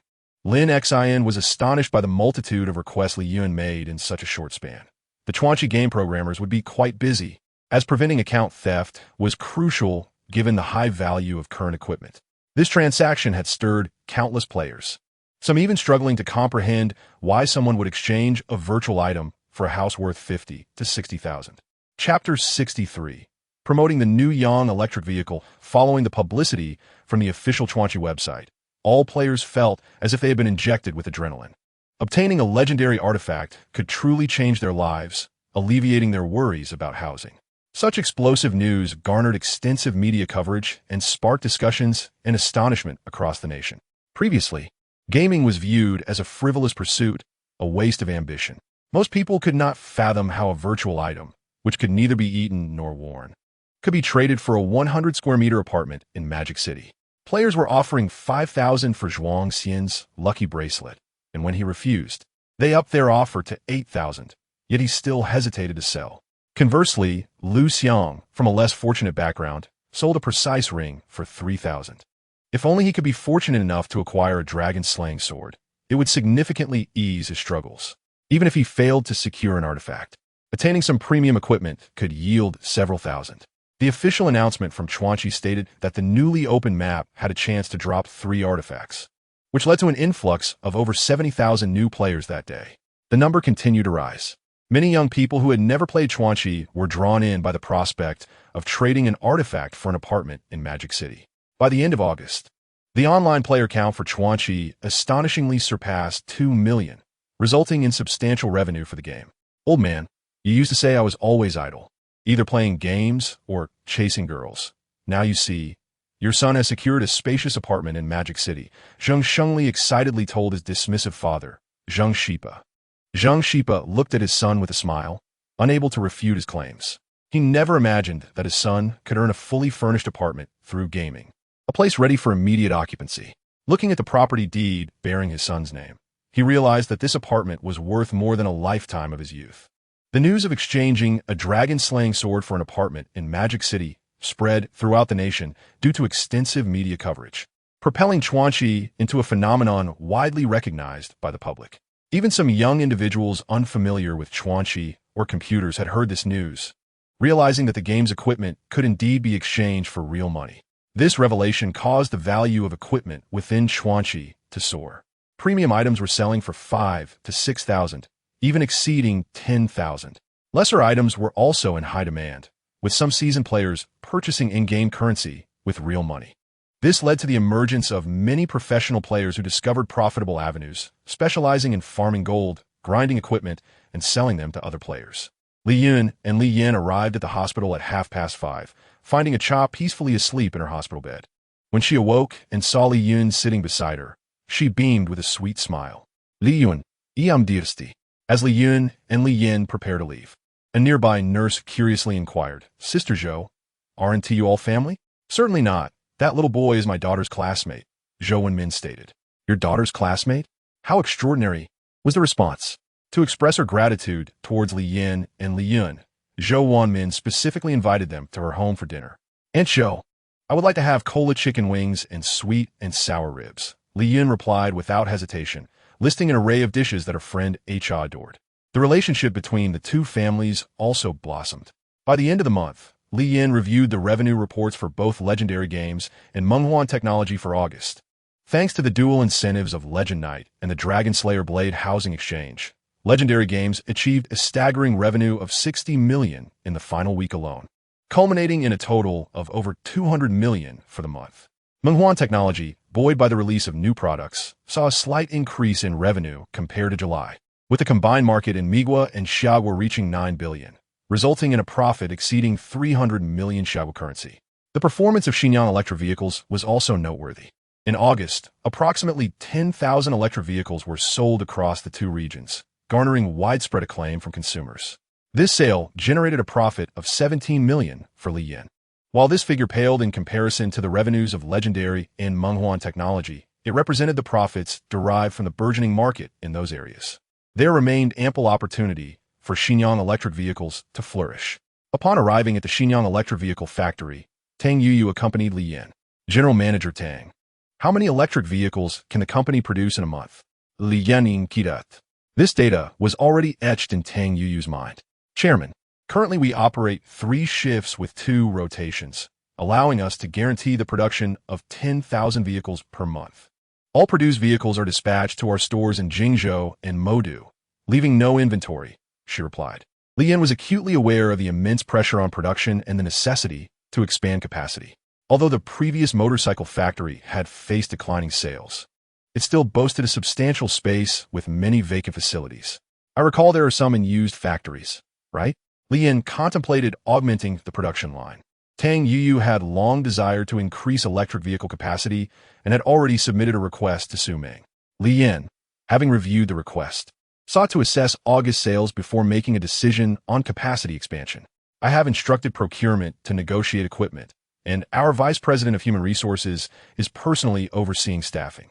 If you have any additional requirements, please feel free to voice them. I need you to produce 20,000 electric vehicles monthly, as I plan to open 3 flagship stores in Pengcheng, Yanjing, and Hangzhou. Simultaneously, I intend to launch franchise stores to broaden our sales points for Shenyang electric vehicles, along with advertisements on local television stations. Tang Yuyu gazed at Li Yin in disbelief, initially thinking he was indifferent to this sector. However, upon his arrival, the pressure was palpable. Sensing her despondence, Li Yin remarked, "What's wrong? If you encounter difficulties, feel free to share. I can approve funding, acquire land, and recruit personnel. What further challenges do you face?" As the general manager of Shenyang Electric Vehicles, everything fell upon Tang Yuyu's shoulders. Chairman Li, I have control over the production site and personnel. However, establishing franchises across various regions requires specialized marketing personnel for promotion, and currently, I lack such manpower. Li Yan Shukulat. Recognizing that while this might seem a dilemma for Tang Yuyu, it conveniently resolved the staffing issue for the promotion of Menghuan Legend 3 and Legendary Games. With the market for the 3-player and Legendary Games stabilizing, the sales points nationwide were nearing completion. Chapter 64. The Legendary Group, thus, the once invaluable ground promotion teams, who had contributed significantly, now appeared superfluous. These individuals possessed rich experience and considerable capability. It would be unwise to dismiss them outright. General Manager Tang, as you know, both Legendary Games and Menghuan Technology are under my purview. Initially, to promote these ventures, we assembled a dedicated team of hundreds to penetrate major cities, playing a pivotal role in the success of Legendary Games and Menghuan 3. Now that the groundwork is largely laid, we no longer require such a large workforce. I could transfer the surplus promotional personnel to you. They are well acquainted with the markets of various cities. Once you determine which cities to enter, the rest will be managed by them, ensuring you will not be disappointed. After all, promoting Xinjiang electric vehicles is akin to promotion for any other product. Tang Yuyu exhaled in relief, confidently responding, Chairman, I will expedite the preparation of the proposal for your review. She aspired to elevate Xinjiang electric vehicles as another illustrious brand under the Legendary Group, establishing it as a pillar enterprise. In August, the performance of the Xinjiang No. 1 electric vehicle in Jingzhou and Moda demonstrated that it met consumer demands for speed in electric vehicles. It is noteworthy that a total of 63,400 electric vehicles were sold across Jingzhou and Modu that month, with Xinjiang electric vehicles accounting for 1,000, while the remaining vehicles were distributed among other manufacturers, provided that the advertising is executed effectively. As Xinjiang No. 1 electric vehicles are introduced to other cities, they could potentially dismantle the market dominance of slower electric vehicles. The price point is comparable, yet Xinjiang electric vehicles offer consumers numerous surprises, excelling in both speed and safety. As the nation's unique high-speed electric vehicle, boasting impressive climbing ability, robust load capacity, and a range exceeding that of competitors by more than double, it represents a definitive competitive advantage. Following the reallocation of promotional personnel, Li Yin recognized the necessity to establish a group. Over the course of 2 years, multiple companies had emerged, complicating management. Therefore, the formation of a group was imperative. Lin Xin, please organize the information about our companies. I intend to consolidate them under the Legendary Group. Hearing of the group's establishment, Lin Xin felt a sense of pride. The company had finally reached this milestone. Initially, Legendary Internet CAF Limited was registered by her at the Industrial and Commercial Bureau when there were only 3 Internet CAFs and a handful of employees. Now, with over 1,000 staff, this journey from nothing to something had been a collective effort in which she participated every step of the way. In just 2 short years, their hard work had culminated in this achievement. She believed this was merely the beginning and envisioned the group evolving into a trillion-yuan enterprise. Li Yin observed Lin Xin's excitement, reflecting on the emotional journey of nurturing these businesses akin to tending to young seedlings.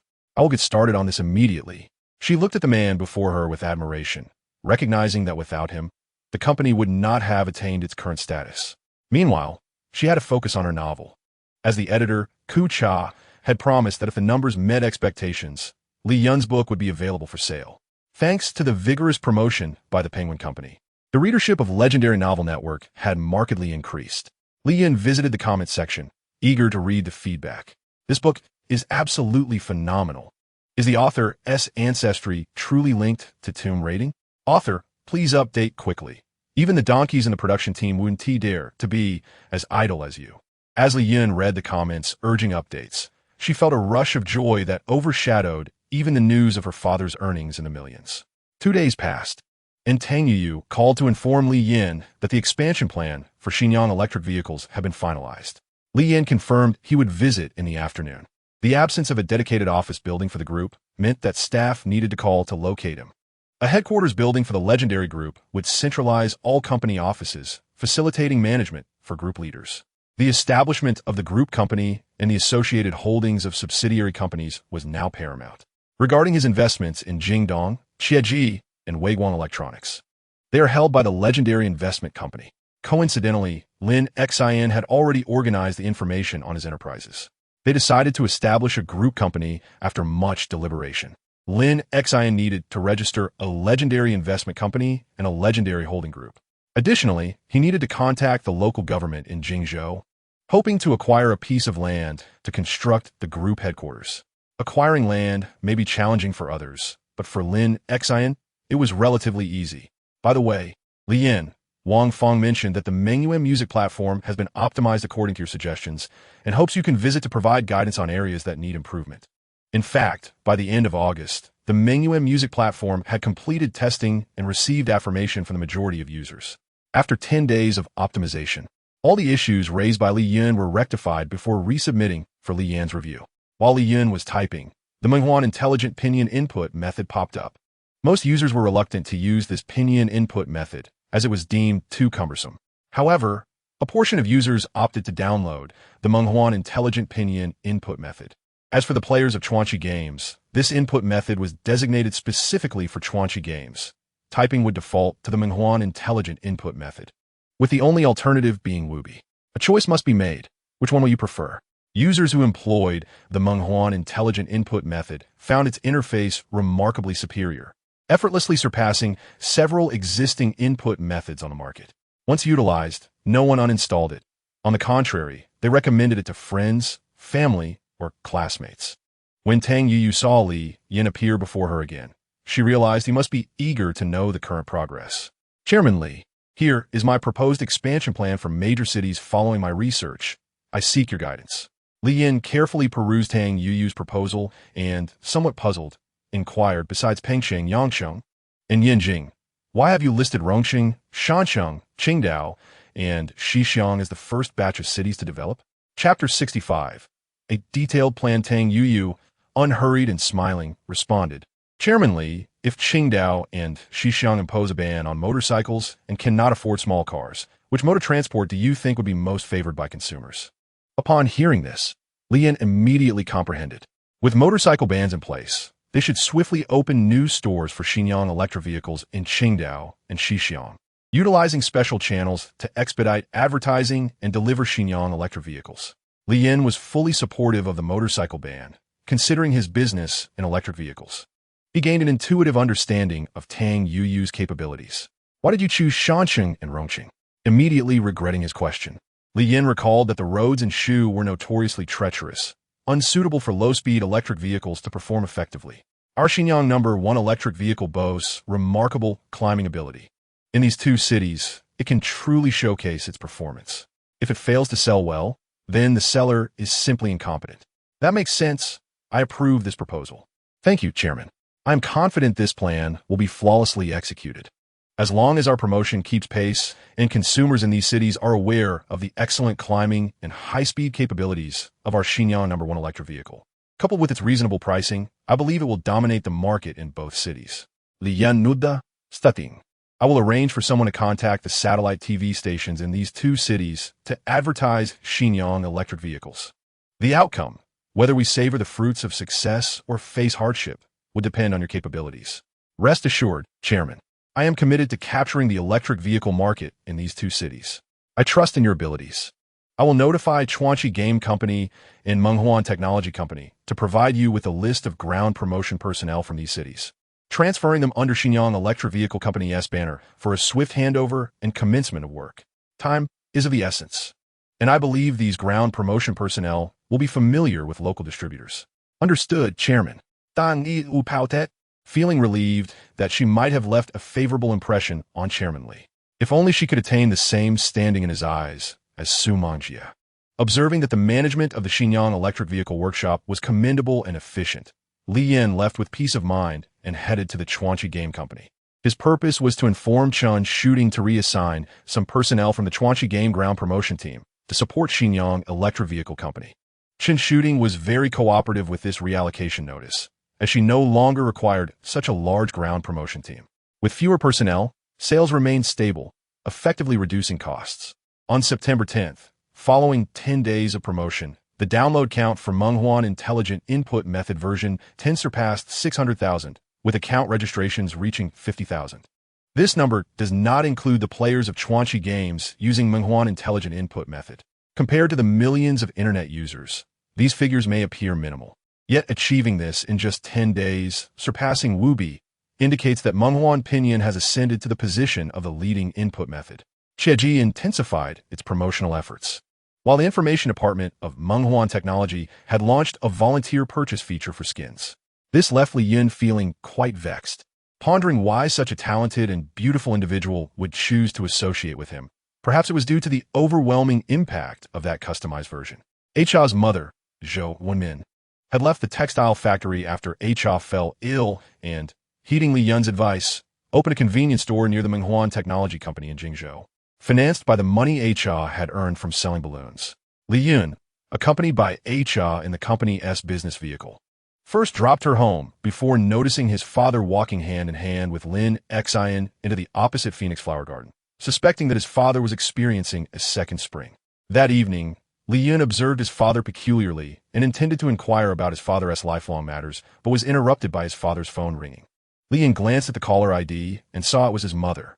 "Mom, is there something you need?" Li Yun was taken aback, recalling his little follower from the past, Su Ningning, who was his aunt's daughter, 12 years younger than him. "Mom, why is Su Ningning in Jingzhou?" Li Yun asked, puzzled. Su Ningning should be in her senior year at the nearby Wanjing Industrial University, majoring in accounting. "I don't know. Let her contact you later. Remember to help her settle in." Once Li Yun saw his mother hang up, he felt at ease and continued dining with Li Yun. The next morning, on the weekend, his father's phone rang again. Li Yun noticed the caller ID was an unfamiliar number. After some contemplation, he answered, "Hello. Is this Xiao Yun? I'm your cousin. Where's your dad?" A sweet, ethereal voice resonated on the other end, quite pleasant to hear. As his father approached, he handed the phone over to him. Li Yun stayed nearby, eavesdropping. "Cousin, I got expelled from school and can only turn to you. I heard you were doing business in Jingzhou and know many bosses. Could you help me find a decent job? Please don't tell my parents." Wow, expelled from university? What a waste of education. Li Yun nearly dropped his phone in shock, incredulously asking, "Ningning, you can't be joking with your cousin about something like this." He truly couldn't hide this matter. Once his aunt and uncle found out, they would surely vent their anger on him. "Quickly pretend the phone signal is poor. Don't make any promises. My dad's relatives are unreliable." Sensing his son's thoughts, Li Yun immediately followed suit. "Ningning, what did you just say? I didn't hear. Could you repeat that? The signal is bad. Let us talk in person. I have something urgent, so I'll hang up for now." Father quickly pressed the hang-up button. Su Ningning dialed the number again. This time, Li Yun gestured for his son to answer the call. "Cousin, I heard you've been expelled from school. So what if you have? Can't you find a job? You must have told your parents by now. Such matters cannot remain concealed." "I certainly don't want to put my father in a difficult position." Upon hearing Xiao Yun's words, Su Ningning almost burst into laughter. "Your father is my brother. Who else should I turn to? Cousin, you could always ask your biological brother. My dad is unreliable." Chapter 66. The arrival of cousin hearing this. Su Ningning nearly laughed at Li Yun's remark. "Xiao Yun, your father is closer to my heart than a biological brother. I have just arrived at Jingzhou railway station. Where are you staying? I will come to find you." Li Yun quickly snatched the phone, speaking urgently. "You just wait at the station. I will drive over to pick you up." After a 20-minute drive, Li Yun followed his father's gaze and spotted a beautiful girl scanning the area at the station's exit. With a high ponytail and a delicate, youthful face, she wore a floral dress, embodying a typical youthful beauty. Seeing that Li Yun had not yet arrived, she anxiously clutched her phone just as she was about to dial again. A luxurious car worth $1 million suddenly stopped in front of her. "Cousin, were you waiting long?" Upon seeing a child waving at her, she was momentarily stunned. She had thought that Li Yun might arrive by taxi or bus, but never expected him to drive such an extravagant vehicle to pick her up. Li Yun stepped out of the car and beckoned Su Ningning to enter. After sitting in the car for 2 minutes, Su Ningning finally processed the situation and, in disbelief, asked, "Cousin, is this luxurious car yours?" Before Li Yun could respond, Li Yun interjected, "Of course, this is my father's car." Su Ningning was secretly astonished. Although her mother had mentioned that Li Yun was doing business in Jingzhou, they had assumed he was merely selling goods at a stall or running a small shop. 3 years ago, when she had visited her aunt, she had heard that Li Yun was working in sales, earning a mere 800 or 900 a month. She could hardly believe that in just 2 years, he had earned enough through small ventures to acquire such a lavish vehicle. She recalled how her classmates would mock her when she guessed that a similar car was worth over 100,000, only to learn later that it actually started at 200,000. "Cousin, this car must cost at least 2 million, right?" Li Yun chuckled. "The on-road price is 260,000. Su Ningning inhaled sharply. She had never ridden in such an expensive car before. "Cousin, what business are you running in Jingzhou to make such a profit?" Su Ningning was particularly curious. She finally had a relative worth millions. Just a small business. If you have time, I'll take you to my company, Li Yin casually replied. Father is deliberately downplaying things in front of my cousin. I should have mentioned our car was worth only several $100,000. Saying it was so high was too unsteady. I must learn from my father in this regard. If my cousin asks how much my father makes a month, what should I say? Should I mention a monthly income of over 100 million or just 50 to 60,000? Hearing his son's thoughts, Li Yin was nearly amused by the boy's inner musings. Observing his cousin's discomfort in the rearview mirror, Li Yin finally devised a way to alleviate the tension. Turning to his cousin, he said, "You don't need to be so cautious. This is just a second-hand car. Not that valuable." Su Ningning was taken aback. So it was a second-hand vehicle. No wonder. Yet even so, it was quite impressive. Just then, Li Yan's phone rang. Since he was driving, he had to let his son answer it. "Mr. Li, would you like us to provide a complimentary comprehensive maintenance service for the Mercedes 600 you purchased in March? Free? No, thank you." Li Yin promptly hung up his father's phone. Su Ningning stared at Li Yin, realizing he had just tricked her. This was indeed his father's newly acquired vehicle, and he had likely claimed it was second-hand to ease her discomfort. However, she wondered why Li Yin had reacted so strongly to the offer of free maintenance. Was free service not a good thing? Just as she contemplated this, her father asked, "Son, why did you decline the free maintenance?" Li Yin was momentarily stunned, rejecting the offer instinctively, primarily due to past experiences with so-called free services that had caused trouble. "Dad, haven't you heard? Free services are often the most expensive. One should never be tempted by small savings, or it will backfire." Li Yin nodded. His son made a valid point. Unexpectedly, his phone rang again, and Li Yin assumed it was the car dealership calling again. Checking the screen, he saw it was Aunt Lin Xin calling. "Aunt Lin, my dad is driving. What's the matter?" Li Yin answered. "I heard your father bought 2 Sihiyuan in Yanjing. Do you think Sihiyuan will appreciate in value?" "Aunt Lin, if you want to buy a Sihiyuan, do it quickly. They will definitely appreciate in value." "No, my aunt's family has a Sihiyuan in Nanluo Guxiang, about 400 square meters. A buyer is offering 10,000 per square meter. Do you think your father would agree to sell it?" "Aunt Lin, in another decade, Sihiyuan in Nanluo Guxiang will surely reach a price of 100 to 200,000 per square meter, with a high probability of 200,000. My father's estimated price is just for reference. He believes property prices will skyrocket. Otherwise, he wouldn't be buying so many properties in Jingzhou, Modu, and Yanjing." "I understand. All right, I'll hang up now." At this moment, Su Ningning was astonished, staring at Li Yin. Her cousin had already purchased 2 Sihiyuan in Yanjing and many properties in Jingzhou, Modu, and Yanjing. "Cousin, if you have money, I think you should also consider buying a place." Li Yin looked at his cousin, mouth agape, realizing he had spoken too quickly, forgetting she was sitting in the back. "Li Yin, your aunt is financially strapped, unable to even afford rent, and now she's been expelled from school. I'm too afraid to ask my parents for money. It's all right. My family has many properties in Jingzhou. In the community opposite my house, there are numerous houses that belong to us. You want to need to rent outside. I can make the decision to rent it to you at a low price. Once you have money, you can pay me back. The place is already furnished and ready for you to move in. Many houses, rented cheaply, perhaps even allowing for delayed rent. What kind of business does my cousin run? Had she really not seen him for just over 2 years? The changes were astounding. Perhaps it's best not to hide things or flaunt wealth. I should let things unfold naturally. I can't just take her to my mansion." Hearing his son's thoughts, Li Yin's mouth twitched, his eyes holding a glimmer of amusement. "This little rascal thinks too much. Cousin, are you taking me to your home?" "Yes." "Cousin, do you live in a large flat?" Su Ningning had a wealthy classmate whose home she had visited. It was indeed vast. "Cousin, what is a large flat?" Li Yin asked, somewhat confused. Chapter 67. Standing up for her, Su Ningning was surprised that they were unfamiliar with what a large flat was. Had she been like Li Yin, she would have certainly bought a large flat of over 400 square meters. A large flat means an entire floor in a high-rise building belongs to one household. I've seen it. It's enormous. My home isn't a large flat. It's just a simple villa, 800 square meters with 3 floors. Li Yin thought for a moment and replied honestly. Hearing Li Yin's statement, Su Ningning was at a loss for words. After a long pause, she finally managed to respond. As she contemplated inquiring about Li Yan's business endeavors, his phone rang once more. Initially reluctant to answer, upon seeing the caller ID, Li Yin swiftly pulled over to the roadside and answered the call. "Hello, Sister Lin. What prompted you to call me?" he asked. "Sister Lin, Why has Secretary Meng suddenly come for an inspection? Li Yin queried, somewhat perplexed, as Secretary Meng was a prominent figure in the provincial committee. One reason is the remarkable progress of Chuanchi Group.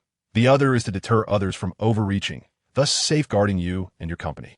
You should express your gratitude to Lin Xin for this, she replied. Li Yin promptly agreed. Ning, there's an urgent matter at the company. We must head there immediately. Come with me. He glanced at his curiously inquisitive son and relayed Lin Wan's recent remarks to Li Yun. Deterrence? Could it be that someone is eyeing Chuanchi? Knowing that Deputy Secretary Liu Heguang had visited last time, they still dare to covet Chuanchi? It can't be Zhao Ruilong attempting to target my father, can it? He is, after all, the son of Governor Zhao Lichuan. Upon hearing his son's thoughts, Li Yin felt an even heavier weight on his mind. Previously, these individuals seemed distant, but now they felt alarmingly close. Dad, don't panic. Just focus on the reception.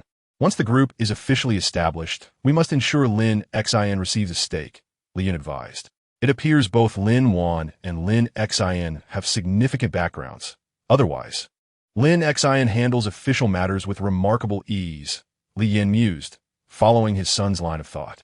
Indeed, it was rare for fire and health department officials to conduct inspections. Furthermore, the previous acquisition of land for the headquarters was accomplished in record time. When Su Ning arrived at Menghuan Technology Company alongside Li Yin, she was utterly bewildered. She had seen this building in television advertisements, but now, stepping inside, she felt an extraordinary illusion. She truly had the opportunity to enter the offices of the Menghuan Technology 3-player. Hearing employees respectfully address Li Yin, as Chairman Li revealed that her cousin was, in fact, the owner of Menghuan Technology Company, the very chairman behind the immensely popular Menghuan 3-player. Li Yun Valket Besitepu Ing Ning Stating. This is the office of Menghuan Technology Company. In another corner, the Chuanchi Internet CAF chain is also my father's. The lower floor primarily housed the offices of Chuanchi Game Company and Xinjiang Electric Vehicles, which felt rather cramped. As Li Yin continued to introduce the surroundings, Su Ning was just awakening from the shock of the Menghuan legendary 3-player. The realization that Li Yin was the president of Menghuan Technology Company seemed surreal. The Menghuan legendary 3-player was essentially a status symbol among affluent classmates, and they all owned the latest flagship version. The now-renowned Chuanchi Game Company also belonged to Li Yin. Surely this could not be a dream. Xiao Yun, is Chuanchi Games also your father's? Yes. The currently popular online game company is indeed my father's. Li Yin refrained from further shocking her. Su Ning was well aware of Chuanchi Games' immense popularity. Most of her male classmates adored playing it, as the in-game equipment could be exchanged for an apartment in Magic Capital. It was this striking news that had first introduced her to the game. So, one dragon-slaying sword could be exchanged for an apartment in Magic Capital? Isn't that absurd? An apartment costs at least 400,000, yet it can be reduced to a mere string of code. Su Ning asked, perplexed. Absurd? Not at all. It's merely a matter of personal preference. Some value money, while others seek emotional fulfillment. It was no wonder Li Yan's cousin could afford a courtyard house, a grand villa, and a luxury car worth over 2 million. She aspired to work here. Observing the employees who passed by Li Yin, respectfully greeting him, Su Ning pinched her thigh, realizing it was not merely a fleeting daydream. Noticing a beautiful young woman behind her, Lin Xion's brow furrowed slightly, her expression darkening. Li Yun, with keen perception, realized that Aunt Lin Xion was feeling a tinge of jealousy toward her cousin. It was essential to prevent any misunderstandings. Otherwise, it might escalate into a situation akin to what one might see on television, wasting a lifetime due to misinterpretation. Father's emotional intelligence seems alarmingly low. If Aunt Lin Xion can look favorably upon him, it must be a miracle. Aunt Lin Xion, this is my cousin Su Ning. Su Ning, this is Lin Xion, the general manager of Chuanchi Group. Lin Xion's expression brightened as she smiled. Hello, Su Ning, you are truly beautiful. You may call me Sister Lin. Hello, Sister Lin, tu Ning replied somewhat awkwardly. I just picked her up from the train station when I received your call, so I brought her along. Just then, Li Yin received a call from Lin Wan. Secretary Meng's entourage was about to arrive. Li Yin instructed Li Yun and Su Ning to quietly remain in his office before descending to await the company's senior leadership. Lin Xion, is everything prepared? Lin Xion gave Li Yin a reassuring nod, and he finally felt a wave of relief. A black Audi with the license plate Han 00001 parked beside them. Upon seeing this plate number, Lian's nerves heightened. The last time Secretary Liu visited, Lin Xin had briefed him about the significance of license plates, making him aware that this particular number indicated the highest-ranking official's vehicle in Handong province. Secretary Meng's visit would mark the most significant reputational leap for Chuanchi Company in history. With Secretary Meng's endorsement, Li Yin knew that under his administration in Handong province, Chuanchi Company would experience tremendous growth, minimizing numerous human obstacles. The rapid rise of the company had made its foundations somewhat shaky. Although Chuanchi had enjoyed smooth sailing since its inception, Li Yin was cognizant of the care provided by Sister Lin Wan and the dedication of Sister Lin Xian. Without their support, he feared there were many powerful individuals lurking in the shadows, waiting to seize the opportunity to bring his company down at the slightest misstep. Chapter 68. Recruiting talents. He steeled himself as a secretary exited the car, adeptly opening the rear door of the Audi, allowing a kind-faced elderly gentleman in his 60s to step out. Noticing the elder's gaze directed at him, Li Yin approached the gentleman directly. Secretary Meng, greetings. Li Yin Beamat, extending his right hand. Secretary Meng grasped it gently, smiling as he remarked, "You must be Li Yin, the chairman of Chuanchi Company. It is impressive how you have transformed a previously unknown company into one that contributes over 20 million in taxes within just 2 years. Remarkable, truly remarkable." Hearing Secretary Meng's commendation, Li Yin could not suppress his excitement. After all, not every enterprise could earn such recognition from Secretary Meng. "You flatter me, Secretary Meng," he replied, stepping back a half-pace before continuing, "Please come inside. May I call you Shaoli?" Secretary Meng inquired. Upon hearing the informal address, Li Yin smiled and replied, "Of course, Secretary Meng." Li Yin guided Secretary Meng through various departments, meticulously detailing the responsibilities of each. Su Ningning watched in awe as Li Yin showcased the company to Secretary Meng, her astonishment evident on her face. It dawned on her that her cousin's company had achieved a level of recognition even the provincial leader acknowledged. "Shaoli, I have heard that you are collaborating with Guang Electronics to localize components. That is commendable. I hope that, by the time I visit next, Chuanchi Company will have fully realized domestic production of its components. Moreover, do not limit yourselves to a single electronic product. If you possess the capability and technology, you should strive for high-tech advancements, raising the technological barriers for your enterprise. I encourage you to deepen your cooperation with Guang Electronics and explore partnerships with semiconductor companies. Today, you are producing 3 players, but in the future, you could venture into mobile phones and chips." After Secretary Meng's departure, Li Yin finally turned his attention to his son. Secretary Meng was indeed correct. It appears that deepening collaboration with Guang Electronics is essential, whether it pertains to the production of semiconductors or the research and development of innovative technologies. Even guiding his father into the realm of smartphones relies heavily on the support of semiconductors. In the future, when focusing on chip manufacturing, it would be prudent for his father to steer Guang Electronics toward the path of integrated single-chip development, emulating the successful trajectory of Lianfa Ku, thereby leaving Lianfa Ku with no avenues left to explore. Merely possessing financial resources without investing in research and development would render their future endeavors in smartphone manufacturing limited to assembly, devoid of proprietary core technologies. It is imperative for his father to follow the model established by Huawei. Guang Electronics is only willing to relinquish a 10 stake. Yet there are opportunities to invest in other semiconductor companies such as Zhongxin International and Jingdongfeng, which could provide avenues for his father to direct investments. Seizing the moment while these semiconductor companies are still nascent, investing in them could allow for some influence on their strategic development. Li Yin mentally noted several semiconductor companies mentioned, as Li Yin was keenly aware of their significance. With the establishment of the group, personnel were still insufficient, necessitating recruitment to solidify the framework of the organization. Li Yin sifted through a batch of resumes from highly educated graduates. "Han Man, I would like to personally interview these several high-achieving candidates," Li Yin declared.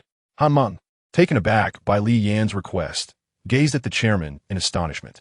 She recalled her own entrance into the company, where she was personally vetted by the chairman, who valued candidates' work experiences.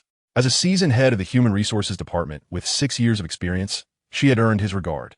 However, Interviewing freshly graduated students seemed to her an inappropriate use of the chairman's time. Chairman, I can handle the interviews alone. I am confident in my ability to recruit suitable talent for the company, she suggested. Li Yin conceded, very well, let us both participate in the interviews. Chairman, if others in the company were to learn of this, they might perceive our organization as lacking strength, needing the chairman to personally oversee recruitment. Such a perception could lead to beliefs of disorganization and limited prospects for growth, Han Man cautioned. Li Yin chuckled, shaking his head. You are overthinking it, Han Man. I am not concerned with such opinions. Reluctantly, Han Man acquiesced, knowing she could not dictate the chairman's actions. She observed as the chairman took the secondary seat, leaving the primary position to her. Chairman, do you have any further instructions? Han Man inquired. Follow the usual procedures. You will serve as the lead interviewer. So proceed as you see fit, he instructed. Han Man addressed the young woman from the Human Resources Department. You may bring in the first candidate. Upon hearing Han Man's directive, the young woman exited the conference room, returning with a man clad in a suit and sporting ear piercings. Han Man furrowed her brow slightly, yet maintained her politeness. Tian Haibing, hello. Please provide a brief self-introduction. Instead of launching into his introduction, the young man audaciously asserted, Firstly, it is imperative that I am granted stock options after 6 months of employment. Han Man had never encountered a candidate who demanded options right off the bat. Did he presume that his prestigious American university degree granted him the audacity to make such unreasonable requests? This was clearly beyond Han Man's authority. Li Yan Shukulat Sufli. As long as you prove your worth and contribute significantly to the company, I would be more than willing to grant you those options. Tian Haibing felt he had struck the right chord, realizing he could leverage his foreign credentials. Eager to press his advantage, he continued, If you hire me, I must be offered an annual salary of 1 million. Li Yin replied with a smile, Such confidence. If you can generate value exceeding 10 million, a million salary would certainly be feasible. Tian Haibing envisioned stacks of cash cascading towards him. What are the primary manifestations of market failure? The question left Tian Haibing momentarily dumbfounded.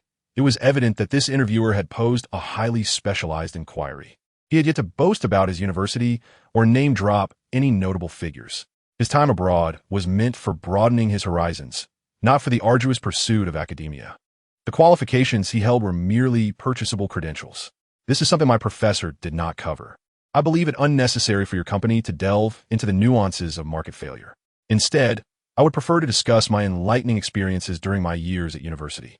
Li Yin did not interrupt his rambling, waiting until he finished before proceeding to the next question. Please elucidate the distinction between economic growth and economic development. Faced with this challenging question, Tian Haibing could only shake his head in defeat. Please share your understanding of the theory of supply and demand. Li Yin intended to pose one final query. Sir, the questions you're asking are rather superficial. Our curriculum does not encompass such topics. Perhaps you could inquire about how I would enhance work efficiency post-hire? Tian Haibing attempted to redirect Li Yin's line of questioning. Then enlighten me on how you would propose to improve work efficiency, Li Yin patiently asked. Upon hearing his response, Li Yin's brow furrowed. He had anticipated that this young man might present some innovative suggestions, only to discover a mere inclination to exploit employees. Individuals with your talents should seek positions at larger corporations or established firms like Jenny Air Conditioning. Unfortunately, I do not have a suitable position for you here. Li Yin returned his resume, signaling for him to depart. The second candidate, a poised young woman, entered next. Zhang Tian had already conducted her research on the company during her application process, noting the impressive ventures under the Legend Group, including Dream Technology and Legend Games, as well as the new Yang electric vehicle. Being a nascent company, it had only been 2 years since its establishment, and most of the initial employees had ascended to management roles or enhanced their skills, which she highly valued. Furthermore, the compensation was 20% higher than that of other companies, with a significant portion of profits allocated to research and development, emphasizing the importance of design personnel and allowing them to showcase their talents. Thus, when she learned of Legend Group's recruitment, she prepared her resume and arrived. My name is Zhang Tian, and I specialize in mechanical design and manufacturing. Li Yin, feeling bored, wandered into the Human Resources Department and noticed his father interviewing a young woman. Upon hearing her introduction, he recalled a mechanical development and manufacturing expert who could resolve issues that other companies could not, often sought after by firms seeking solutions. This Zhang Tian is a true talent, an expert in mechanical design and manufacturing. She can fabricate components that others cannot. If we can recruit her, she would undoubtedly bring immense value to our company. Initially, Li Yin intended to have her interview with those familiar with mechanical engineering at Dream Technology. But upon hearing his son's thoughts, he decided on the spot to extend an offer to her. Hello, Zhang Tian. You will be joining our company as a technician, and I hope you can leverage your strengths. I look forward to the day you advance to an engineer. Thank you, she replied. Li Yin concluded the interviews, having recruited several young talents before departing the company. After settling, Su Ningning, who was pleasantly surprised at securing a position as an accountant at Legend Company. Li Yin diligently typed 6,000 words and logged in. He noticed a message from the editor, Bitter Tea. We are arranging a small recommendation for you. Please ensure you maintain updates. If your performance continues to impress, we will consider a prominent recommendation on the homepage. Thank you, editor. Li Yin did not dismiss the modest recommendation. Any form of endorsement was welcome. After a fortnight of serialization, his novel had amassed a total of 1,700 collections, surpassing all contemporaneous works. Keep it up, he called Li Yun. Li Yun, as your loyal reader, I have even gifted you 100 yuan. Could you kindly divulge the subsequent plot? Li Yun burst into laughter, thinking to himself that the caller was still underage and he dared not accept such a reward. Shansheng, a grand city built against the mountains, is bordered by rivers on 3 sides, with only one side resting against the mountain.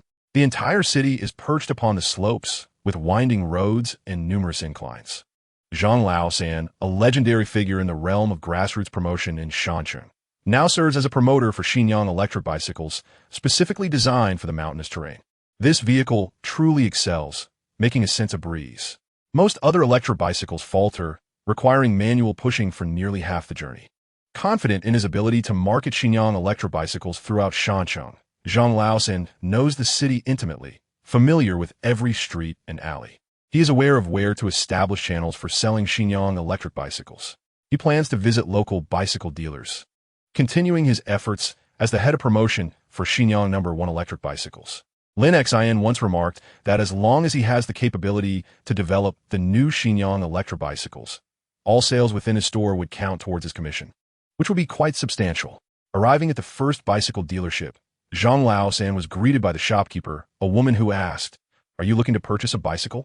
Upon seeing him dismount from his electric bike, her face lit up with a sincere smile. Zhang Laosan, already owning a Xinjiang electric bicycle, had no interest in buying a bicycle. "Madam, as you can see, I already possess an electric bike. There is no need for a bicycle. Look at my electric vehicle. It boasts powerful performance, impressive endurance, and speed. If you're willing to partner with our company, you will surely earn a significant profit." The shopkeeper had already discerned that Zhang Laosan was not there to buy a bicycle, but to promote his company's Xinjiang electric bicycles. However, selling electric bicycles in Shansheng proved challenging, as they were often ineffective on inclines, expensive, and impractical. Undeterred by the shopkeeper's initial reluctance, Zhang Laosan persisted. The Xinjiang electric bicycle employs advanced technology, making climbing effortless. At that moment, the shopkeeper's phone rang. It was her daughter's kindergarten teacher, informing her that her daughter was unwell and urging her to come quickly. "I have something to attend to. Let's discuss this later," she said, securing her shop. "Very well. You should attend to your matters," Zhang Laosan replied, having overheard that the shopkeeper's daughter was ill. The shopkeeper hailed a taxi, requesting the driver to hurry to Hongtang Kindergarten. As Zhang Laosan rode his electric bicycle toward another dealership, he noticed the taxi had become stuck in traffic, moving only 50 meters in 10 minutes, which left the shopkeeper anxious. Riding alongside the taxi, Zhang Laosan called out, "Madam, allow me to take you to the school via shortcut." The shopkeeper quickly paid the taxi driver and approached Zhang Laosan, exclaiming, "Your electric bicycle is indeed fast and can ascend without pushing. Trust me, my vehicle is unlike any other electric bicycle. Climbing is remarkably easy, and it can even carry passengers uphill, reaching speeds of 42 kilometers per hour, Zhang Laosan assured her. The shopkeeper, convinced, mounted the bicycle. "This is right. As a local, I am well aware of the conditions in Shansheng. If I were to mislead you, would you continue to do business with our company? I certainly wouldn't ride it if it were a burden." With the shopkeeper seated behind him, Zhang Laosan accelerated without hesitation toward a steep incline. The shopkeeper was astonished as the electric bicycle surged up the slope, barely losing speed. In just a few minutes, they arrived at Hongtaeyang Kindergarten. This bike performs well. Bring a few over tomorrow, and I will help you sell them. If they do not sell, I will return them to you, she proposed. Certainly, if they do not sell, you are free to return them at any time, Zhang Laosan replied, elated. The shopkeeper then rushed into the kindergarten. Zhang Laosan remained behind, and when the shopkeeper emerged, puzzled, she asked, "Why haven't you left yet? Finding a taxi at this hour is nearly impossible. Let me take you to the children's hospital on my electric bicycle," he offered. The shopkeeper nodded in agreement. With her daughter in her arms, she hopped onto the electric bicycle, which maintained a speed of nearly 40 kilometers per hour, even while climbing, outpacing ordinary bicycles by double. Upon reaching the children's hospital, Zhang Laosan, ever the Good Samaritan, accompanied her inside. The doctor prescribed an intravenous treatment, and he stayed in the hall to watch over the girl. "Thank you so much for today. Which company makes this electric bicycle? It is incredibly fast and ascends with such ease, far superior to those unreliable electric bicycles," the shopkeeper remarked. Zhang Laosan smiled and replied, "Our electric bicycles are produced by Shenyang Electric Bicycle Company, which evolved from a state-owned motorcycle factory that now specializes in importing foreign technology to manufacture electric bicycles." Realizing the origin of the company, the shopkeeper understood why the bicycle was so swift. Just then, an advertisement for Shenyang electric bicycles played on the local channel, solidifying her trust in the product. Having secured this sale, Zhang Laosan gained invaluable experience, recognizing that allowing dealers or consumers to personally test the capabilities of Shenyang electric bicycles was far more effective than mere words. He held great confidence in the Shenyang No. 1 electric bicycle, which featured the nation's sole high-speed motor technology, making them pioneers in the high-speed electric bicycle market. Due to the unique traffic and topographical conditions in Shanxing, ordinary low-speed electric bicycles were entirely unsuitable, making it more practical to invest in a quality bicycle. Thus, a vast, untapped market for electric bicycles lay before them. Initially, dealers were skeptical, finding it difficult to promote the bicycles as consumers were hesitant to accept them. Gradually, however, as some Shenyang electric bicycles sold, satisfied users began to share their experiences of effortless ascents, further bolstered by advertising and enthusiastic endorsement from dealers. Consequently, sales of Shenyang electric bicycles surged, garnering increasing popularity and spontaneous recommendations, rapidly sweeping through Shanxing. For every Shenyang electric bicycle sold, dealers earned a profit of 200 to 300 yuan, equivalent to the profit from 3 to 4 bicycles. They discovered that selling just 4 to 5 Shenyang electric bicycles in a month yielded profits of 800 to 1,000 yuan, comparable to the monthly wage of an average worker. Yet, within just 5 days, they sold 20 Shenyang electric bicycles, netting a profit of 4,000 yuan, which could easily exceed 10,000 in a month. As a result, these bicycle dealers transitioned to exclusively selling Shenyang electric bicycles. Rongqing learned from Shanxing's successful sales strategies. The promoters affixed a white flag emblazoned with Shenyang electric vehicle to the rear of their vehicles, choosing the bustling hour of 6 in the evening when most commuters rely on public transport, while those with means opt for private cars. At this hour, it was rare to see anyone brave enough to ride an electric bicycle. Amidst this backdrop, 8 promoters, riding Shenyang electric bicycles adorned with white flags, sped down the road. Those aboard buses, in cars, or walking on the streets observed these cyclists as they approached an incline, their faces displaying surprise, some even anticipating a spectacle of failure. Clearly, these riders were outsiders, unaware of the local wisdom. In Rongqing, it was common knowledge that electric bicycles struggled to ascend such slopes due to their insufficient power. The onlookers eagerly awaited the impending folly of these cyclists, certain that any true Rongqing resident would not be so oblivious to this basic understanding. The outsiders believed their electric bicycles could prevail, but they were destined to learn a harsh lesson when they inevitably faltered on the hill. Not out of malice, but rather as spectators to a rare source of amusement, the locals excitedly discussed the folly of the riders. Unperturbed, the promoters wore smiles, relishing the attention they had garnered, precisely what they had aimed for in their promotional efforts. As they approached the slope, they showed no signs of slowing, accelerating smoothly without a hint of hesitation. The spectators watched in awe as these riders effortlessly tackled 3 or 4 successive inclines. Chapter 71, Advice for Jingdong. All those awaiting a spectacle of failure were astonished. Their preconceived, notion shattered. The electric bicycles ascended the hills with remarkable ease, their power seemingly unyielding. Which manufacturer produced such impressive vehicles? Was it truly the Xinjiang electric vehicle advertised on the white flags? The onlookers, intrigued, inquired about the source of these remarkable bicycles. The promoters beamed with joy as they responded. This is the Xinjiang #1 electric vehicle, featured in television advertisements. The crowd, surprised by this information, acknowledged having seen the commercials, but skepticism lingered. After all, advertisements could exaggerate. At a price of 2,699 yuan, a faulty purchase would be a significant loss, as no one's money comes easily. However, witnessing the bicycle's performance firsthand stirred their interest, for seeing was believing. Thus, the sales began to flourish, with many who had seen the promotional rides flocking to the Xinjiang electric vehicle store to make purchases.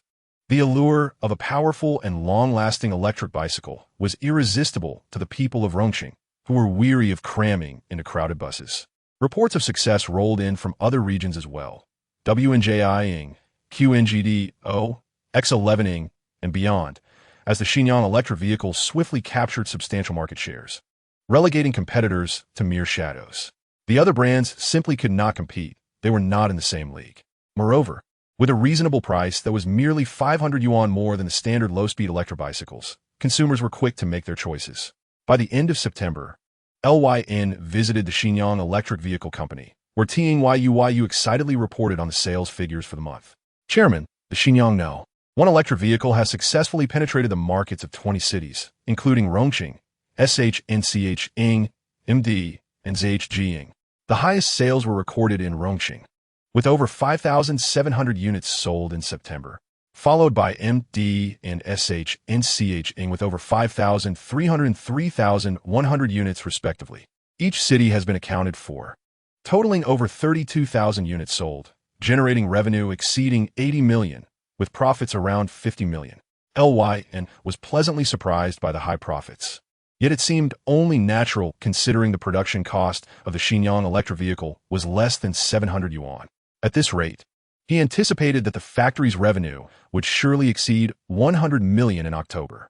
Even with 80 million, LYN felt quite satisfied. Tengyu, I have heard that the production capacity for Xinjiang electric vehicles is severely lacking. LYN had no desire to be a heartless employer who exploited his workers. He ensured adequate overtime pay and provided nutritious meals. Tengyu nodded. Chairman, I am currently expanding the other idle factory buildings into electric vehicle workshops, and the production lines are en route. We expect to commence production in 10 days. Li Qi Ngd-ing arrived, recently heartbroken after a split with Miss Ji-ing, and appeared somewhat despondent. LYN felt a pang of sympathy. He knew Miss Ji-ing came from a very affluent background, and Li Qi Ngd-ing viewed her as his cherished dream. Yet sometimes, destiny could not be forced. Miss Ji-ing's family looked down upon Li Qi Ngd-ing, who managed a Jingdong store in a 3rd or 4th-tier city. Once Miss Ji-ing successfully entered the system, it was no surprise that she swiftly severed ties with her romantic interest. Li Qi Ngd-ing faced heartbreak, leaving him disheartened. Recognizing his plight, LYN invited him to JNGZHU for a change of scenery, a suggestion made by LYN. It's over. It's time to move on. You will find your own love again, perhaps a girl who enjoys milk tea, LYN reassured him. Brother L, to be honest, I'm feeling rather lost right now. Initially, Jingdong was progressing well, and the profits were sufficient to open branches. I want to follow the path of GUMI, as I don't have much faith in the small market model of ZH. Ingo NCN Computer City. I believe the future of digital products lies in chain stores. If I can establish a standard system, once the stores reach a certain scale, I can effectively manage inventory and supply chains, potentially leading to successful expansion. Li Qi Ngd-ing transformed his romantic disappointments into reflections on his work. It was no wonder he had achieved success. His vision was something few others possessed. Observing his son, still admiring Li Qi Ngd-ing, LYN pondered briefly before nodding and candidly stating, Brotherly, I must admit, I do not know much about the GUMI model. I am aware that your store's revenue is decent, and I have great faith in your focus on the digital sector. Currently, the number of internet users in our country continues to rise, and over time, the demand for digital technology products like computers and the internet will undoubtedly increase. I believe opening chain stores is a sound decision. Li Qian understood that Lyn would support his vision. Otherwise, he would not have initially invested in him. However, he realized that his available funds were still too limited. Accepting Lyn's investment would risk allowing Lyn's shares to exceed 70 or 60%, reducing him to a mere high-level employee under Lyn. I believe we should not only focus on physical stores, but also prioritize online transactions. I have noticed that you have hardly ventured into that area. Look at how well our Nguyen technology official mall sells online. Brother L, are you referring to your Nguyen online trading platform? Does it have potential for growth? Li Qian still favored physical stores, aspiring to expand Jingdong into first-tier cities. Looking down on online trading platforms? Are you aware of Amazon? Lyn skillfully guided the conversation. Amazon? Li Qian had certainly heard of it. Lyn continued. Have you heard of YQ8848 or DNGD? These emerging e-commerce platforms? This time, Li Qian shook his head. He had not heard of any of those platforms. In fact, our company's official website features the Nguyen trading platform, modeled after Amazon, complete with customer service. Users place orders and make payments, and we handle the shipping. However, the desire to fully replicate Amazon's model by collaborating with several domestic e-commerce platforms remains somewhat immature. After all, many internet users still prefer traditional brick-and-mortar stores and harbor mistrust towards online platforms. Hence, I chose not to partner with these e-commerce platforms, opting instead to sell through our official website. Nonetheless, I hold a strong belief in this model. Dream Technologies' online sales consistently account for 10% of total sales, indicating that online commerce holds significant potential. Chapter 72. Weekend Fishing. Lu Qiangdong. You should also consider selling products online. It is wise to prepare for online store sales. Online store? Lu Qiangdong was taken aback by Li Yan's suggestion. His thoughts were still entrenched in the model of physical store sales, where customers proactively visit to shop. Suddenly entering the e-commerce platform, devoid of any experience, left him feeling somewhat bewildered. In truth, there is no need to entirely emulate Amazon's model. Self-operation is entirely feasible. By establishing our own logistics and warehousing system, we could ensure coverage across the nation, striving to have warehouses in every provincial capital. In this manner, once a customer places an order, delivery could occur swiftly, allowing them to receive their goods in the shortest possible time. Hearing his son's thoughts, Li Yin could not help but exclaim that this indeed could enhance the efficiency of online shopping and reduce customer waiting times. Li Yun, overhearing his father's words directed at Lu Qiangdong, nearly choked on the milk he was drinking. Could it be that his father possesses an uncanny understanding of his thoughts? Or perhaps his genes run in such a way? His ideas almost mirrored his own sentiments. Had he not confirmed that his father was not reincarnated, he might have suspected that he hailed from the future. This exemplifies the future operational model of Jingdong. Son, what are you doing? You nearly spat out your milk. Li Yin recognized that his comments had surprised his son. However, what his son articulated was indeed reasonable. He could not afford to hold back those thoughts. Dad, even I, a mere 9-year-old, find your ideas feasible. You've truly become remarkable. Li Yin quickly showered his father with praise while discreetly wiping his mouth. Upon hearing his son's accolades, Li Yin felt a bit embarrassed. After all, he had borrowed his son's ideas. Yet, using his son's thoughts in this manner should be permissible. Lu Qiangdong immersed himself in Li Yan's words. Indeed, if that were the case, Jingdong's future would undoubtedly shine bright. If you are open to investments, feel free to reach out. I am your support, your angel investor, Li Yin declared, quite trendily introducing the title of angel investor. No wonder Li Yin was willing to invest in him. He had already envisioned the path for Jingdong's future. Reflecting on Li Yan's current accomplishments, his foresight could not be mistaken, and he resolved not to miss the opportunity of a lifetime, determined to soar when the winds of fortune blew. Thank you, Mr. Li. Brother Li. Should additional investments be required, I shall certainly come to you again. Lu Qiangdong expressed his admiration for Li Yin. Even though Li Yin held a 60% stake in Jingdong, he had never involved himself in the day-to-day management or personnel arrangements. Once Lu Qiangdong departed, Li Yin chuckled as he sat beside his father. Dad, it seems your vision has been honed. You've conceptualized such a vast opportunity in the realm of online commerce, along with a remarkably robust operational system. Flattered by his son's praise, Li Yin felt a tinge of embarrassment and could only chuckle. Haha, son. Your father understands that the business world is akin to a battlefield. Without careful consideration, how could a company thrive and grow strong? Dad, with our financial capacity, we could entirely establish an e-commerce platform ourselves, without merely investing in Lu Qiangdong as an angel investor. Li Yun ventured, probing his father's thoughts. My son, I believe there's simply too many profitable projects to pursue alongside you. Should we attempt to manage every project, we might exhaust ourselves, leading to a company that is large yet weak, diverse yet lacking focus. I think we're doing splendidly by investing in promising enterprises and allowing those charismatic leaders to generate profits for us. Why not seize such a wonderful opportunity? Li Yin nodded in agreement, recognizing that after 2 years of refinement, his father's business acumen had sharpened considerably. Son, what shall we have for dinner? I will cook for you. Dad, just some braised spare ribs and stewed eel will suffice, Li Yin replied, unable to suppress his salivation. These days, the data for his novel has been steadily increasing. With a small recommendation, his readership has grown significantly, reaching 7,000 collections thus far. The primary concern weighing on Li Yun's mind involves the matters at home, his father's affairs, and his own schooling. Today, he finally managed to write 4,000 words, scheduling their release. It being the weekend, Li Yun decided to invite ACHA to go fishing. The two rode their bicycles to a nearby countryside river.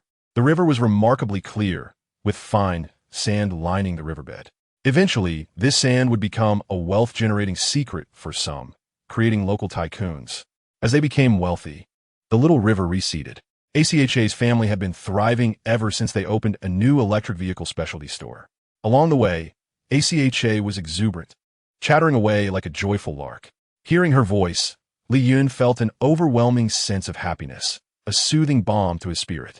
Upon finding a water bay, Li Yun set down the fishing tools and, watching ACHA run around excitedly, said with a smile, ACHA, do take care to avoid the snakes. Upon hearing the mention of snakes, ACHA's eyes sparkled with excitement. In the past, when her family was impoverished, she devised ways to find food, catching not only snakes, but even field mice. Don't worry, I'm quite adept at catching snakes. If I encounter one, I'll treat you to some snake meat, ACHA declared with a proud smile. Li Yun suddenly remembered that ACHA was once a resourceful girl in her hometown, fiercely independent. However, after moving with her parents to the city, he had gradually forgotten about her. As they arrived at the mouth of the water bay, it was teeming with fish, primarily small white fish. While not large, they would taste delightful when fried. He placed the fish trap down, using stones to block both sides, ensuring the fish could only swim into the trap. After setting the trap, Li Yun took a net to the upper reaches of the water bay, where the current was gentle, and positioned the net. Next, Li Yun cast the net for fishing, causing the startled fish to scatter in all directions, inevitably falling into his carefully laid traps. His fishing skill had been taught by his grandfather. With practiced ease, he cast the net, using his waist to generate power, creating a circular arc as it fell gracefully onto the water surface. ACHA exclaimed, Li Yun, you are amazing.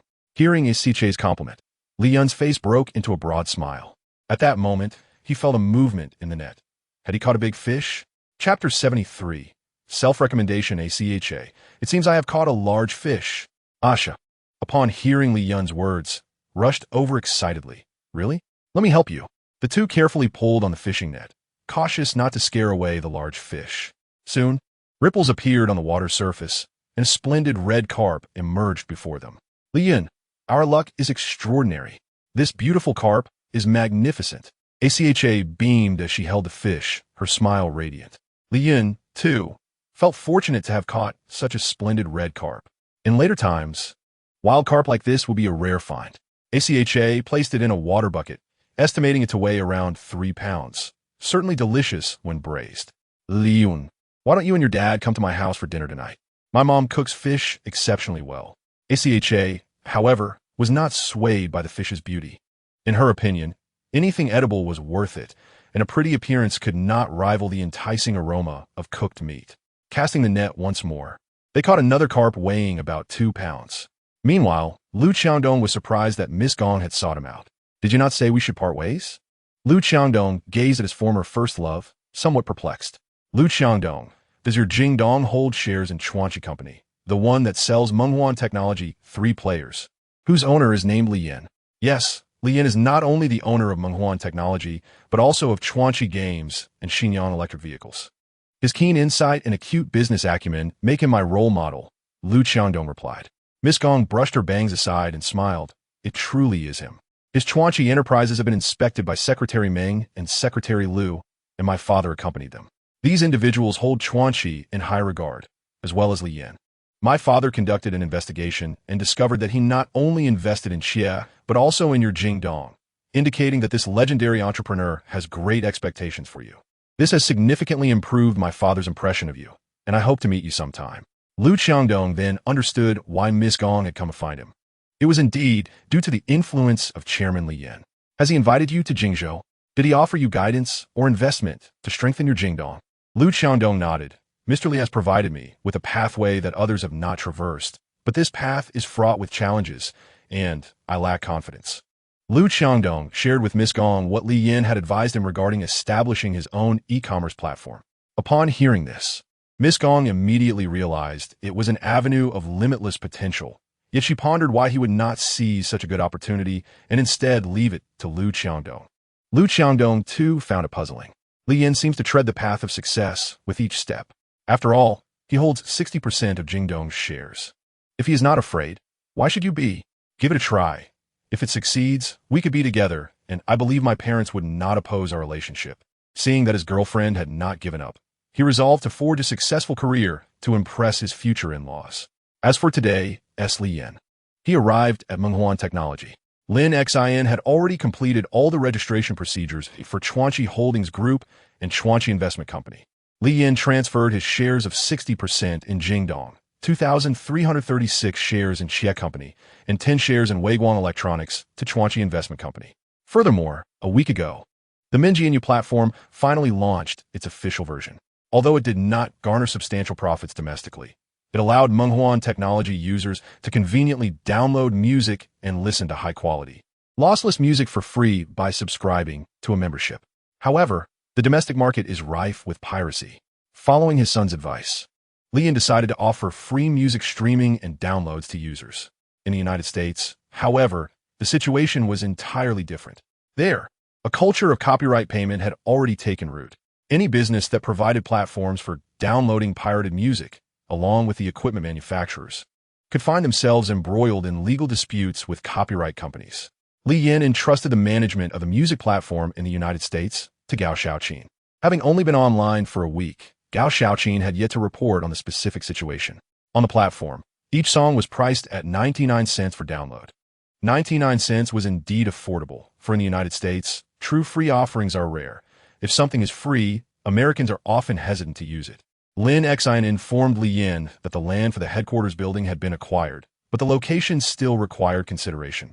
Li Yin nodded, acknowledging that the headquarters building was not something to rush. Lin Xin proceeded to interview candidates for the position of executive assistant to the president's office and of vice president for Chuanqi Investment Company. Initially, Li Yin personally vetted the candidates, yet he was dissatisfied with those recommended by the headhunting firms. He later instructed Lin Xin to conduct the initial interviews, passing only successful candidates on to him for further evaluation. Suddenly, his phone rang. It was Zhou Wenmin, inviting him over for a meal featuring fish caught by his son. Li Yin accepted without hesitation. Chairman Li, my name is Zhu Mei. May I have a few minutes of your time? I wish to apply for the position of executive assistant in your esteemed company. Zhu Mei insisted, blocking Li Yin's path.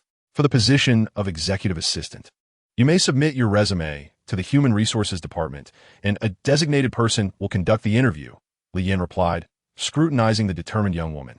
Despite her striking beauty, he did not relent.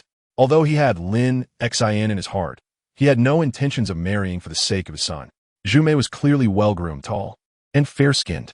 Chairman Li, in fact, Lin has already interviewed me, but she eliminated me due to my lack of experience as a recent graduate. I believe I am capable of fulfilling this role, Zhu Mei confidently asserted.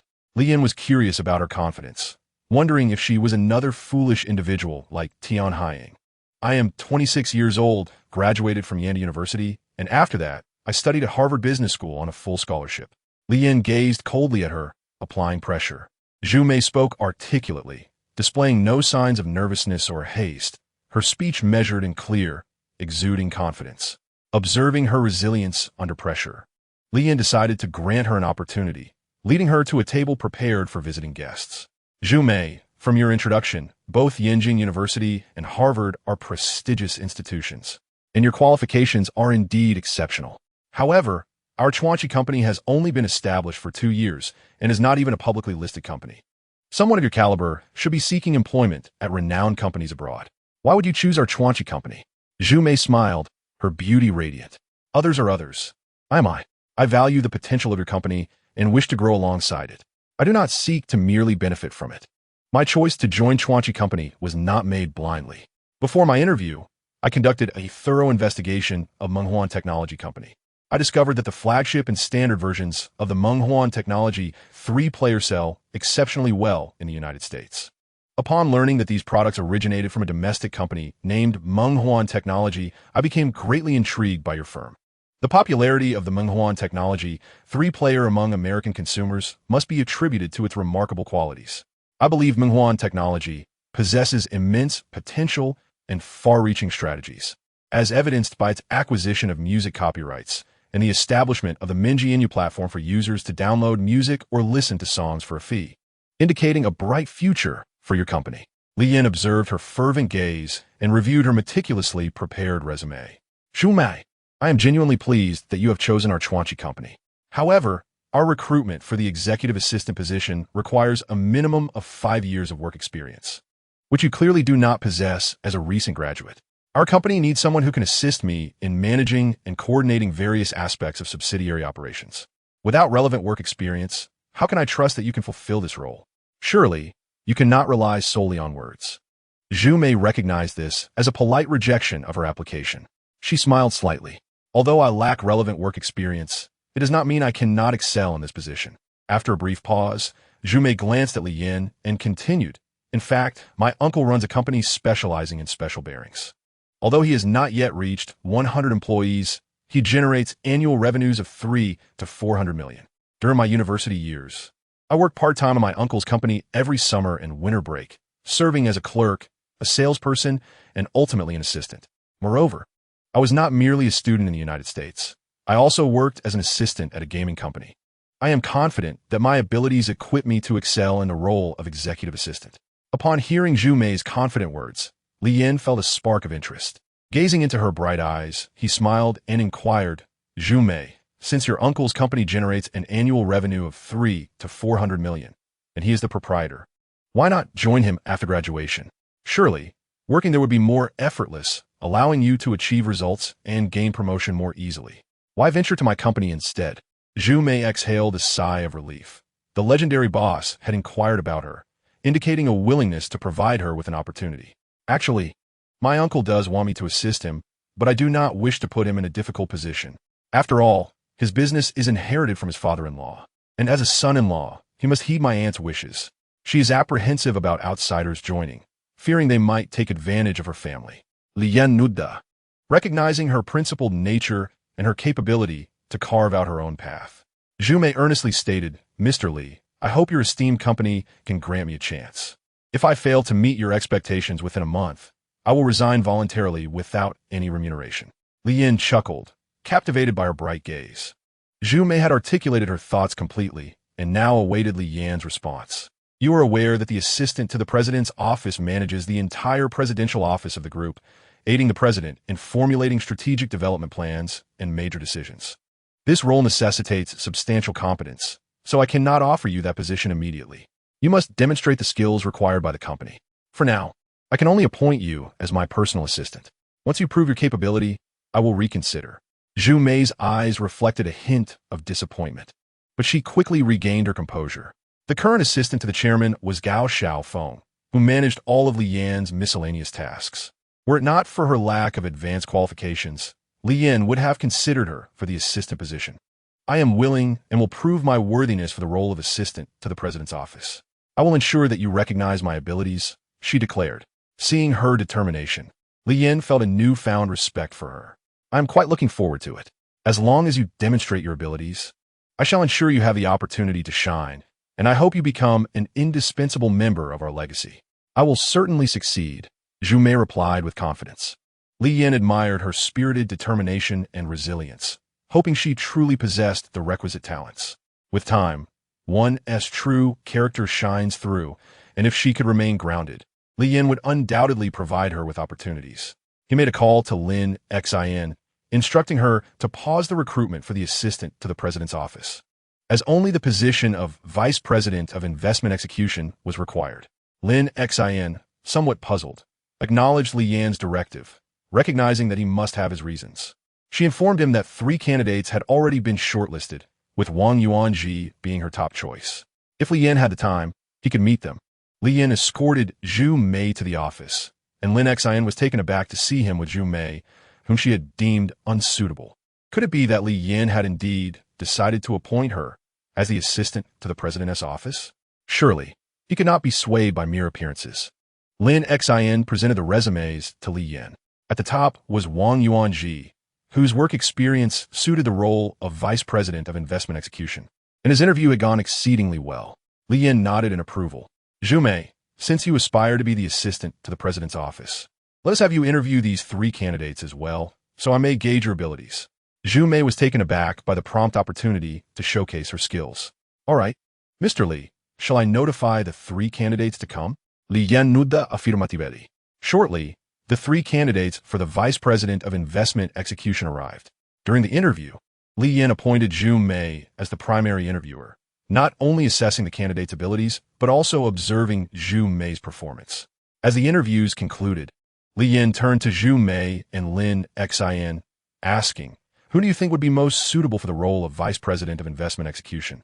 The final candidate seemed overly emotional, prioritizing relationships over the company, and while ambitious, had only a 20% success rate among those he had invested in. Chapter 75. This youngster is quite impressive upon hearing Zhu Mei's analysis. Li Yin chuckled and nodded. Very well, let me ding you ping. As the chairman, he could not personally execute these potential investments. Through this interview, Li Yin intended to further cultivate Zhu Mei, encouraging her to collaborate effectively with Lin Xin to complete the recruitment for the remaining positions within the group. Zhou Wenmin coated a layer of oil on the bottom of the pan and seared the large crucian carp in the iron skillet, ensuring the broth would emerge as white as milk. For smaller fish, Zhou Wenmin opted to coat them in flour and deep fry. She also prepared a dish of braised carp and another of braised ribs. Inviting Li Yin and his son to the table, she opened a bottle of Cozy Jiao. But as Li Yin needed to drive, he, like Li Yin, opted for grape juice. Sister Zhou, did you learn your culinary skills from a master chef? This tastes exquisite, Li Yin remarked as he savored the braised carp. Haha, if you enjoy it, eat more. My father was once a chef, and I learned a few dishes from him. Zhou Wenmin replied, serving a crunchy bone to Li Yun, who relished it heartily. Acha proudly inquired, how is it? My mom's cooking is delicious, isn't it? Li Yun nodded in agreement. Yes, it's fantastic. Aunt Zhou's cooking is even better than my grandmother's. Eat slowly, be careful of the fish bones. Zhou Wenmin cautioned as she noticed Li Yun devouring the carp flesh eagerly. Acha promptly picked the bones from Li Yun's bowl and offered him the fish meat, leaving the 2 adults both amused and exasperated. Whenever there was free time, he engaged in advertising online, promoting in forums and registering hundreds of accounts, consistently adding friends and selling online. However, the reality was stark. After working tirelessly for over 10 days, he had only secured a handful of transactions. Were it not for his faith in Li Yan's judgment, he might have doubted online sales altogether. Initially, he intended to add Li Yan's account, but it was now managed by Gao Xiaofeng, who had too many friend requests to process. Undeterred, he added Li Yun's account, which was quickly approved. Li Yun, do you have something to discuss? Lu Changdong asked. Could you ask your father how to make others aware that they can purchase digital products online? You don't need to bother my dad for such a trivial matter, I can tell you. You can place advertisements on the legendary novel website, particularly the kind that rewards viewers with legendary coins for watching ads. Alternatively, you could place pop-up ads with the Penguin Company, Li Yin informed him. Lu Changdong was taken aback, realizing that even a 9-year-old child had insights he had overlooked. Brother Chong, in business, one must possess patience and perseverance. You have no rent or utility costs and no storage expenses, allowing you to price your products 5% lower. Focus on excellent after-sale service, and your online business will surely flourish, Li Yin advised. Lu Changdong was astonished that such words from a child could instill in him unprecedented confidence. With quality products at reasonable prices and effective promotion, his online business was bound to thrive. Without delay, the following day, he contacted the legendary novel website and the Penguin Company to place his advertisements. To his surprise, 3 days later, his online business began to pick up, yielding several transactions daily. As time progressed, he consistently saw numerous sales, generating profits of 8,000 to 9,000 a day. And he even arranged for nearby stores to handle deliveries. Ultimately, he personally called Wanjiang Industrial University to discover that Su Ningning had not been expelled. She was merely engaged in an internship during her final semester. Li Yin realized that the more beautiful a woman, the more deceptive she could be. Zhang Wuji's mother, being a beautiful woman herself, certainly understood the mindset of such women. Li Yin drove her back to school. Ning was a person who just dropped you off your boyfriend? He seems extraordinarily wealthy, arriving in a luxurious Benz. My boyfriend also desires a Benz 600, but his parents refuse to indulge him. The price is exorbitant, exceeding 2 million yuan. Ning, what does your boyfriend's family do? He seems quite mature, so be cautious not to be deceived by men. Among her roommates, some spoke with a hint of sarcasm, while others genuinely expressed concern for her. Su Ningning felt a mix of amusement and exasperation. She couldn't allow them to continue their wild speculations. By tomorrow, rumors might spread that she was being supported by a wealthy benefactor. Quickly, she smiled and said, "What are you all talking about? He is not my boyfriend. He is my cousin." "Wow, your cousin must be incredibly affluent. What does he do? Is he married?" An enthusiastic girl with sparkling eyes inquired. The other dorm mates also displayed a keen curiosity. Su Ningning clearly had no intention of divulging her cousin's true identity, likely wishing to shield him from the prying eyes of a materialistic roommate. However, to her surprise, her wealthy roommate, Zhu Xiaolan, remarked, "Su Ningning's cousin is the owner of Menghuan Chuanqi and Chuanqi Game." Su Ningning stared at Zhu Xiaolan in astonishment. "Sister Xiaolan, how would you guess that?" Her roommates were equally surprised, some expressing disbelief. "Once I saw on the news that Secretary Meng was inspecting the Menghuan Chuanqi Technology Company, and I noticed your cousin introducing the company to him. Was that him?" "Su Ningning, is what Zhu Xiaolan said true? Is your cousin truly the owner of Menghuan Chuanqi Technology and Chuanqi Game? This is hard to believe. No wonder he drives such an impressive car." Her roommates gazed at Su Ningning with envy, having heard of the Menghuan Technology 3-player and the Chuanqi Game. If her cousin indeed owned these companies and had graduated directly into Chuanqi, his future would be limitless. "I'm not sure. I only know that my cousin was an ordinary worker 2 years ago." Su Ningning was reluctant to reveal her cousin's true identity. Chapter 76. The teacher's test, after all, being reborn was already the greatest advantage. Did she expect to possess an extraordinary talent as well? As if she were a chosen one? With a swift motion, the teacher's chalk struck Li Yun's forehead with precision. "Li Yun, why are you daydreaming in class? Don't think that scoring 80 on every test is sufficient. There are still 20 knowledge points you haven't mastered." "Teacher Zhu," he asked, just controlling his score. "I once saw him studying high school mathematics." The math representative, Mi Xiaoquan, quickly reported. Li Yun glared at Mi Xiaoquan. Were it not for his feelings for Cha, he would have certainly dealt with this annoying girl, who seemed to be watching him incessantly, as if they were enemies.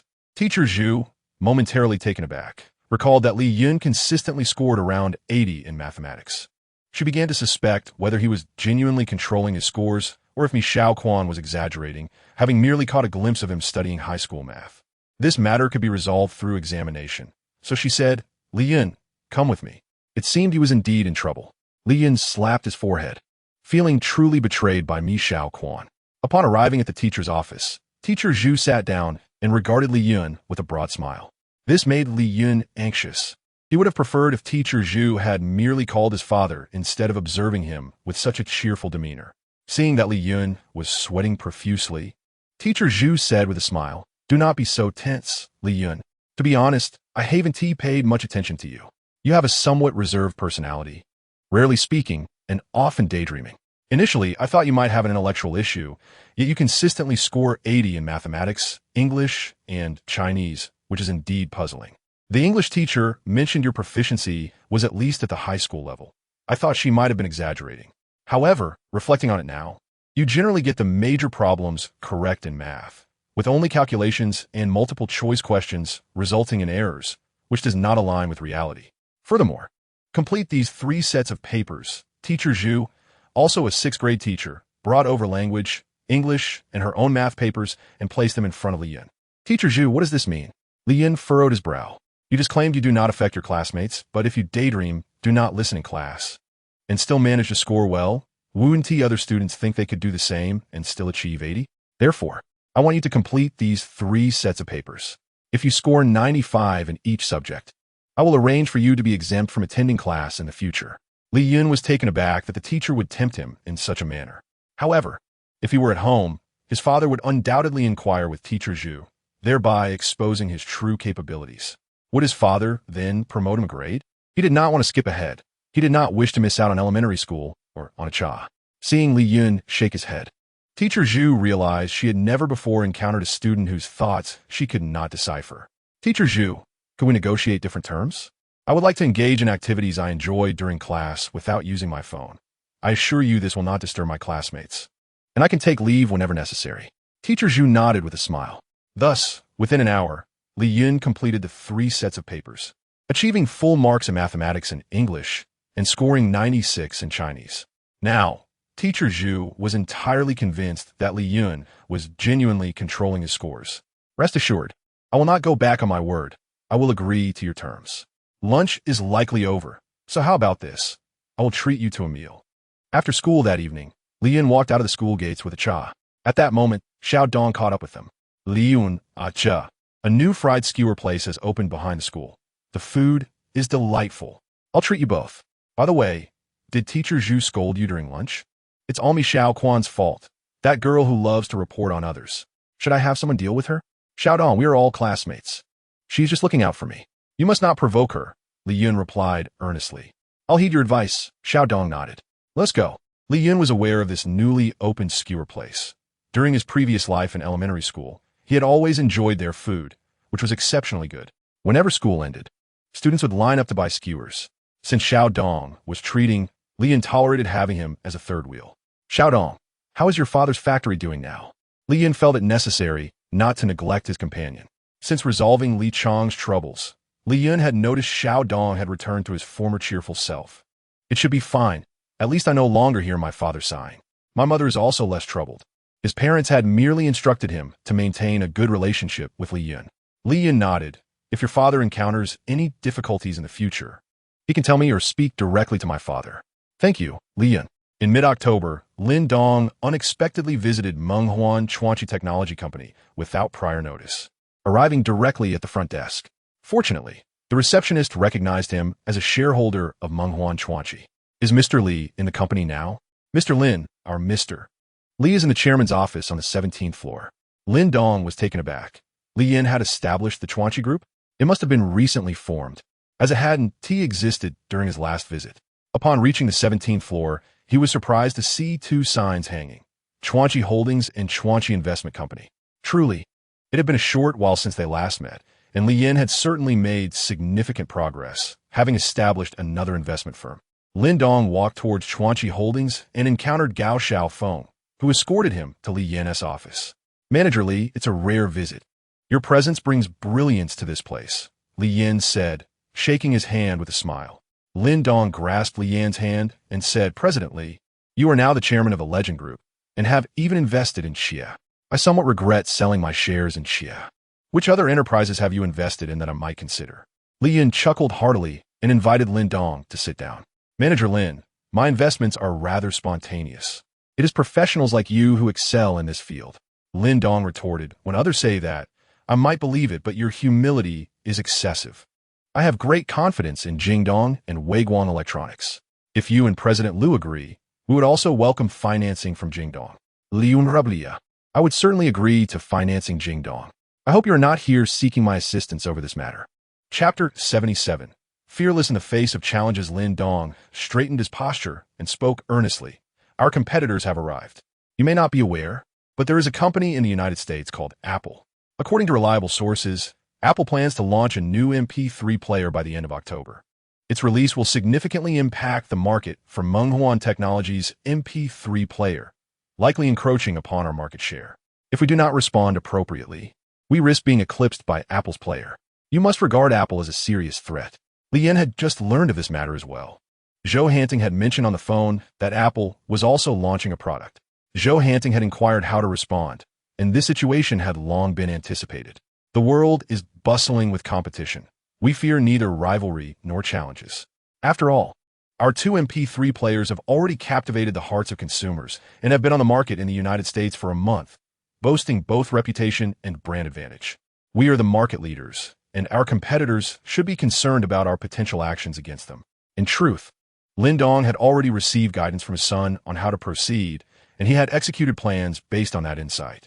First, we must rigorously ensure quality, reduce costs, and enhance after-sales service, all while offering competitive pricing in the U.S. market. When consumers think of purchasing an MP3 player, they should feel that choosing Menghuan 3 is both economical and reliable.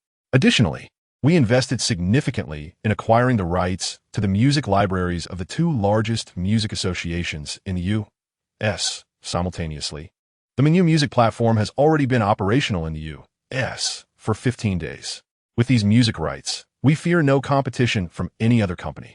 Moreover, the third version of the MP3 player has completed testing and is preparing for launch. This iteration has undergone more optimization than the previous two versions. The accumulation of technology will undoubtedly propel product development. The third generation of Menghuan Technology's MP3 player surpasses its predecessors in weight, appearance, size, sound quality, read speed, and the localization of components, leading to reduced costs. The third generation will feature 256 and 512 megabytes of memory, with prices remaining unchanged. Before the launch of the third generation, we will utilize a tiered pricing strategy to clear inventory of the first and second generations. This will allow us to launch a price offensive against Apple's player. Seeing that Li Yin had already devised countermeasures, Lin Dong felt reassured. The first generation of Menghuan Technology's MP3 player, with its superior performance, appearance, and pricing, rendered other competitors incapable of challenging it, nearly monopolizing the U.S. market. As other companies began to disassemble and replicate the first generation, they quickly fell victim to the merciless competition posed by the second generation of Menghuan Technology, capturing only a minuscule share of the market. Both generations of MP3 players have performed excellently, leading to immense satisfaction. Therefore, upon hearing of Apple's upcoming player announcement, there was concern that Menghuan Technology's market share might be encroached upon. After finishing a 4,000-word novel, Li Yin came across a financial report released by Enran Sina, announcing a staggering loss of 61.8 billion for the company. Oh no, I completely forgot about Enran. If only I had informed my father sooner about Enran's accounting fraud, causing the stock to plummet to 0.61 yuan by the end of November. Li Yin was surprised that his son could reflect on the 2 months leading up to Enran's collapse just from seeing this financial news. It was indeed due to Enran's fraudulent financial practices that even the world-renowned accounting firm Arthur Andersen had collapsed under the weight of its own trust. Father, you might consider shorting this stock, but do not invest too much capital, said Li Yin. He did not wish to take reckless risks. After all, even he had experienced a rebirth. How could everything unfold exactly as it had in his previous life? All right, I also believe shorting is feasible. Let Xue Qing and Zhou Hanting handle this matter and find a trader to execute the short sale of Enran. After some discussion, Li Yin transferred $2 million US to their American subsidiary, instructing them to invest this amount in the U.S. securities market for shorting Enran. Following that, Li Yin and Li Yun ceased to monitor the situation. Just then, Li Yan's phone rang, and upon checking, he realized it was a call from Su Ningning. He suddenly remembered that he had promised to pick her up after she finished her school matters. Before he could apologize, Su Ningning's ethereal voice came through the line. Cousin, have you forgotten about me? Are you not planning to come pick me up? I have too much luggage. Otherwise, I wouldn't trouble you to drive over. Hastily, Li Yin replied with a smile. Ningning, there was an urgent matter at the company. I am on my way to pick you up now. Rest assured, I would never forget to collect you. Just wait for me at school. Su Ningning could hear the unease in his voice over the phone. Cousin, please don't deceive me. You don't believe you will remember to come for me. Indeed, the intuition of women is remarkably accurate. Li Yin awkwardly chuckled and said, I would never forget my promise to you. I'm already in the car. Cousin, could you please change cars this time? The last time, that flashy car drew too much attention. People thought I was being supported by someone. No one believed you were my cousin. All right. This time I will drive a van to pick you up. Thank you, cousin. I will wait for you at school. Finally, he managed to convince his cousin to wait. Just as he was about to say something else, a melodious voice interrupted him. Chairman, here are the documents you requested. Hearing Gao Xiaofeng's voice, Li Yin made an effort to muffle his phone, but Su Ningning still caught a glimpse of it. Cousin, have you not spoken a single truth? What about the basic trust between people? Do not worry, I will arrive shortly. With that, Li Yin could not afford to delay any longer. He found a van and headed towards Mon Mountain. 2 hours later, Li Yin parked the van beneath the girls' dormitory at Wanjing Industrial University and called Su Ningning. After about 10 minutes, Su Ningning appeared, dragging a suitcase while holding a large bag, accompanied by her classmate, who was dressed flamboyantly and helping her carry the big load. Li Yin loaded the luggage into the van. Su Ningning was pleasantly surprised that Li Yin had indeed come to pick her up in a van. She pointed to her friend and said, Cousin, this is my best friend Yu Qiu. After introducing Yu Qiu, she pointed back at Li Yin and said, Yu Qiu, this is my cousin Li Yin. What do you think? My cousin is still single. Maybe you can consider him. Upon hearing this, Yu Qiu scrutinized Li Yin closely. Although he was somewhat handsome, he appeared to be at least in his 30s and was dressed rather ordinarily, arriving in a van to pick up his cousin. Surely, this was meant as a joke. Su Ningning understood her friend's thoughts. How could a gold digger like her be introduced to her cousin? That was precisely why she had Li Yin drive an inconspicuous vehicle to pick her up. To her surprise, her cousin had genuinely come in a van, which should certainly put her friend's mind at ease. Chapter 78. Taking action, Yu Qiu glared at Li Yin in annoyance, perplexed as to why he had chosen a van this time after arriving in a luxury car last time. If he were indeed wealthy, he would not have opted for such a lowly vehicle. It was quite a disgrace. She shot an incredulous glance at Su Ningning, who had initially thought that proximity would lead to advantage, only to find herself with a seemingly impoverished cousin. Ningning observed the subtle shift in Wai Chi's expression, a hint of disdain gracing her delicate features. What good fortune could one expect from a materialistic woman such as herself? The notion of becoming her sister-in-law was quite far-fetched, bordering on the realm of dreams. She opened the car door and settled into the passenger seat, addressing her cousin. Cousin, let us depart. As Lyn prepared to enter the vehicle, a lavish white Buick worth 300,000 yuan came to a halt before their van. The man inside, spotting the woman beside his girlfriend, felt an urge to showcase his prowess, deliberately obstructing Lyn's van. Upon exiting his car, Wai Chi rushed into her boyfriend's embrace, playfully lamenting, Darling, why are you so late? I was left waiting. Hearing her sweet voice, the man cursed under his breath, calling her a temptress, and pulled her closer, replying, Xiao Qi, I was busy with business today, hence my tardiness. Acknowledging his seriousness, Wai Chi nodded, understanding that work took precedence. A simple phone call would suffice if he could not make it.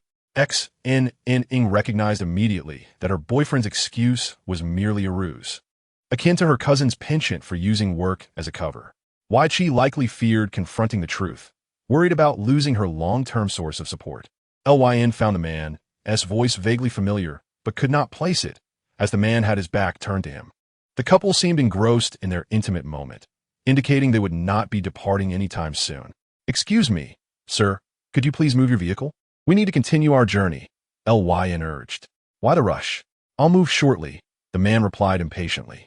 Seeing the situation unfold, Lyn approached him for a discussion. To his surprise, he recognized this man as his high school class monitor, Ln. No wonder he seemed familiar. Ln glanced at Lyn and then at the woman beside him, intending to subtly inquire about her relationship with Lyn, hoping to win over the beautiful university student. SH2, is that you? Ln exclaimed, calling out Lyn's old nickname. Lyn frowned at the condescending tone that seemed to slap him in the face. Ning felt perplexed. One would expect a joyful reunion between high school classmates, yet it appeared that Ln held Lyn in contempt. Old monitor, please move your car. It's blocking my path, Lyn insisted. Ln, mistakenly believing Lyn was afraid to provoke him, chuckled derisively. What's wrong, SH2? Did you think this society still favors the barefoot over the shod? Do you believe I won't have you thrown into detention? You, a divorced man with a child, trying to woo a university student. Do you think you have a means? Lyn's brow furrowed. If this were to become a reality, his cousin's reputation would undoubtedly suffer. As Ding-Ln's Buick blocked the van, it attracted the attention of onlookers eager for gossip. Ding-Ln, I will count to 3. Move your car immediately, or do not blame me for being rude, Lyn warned. Ding-Ln looked artili. What is the matter? Are you upset? Did I strike a nerve? Look at yourself, a mere pauper, arriving in a second-hand van to chase after girls at university. After this remark, he shot a glance at the lovely university student beside Lyn.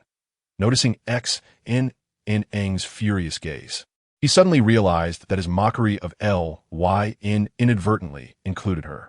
Beautiful lady, I speak of Lyn for your own good. Do not fall for his sweet words and become a stepmother to his child. Ng's brows furrowed in anger at the uncouth man's words. Ding-Ln found her anger surprisingly charming, his heart racing at the sight of her displeasure. Unable to resist, he instinctively reached out to touch her cheek. Before he could make contact, Lyn's fist struck Ding-Ln's abdomen. The sudden pain left Ding-Ln reeling, staring incredulously at Lyn. "SH2, you dare to hit me? Are you tired of living?" In silence, Lyn delivered another kick to his gut. "I warned you to move your vehicle. You still dared to harass my sister." At that moment, Ding-Ln understood why the beautiful girl was unconcerned about being picked up in a van. She was Lyn's sister. Taunting him in front of his sister was a grave mistake, and he would have reacted similarly. While he was lost in thought, Lyn kicked his back once more. The sudden pain jolted Ding-Ln back to reality, and he gritted his teeth. "SH2, have you lost your mind? If you want to die, I can make it happen."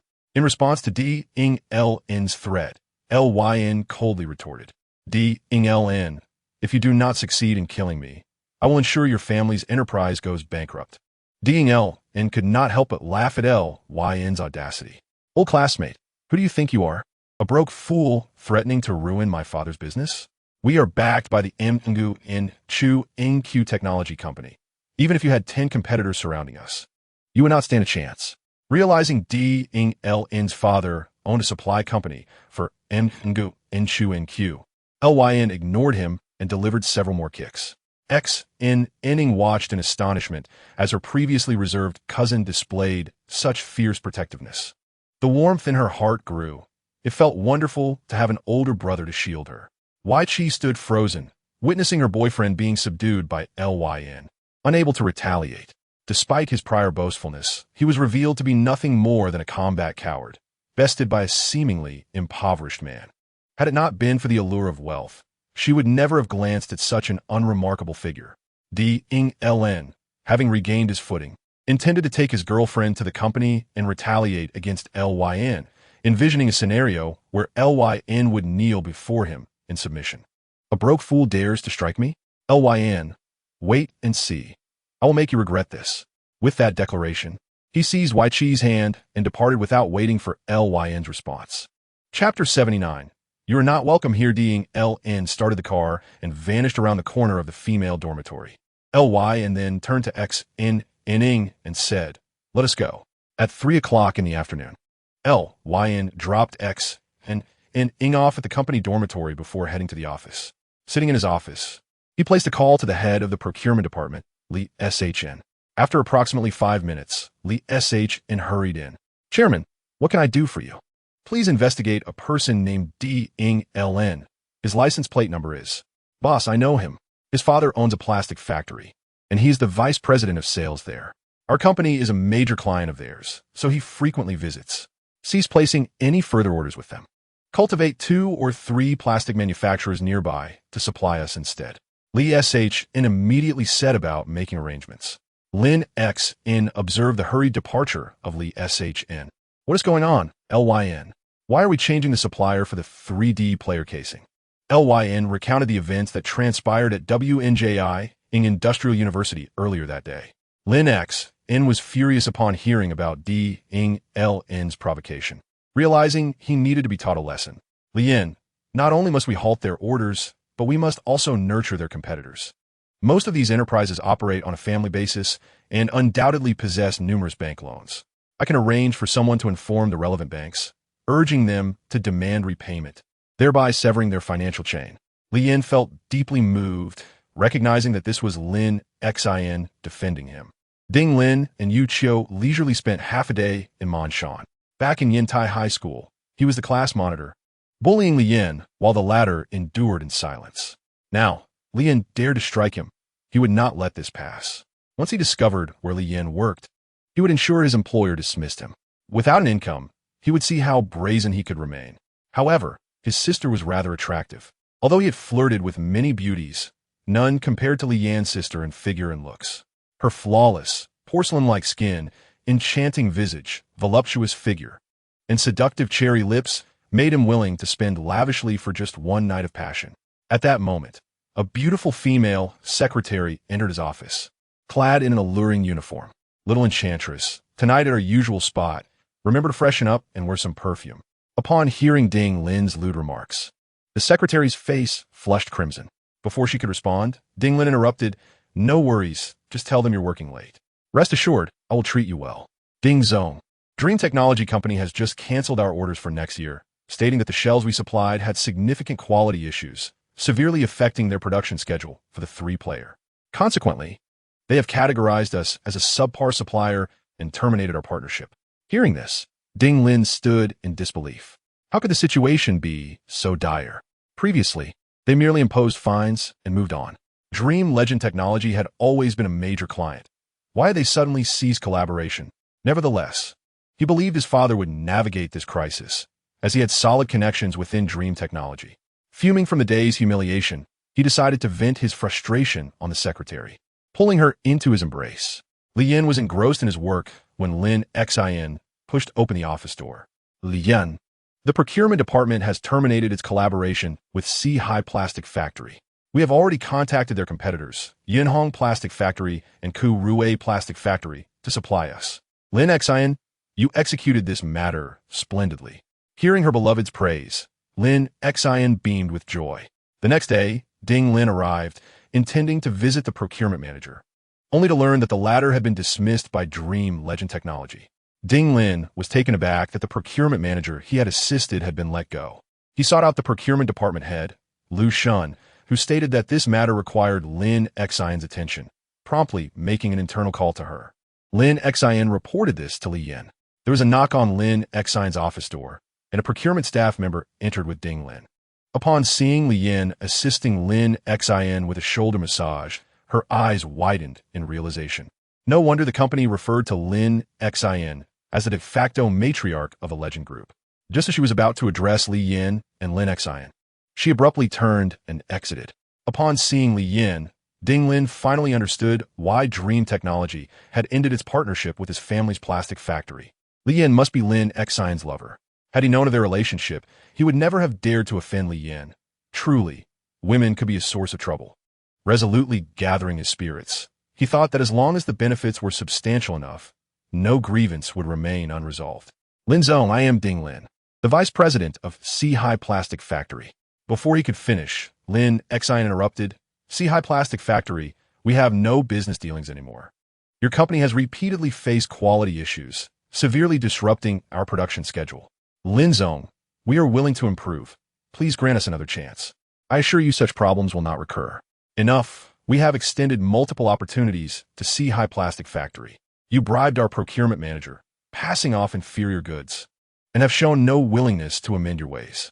After our discussions, we have decided to terminate the partnership between our two companies. Ding Zong, if there is nothing further, you may leave. Lin Zong, let us leave a line for future encounters."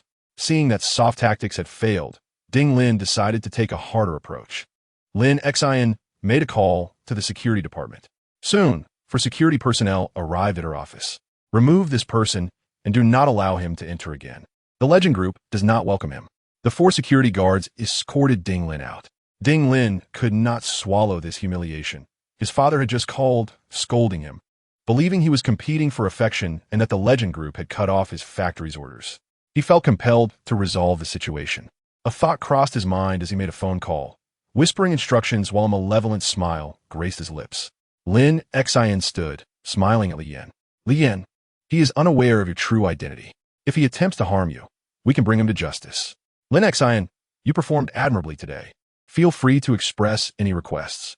Upon hearing this, Lin Xin's eyes sparkled with excitement. Really, I can ask for anything. Li Yin nodded in affirmation. Chapter 80. Short selling and ran Lin Xin. Seeing Li Yin nod, beamed brightly, wrapping her arms around him and kissing his cheek before blushingly exiting the office. Time flew, and soon it was 5 in the evening. Li Yin noticed 4 menacing-looking individuals approaching him wielding baseball bats, prompting him to signal the hidden bodyguards. Following an investigation, Ding Lin was taken in for detention and questioning by the police. Ding Lin's father swiftly sought out Zhao Ruilong, finding a scapegoat to secure his son's release. During this time, Li Yin worked diligently, accelerating his writing pace. His novel was on the verge of publication, and he hoped for a significant breakthrough upon its release. In the following week, the website began to promote Li Yin and others' books extensively. After this major push, editor Ku Cha informed Li Yin that his book was ready for paid access. Li Yin was eager, as this marked his first foray into earning money, all of which would be at his disposal, as promised by his father.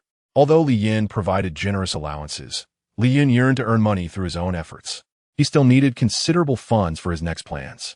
The day before the launch, his novel amassed over 21,000 collections. Upon logging into his account, an editor notification popped up, confirming that his permissions were live. Utilizing the internal Dream Intelligent Pinyin input method, Li Yin typed with fervor, producing no less than 8,000 words daily. Nervously, he monitored the back-end statistics. 20, 50, 150. Each time he observed the rising subscriptions, his spirits soared. These figures represented real monetary gain, and this was merely data from 2 hours. With daily updates of 4,000 words, his monthly earnings could reach 3,500. At that time, an ordinary worker earned only 600 to 700. 8,000 was undoubtedly a high income. Coupled with the 2,000 from his father, Li Yin's total income had already surpassed 5,000. The comment section of his novel was particularly lively today. The Legend Novel Network had pioneered a paid subscription model, setting a precedent in online literature. Many were unwilling to pay, preferring to wait for pirated versions. The exciting parts have vanished. It's not satisfying to read. I have subscribed. Please don't stop updating. Keep it up, author. I've already subscribed. At that moment, all the editors huddled around their computers, anxiously monitoring the back-end recharge and subscription records. The system was proposed by the chairman's son, Li Yin, and coupled with the acceptance of advertising for manufacturers. These 2 elements constitute the most significant sources of revenue for the website. The subscriptions for Gui Chui Deng have already surpassed 800. Following this trajectory, it is anticipated that it will soon exceed 1,000. How Gui Chui Deng came to be allocated to the editor Ku Cha is a matter of intrigue. Ku Cha is also quite pleased, as 3 of the books under her purview rank within the top 10 of the sales list, with Gui Chui Deng taking the lead. No one expected that a tale of tomb raiding could be penned so brilliantly, surpassing even the realms of fantasy in creativity. All the editors wear smiles of satisfaction. The paid titles that have been launched are achieving remarkable results. The website's backend is continuously generating top-up orders, indicating a burgeoning revenue stream. However, the rampant piracy came as an unforeseen setback, as bootleg versions emerged by the very next morning. Observing his subscription numbers stagnate at 1,008, Li Yin felt a sense of concern. Initially, when Ku Cha heard the report from the review teacher, she was taken aback, fearing that Li Yin's actions might provoke trouble. Nevertheless, the legendary novel website fundamentally remains Li Yin's own enterprise. He is, after all, the mastermind behind the scenes. The chairman's actions undoubtedly held deeper significance. After 2 hours of waiting, the garbled data was indeed replaced by Li Yin, while the piracy websites were still capturing the nonsensical characters, which confirmed the efficacy of Li Yin's strategy. It is no wonder that colleagues acquainted with Li Yin remark that although he is young, his ideas are remarkably innovative and effective. The editors promptly informed their authors to adopt similar measures to safeguard against piracy. Li Yin kept a vigilant watch over Anren Company and, through an international call, inquired with Gao Shaoqin about the current state of the firm. He felt confident that his presence would not incite chaotic ripples in the fabric of time and space. Li Yin proposed that his father invest $5 million again, utilizing a 3-fold leverage to short sell Anren in the United States. In accordance with Li Yin's directives, Gao Shaoqin leveraged the $6 million with a 3-fold margin to short sell a company called Anren Group. As a titan in the American energy sector, Enron had its share of negative news, yet its stock price remained stable. The trader questioned Gao Xiaoqin's sanity for shorting Enron with such a hefty sum, deeming it an overestimation of capability. However, having accepted the assignment, he would dutifully execute Gao Xiaoqin's instructions. On the 19th, this transaction was swiftly completed. The parties agreed to return the borrowed stocks after 7 days. From the 20th to the 21st, Enron's stock remained steady, occasionally witnessing slight increases. Even a minor rise made Zhou Hanting uneasy, as she was not adept at stock trading, and she subsequently entrusted Gao Xiaoqin with full oversight. On the 22nd, Gao Xiaoqin excitedly called, "Chairman Li, I have tremendous news. It has just been reported that Enron Company is embroiled in financial fraud, and the U.S.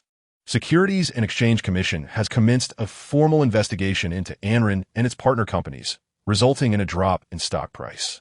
Li Yin, having already gleaned his son's sentiments, remained composed. Witnessing the chairman's calm demeanor, Gao Xiaoqin was left in awe of Li Yin. "Chairman, how did you ascertain that Enron was committing financial fraud?" Gao Xiaoqin questioned, puzzled as to how Li Yin and Jingzhou could be privy to such information about Enron's misconduct, especially since she, being in the United States, would not have made such a judgment without keen observation of Enron. Perhaps it is merely a matter of commercial intuition, for no one could decipher how Enron was generating profit. The reported profits and operational cash flows were misaligned. "Chairman, in my eyes, you have surpassed the American investment tycoon. You are even more astute." Gao Xiaoqin struggled to express her admiration.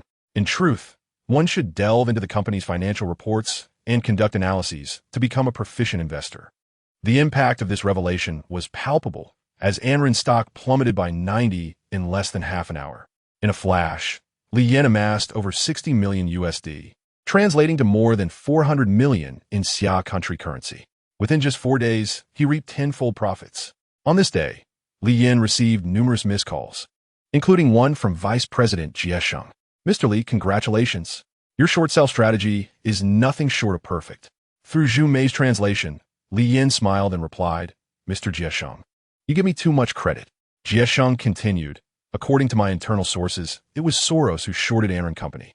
"Mr. Li, I am quite curious how you, being in Xia country's Jingzhou, knew about Enron Group's impending financial troubles. Do you have some insider information?" Upon hearing Zhu Mei's translation, he realized the chairman had indeed shorted Enron, although he was unaware of the profits involved. "What makes you think I possess insider information?" "I merely have a keen eye and a stroke of good fortune." "Then how did you deduce that Enron would encounter issues, especially with a threefold leverage to short sell them?" Li Yin certainly would not divulge that he had come across news of Enron on Sina.com, which had hinted at the company's future crisis. "Li Yin, your foresight remains impeccable. Now that you've earned such a substantial sum, how do you plan to utilize it? What enterprises do you intend to invest in?" "Haha, I'm still contemplating my options." In truth, Li Yin was uncertain about how to allocate these funds, relying on his son's insights for guidance. The joy of profit lasted but a day, as Li Yin's attention shifted to the impending release from Apple Incorporated in the United States. Although he had assured Lin Dong that the rival posed no threat to dream fantasy technology, he understood from his son's sentiments that this was a colossal enterprise. Yesterday, when the launch of Apple's player was mentioned, his son's thoughts indicated that it was a globally popular third-generation player. Li Yin's dismissal of its significance was surely a facade, intended to reassure investors. A wise man once said, "Strategically underestimate the enemy, but tactically regard them with caution." Holding the competitor's device priced at $449, which was $30 more than the third-generation Dream Fantasy 3 player, he noted that its design and performance did not exhibit significant advantages over Dream Fantasy's flagship model. Why? Then, was it priced higher? Was it merely because it was manufactured in the United States? This was a high-end device competing against the Dream Fantasy 3 player. At that moment, Lin Dong called. "Mr. Li, I trust you are aware of Apple's newly launched player?" "Indeed, I have purchased several, 2 of which have already been handed over to the R&D department." Lin Dong chuckled. "Mr. Li, do you know how Apple enables music downloads? Is it different from ours?" "Dream Fantasy 3 downloads music directly from the system." "Of course it differs. Apple's device only accepts music transmitted from within." Lin Dong was amused, as he had initially harbored concerns, but soon realized that Apple did not support system downloads, relying solely on music transfer through its proprietary computer devices. Compared to the user base, the actual number of users was quite limited. Without an Apple computer, one could not download music on this device. Apple's decision to tie this functionality to its computers was simply foolish. Lin Dong deemed Apple to pose no threat whatsoever. Li Yin, however, could not afford to be so complacent. One must exert full effort even when grappling with a rabbit, let alone a company valued at over 10 billion USD. Once they awakened to reality, they could easily lift the restrictions.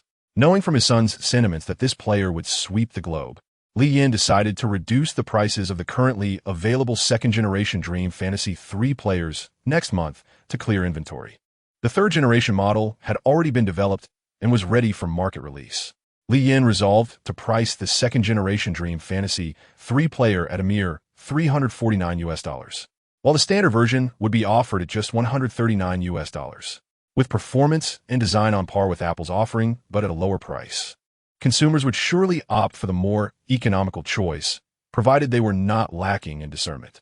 Lin Dong greatly admires Li Yan's mindset, always remaining vigilant in times of peace. Perhaps he could introduce the Dream Legend 3 player to the European market. In due time, he plans to consult with Vice President Jie Sheng at headquarters regarding the potential entry of Dream 3 into Europe. Li Yan also hopes for Dream 3's success in Europe, believing that with the successful experience gained in the American market, similar triumphs can be replicated across Europe. At the Jingzhou Shanshui Grand Hotel, within an exceedingly opulent private room, Ding Lin shares drinks with a young man clad in Versace. Ding Lin gazes respectfully at the arrogant youth before him, nearly ingratiating as he lifts his glass and proclaims, "Zhao Ge, I owe my smooth escape to your benevolent intervention. Otherwise, I would have faced dire consequences. Allow me to toast to you once more."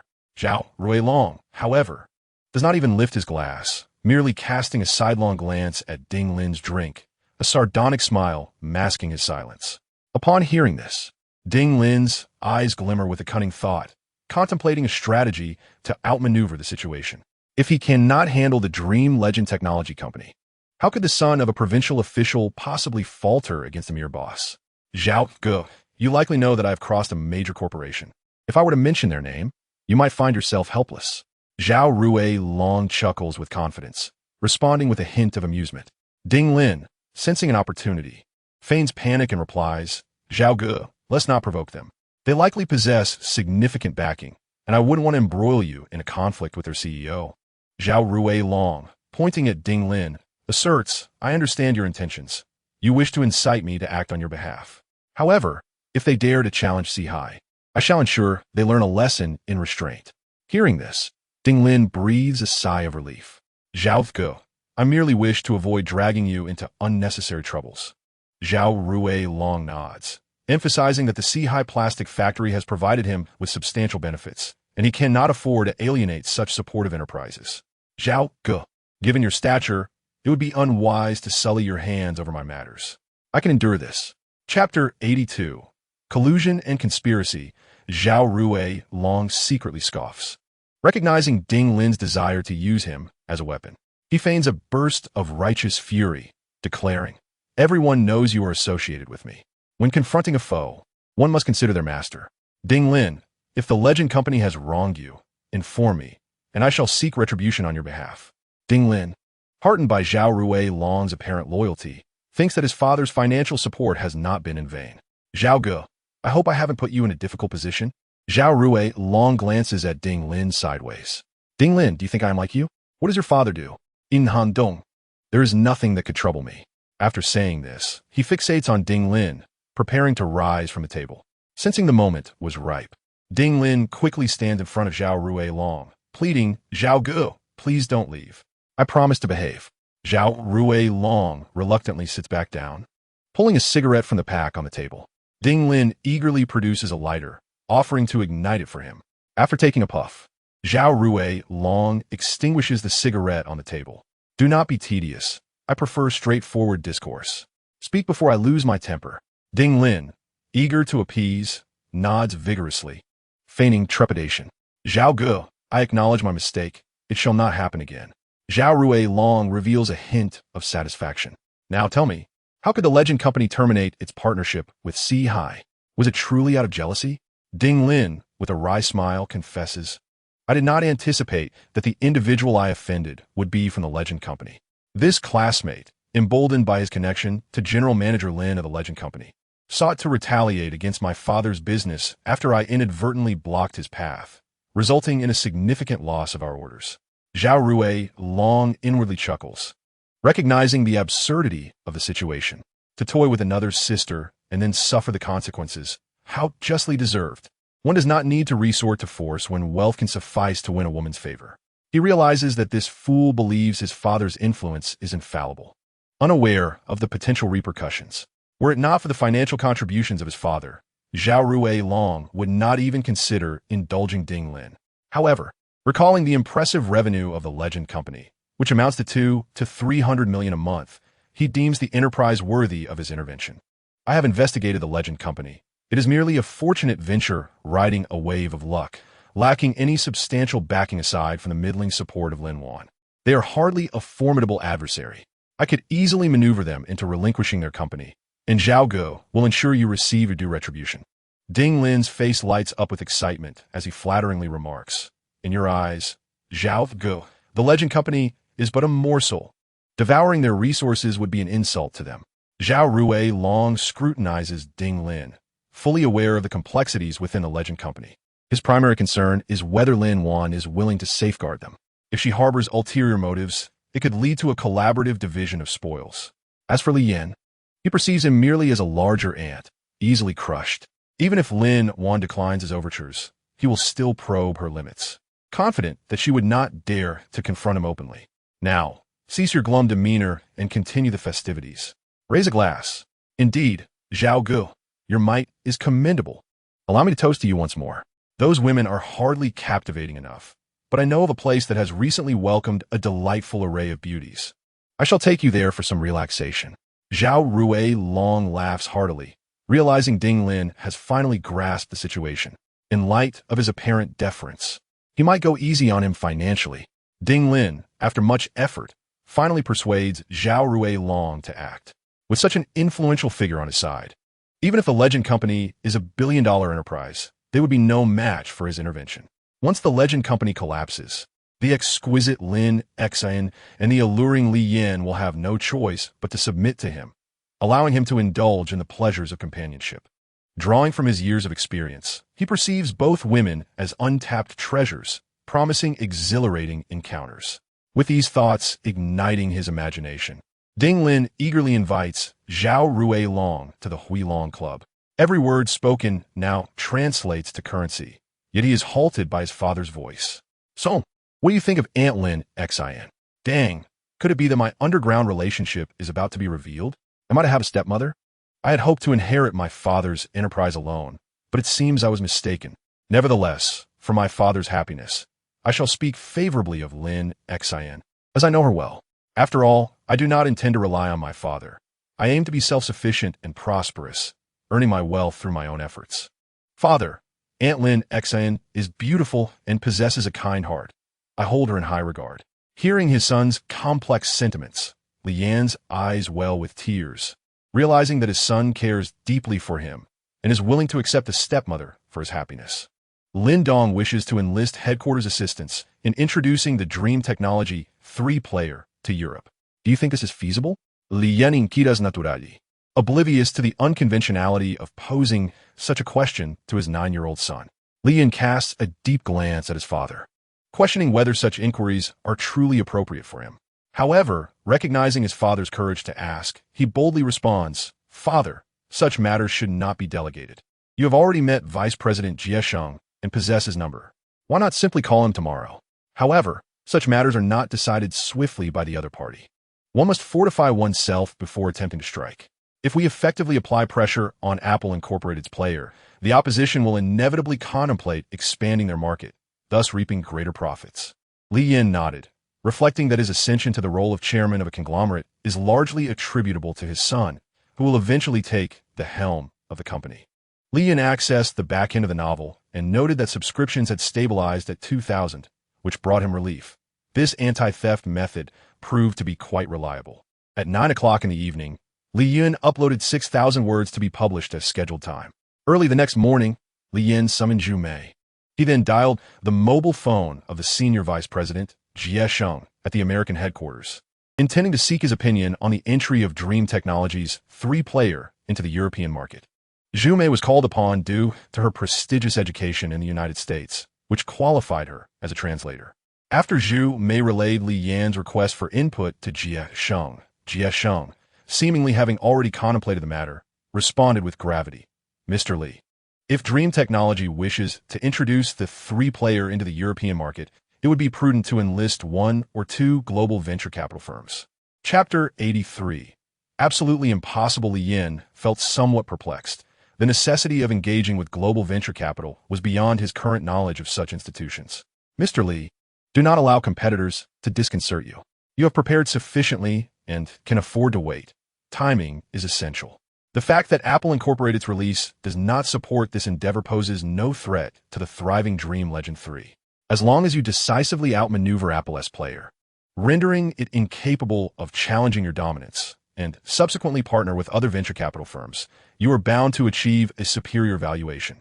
This is mutually beneficial, Mr. Li. I trust you grasp this principle." As a stakeholder in Dream Technology, Jie Sheng naturally desired that the enterprises in which he invested prosper. Positioned on the opposite end of the interests, he sincerely offered advice to Li Yan. After hearing Zhu Mei's translation, Li Yan felt increasingly convinced by his son's words from the previous night. Indeed, his son had anticipated this outcome.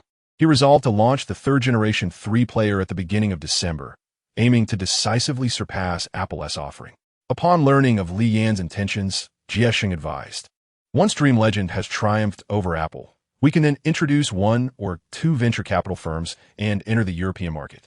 Once we establish a foothold there, we can consider an IPO on the NASDAQ in the United States." After ending the call, Li Yan planned to consult with his son that evening. Just as he intended to inspect the Xianyang electric vehicle company, the receptionist called him. "Chairman, someone wishes to see you. Do you know who it is?" Li Yan furrowed his brow slightly. The receptionist's service level seemed inadequate. She should clarify the visitor's identity.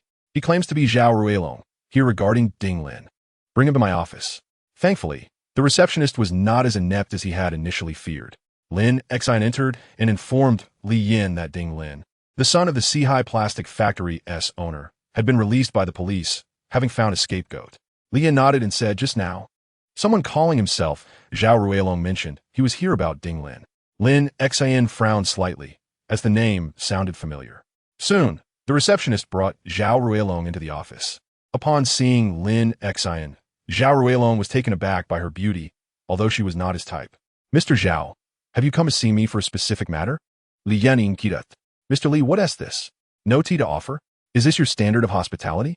Zhao Ruilong sat on the sofa, observing the modestly decorated office and the 2 individuals before him. Gao Xiaofeng promptly brought a cup of tea for Zhao Ruilong before discreetly retreating. Zhao Ruilong's gaze remained fixated on her as she entered, captivated by her exquisite visage, flawless fair skin, and graceful collarbone. Compared to the beauties he had encountered previously, they paled in comparison. He genuinely wished to possess this young woman and cherish her. Gao Xiaofeng was taken aback by his lecherous stare as she poured the water. While he deserved to be dealt with, one could not let his transgressions disrupt the business relationship with Sihai. Amicability is paramount in commerce. Li Yan perceived Zhao Ruilong's cheerful demeanor, suspecting he was the hidden proprietor of Sihai. "Mr. Zhao, we have already secured a supplier for the outer shell. Sihai Plastic has repeatedly encountered serious quality issues, which have affected our products." "I see. I heard you were engaged in the business of the 3-player. The plastic outer shell does not meet your supply standards. I could explore collaboration in other areas." Li Yan was intrigued by this apparent sincerity in seeking partnership. The operations of the companies under the Legend Group are quite straightforward, primarily revolving around Dream Technologies' 3-player and Xianyang electric vehicles. The lack of confidence on the other side suggested a desire for collaboration. Indeed, however, for our company to engage in partnership, we must pass our supply quality audit. May I inquire which company Mr. Zhao represents and how we might collaborate? "I do not own a company. My father is Zhao Lichuan. Due to policy restrictions, I am unable to conduct business directly, but I have numerous friends in commerce and maintain good relations, which is why I am here to inquire." Li Yan was unfamiliar with Zhao Lichuan, but Lin Xian recognized the name, realizing the potential complications. Zhao Ruilong noticed the shock in Lin Xin's eyes, indicating she likely understood his identity. Despite her momentary astonishment, she quickly regained her composure, likely due to her sister's connections. Her sister's mentor was Secretary Gao Yunliang, and her father was a superior to him. Such connections emboldened him, yet he knew that the general manager of Legend Company was not a woman of superficiality. Mr. Zhao, your enthusiasm is quite commendable. Should the products applied by your side meet our procurement standards, we could indeed consider collaboration. Lin Xin, recognizing Li Yin's awareness of Zhao Ruilong's background, feared that a blunt rejection might lead to complications. I have a friend, Boss Zhou, whose company possesses advanced 3-chip technology. I would like Zhou's chip company to supply Legend Company. The chip supply is predominantly provided by Weiguang Electronics. However, there remains a significant demand, especially for low-end chips. If the quality and pricing from the other party are favorable, cooperation could indeed be feasible. Mr. Zhao, how is the quality of your friend's chips? And what are the prices? Upon hearing this, Zhao Ruilong smiled broadly. Lin, I can offer you 80 of the market price. It was evident that Zhou's chip company was under his influence, as he could dictate the pricing. Offering such a low rate surely harbored ulterior motives. Of course, this is conditional, Zhao Ruilong remarked, gazing at Lin Xin to probe Li Yin and Lin Xin's limits. If Mr.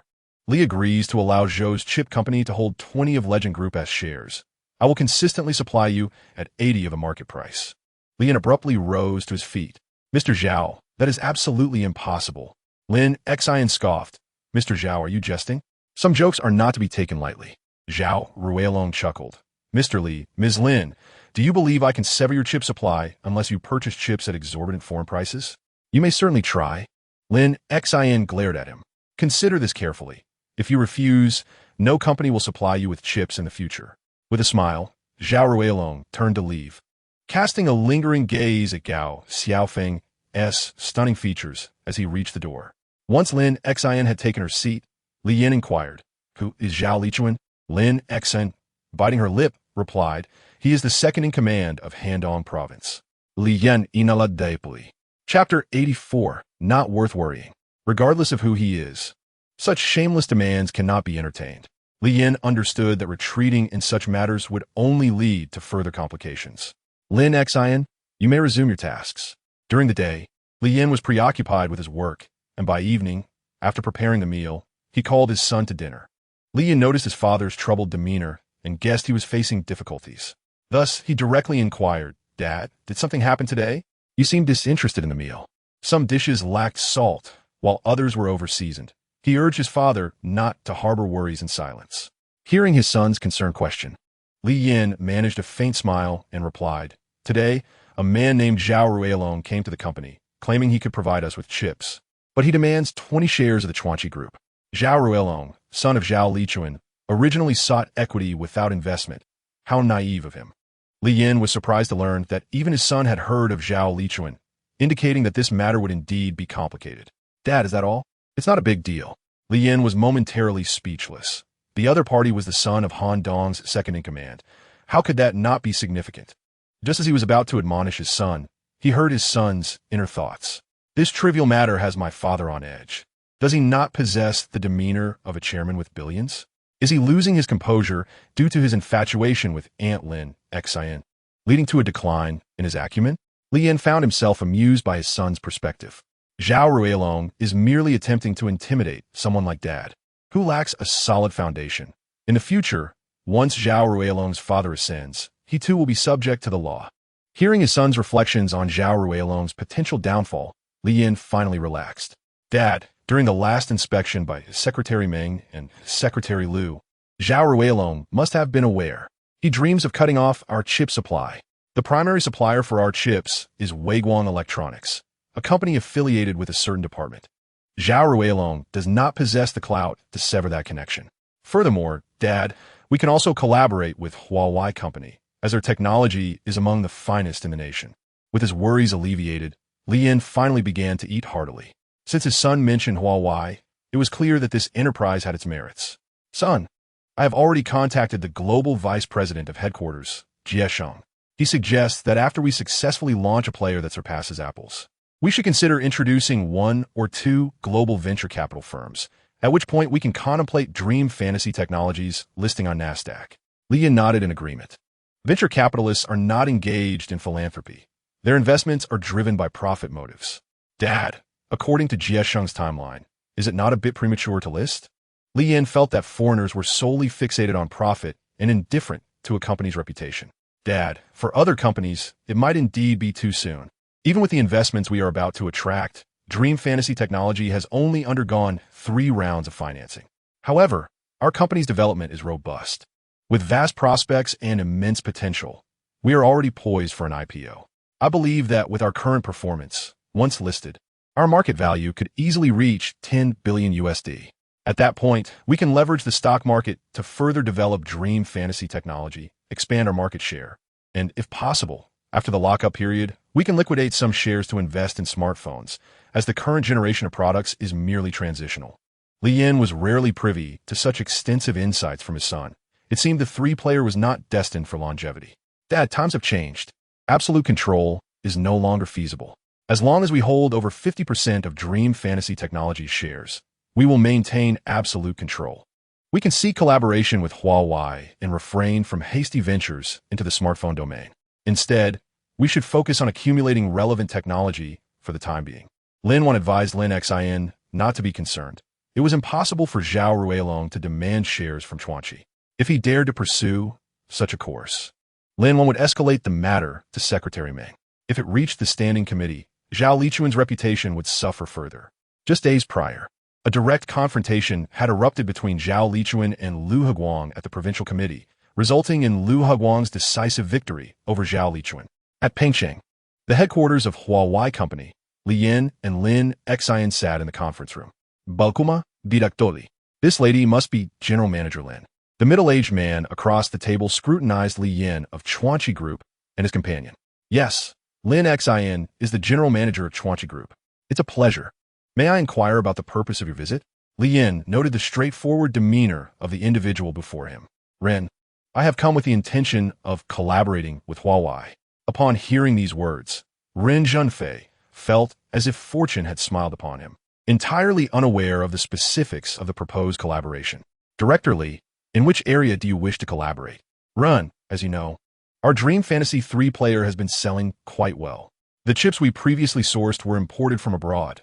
Currently, part of our supply comes from Weiguang Electronics, while the remainder is from other chip manufacturers, but their quality has been inconsistent, leading to frequent customer complaints. Therefore, I would like you to supply the 3 core chips for Chuanqi Company, and we can purchase them at market prices. Naturally, Li Yin refrained from disclosing that due to Zhao Ruilong's pressure, other chip companies had already issued letters terminating their supply, as they were unwilling to offend him even at the cost of penalty fees. Hearing this, Ren Zhenfei was overjoyed. Most of their funds had been invested in research and development, and the company had been experiencing a prolonged period of negative growth. He had heard that this chairman had recently secured 60 million USD in the American stock market. With this long-term order, their company would surely ascend to new heights. Director Li, our company has begun research on the 4-player, which will support video playback. If you're interested, we could collaborate and share technology. Upon hearing this, Li Yin was taken aback that Huawei had already embarked on developing the 4-player technology. No wonder his son claimed the 3-player was merely a transitional product. Once the 4-player was developed, the 3-player would become a relic of the past. Chapter 85. Choosing Dream Fantasy in Comparison. Ren, we are certainly willing to pursue this. I am prepared to invest 100 million in funding for the joint development of the 4-player. Ren Zhenfei recognized that Chuanqi Company had effectively monopolized the 3-player market, and the chips required were significant financial commitment. Now, with the offer of 100 million for the joint development of the 4-player, the sum was indeed generous. Contemplating this, he continued, Director Li, your offer is quite generous. I cannot simply take advantage of it. In the future, our 4-core chip technology will also be open for your research department to learn from.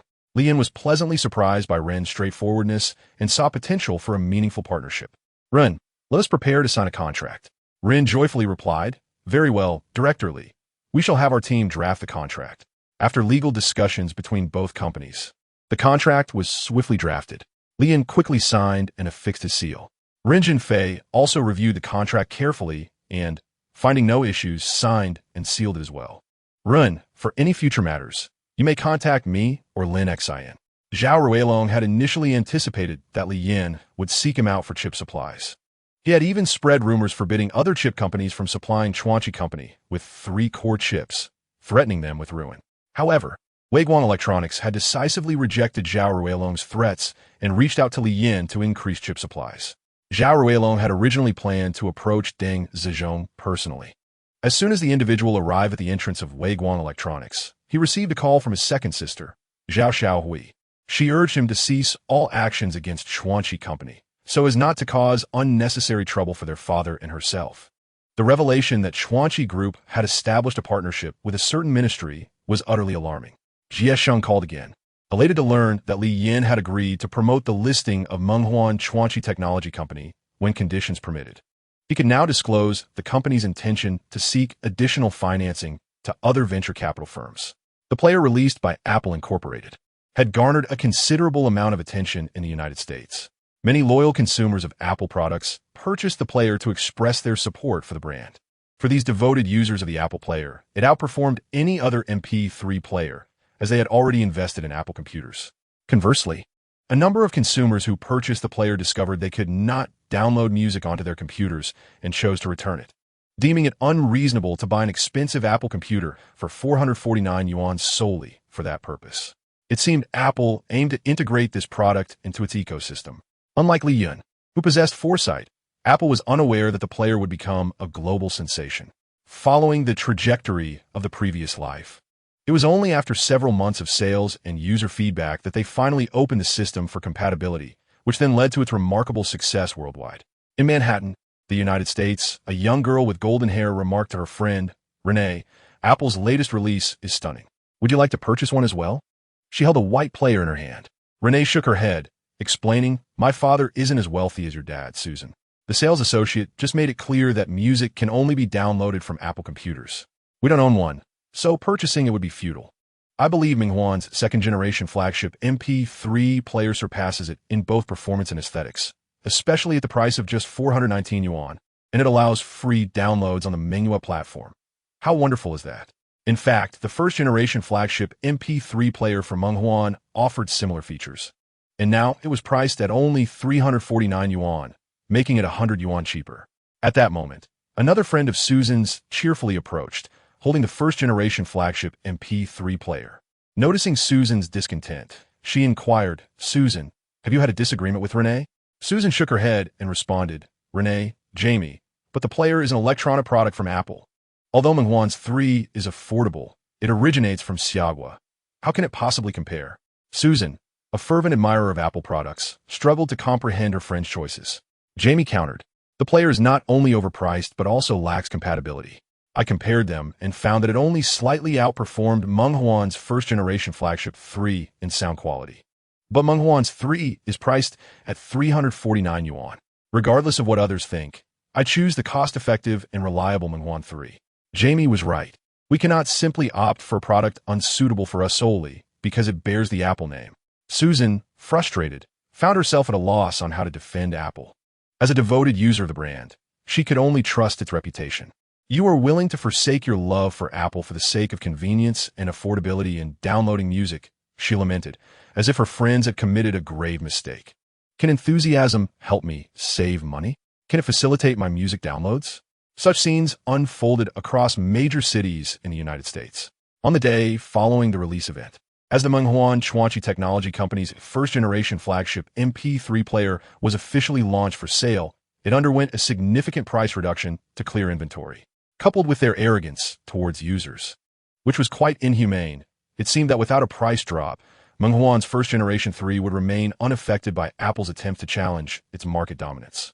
After all, the Menghuan 3 had already established an indelible reputation among American consumers, and under the influence of advertising, many who wished to purchase a music player had set their sights on Menghuan's 3. Ultimately, Menghuan's 3 was more affordable, more convenient, and performed comparably well. Surprisingly, not only were consumers uninterested in Apple, but a significant portion of loyal Apple customers were also hesitant to choose it. The primary issue was its incompatibility. To purchase a player, one would need to invest in an expensive Apple computer. After comparison, Since the first and second generations of the Menghuan 3 players were equally commendable and significantly cheaper by at least 100 yuan, many opted to purchase a Menghuan 3 player. Unbeknownst to Apple, it inadvertently boosted the profile of Menghuan Chuanqi Company, expanding its market reach, which was swiftly seized by Menghuan. Chapter 86. Investment in Wang Yizhou Hanting, located in the United States, excitedly shared this good news with Li Yin. Mr. Li, I never anticipated that the launch of Apple's player would stimulate our sales of the Menghuan Series 3 players even beyond previous months. Particularly after the price reductions on our second and first generation Menghuan Chuanqi 3 players, sales have surged. She could not help but smile. By the end of October, I estimate that all 250,000 units in stock here will be sold out. Li Yin was equally delighted upon hearing this news, crediting Apple's serendipitous assistance. He reflected on the dwindling inventory and noted that there were still 50,000 units of the second generation 3 players in transit, which was insufficient, whereas they had only 120,000 units of the third generation 3 at home. They would have to proceed with shipping the third generation players. He quickly summoned Su Meng to arrange for early shipments. He then communicated with Lin Xian and Zhou Hanting in the United States to prepare for the early release of the new generation of 3 players. They aim to maintain a subscription goal of 500 units. In the future, this achievement could be considered a premium publication. Currently, Li Yin's book had already topped the sales rankings on the website, becoming a leading novel on the Chuanqi Novel Network. Ding Yaping, the executive vice president of the investment department, submitted the target investment list for Li Yin's approval. As Li Yin reviewed the 11 companies on the list, he realized that he had never heard of 9 of them. This Ding Yaping, as my father mentioned, is quite prudent in investments, and it seems he has a point. The companies listed are unlikely to accept investments, but Wang Yi and Xia LV Wang are commendable candidates worth exploring. In due course, acquiring shares could allow for passive income, a rather delightful prospect. The following day, Li Yin, accompanied by Ding Yaping and Zhu Mei, boarded a plane to visit Wang Yi's headquarters. This marked Li Yan's first visit to Guangzhou. Upon arrival at Wang Yi, they were escorted by the receptionist to meet with the chairman. Having scheduled this visit in advance, Li Yin was able to meet with Wang Yi's chairman. Mr. Li, what collaboration do you wish to discuss with us today? Li Yin nodded affirmatively. Indeed, otherwise I wouldn't have traveled to Guangzhou. Ding Lei, curious, inquired, Mr. Li, may I ask what you intend to collaborate on? Li Yin had already conducted thorough research on Wang Yi Company. Mr. Ding, I've heard that your company is developing a large-scale online client game, but lacks the funding even for a public beta test. Ding Lei was taken aback. This information was not even known to many of his senior executives, and he had been discreetly seeking investors. He was astonished that Li Yin was aware of it. Chuanqi was, strictly speaking, a gaming company, and if he were to disclose this matter, it would cause incalculable harm to Wang Yi. Despite the turmoil within his mind, a smile graced his face, concealing the chaos that raged within. Mr. Li, you must have misheard. Wang Yi is not short of funds. However, before he could finish his sentence, he was interrupted by Li Yin. Mr. Ding, you should be aware that our Chuanqi group is not lacking in capital. We can invest to expedite the public beta of Dehua Shiyu. Upon hearing this, Ding Lei's eyes sparkled with hope. He had sought numerous investors, yet they all showed little interest in a newly developed game. In this era, are there truly any domestically produced games that are both good and profitable? The hottest games are still from the land of kimchi, such as Qi Ji and Chuanqi. This issue of funding had plagued him for 2 months, disrupting his sleep. Given that Li Yin had personally come from Chuanqi Group, he decided to hear him out. Mr. Li, do you have any conditions? Mr. Ding, I wish to collaborate with you as a shareholder. Ding Lei was taken aback, struggling to believe his ears. Mr. Li, do you genuinely wish to purchase shares in our company? Li Yin replied calmly. Is that a problem? Ding Lei's expression soured. The other party actually desired his shares.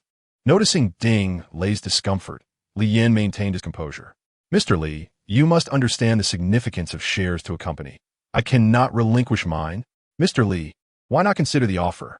For a company to grow, it must attract necessary capital. You likely know that Dream Fantasy Technology, under Chuanqi Group, has also secured financing, ultimately leveraging its funds and connections to penetrate the American market. Observing Ding Lei's attentive demeanor, he continued, I conducted a thorough investigation of your company's financial status before coming here. The funding chain for the development of Dehua Shiyu is nearly severed. The game has been in development for 2 months, and due to insufficient funds, the public beta has been indefinitely postponed. Do you truly accept this? Ding Lei certainly could not. He was acutely aware of his company's condition, where employee wages were still being covered by borrowed money. If this continued, his company would face bankruptcy next month. Mr. Ding, once I become a shareholder, you should know that the most popular and successful internet CAF system is the one developed by Chuanchi. Computers utilizing this system can promote games. I trust you have heard of it? Ding Lei certainly had. He had previously experienced the internet CAF system and knew that promoting Dehua Shiyu through it would be optimal. Currently, the Dream Fantasy Internet CAF system had proliferated across the nation, making it a simple matter for Li Yin to assist in the promotion of Dehua Shiyu. Ding Lei's expression finally returned to normal. Seeing this, Li Yin smiled and said, Mr. Ding, can we discuss collaboration now? Ding Lei did not immediately refuse. Instead, he inquired, how much equity do you desire? Li Yin breathed a sigh of relief. As long as the conversation had begun, it would be easier to negotiate. Surely, 20%.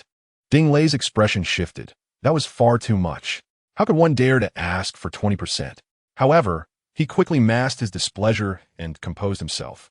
I can agree to 20%, but you must provide me with 10 million. Li Yin thought this price was excessive, countering with 500,000. Impossible, 800,000. Without that amount, I absolutely will not sell this portion of the shares. The conference room erupted with the sounds of negotiation, with both parties haggling for an hour. Ultimately, they informed Li Yin that the 20% stake would require 550,000, pending approval from the shareholders' meeting.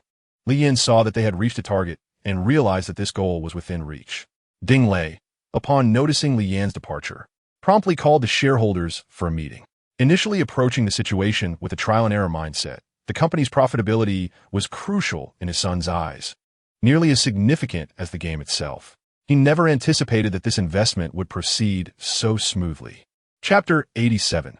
Promotion of Dehua Shiyu. This was Li Yin's first venture into investing in a publicly listed company, becoming a shareholder in a well-known large-scale enterprise within the country.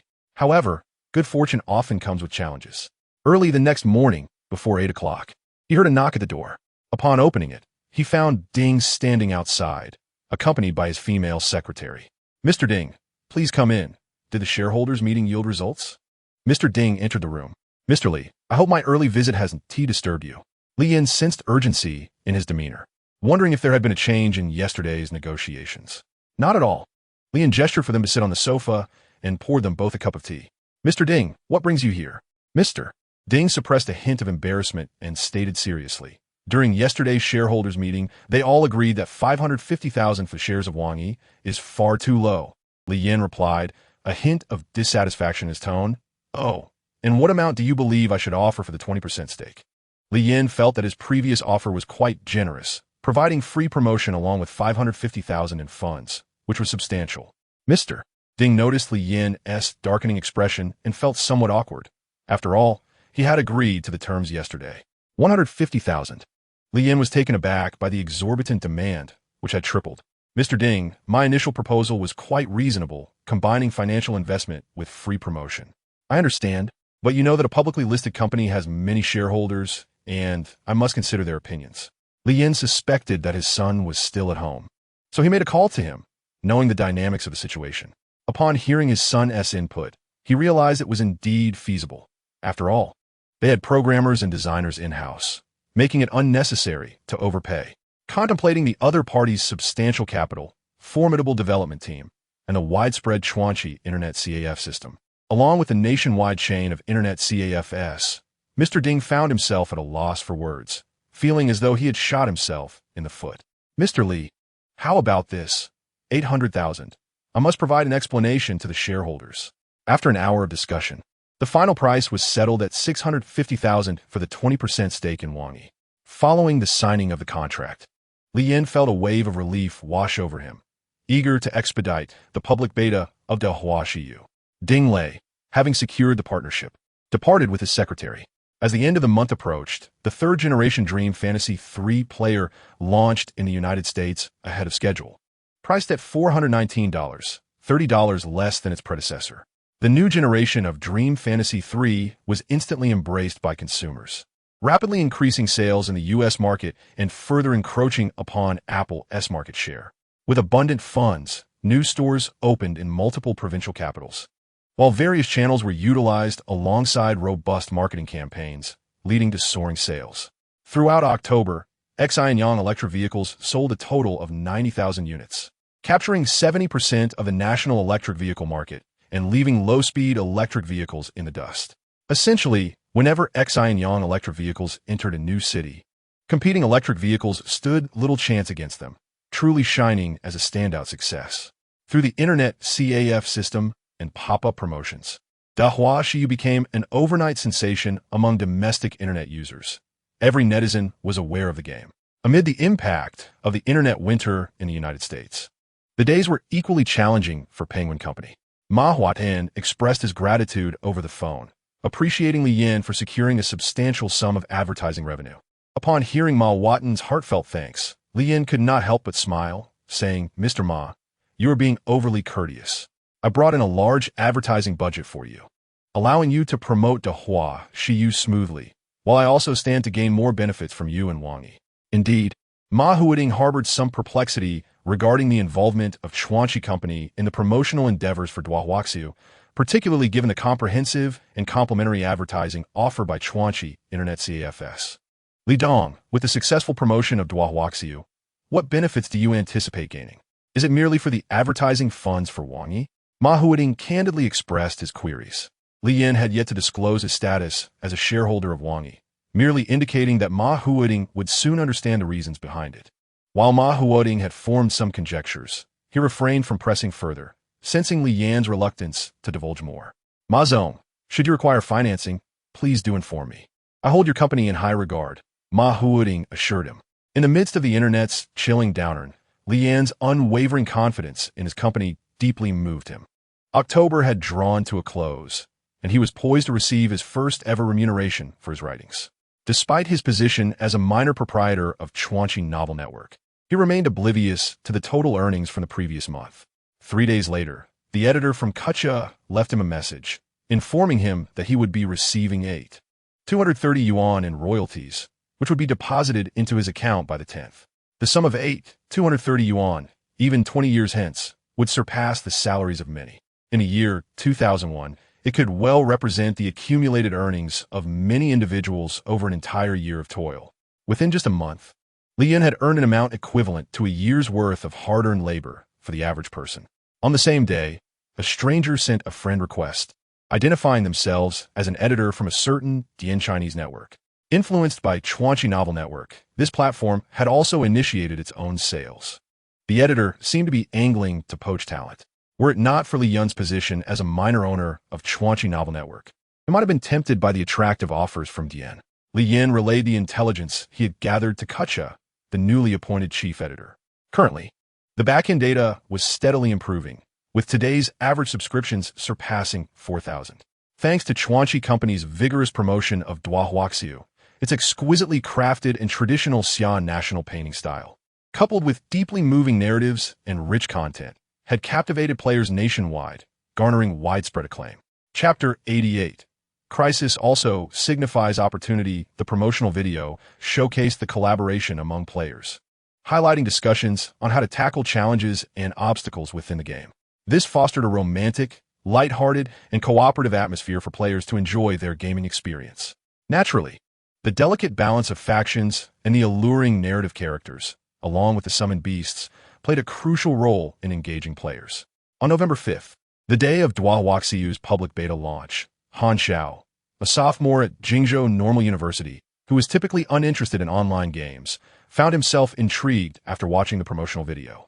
He realized that this game seemed to align perfectly with his interests and was eager to see if it lived up to his expectations. On this day, all internet CAFs were bustling with activity. While some players engaged in music and chatting online, the majority were engrossed in gaming. Among them, 60% were playing Chuanxi, while the remaining 40% eagerly awaited the launch of Dahua Xiyu. Those who had pre-registered their accounts were ready to dive into the game the moment it opened, creating their characters. Ding Lei observed that the server count had surged to 100, yet remained overloaded. He had not anticipated the overwhelming success of Duahuaxiu and regretted selling 20 shares to Li Yin at such a low price. Had he secured funds for promotion and invested in the public beta himself, he could have reaped the profits without needing to share them with Li Yin. Li Yan's foresight was impeccable, and it was indeed due to his promotional efforts that such substantial attention had been garnered. Without his partnership and the support of Chuanqi Internet CAF system, the influx of players would not have been so significant. He understood that without Wang Yi's backing, it would have been impossible to capture the attention of the majority of young people in such a short span. Ding Lei quickly increased the server count to 400, adding over 100 additional servers. As the number of online players continued to rise, he added another 200 servers, ensuring smooth operation before finally leaving the server room. Satisfied, over the next month, Wang Yi utilized all 500 of its servers and even rented an additional 300, a testament to the immense popularity of Duahuaxi. Ding Lei was elated. With each server accommodating 5,000 players, 800 servers meant an astonishing online player count of 4 million, a figure he had never envisioned. Li Yin was equally attentive to the developments surrounding Duahuaxiu, as it directly influenced his year-end dividends. Even players from Chuanqi were being drawn in, bringing their numbers close to matching the popularity of their own game, with online players reaching 8 million. During this time, Li Yin completed his novel and carved out a moment to play Duahuaxiu. Alas, this is the original Duahuaxiu. However, the point card mechanism is still not fully refined. 1 point allows for an hour of play, which is quite generous. If I could only play for 15 minutes with 1 point, then 4 points would equate to 1 hour. Additionally, there should be an option to purchase point cards within the game using Duahuaxiu currency. Never mind. I'll focus on ghost hunting for now. Li Yin compiled his son's insights regarding Duahuaxiu and shared them with Wang Yi, enhancing the game's value and encouraging greater player support. Besides Chuanqi, Li Yin had now acquired another potential golden egg of a game. That evening, his son was fervently immersed in writing his novel, and with his first earnings, he promptly purchased a belt worth over 200 yuan for himself and snacks costing 180 yuan for a cha. At that moment, he was conversing with Ma Huoding about the current harsh climate of the internet industry. Ma Huoding appeared noticeably downcast that day, and Li Yin understood the weight of his burdens.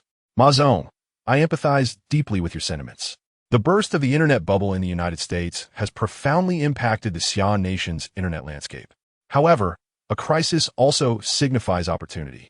This is a prime moment for rapid development. Initially, Li Yin had harbored pessimistic thoughts, fearing that his investment in Xia would amount to a loss, only to be met with internal ridicule from his son for his needless worry. He smiled wryly, reflecting on how many enterprises faltered in the darkness before the dawn. Had it not been for the fortuitous arrival of a reborn son, he might never have embarked on this prosperous path to wealth and success. Li Dong, living entails expenses. The last round of financing yielded 60 million Xia currency, and now there are barely 30 million remaining, with no investors willing to finance. It seems we cannot sustain ourselves for long. Ma Zong, did I not previously inform you?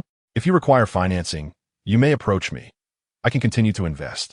He contemplated the future of a billion-yuan enterprise, realizing that holding merely 1363 shares was insufficient. Li Dong, you would consider acquiring all our shares and then hiring us to work for you, would you? Ma Huoding expressed a hint of bitterness, inadvertently revealing a pained smile.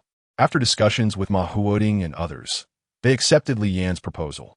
With the 8 million yuan provided by Chuanqi Company, they could manage their expenditures and endure the harsh winter of the internet. If you find this 8 million insufficient, I can also lend Wang Yi 30 million, to be repaid in 3 years without interest. Really? Ma Huoding was astonished by Li Yan's generosity, doubting his own ears and seeking confirmation. Li Dong, you genuinely agree to lend me 30 million without expecting interest? Li Yan nodded affirmatively. Yes, 30 million should suffice to keep you afloat. Li Dong, are you not concerned that we may not be able to repay this substantial amount? Ma Huoding pressed, genuinely touched. I have great faith in Xia Company. I believe you will thrive. Hu Tiying was taken aback by L.Y.N's unwavering confidence, leaving him at a loss for how to express his gratitude. Hu Tiying, why not discuss with the partners? If they consent, we shall sign the contract, and you can come over later for a more in-depth conversation.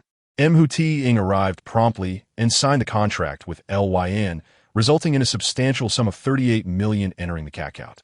LYN's stake in CAD now reached 2,363 shares.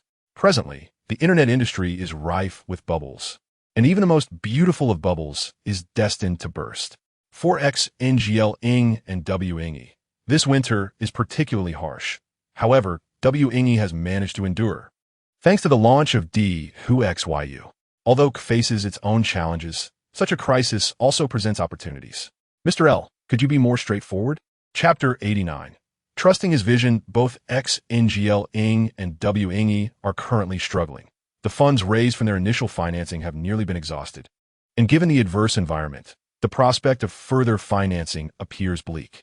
W Ingy even lacks the funds for promoting D Hu XYU, hindering its public testing. It was only after I acquired a small share and collaborated with you for advertising on Q, coupled with vigorous promotion via my own internet CAF system, that we managed to breathe a sigh of relief. As for your company, had it not been for the launch of She and pop-up ads, achieving a balance between income and expenditure would have been impossible. Nonetheless, the increase in registered users continues, placing significant pressure on finances. Fortunately, during the last shareholders' meeting, you heeded my advice to cut costs, a commendable decision, as there remains $40 million in the company. This time, I again invested $8 million to purchase 10 shares, and along with the $30 million I lent you, you now have approximately $80 million at your disposal for development. Development. You mean to actively recruit new users and strive for broader participation. The mere thought of the substantial funds required for this sends shivers down M. Hu Tiang's spine. It is not just about acquiring users. In this winter of the internet, companies like XNGL Ing and W Ingy have laid off numerous experienced individuals, ideal candidates for recruitment at Q.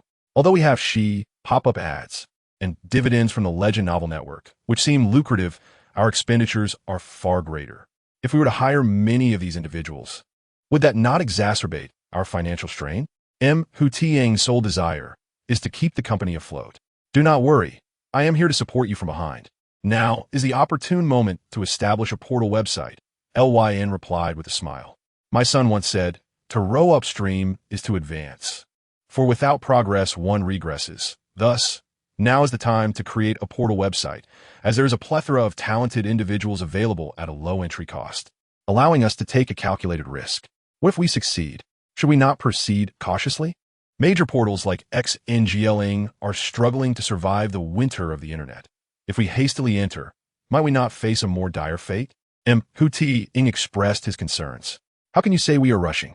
We are merely seeking to recruit those talented individuals laid off by larger portals. This is indeed the perfect time to enter the market and seize traffic while these major portals are preoccupied with their own troubles. The portal website undoubtedly holds a promising future. LYN's confidence stems from his belief in his son's insights. Our nation, Shigu, boasts a vast population, a substantial portion of whom have an affinity for news. This demand will always exist. It is merely a matter of finding effective monetization methods. Once they regain their footing, will also benefit. Therefore, we must proactively seize the opportunity to capture the largest share of the portal market amidst the current winter of the internet. M. Hu Tiang was astonished by LYN's vision and recognized him as a person of remarkable resolve. Currently, the primary revenue for portal websites comes from advertising. However, with a limited number of internet users, advertising revenue remains scant, with even major portals earning only around $3 million monthly. Relative to investment, the returns are disappointingly low, offering little hope. M. Hu Tiang reflected on LYN's entrepreneurial journey, noting that each step had been taken on the right path. If LYN was undeterred by the prospect of losing his investment, perhaps he, as an entrepreneur, should also embrace such boldness. LYN had never misjudged a venture and was willing to take a gamble alongside him. Very well. Accompanied by LYN, M. Hu Tiang toured the R&D department of Mngu in Chu NQ Technologies 3D Player. That evening, LYN hosted a banquet for M. Hu Tiang, and the following day saw him escorting him to the airport. A fierce battle for the portal website market was about to commence. A week passed, and thanks to the revenue generated from D Hu XYU, LYN earned $8 million, swiftly recouping his investment in Q. Grateful to his son, he found himself with yet another highly profitable project.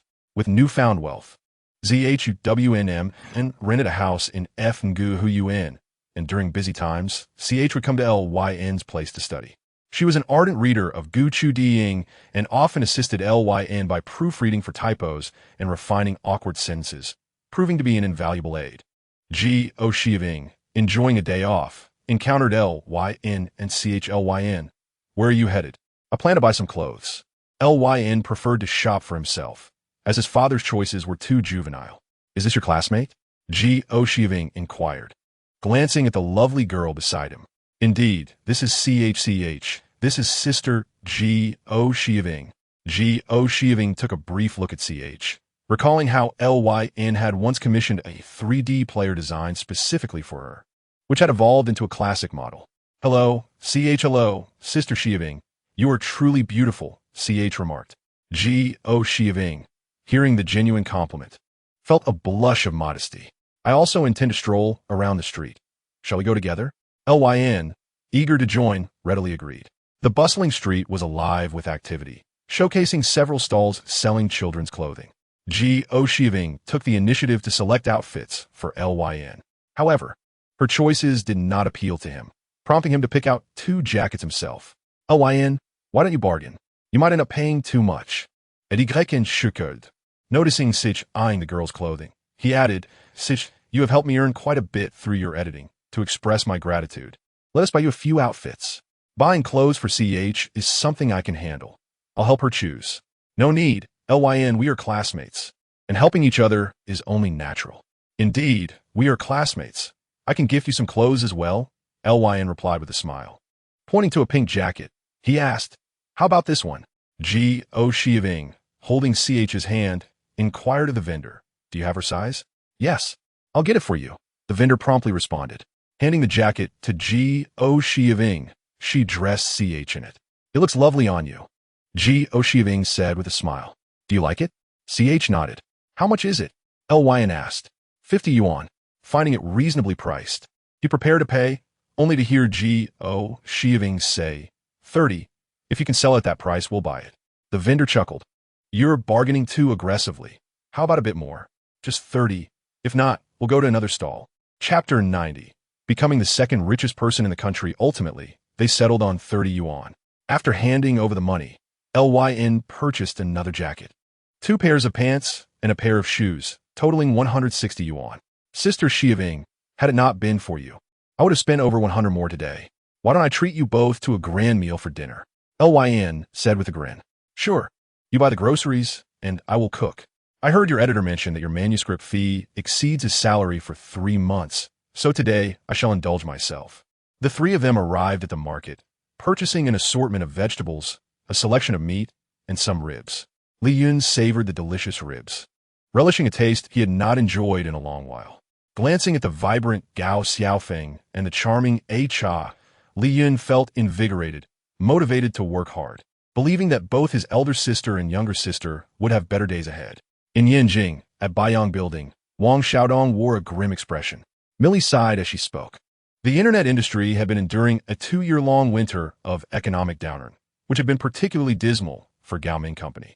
Many of the companies they had invested in were witnessing plummeting stock prices and significant reductions in market value, creating immense pressure for her. Ms. Millie, are you considering selling your shares in Xinglong Company? Wang Xiaodong speculated with a wry smile. Millie responded with a bitter smile. We still hold a favorable view of Xinglong website, so we are selling shares in other investment companies to alleviate financial pressure. That seems challenging. The internet sector is struggling. Even if you wish to sell shares, there must be someone willing to take them, Wang Xiaodong remarked. Millie expressed her thoughts. I intend to approach the owners of traditional industries. Their businesses are still thriving, and they possess considerable funds. Wang Xiaodong thought Millie's notion was somewhat naive. Traditional industries? They likely have no comprehension of the Internet of Things. These owners are not fools. A simple inquiry would reveal the dismal state of the internet sector, and they would not easily take over. One must try. There are no other viable alternatives.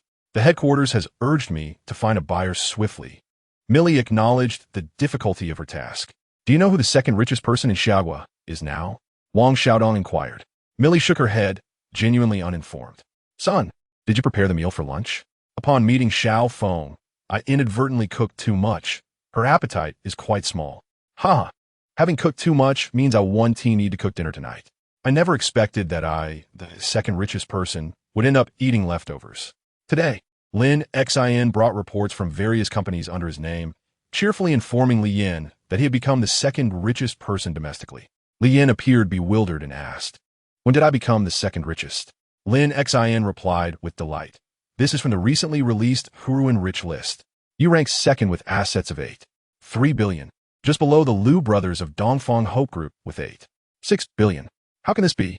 This person doesn't even know his own assets, yet Huruan does?" Li Yin exclaimed incredulously. "Has Huruan bribed our finance personnel? How else would he know my wealth?" Lin Xin chuckled. "This is merely an estimation. I just glanced at the list's introduction. It notes that since Chuanqi Group is not publicly listed, the assets above are only estimates." "How did he estimate?" Li Yin inquired curiously. "Well, he valued your Menghuan Chuanqi technology at 600 million miles yuan. Since you hold an 80 stake, that amounts to 480 million miles yuan, which translates to over 3 billion in Xiaogu currency. Adding in Chuanqi Games, Xinjiang Electric Vehicles, Food Oil Company, Chuanqi Investment Company, and so forth. The total estimation is 3 billion. After hearing Lin Xin's explanation, Li Yin felt that the Huruan Rich list was somewhat fabricated. However, the valuation of Menghuan Chuanqi technology seemed plausible, as it had solidified its footing in the market and surpassed Apple's media player, becoming a leader. The 600 million miles yuan valuation appeared reasonable. Many media outlets are sensationalizing this list. CCTV's Financial Dialogue just called, wanting to schedule an exclusive interview. Li Yin shook his head, preferring to maintain a low profile. "Li Yin, I suggest you participate in this interview. It could promote our company as products and serve as good advertising for Chuanqi Games, Menghuan 3, and Xinjiang Electric Vehicles." Lin Xin's reasoning was persuasive, leading Li Yin to agree to the interview. "You have become the second richest person in the country. We should celebrate. How about we go sing together? I would love for you to accompany me for coffee." Upon hearing his father's boastful words, Li Yin remarked, "Congratulations, Dad. But be careful not to evade taxes. Otherwise, this list could land you in a situation where you're provided with food and lodging. This is definitely a pig-killing list. One must not be arrogant. Arrogance invites trouble, and avoiding taxes is not the path to a long-lasting, reputable business." Li Yin, alarmat, pulled out his phone, intending to contact Huang Ting to verify whether any taxes were overlooked. Unexpectedly, a stranger's call came in. It was Millie. Upon hearing Wang Xiaodong ask about the second richest person in Xiaogua, she was genuinely unaware. "It's the freshly released Huruan Rich list. Li Yin, as the chairman of Chuanqi Group, ranks second with assets of 8.3 billion, merely 3 billion less than Hope Group." "Chuanqi Group? How come I was not aware of this person?" Millie exclaimed. "You primarily focus on internet companies. How would you know of him? He is wealthy and enjoys investing in internet enterprises. If you approach him, he might consider taking over your shares," Wang Xiaodong suggested. "Why?" Millie inquired, puzzled. She quickly called her subordinates to investigate Li Yan's rise to wealth. It turned out that Chuanqi Games and Menghuan Technology 3 were both his ventures. She had also purchased the second-generation Menghuan flagship 3-player, which was indeed a perfect masterpiece, completely replacing traditional portable music players and becoming a favorite of the era. Moreover, he had invested in Penguin and established an online sales platform for the 3-player on the official website of Menghuan Chuanqi. Discovering his journey, it was evident that after turning 30, his life seemed to have been on an accelerated path, amassing such wealth in just 2 short years. Wang Xiaodong's suggestion was indeed sound. These assets had been accumulated through legitimate means. It was clear that the counterpart understood the internet. The pop-up ads were concepts he proposed during his time as a shareholder in Penguin. Even if they could not fool him, they could still negotiate a reasonable price. Chapter 91. Li Dong, the primary shareholder of Alibaba. "Hello, Mr. Li, I am Millie from Gaoming." "Ms. Millie, what can I do for you?" Li Yin inquired. Li Yin also perked up at the mention of Gaoming. "Mr. Li, I heard you invested in Penguin and Wang Yi. I currently have shares in several internet companies. Are you interested?" Millie stated her purpose directly. "Ms. Millie, the internet sector is currently experiencing a collective winter. Who would dare to take over easily? Even money is insufficient to burn," Li Yin replied. "Are you planning to sell those internet company shares, specifically Xinglong Company?" Li Yin was particularly familiar with Xinglong among these companies. "No." Millie listed several companies, including Alibaba, Hearing the name Alibaba, Li Yun's eyes brightened. Alibaba, Taobao, Maiyun. The richest man in Xiagua, globally ranked 21st. If we could acquire shares in Alibaba, it's beyond imagination. We could shop online. Li Yan's eyes sparkled, sensing his son's enthusiasm.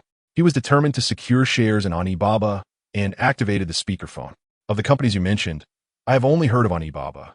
Li Yan suppressed his excitement and replied calmly, the price is not worth it now. 2 billion, that is our lowest price, Millie stated after some consideration. In that case, I cannot accept this price. If I take over, it would be a hot potato. Alibaba's current profitability is dismal, necessitating substantial investment. Li Yan observed as his son continued to ponder, indicating that the price remained too high. Mr. Li, the fixed price is 150 million. If you are unwilling to proceed, I shall seek other options. Millie sensed the other party's reluctance to accept, and thus resolved to explore alternative avenues. Acknowledging the challenge of this task, allow me a moment to contemplate. Li Yan observed his son, who remained silent, deep in thought. Presently, Alibaba has successfully secured 30 million yuan in funding through 2 rounds of financing, experiencing rapid growth over the past 2 years. This moment indeed presents the most opportune time to acquire shares in Alibaba. It is imperative to invest. I can accept this offer, provided that the other party covers the taxes associated with this transaction.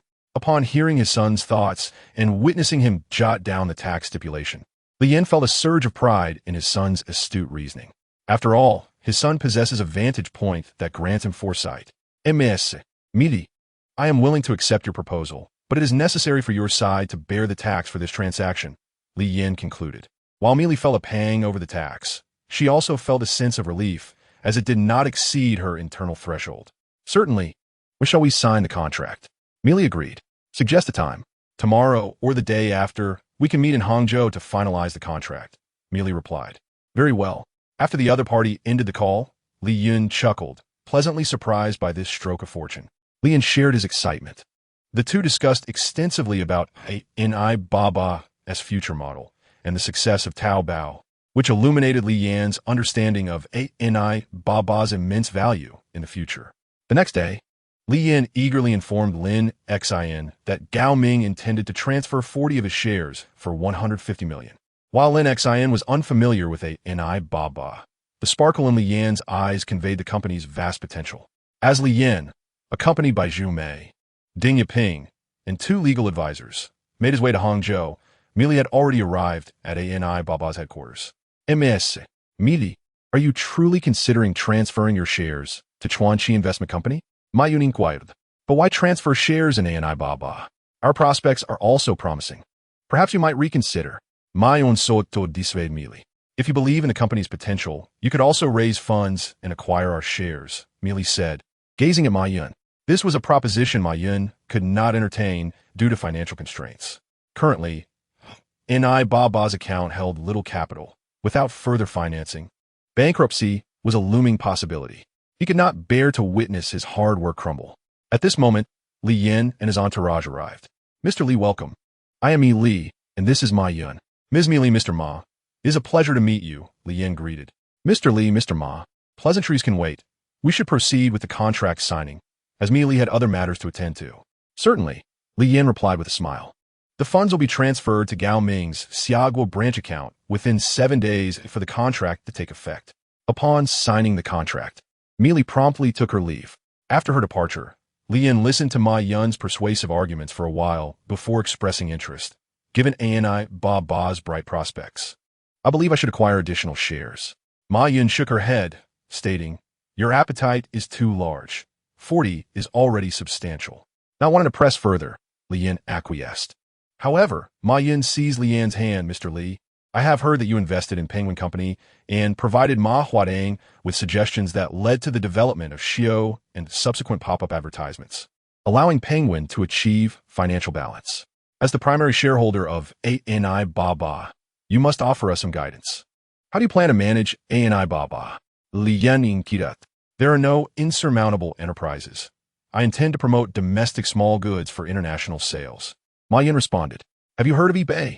Li Yan asked, looking at Ma Yun. I am aware, but I believe that such a model will not succeed in Xiagua. The United States differs from us, as they have a credit system. People here are distrustful of online transactions, fearing that they may be dealing with unscrupulous sellers. Mutual trust is lacking. Ma Yin had already contemplated this model. Chapter 92. Proposal to establish Tao, Bao, and Payment Tong. If there are issues, we must resolve them. Since both buyers and sellers harbor distrust, we could establish a platform akin to a supermarket, where sellers list their products and buyers navigate the platform to make purchases, allowing us to act as guarantors. Customers would pay not directly to the sellers, but to the platform we create. Once we receive the payment, we notify the sellers to ship the goods. Upon confirmation that the customer is satisfied, we release the funds to the seller. Upon hearing this, Ma Yin grasped Li Yan's hand excitedly. Mr. Li, this idea is brilliant, truly worth its weight in gold. This gives ANI Baba hope. We shall serve as the intermediary platform. Ma Yin felt gratitude towards Ms. Mi Li. Were it not for her transfer of shares to Li Yin, he would not have proposed such invaluable advice. Indeed, this is not our core business. Our primary focus remains constructing bridges between domestic and international markets. Additionally, you could establish two subsidiaries, one emulating eBay as a shopping website, and another functioning as a dedicated intermediary for payments and settlements. Li Yin continued, following his son's suggestion from the previous day.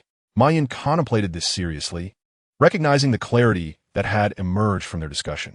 It was as if a window had been shattered, illuminating new possibilities. Truly, listening to your insights is worth more than a decade of study. Mr. Li, your idea is exceptionally astute. How did I not conceive of this? If that is the case, let us act swiftly. Should you require funds, do not hesitate to inform me. I am eager to acquire more shares in ANI Baba.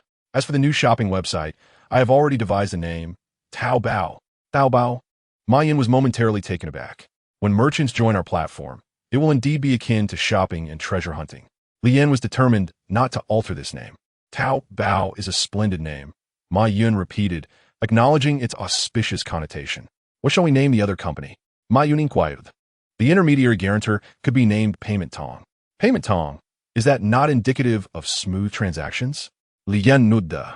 For transactions to be seamless, both parties must trust the platform, ensuring secure exchanges. This is the mission of our Payment Tong company. Mr. Li, I am immensely grateful to you for your invaluable insights. Your ideas have enlightened me greatly. I had presumed you were entrenched in traditional industries and unfamiliar with the internet. Clearly, I was overly narrow-minded. You have reshaped my understanding of the internet. With your guidance, I am confident ANI Baba will flourish. Ma Yin was elated. Today marked a pivotal moment for ANI Baba, a day of revitalization. Mr. Ma, I believe under your leadership, ANI Baba will evolve into ANI Baba Group, and you shall become its chairman, Li Yin remarked with a smile. With your encouraging words, I am certain ANI Baba will succeed.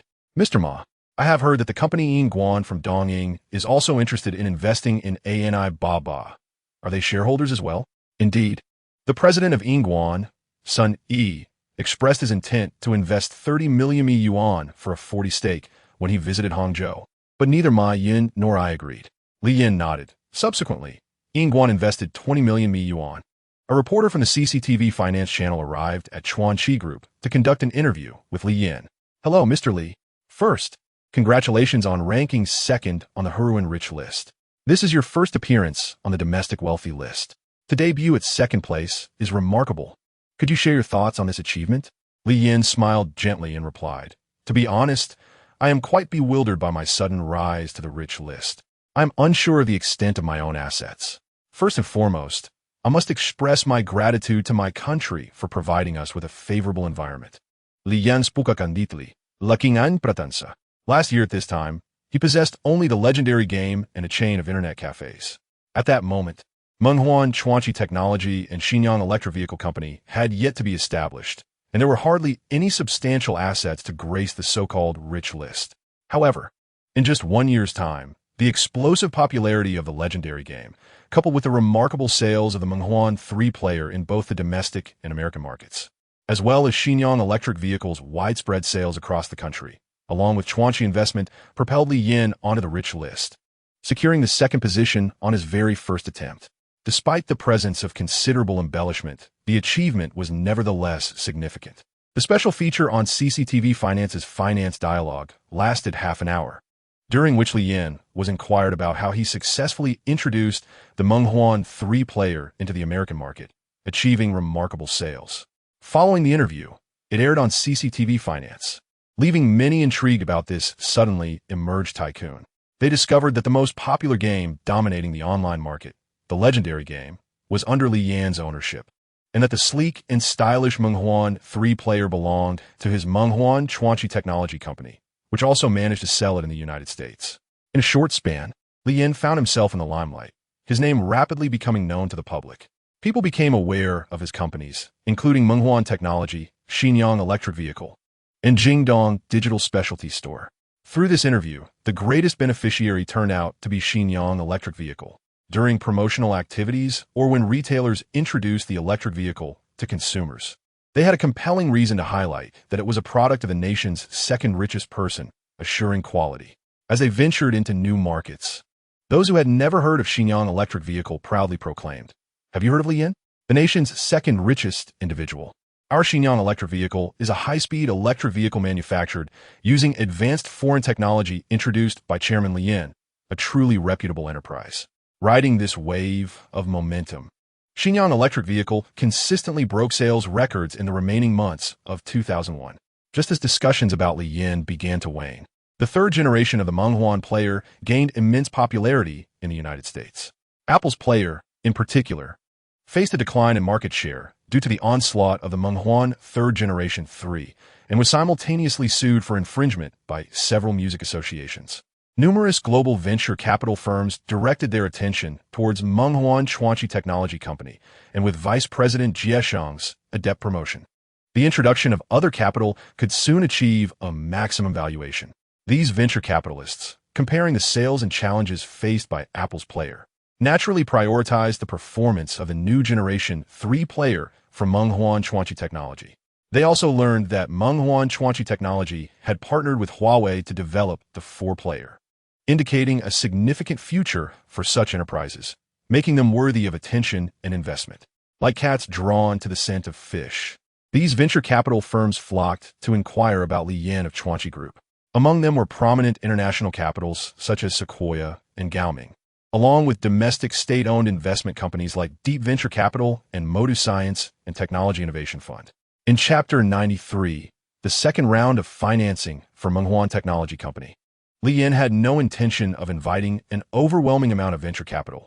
His goal was to introduce the 3-player into the European market.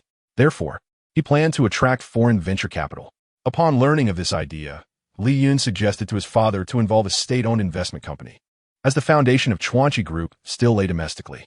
The backing of state-owned capital would offer significant advantages. Li Yin had experienced this firsthand when Zhao Ruilong attempted to sever the supply of chips but encountered difficulties with Weiguang Electronics, which completely ignored him. Investing $1 billion in Huawei to jointly develop core chips had evidently made Chuanqi Group's operations across the nation considerably smoother. Now, with the introduction of another state-owned capital, certain policies would be more favorable. After several rounds of discussions, Li Yin ultimately accepted investments from Sequoia Capital and Modu Science and Technology Innovation Fund. The choice of Sequoia Capital was due to their exceptionally generous offer and the highest valuation, demonstrating sincerity alongside capabilities comparable to other international venture capital firms. The decision to engage Modu Science and Technology Innovation Fund stemmed from the fact that Modu was the city where the Menghuan 3 enjoyed the best sales.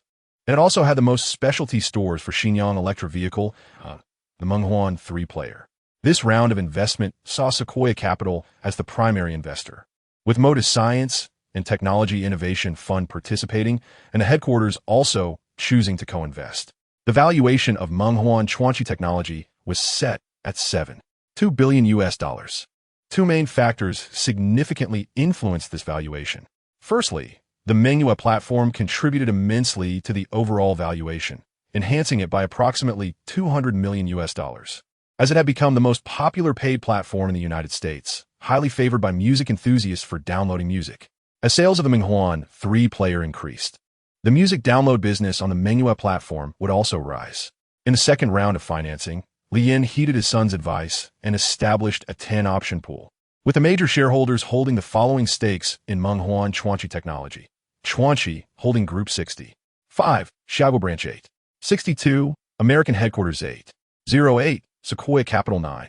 5. Motive Science and Technology Innovation Fund 3, with the remaining 10 allocated to the option pool. Consequently, Minghuan Chuanqi Technology secured $1 billion in financing. With this capital, along with the funds already in the company's account, there was sufficient financing for Minghuan Chuanqi Technology to successfully enter the European market and attract excellent distributors. The senior executives of Minghuan Chuanqi Technology, including Su Meng from the production department, Zhang Xiaoxiao from the product research and development department, Wang Feng, the director of the Mengyue Platform's R&D department, and Zhou Hanting, the vice president of overseas marketing, along with Minister Gao Xiaoqin and other senior leaders, gathered in the conference room. After outlining future tasks, Li Yin cheerfully remarked, "Thanks to everyone's efforts, our Minghuan Chuanqi Technology has successfully completed its second round of financing and established an option pool, as discussed in the shareholders' meeting." Upon hearing these words, the executives of Minghuan Chuanqi Technology were initially taken aback, and once they processed the information, they could hardly believe it. It was indeed an unexpected delight. There had been no prior hints, and none had anticipated that Chairman Li would generously grant them a portion of the options. Even the one options were valued at 720,000 USD, equivalent to 5 million Xiaoguo currency. If they successfully listed on Nasdaq, the value of their options could potentially multiply several times over. Their boss was exceedingly generous, treating them exceptionally well, and at that moment, joyful smiles spread across their faces. Zhang Xiaoxiao, somewhat incredulous, inquired, "Chairman Li, are you really giving us options? Am I dreaming?" Li Yin laughed heartily, replying, "This is not a dream. If it weren't for your hard work, especially from the R&D department, where each of you volunteered to work overtime to develop the third-generation 3-player, almost living at the company, some even working while ill, I have witnessed your dedication. I will have the administrative department prepare nutritious meals for you, and your overtime pay will be tripled, with bonuses doubled. As long as you devote yourselves wholeheartedly to the company, I will not be stingy. Therefore, every one of you deserves this." Lin Xian smiled brightly as she received the most options, a full one, followed by Su Meng with 0. 3. The others varied between 0. 1 to 0. 2. In this round, Li Yin only distributed 4 in options, reserving the rest for future contributions. This sudden allocation created several millionaires, with Lin Xian suddenly possessing 50 million Xiaoguo currency. Li Yan's generosity was truly remarkable, and she felt grateful for the unexpected fortune. Gao Xiaoqin was also filled with joy, for she too possessed a share in the company and had become a millionaire. Reflecting on 2 years prior, she recalled her humble beginnings as a fisherman's daughter, driven by an unwavering desire to explore the world beyond her village. She resolutely followed Li Yun to the Yintai Chuanqi Internet CAF, which had only 2 establishments at the time. Alongside her sister, she worked as a network administrator, striving to better herself by studying music and management, while accompanying Zhou Hanting in market outreach. Despite facing countless scorn and insults, she finally established smooth communication with American distributors. Her current success was first owed to Li Yun and Li Yin, then to Zhou Hanting, and ultimately, to her own efforts. Here, meritocracy prevailed. One could ascend and receive raises based on capability. She planned to proactively apply for the position of European market developer and aim to achieve the role of vice president, eventually rising to the corporate group. Li Yin surveyed the expressions of those present and felt a sense of satisfaction as each individual's eyes sparkled with ambition. In this endeavor to penetrate the European market, we must firmly establish our foothold and strive to become the leading player in the European streaming market. When that day comes, our Dream Legend Technology Company will be poised for an IPO, and the options in your hands will become even more valuable. For our future, I hope everyone will exert their utmost effort and contribute to the company's growth. Thank you, Chairman Li. We will certainly work diligently for the company and not disappoint your generous support. I assure you on behalf of the production department, we will ensure timely deliveries, maintain quality, reduce costs, and minimize waste. Su Meng was the first to express her commitment. Zhou Hanting echoed her sentiments, undeterred by challenges, focusing on market development and effective marketing strategies. Finally, Lin Xian remarked, "Chairman Li is so generous. Henceforth, Dream Legend Technology Company will be our shared enterprise, a collective endeavor." As December arrived, Li Yun and Acha donned thick cotton jackets. One day, Li Yin visited the agricultural bank's ATM to check his balance, discovering over 20,000 yuan. His earnings for the month had reached 15,000. During the weekend, while chatting with Gao Xiaofeng online, he lamented, "Sister Xiaofeng, today I encountered nitpicker in the comments. I told them their arguments were baseless, yet they still left me a negative review." After sending this message, Li Yin found it cumbersome to find the right emoticons and couldn't help but reminisce about the smartphone he once used. Chatting on a computer was a hassle. The advanced smartphones of the future offered a plethora of expressive icons. Chapter 94. Excessive shares. Li Yin was taken aback by his son's complaints. This was a treasure. A new project was finally on the horizon. The technology for smartphones must have matured. I need to encourage my father to seize an opportunity in this industry. He has ample funds at his disposal, and I should contemplate which smartphone company to persuade him to invest in. Li Yin abruptly ceased his conversation with Lin Xin. Smartphones had become ubiquitous, with nearly everyone owning one. The enterprises his son sought to invest in were undoubtedly the future giants. I should reach out to Huawei. Their technology is already under development, and they have successfully completed core chip designs. Huawei's research capabilities surpass those of my current team, and in the short term, we cannot match their level. For smartphone production, we must rely on Huawei. This is undoubtedly the best choice at present. Hearing his son mention Huawei, Li Yin felt a sense of relief. His previous collaboration with Ren Jinfei had been quite pleasant, and the team at Chuanqi had already mastered core chip technology. Li Yin planned to establish his own chip manufacturing company. Investing in Huawei should be relatively straightforward. "Father, let us invest in Huawei this time. It's wise to seek shelter under a sturdy tree." Li Yin nodded in agreement. Observing his father's newfound focus, Li Yin decided to refrain from further interruptions and continued his conversation with Xiaofeng. However, Li Yin did not allow matters of the heart to distract him from his career. He entered his study, sat at his desk, and dialed a number. A cheerful voice greeted him. "Chairman Li, what can I do for you?" Hearing Ren Jinfei's friendly tone, Li Yin smiled slightly and replied, "Ren, I hope I'm not interrupting. I merely wanted to inquire about something." Ren Jinfei assumed Li Yin was going to discuss the chip project, as they had recently acquired significant technological advancements, and he anticipated a reduction in orders. "Chairman Li, feel free to ask. I will share whatever information I can." Li Yin's smile broadened as he inquired, "Ren, is your company working on smartphone development?" Ren Jinfei paused, realizing that the details of this project were known to only a select few, and wondered how Li Yin had learned of it.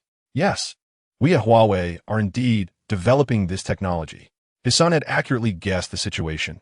Developing this technology was no small feat, requiring substantial funding and highly skilled researchers.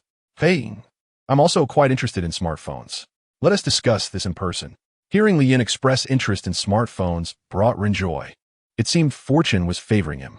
Their previous collaboration had involved a significant investment for core chip development, and now, this wealthy investor was likely to bring further financial opportunities. With this in mind, Ren cheerfully replied, "Chairman Li, I am always available and look forward to our next meeting." Li Yin sensed something amiss, but nodded in agreement to Ren's suggestion. "Very well, I will book a flight for tomorrow, and we shall meet then." "Ha! I will be ready to welcome you." Li Yin contacted Gao Xiaofeng, instructing her to secure 2 tickets to Pengcheng for the following morning. He planned to accompany Zhu Mei on this trip. After concluding the call, he informed his son about their visit to Ren Jinfei in Pengcheng. The following day at 9 o'clock, Li Yin and Zhu Mei arrived at Jingzhou Airport, where they spotted Gao Xiaofeng waiting at the entrance. She handed Zhu Mei the tickets, announcing, "Chairman, the flight is about to depart. Please take good care of my son Li Yin while I am away," Li Yin requested. "Of course, Chairman," Gao Xiaofeng replied. And the trio swiftly made their way to the airport. 2 hours later, they disembarked, and a voice called out, "Chairman Li, over here." Hearing Ren Jinfei's voice, Li Yin saw him waving, accompanied by his attractive secretary. Li Yin approached, saying, "You need not come to greet me. I know my way." Ren Jinfei shook his head and responded, "Chairman Li, since you're on my turf, I must personally welcome you." Li Yin smiled boldly at Ren's hospitality. "You are too kind. Ren, come on, let us get in the car. We can discuss further at the office." About half an hour later, Ren Jinfei led Li Yin to his office, where the secretary served them tea. "Ren, I heard that you are developing smartphones. Could you provide me with a detailed update on your progress?" Li Yin's keen interest in smartphones was welcomed, as it signified financial backing. "Chairman, We are currently dedicating all our resources to smartphone development. But as you know, this endeavor is extremely costly, and we are facing a funding shortage that has led to a bottleneck in our research. Li Yin understood the implications of his words, but chose to address that later. What is the current state of the mobile phone market, Ren? Ren Jinfei shook his head. Currently, the domestic mobile phone market is quite challenging. Li Yin was taken aback. This shouldn't be the case. The domestic market for phones was well established, and the user base was substantial. One would think the prospects were bright. Why was Ren expressing such pessimism? Not one to shy away from inquiry, Li Yin directly asked Ren. Shouldn't the mobile phone market be thriving right now? Li Yin truly seemed oblivious to the mobile phone market, as Ren Jinfei remarked with a grim expression. Currently, the majority of consumers in our country predominantly purchase foreign-brand mobile phones, which now account for over 80% of the domestic market. Li Yin inhalat sharply, incredulos. How could this be? Did not his son assert that Huawei was destined to dominate the mobile phone market? Why then was the market so overwhelmingly occupied by foreign brands? Ren Jinfei, too, felt a sense of helplessness. Due to the overwhelming presence of counterfeit devices, the populace has lost faith in domestic products, prompting the company's executives to sense a looming crisis. Consequently, they have invested substantial funds to expedite research and development. However, with the funding chain severed, progress has come to a standstill. Upon hearing Ren Jinfei's words, Li Yin grasped the gravity of the situation. The development of smartphones must not cease, otherwise, we would inevitably fall behind foreign competitors. Ren Jinfei remained silent, as lacking funds rendered any discussion futile. Let me invest 100 million, Li Yin declared. Ren Jinfei sprang to his feet, approached Li Yin, and grasped his hand, excitement radiating from him as he exclaimed, Director Li, are you truly willing to invest 100 million? Li Yin smiled and nodded. Seeing Li Yin's affirmation brought tears of joy to Ren Jinfei's eyes. We are immensely grateful. Director Li, you are our savior. Without you, the company would not survive. Upon hearing this, Li Yin replied with a smile, Director Ren, if the funds are insufficient, I am willing to invest further. Ren Jinfei pondered for a moment before responding, Director Li, I cannot allow you to bear the financial burden alone. I shall transfer 60% of Huawei's shares to you. Li Yin shook his head, Director Ren, I do not desire more shares. You are offering too much, and I cannot allow you to retract your offer. At this moment, Li Yin observed Acha bouncing ahead, shaking his head in resignation. This little one had formed an excellent bond with Gao Xiaofeng, who in turn had grown close to Zhou Wenmin. As it happened, Zhou Wenmin had gone to Lincheng to open a new store selling Xinjiang electric vehicles and entrusted Acha to Li Yin and Gao Xiaofeng's care. Today, being the weekend, Acha could finally accompany Li Yin for a stroll in the park. Acha, let's dine out for lunch. It is already 11:30, and cooking will take too long. What would you like for dinner? I want to eat braised chicken and braised pork. Can you cook it? Acha inquired. Of course. Let us buy some pork belly and a large rooster, Li Yin replied, gazing at the beaming little girl, thinking it best to indulge her, for she had endured much hardship in her previous life. We should also purchase some vegetables. We cannot solely consume meat, or you will grow into a plump girl, which would not be appealing. Acha, having likely consumed too many radishes in her past, particularly detested them and was reluctant to eat any vegetables. Li Yin, I want beef noodles. After wandering through several streets, they found a noodle shop renowned for its delectable dishes at reasonable prices. A large bowl of beef noodles cost merely 5 to 6 yuan. Boss, 2 bowls of beef noodles and 2 bottles of barley soda. Li Yin called to the owner before leading Acha to his seat. The noodle shop, though not large, accommodated 6 tables and thrived due to its affordability and delicious offerings, making it a popular choice among the nearby residents. Xiao Yun, Acha, you two are back again. Just a moment while I prepare your noodles. The owner greeted them, signaling to his wife to bring over the sodas. The owner recognized regular customers, especially since Li Yun and Acha were children who often came alone for noodles, leaving a lasting impression. Boss, Acha and I would like our noodles prepared just as before, Li Yun cheerfully remarked, opening the soda bottles. Certainly, Acha, no cilantro and extra beef, the owner replied with a smile. Acha could eat more than Li Yun and adamantly rejected cilantro, even the most finely chopped pieces, which she would promptly spit out. Soon, 2 bowls of beef noodles arrived, each generously filled for just 5 yuan, with thick slices of fragrant, chewy beef. Li Yin recognized that the owner had given them extra ingredients. In 2024, such a bowl would cost at least 20 yuan. Li Yin, are you daydreaming while eating noodles? What are you thinking about? Writing a novel? Cha quietly asked, aware that Li Yin preferred to keep his writing endeavors private. I'm not thinking of anything. Let's eat, Li Yin smiled. After finishing the large bowl of beef noodles, he felt immensely content. Cha, let us go buy the rooster and pork belly. We still need to buy groceries. After paying, Li Yun and Cha made their way to the market. Li Yun, since both my dad and your mom are not home, we do not need too many ingredients for dinner. Let us skip the rooster and just make braised pork. Cha suggested, not wanting to waste food. All right, Cha, you are considerate. After exploring the market and carrying numerous items, they returned home. Feeling somewhat fatigued, Li Yun asked Cha to rest on his bed while he slipped into his father's room for a nap. He intended to sleep for just an hour, but ended up dozing off for the entire afternoon. When Li Yun awoke, it was his father's call that roused him. Dad, what is it? Li Yun answered, still groggy. Son, are you sleeping? Li Yun asked, somewhat surprised. What is up? You and Cha must not wander too far. When dining out, keep your distance. Also, Aunt Lin Xian mentioned she would come over to cook for you tonight, as she believes the outside food is unsanitary. You must be polite, understood? Dad, can I not take care of myself? Are you still worried about me? Li Yin replied, somewhat exasperated by Aunt Lin Xian's special visit. Who is worried? Aren't you also responsible for Cha? You must be considerate with her. She is just a little girl, so be gentle, understood? That hurts, old man, Li Yin thought, feeling somewhat exasperated, realizing that his father seemed to be more concerned about Cha than himself. After chatting for a while, Li Yin hung up the phone.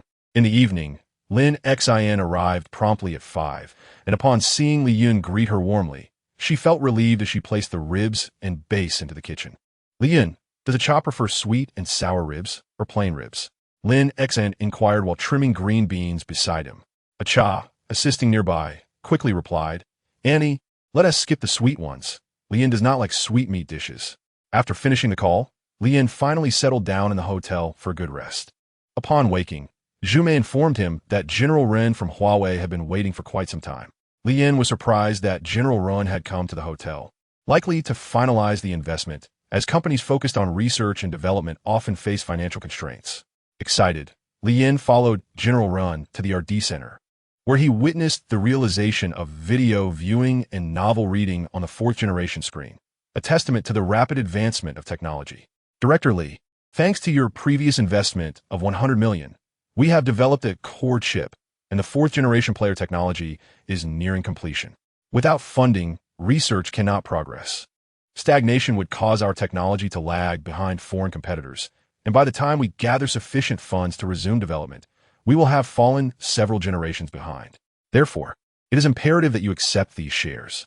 Very well. However, General Ren, as long as you remain with Huawei, I shall always support you. In managing Huawei, I shall sign a concerted action agreement with you, ensuring that Legend Group and you maintain absolute agreement on voting rights. Thank you for your trust. Soon, 2 contracts along with the concerted action agreement were drafted. Ren Jinfei handed the contract to Li Yin, who received it, signed his name, affixed his seal, and returned it to Ren Jinfei.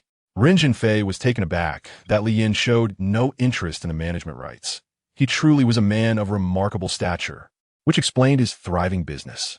After reviewing the contract, signing it, and affixing his seal, Ren Jinfei completed the contract and handed it back to Li Yin. Li Yin accepted it and casually passed it to Zhu Mei. He breathed a sigh of relief.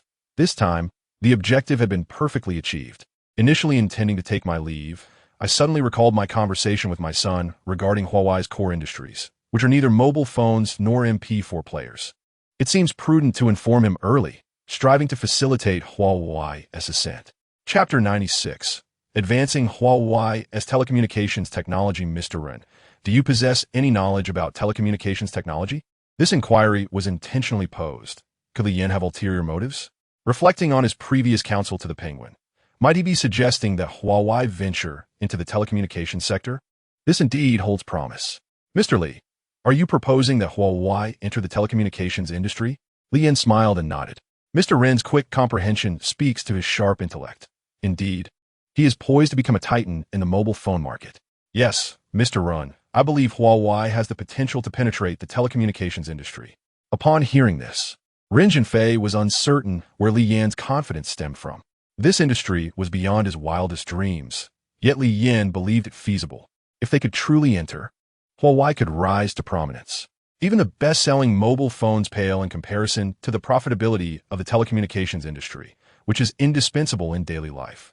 If they successfully entered this realm, would financial constraints still haunt them? The generous transfer of 60 of shares to Li Yin was motivated by the hope that he would invest in research and development as a major shareholder. With this support, he felt assured of establishing Huawei as an internationally renowned enterprise. Could he genuinely be willing to invest? It appeared he harbored the ambition to seize this opportunity. Mr. Li, if we can penetrate the telecommunications sector, I shall transfer all my Huawei shares to you. Li Yin shook his head, but, seeing Mr. Ren's aspirations, he understood the appeal of this industry. If they could develop telecommunications technology and master this core competency, it would equate to possessing the ability to dominate the global market. Following the previous incident with Zhao Ruilong, he realized that mere accumulation of wealth was insufficient.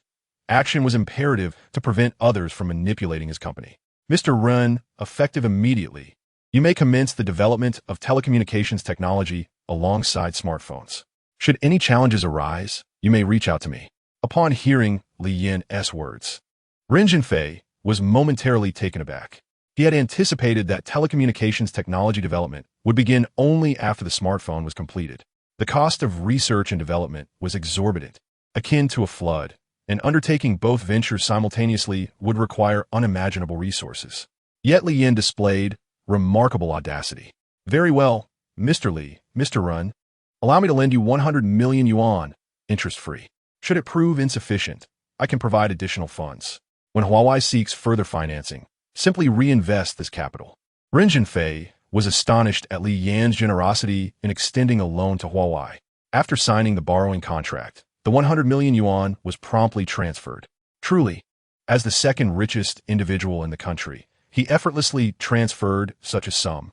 Could he genuinely possess 3 billion yuan, earning 3 to 400 million monthly? It was hard to fathom that Li Yin had once been an ordinary worker who was dismissed and had accumulated his wealth by selling a house to invest in Yin Guang Xia stocks. If only Huawei had access to such funds. Mr. Li, I am profoundly grateful once again. Your previous investment of 100 million yuan enabled us to develop core chips, significantly alleviating Huawei's financial pressures. Now, with your investment in telecommunications technology, we are further empowered. Hearing Mr. Ren's heartfelt sentiment, Li Yin replied with a smile, Mr. Ren, there is no need for such formalities. I am now a part of Huawei. Contributing to its growth is my duty. Once Huawei becomes profitable, I too shall reap substantial rewards. Mr. Li, your willingness to lend us 100 million yuan without interest is indeed a timely boon. I, Ren Jinfei, will forever remember your kindness. I am determined to strengthen Huawei in the telecommunications sector, ensuring that I do not disappoint you or the Huawei team for their unwavering support. In response, Li Yin smiled. Mr. Ren, you must strive to elevate Huawei to the ranks of the Fortune 500. I eagerly await the day Huawei generates profits, allowing me to become the world's richest individual. Ren Jinfei pointed at Li Yin, laughing heartily. Rest assured, I shall realize your dream. As Li Yin exited his office, he reminded Mr. Ren, prioritize the development of smartphones and telecommunications technology. Should any matters arise, do not hesitate to contact me. Feng Xinfei noted. Mr. Li, you have spent several days at Huawei without visiting Pengcheng to enjoy yourself. Allow me to extend my hospitality. Li Yin shook his head, unbothered by Mr. Ren's invitation to dine in the cafeteria. He recognized Mr. Ren as a pragmatic individual, a sentiment that had become evident to him. Mr. Ren was acutely aware that as the head of a corporation, one is inundated with responsibilities, leaving little room for personal time, even to be with loved ones. Mr. Li, when you next visit Pengcheng, I will ensure you see its beauty. Li Yin nodded with a smile. At this moment, Li Yin was also engaged conversing with Liu Yimei, the deputy general manager of Chuanqi Novel Network. Liu Yimei was, in fact, the cousin of Liu Yike, having graduated from the Chinese department of Handong University. Originally assigned by her sister-in-law, Wu Sini, to work as an editor at the Handong Provincial Publishing House. She had exposed the wrongdoing of her editor and faced ostracism from other leaders. With Liu Yike's recommendation, Lin Xin arranged for Liu Yimei to transition to Chuanqi Novel Network as deputy general manager. Initially, she held reservations about Chuanchi Novel Network, but upon entry, she discovered it was a novel website under Chuanchi Holdings, established due to the owner's son's passion for writing. She had presumed it to be a makeshift operation, yet was astounded to learn that the site generated profits of 100,000 monthly, merely 6 months post-establishment, with revenue from subscriptions and advertising, all proposed by the owner's son. Her curiosity led her to read Li Yun's novels, which were exceptionally well written, earning him over 15,000 a month with increasing royalties. Noticing a friend request from user 10009, whose username was Your My Sunny Day, she greeted, "Sister Lu, hello, I am Li Yun. Li Yun, your writing is truly remarkable. I am a devoted reader." Sister Lu, are you aware of copyright? Of course. But does web literature also require author copyright? Louis May had yet to grasp the significance of copyright in web literature. Indeed, copyright must be prioritized. Future contracts and current hit web novels necessitate new supplementary agreements, with a 40-60 split binding the author's adaptation rights. Li Yun, if we bind the author's rights now, won't they leave? Our losses would be greater.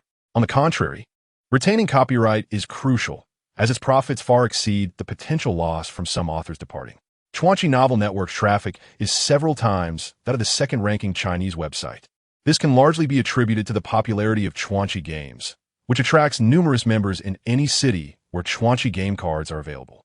High traffic means more readers and subscriptions, resulting in a rapid increase in revenue for both authors and the website.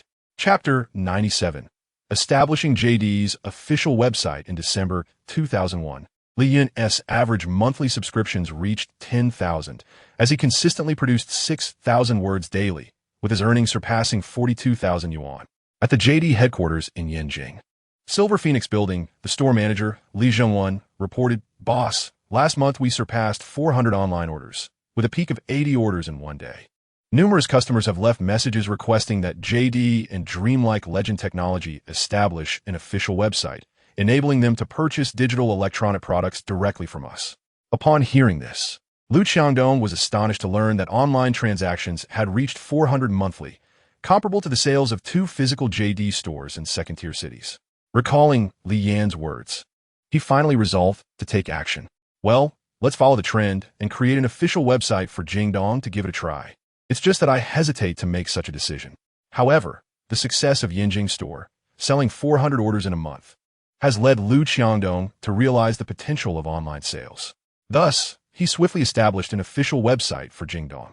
He informed loyal customers about the website, who then recommended it to other netizens. With the vigorous promotion from these online influencers, forum moderators, and seasoned customers, the number of visitors browsing the website steadily increased, along with their awareness of the products, prices, and after-sale services. After school, Li Yun and a child walked together down familiar streets. Suddenly, they heard 2 familiar voices from a barbecue stall. "Li Yun, every time you accompany me shopping, you always make me accompany you to eat. Didn't your eyes glance over here? I asked if you wanted to eat, and you didn't refuse." Li Yun chuckled. "Xiao Yun, Acha, you're out of school. Uncle Lin, are you having barbecue?" Cough, cough. It's not like you usually take this route. Li Yun noticed the oil-splashed pancake in Acha's hand, realizing they had come here for her. "Xiao Yun, it's a coincidence we ran into you. You know your dad is very generous. He treats me to barbecue when he sees me. But this barbecue place does have a delightful flavor. It smells so good. I want to eat. Uncle, Auntie, why don't we have barbecue together tonight?" Acha was tempted by the aroma of the meat. She wanted to eat grilled meat and hoped Uncle Li Yan would treat them. Seeing Lin Xin beckoning Acha to sit beside her, Li Yan could only sigh and join his father. He remembered that in his previous life, Acha was a bit thin, but in this life, she had consumed plenty of meat and discovered that she wouldn't gain weight. After all, she was only a little over 8 years old, still a growing girl. "This one, and this one, I like to eat this too. Acha, do you like this?" Lin Xin pulled Acha to point at the freezer. "Give me 20 skewers of meat, 20 lamb skewers, and 4 chicken wings. The fatter, the better." Li Yan waved his hand, ordering everything. The barbecue feast made both Li Yan and Acha extremely happy, enjoying grilled meat and drinking Jianlibo. For the 3rd grade final exams, Li Yan effortlessly scored 280 points across 3 subjects, performing better than Acha by 10 points. Finally, winter vacation arrived. "Son, it's vacation time. Do you have any plans?" "What plans?" "I'll continue writing novels. Li Yun replied calmly. He had grown accustomed to writing whenever he had spare time, stockpiling his work. Li Yun guessed his father wanted to travel with Aunt Lin for some quality time, so he decided not to be a third wheel. I'll just stay home and write novels. Son, you really don't need to work so hard. Li Yun felt somewhat speechless. His son, the second richest, relied on writing novels to support himself. If word got out, he would be seen as a stepfather. Lin Xin had already arranged to go out with Zhou Wenmin, both families taking their children. Now, however, her son's plans had dampened her spirits. Seeing his father's forlorn expression nearly gave Li Yun goosebumps. Dad, you all go travel. I'm used to being home alone. Li Yun smiled. Li Yun involuntarily twitched his mouth. It seemed his son had long seen through his relationship with Lin Xin. Hainan Island? It truly is a splendid winter travel destination. Dad, since you've all decided, why ask me, a child? Upon hearing that Ani Zhou would also go, Acha surely wanted to join. In that case, it would be nice to play and balance work and leisure. After all, he had plenty of stockpiled writing, so if necessary, he could manage 2 updates a day. Li Yun was nearly rendered speechless by his son.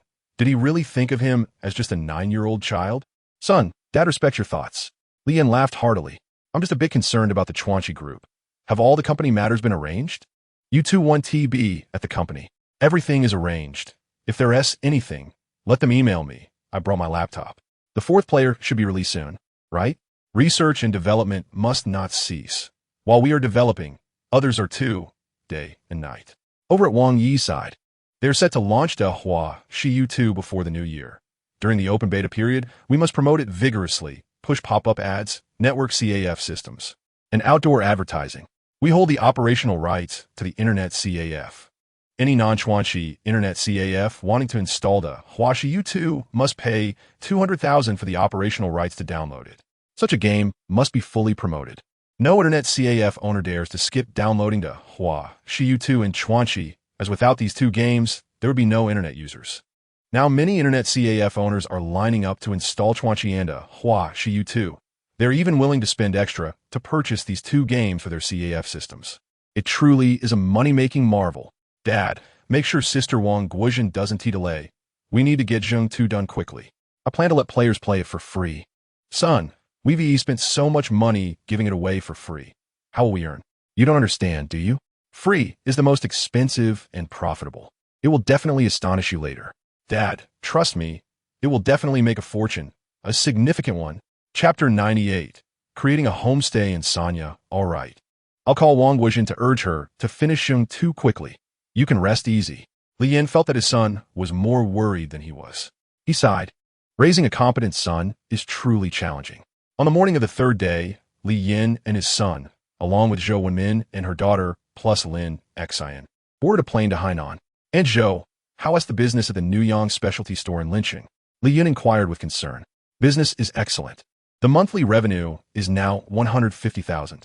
Zhou Wenmin was very satisfied with the over 50,000 monthly income from both stores.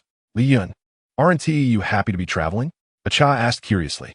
Li Yun smiled wryly.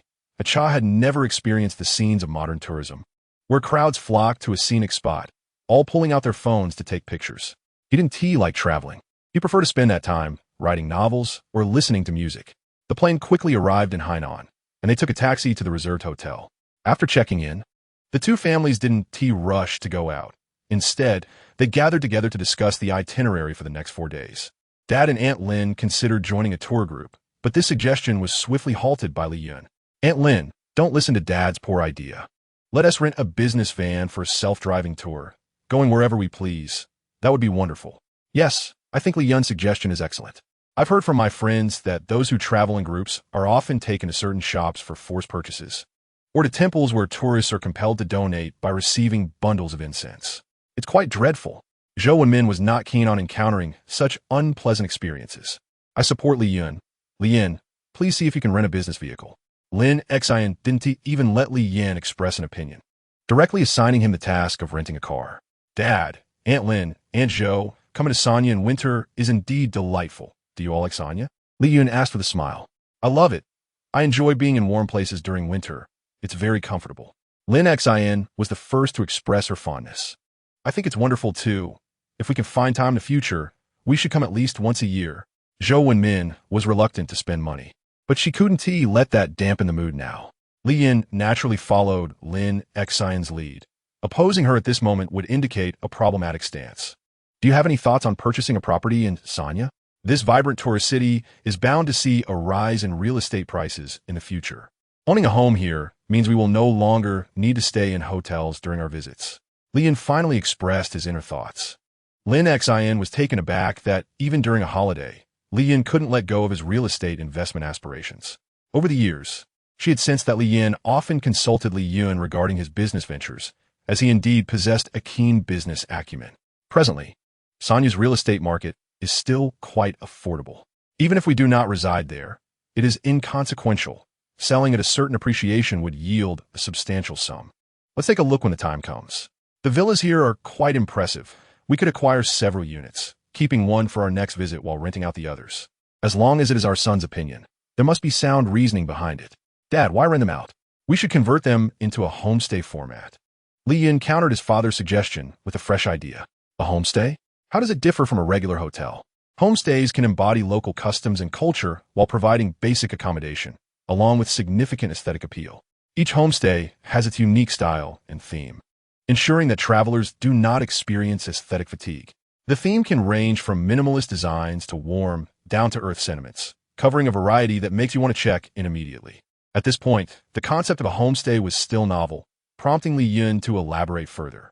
Apart from Cha, everyone else quickly grasped the idea after Li Yun's explanation. Son, can we purchase several villas in picturesque locations and transform them into the homestays you mentioned, each with different themes to cater to various aesthetic preferences? Li Yun added, absolutely, Dad, you understand it well. However, we will need dedicated personnel to manage it, and the staff must undergo rigorous training. And Zhou, why not invest a little as well? The property prices here are still reasonable, even more so than in Jingzhou. Zhou Wenmin shook her head, explaining that her funds were entirely tied up in a new electric vehicle specialty store, initially financed by Li Yun's father. Li Yun, can we genuinely profit from this? Cha, aware of her mother's hard-earned money, was cautious but trusted Li Yun's judgment, as even his father often sought his advice. Of course, Sanya's future is bright. Li Yun anticipated the impending outbreak of SARS, yet he believed it would have minimal impact. Zhou Wenmin nodded. Having already seen numerous tourists today, the influx was indeed continuous. The scenery here is breathtaking, and coupled with the warm climate, is perfect for winter tourism, making the hospitality business likely to thrive. And Zhou, Sanya is only at the beginning stage. It will surely flourish in the future. As people's living standards rise, soon, it will be difficult to book homestays and hotels in Sanya. With the current low property prices, it is impossible for them to remain this low as the city positions itself as a tourist destination. She had faith in Li Yun, nodding in agreement. The five of them viewed several villas, which were genuinely affordable. A standalone villa of approximately 200 square meters cost merely 300,000. Zhou Wenmin sighed as she watched them acquiring villas as if they were cabbages, suddenly facing a debt of 450,000. There were not many villas that met Li Yun's desires, yet he purchased 14 for himself and 2 for Zhou Wenmin, selecting the largest sea view villa near the coast for personal use, while planning to convert the remaining 15 into homestays. The villas close to flower fields or the sea would be transformed into scenic homestays, while those in rural areas would become experiential homestays. Even villas in less favorable locations could be turned into retro-themed or art experience homestays, ensuring there would always be an enticing option for customers. Chapter 99. A moral dilemma triggered by dragon fruit. Li Yin completely supported his son's proposal, although the renovation and transformation of so many villas would need to wait until after the new year, at which point he could enjoy a perfect world for two with Lin Xian. Li Yun, come collect seashells with me, Cha said, seeing him lazily reclined on a beach chair. Li Yun shook his head, having already collected seashells for over 10 minutes. It had become tedious, after all. He was not a mere 9-year-old child. Although it was not spring, Li Yun still preferred to face the sea, basking in the warmth of the sun and the gentle breeze while reclining on the beach chair, savoring the springtime beauty. Aren't you coming? You're such a bore. She pouted before running off to her mother. Li Yun gazed at the stunning scenery on the beach, truly struck by its beauty. Perhaps the sun was too bright. He unwittingly dozed off comfortably for about half an hour. Cha returned to his side, gazing down at him. Cha, what is wrong? Li Yun squinted inquiring. Come play with me. It's a rare visit and you want to even accompany me, she sulked. I was contemplating how to write my novel, he began, but before he could finish, Cha playfully pinched his cheek in frustration. Stop pinching. I yield to you. I'll go, all right? Reluctantly, Li Yun followed Cha to play in the water at the beach. Indeed, opposites attract. Li Yun's serious demeanor was tempered by Cha's spirited nature. Lin Xin observed that both father and son shared similar personalities, neither being the romantic type. However, she was not drawn to that kind of romanticism. She appreciated Li Yan's steady and caring nature. Noticing that Li Yun could not swim, Lin Xin took the initiative to teach him. Li Yun, don't be nervous. Aunt Lin have learned to swim. What will Li Yun say? He could only nod in acceptance, embracing the moment, trusting that everything would eventually pass. After half an hour of lessons with Aunt Lin, he finally grasped the basics of the dog paddle. He had learned to swim and now could frolic in the sea. Feeling he had the potential to become a sea king, Li Yun was somewhat astonished. He had taught Li Yun to swim when he was 7, yet after much effort, all Li Yun had managed was to sip pool water. Had his teaching method been inadequate, failing to unlock Li Yun's swimming talent?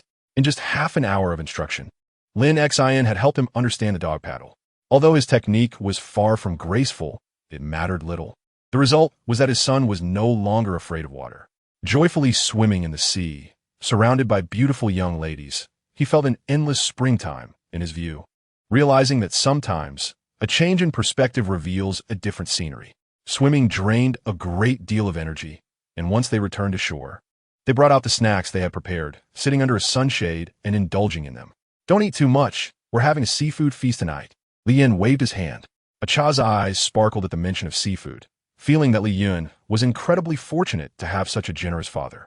After finishing her snack, Cha went to the restroom with her mother and Aunt Lin, while Li Yun tidied up the garbage and disposed of it in a nearby bin. Grandma, I want to eat the red fruit. A little boy's voice rang out. I want it now. Buy me a dragon fruit. The boy began to cry. There are no dragon fruits for sale here, not even apples. Li Yun had bought 2 at the fruit shop after breakfast, one for Cha and one for himself. Apparently, the little boy had his eyes set on the dragon fruit beside him, and he was about the same age, still needing his grandmother to carry him. Sometimes, indulgence can be a form of harm. The boy's grandmother approached Li Yun with a smile.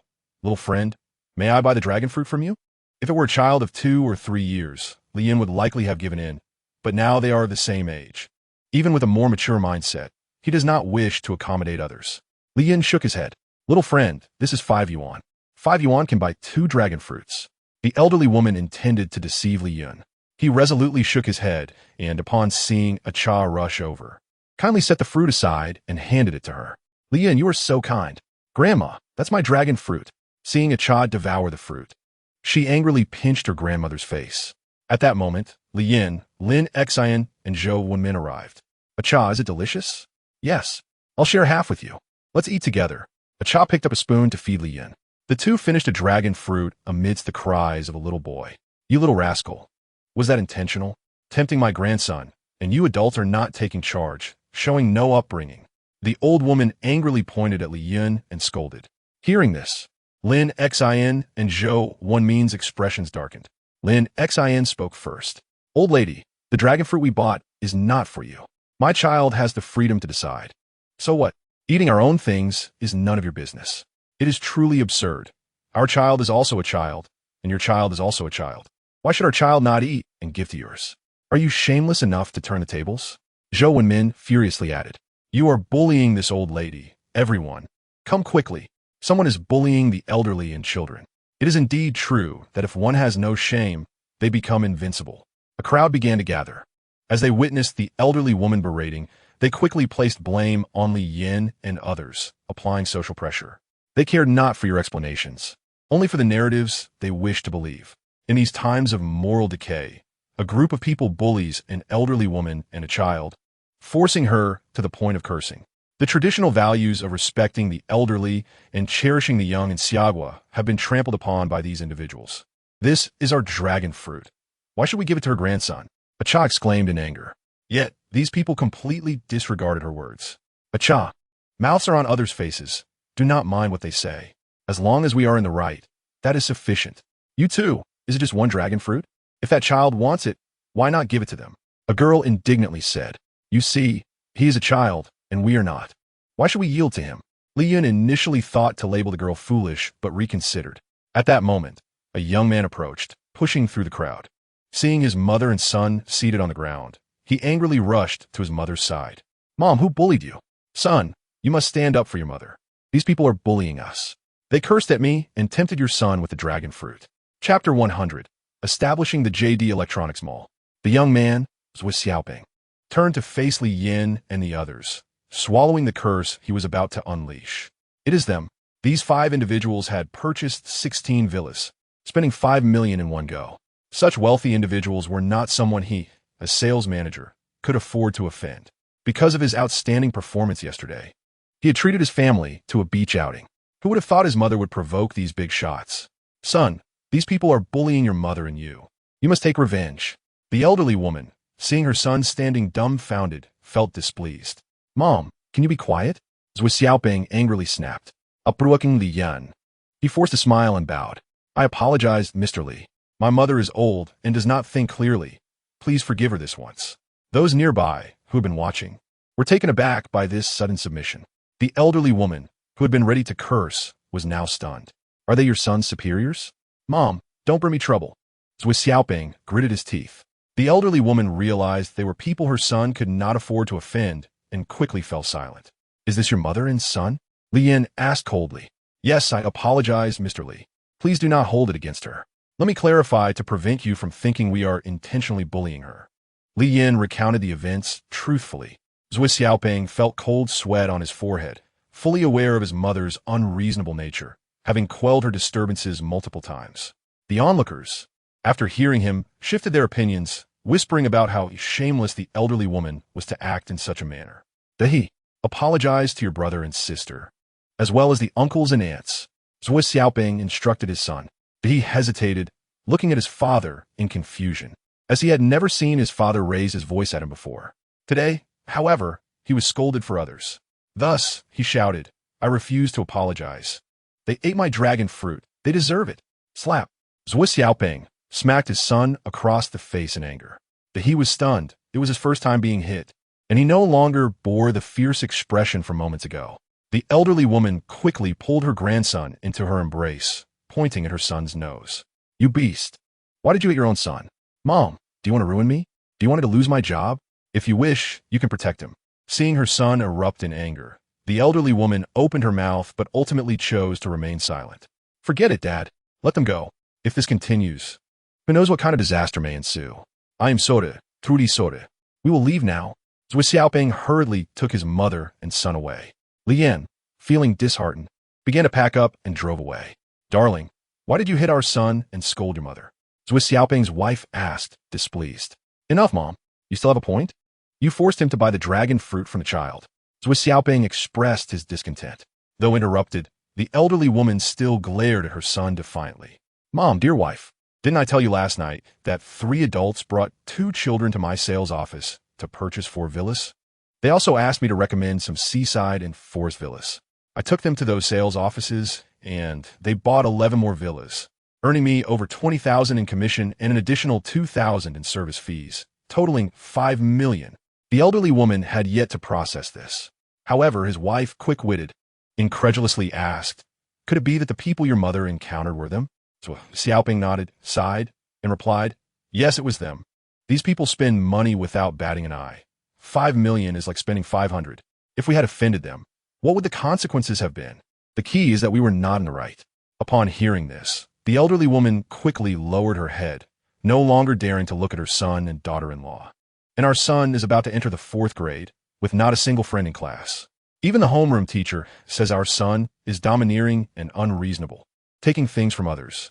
If he encounters someone tough one day, it will bring disaster upon us.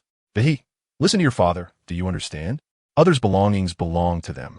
If they do not give it to you, that is their right. If they do, that is kindness. Do you understand?" "Yes, Mom, I understand." He realized that his father was genuinely angry today. Now that his grandmother was unreliable, he decided to be cautious to avoid receiving a double dose of punishment from both parents. "Isn't it strange? Didn't you want to eat dragon fruit? Your father and mother will take you to the fruit store to buy some." "Great.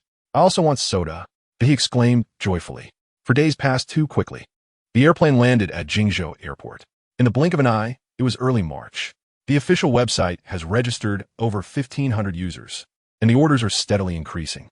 Observing the situation, coupled with a financial surplus, Liu Qiangdong felt a surge of ambition. He noted that Li Yin now ranks as the second wealthiest individual, indifferent to dividends, advocating instead for the prudent allocation of funds towards opening new stores or marketing initiatives. Liu, who had never ventured into operations, found himself as the ultimate decision-maker in the realm of Jingdong. If roles were reversed, and he were Li Yin, having achieved such success as a major shareholder, he would undoubtedly be involved in management, thus encroaching upon his authority. However, Li Yin exhibited unwavering confidence, merely assigning 2 financial personnel to the venture, while the rest of the management remained unencumbered. Li Yin articulata accompanying argument, emphasizing that online transactions constitute a significant sales channel. The current model of selling through the official website had become cumbersome, inconvenient, and prone to errors, consuming substantial manpower and time. After a phone conversation with Li Yin, Liu Qiangdong resolved to establish a formal e-commerce website. He recruited a team of technical professionals through job fairs and headhunters to develop the Jingdong Mall. Li Yin even allocated a group of technical staff to assist, offering double salaries as an incentive. By early March, the Jingdong Mall was successfully developed and launched for sales. Following the establishment of Jingdong Mall, Liu Qiangdong planned to visit Jingzhou to meet with the true major shareholder, Li Yin. He aimed to expedite the growth of Jingdong, a goal that necessitated significant financial resources. Acknowledging the overwhelming number of e-commerce websites, he recognized that surviving the competitive landscape required substantial funding. It was essential to invest heavily to distinguish himself and achieve greater scale, prompting him to seek support from Jingdong's major shareholder, Li Yin.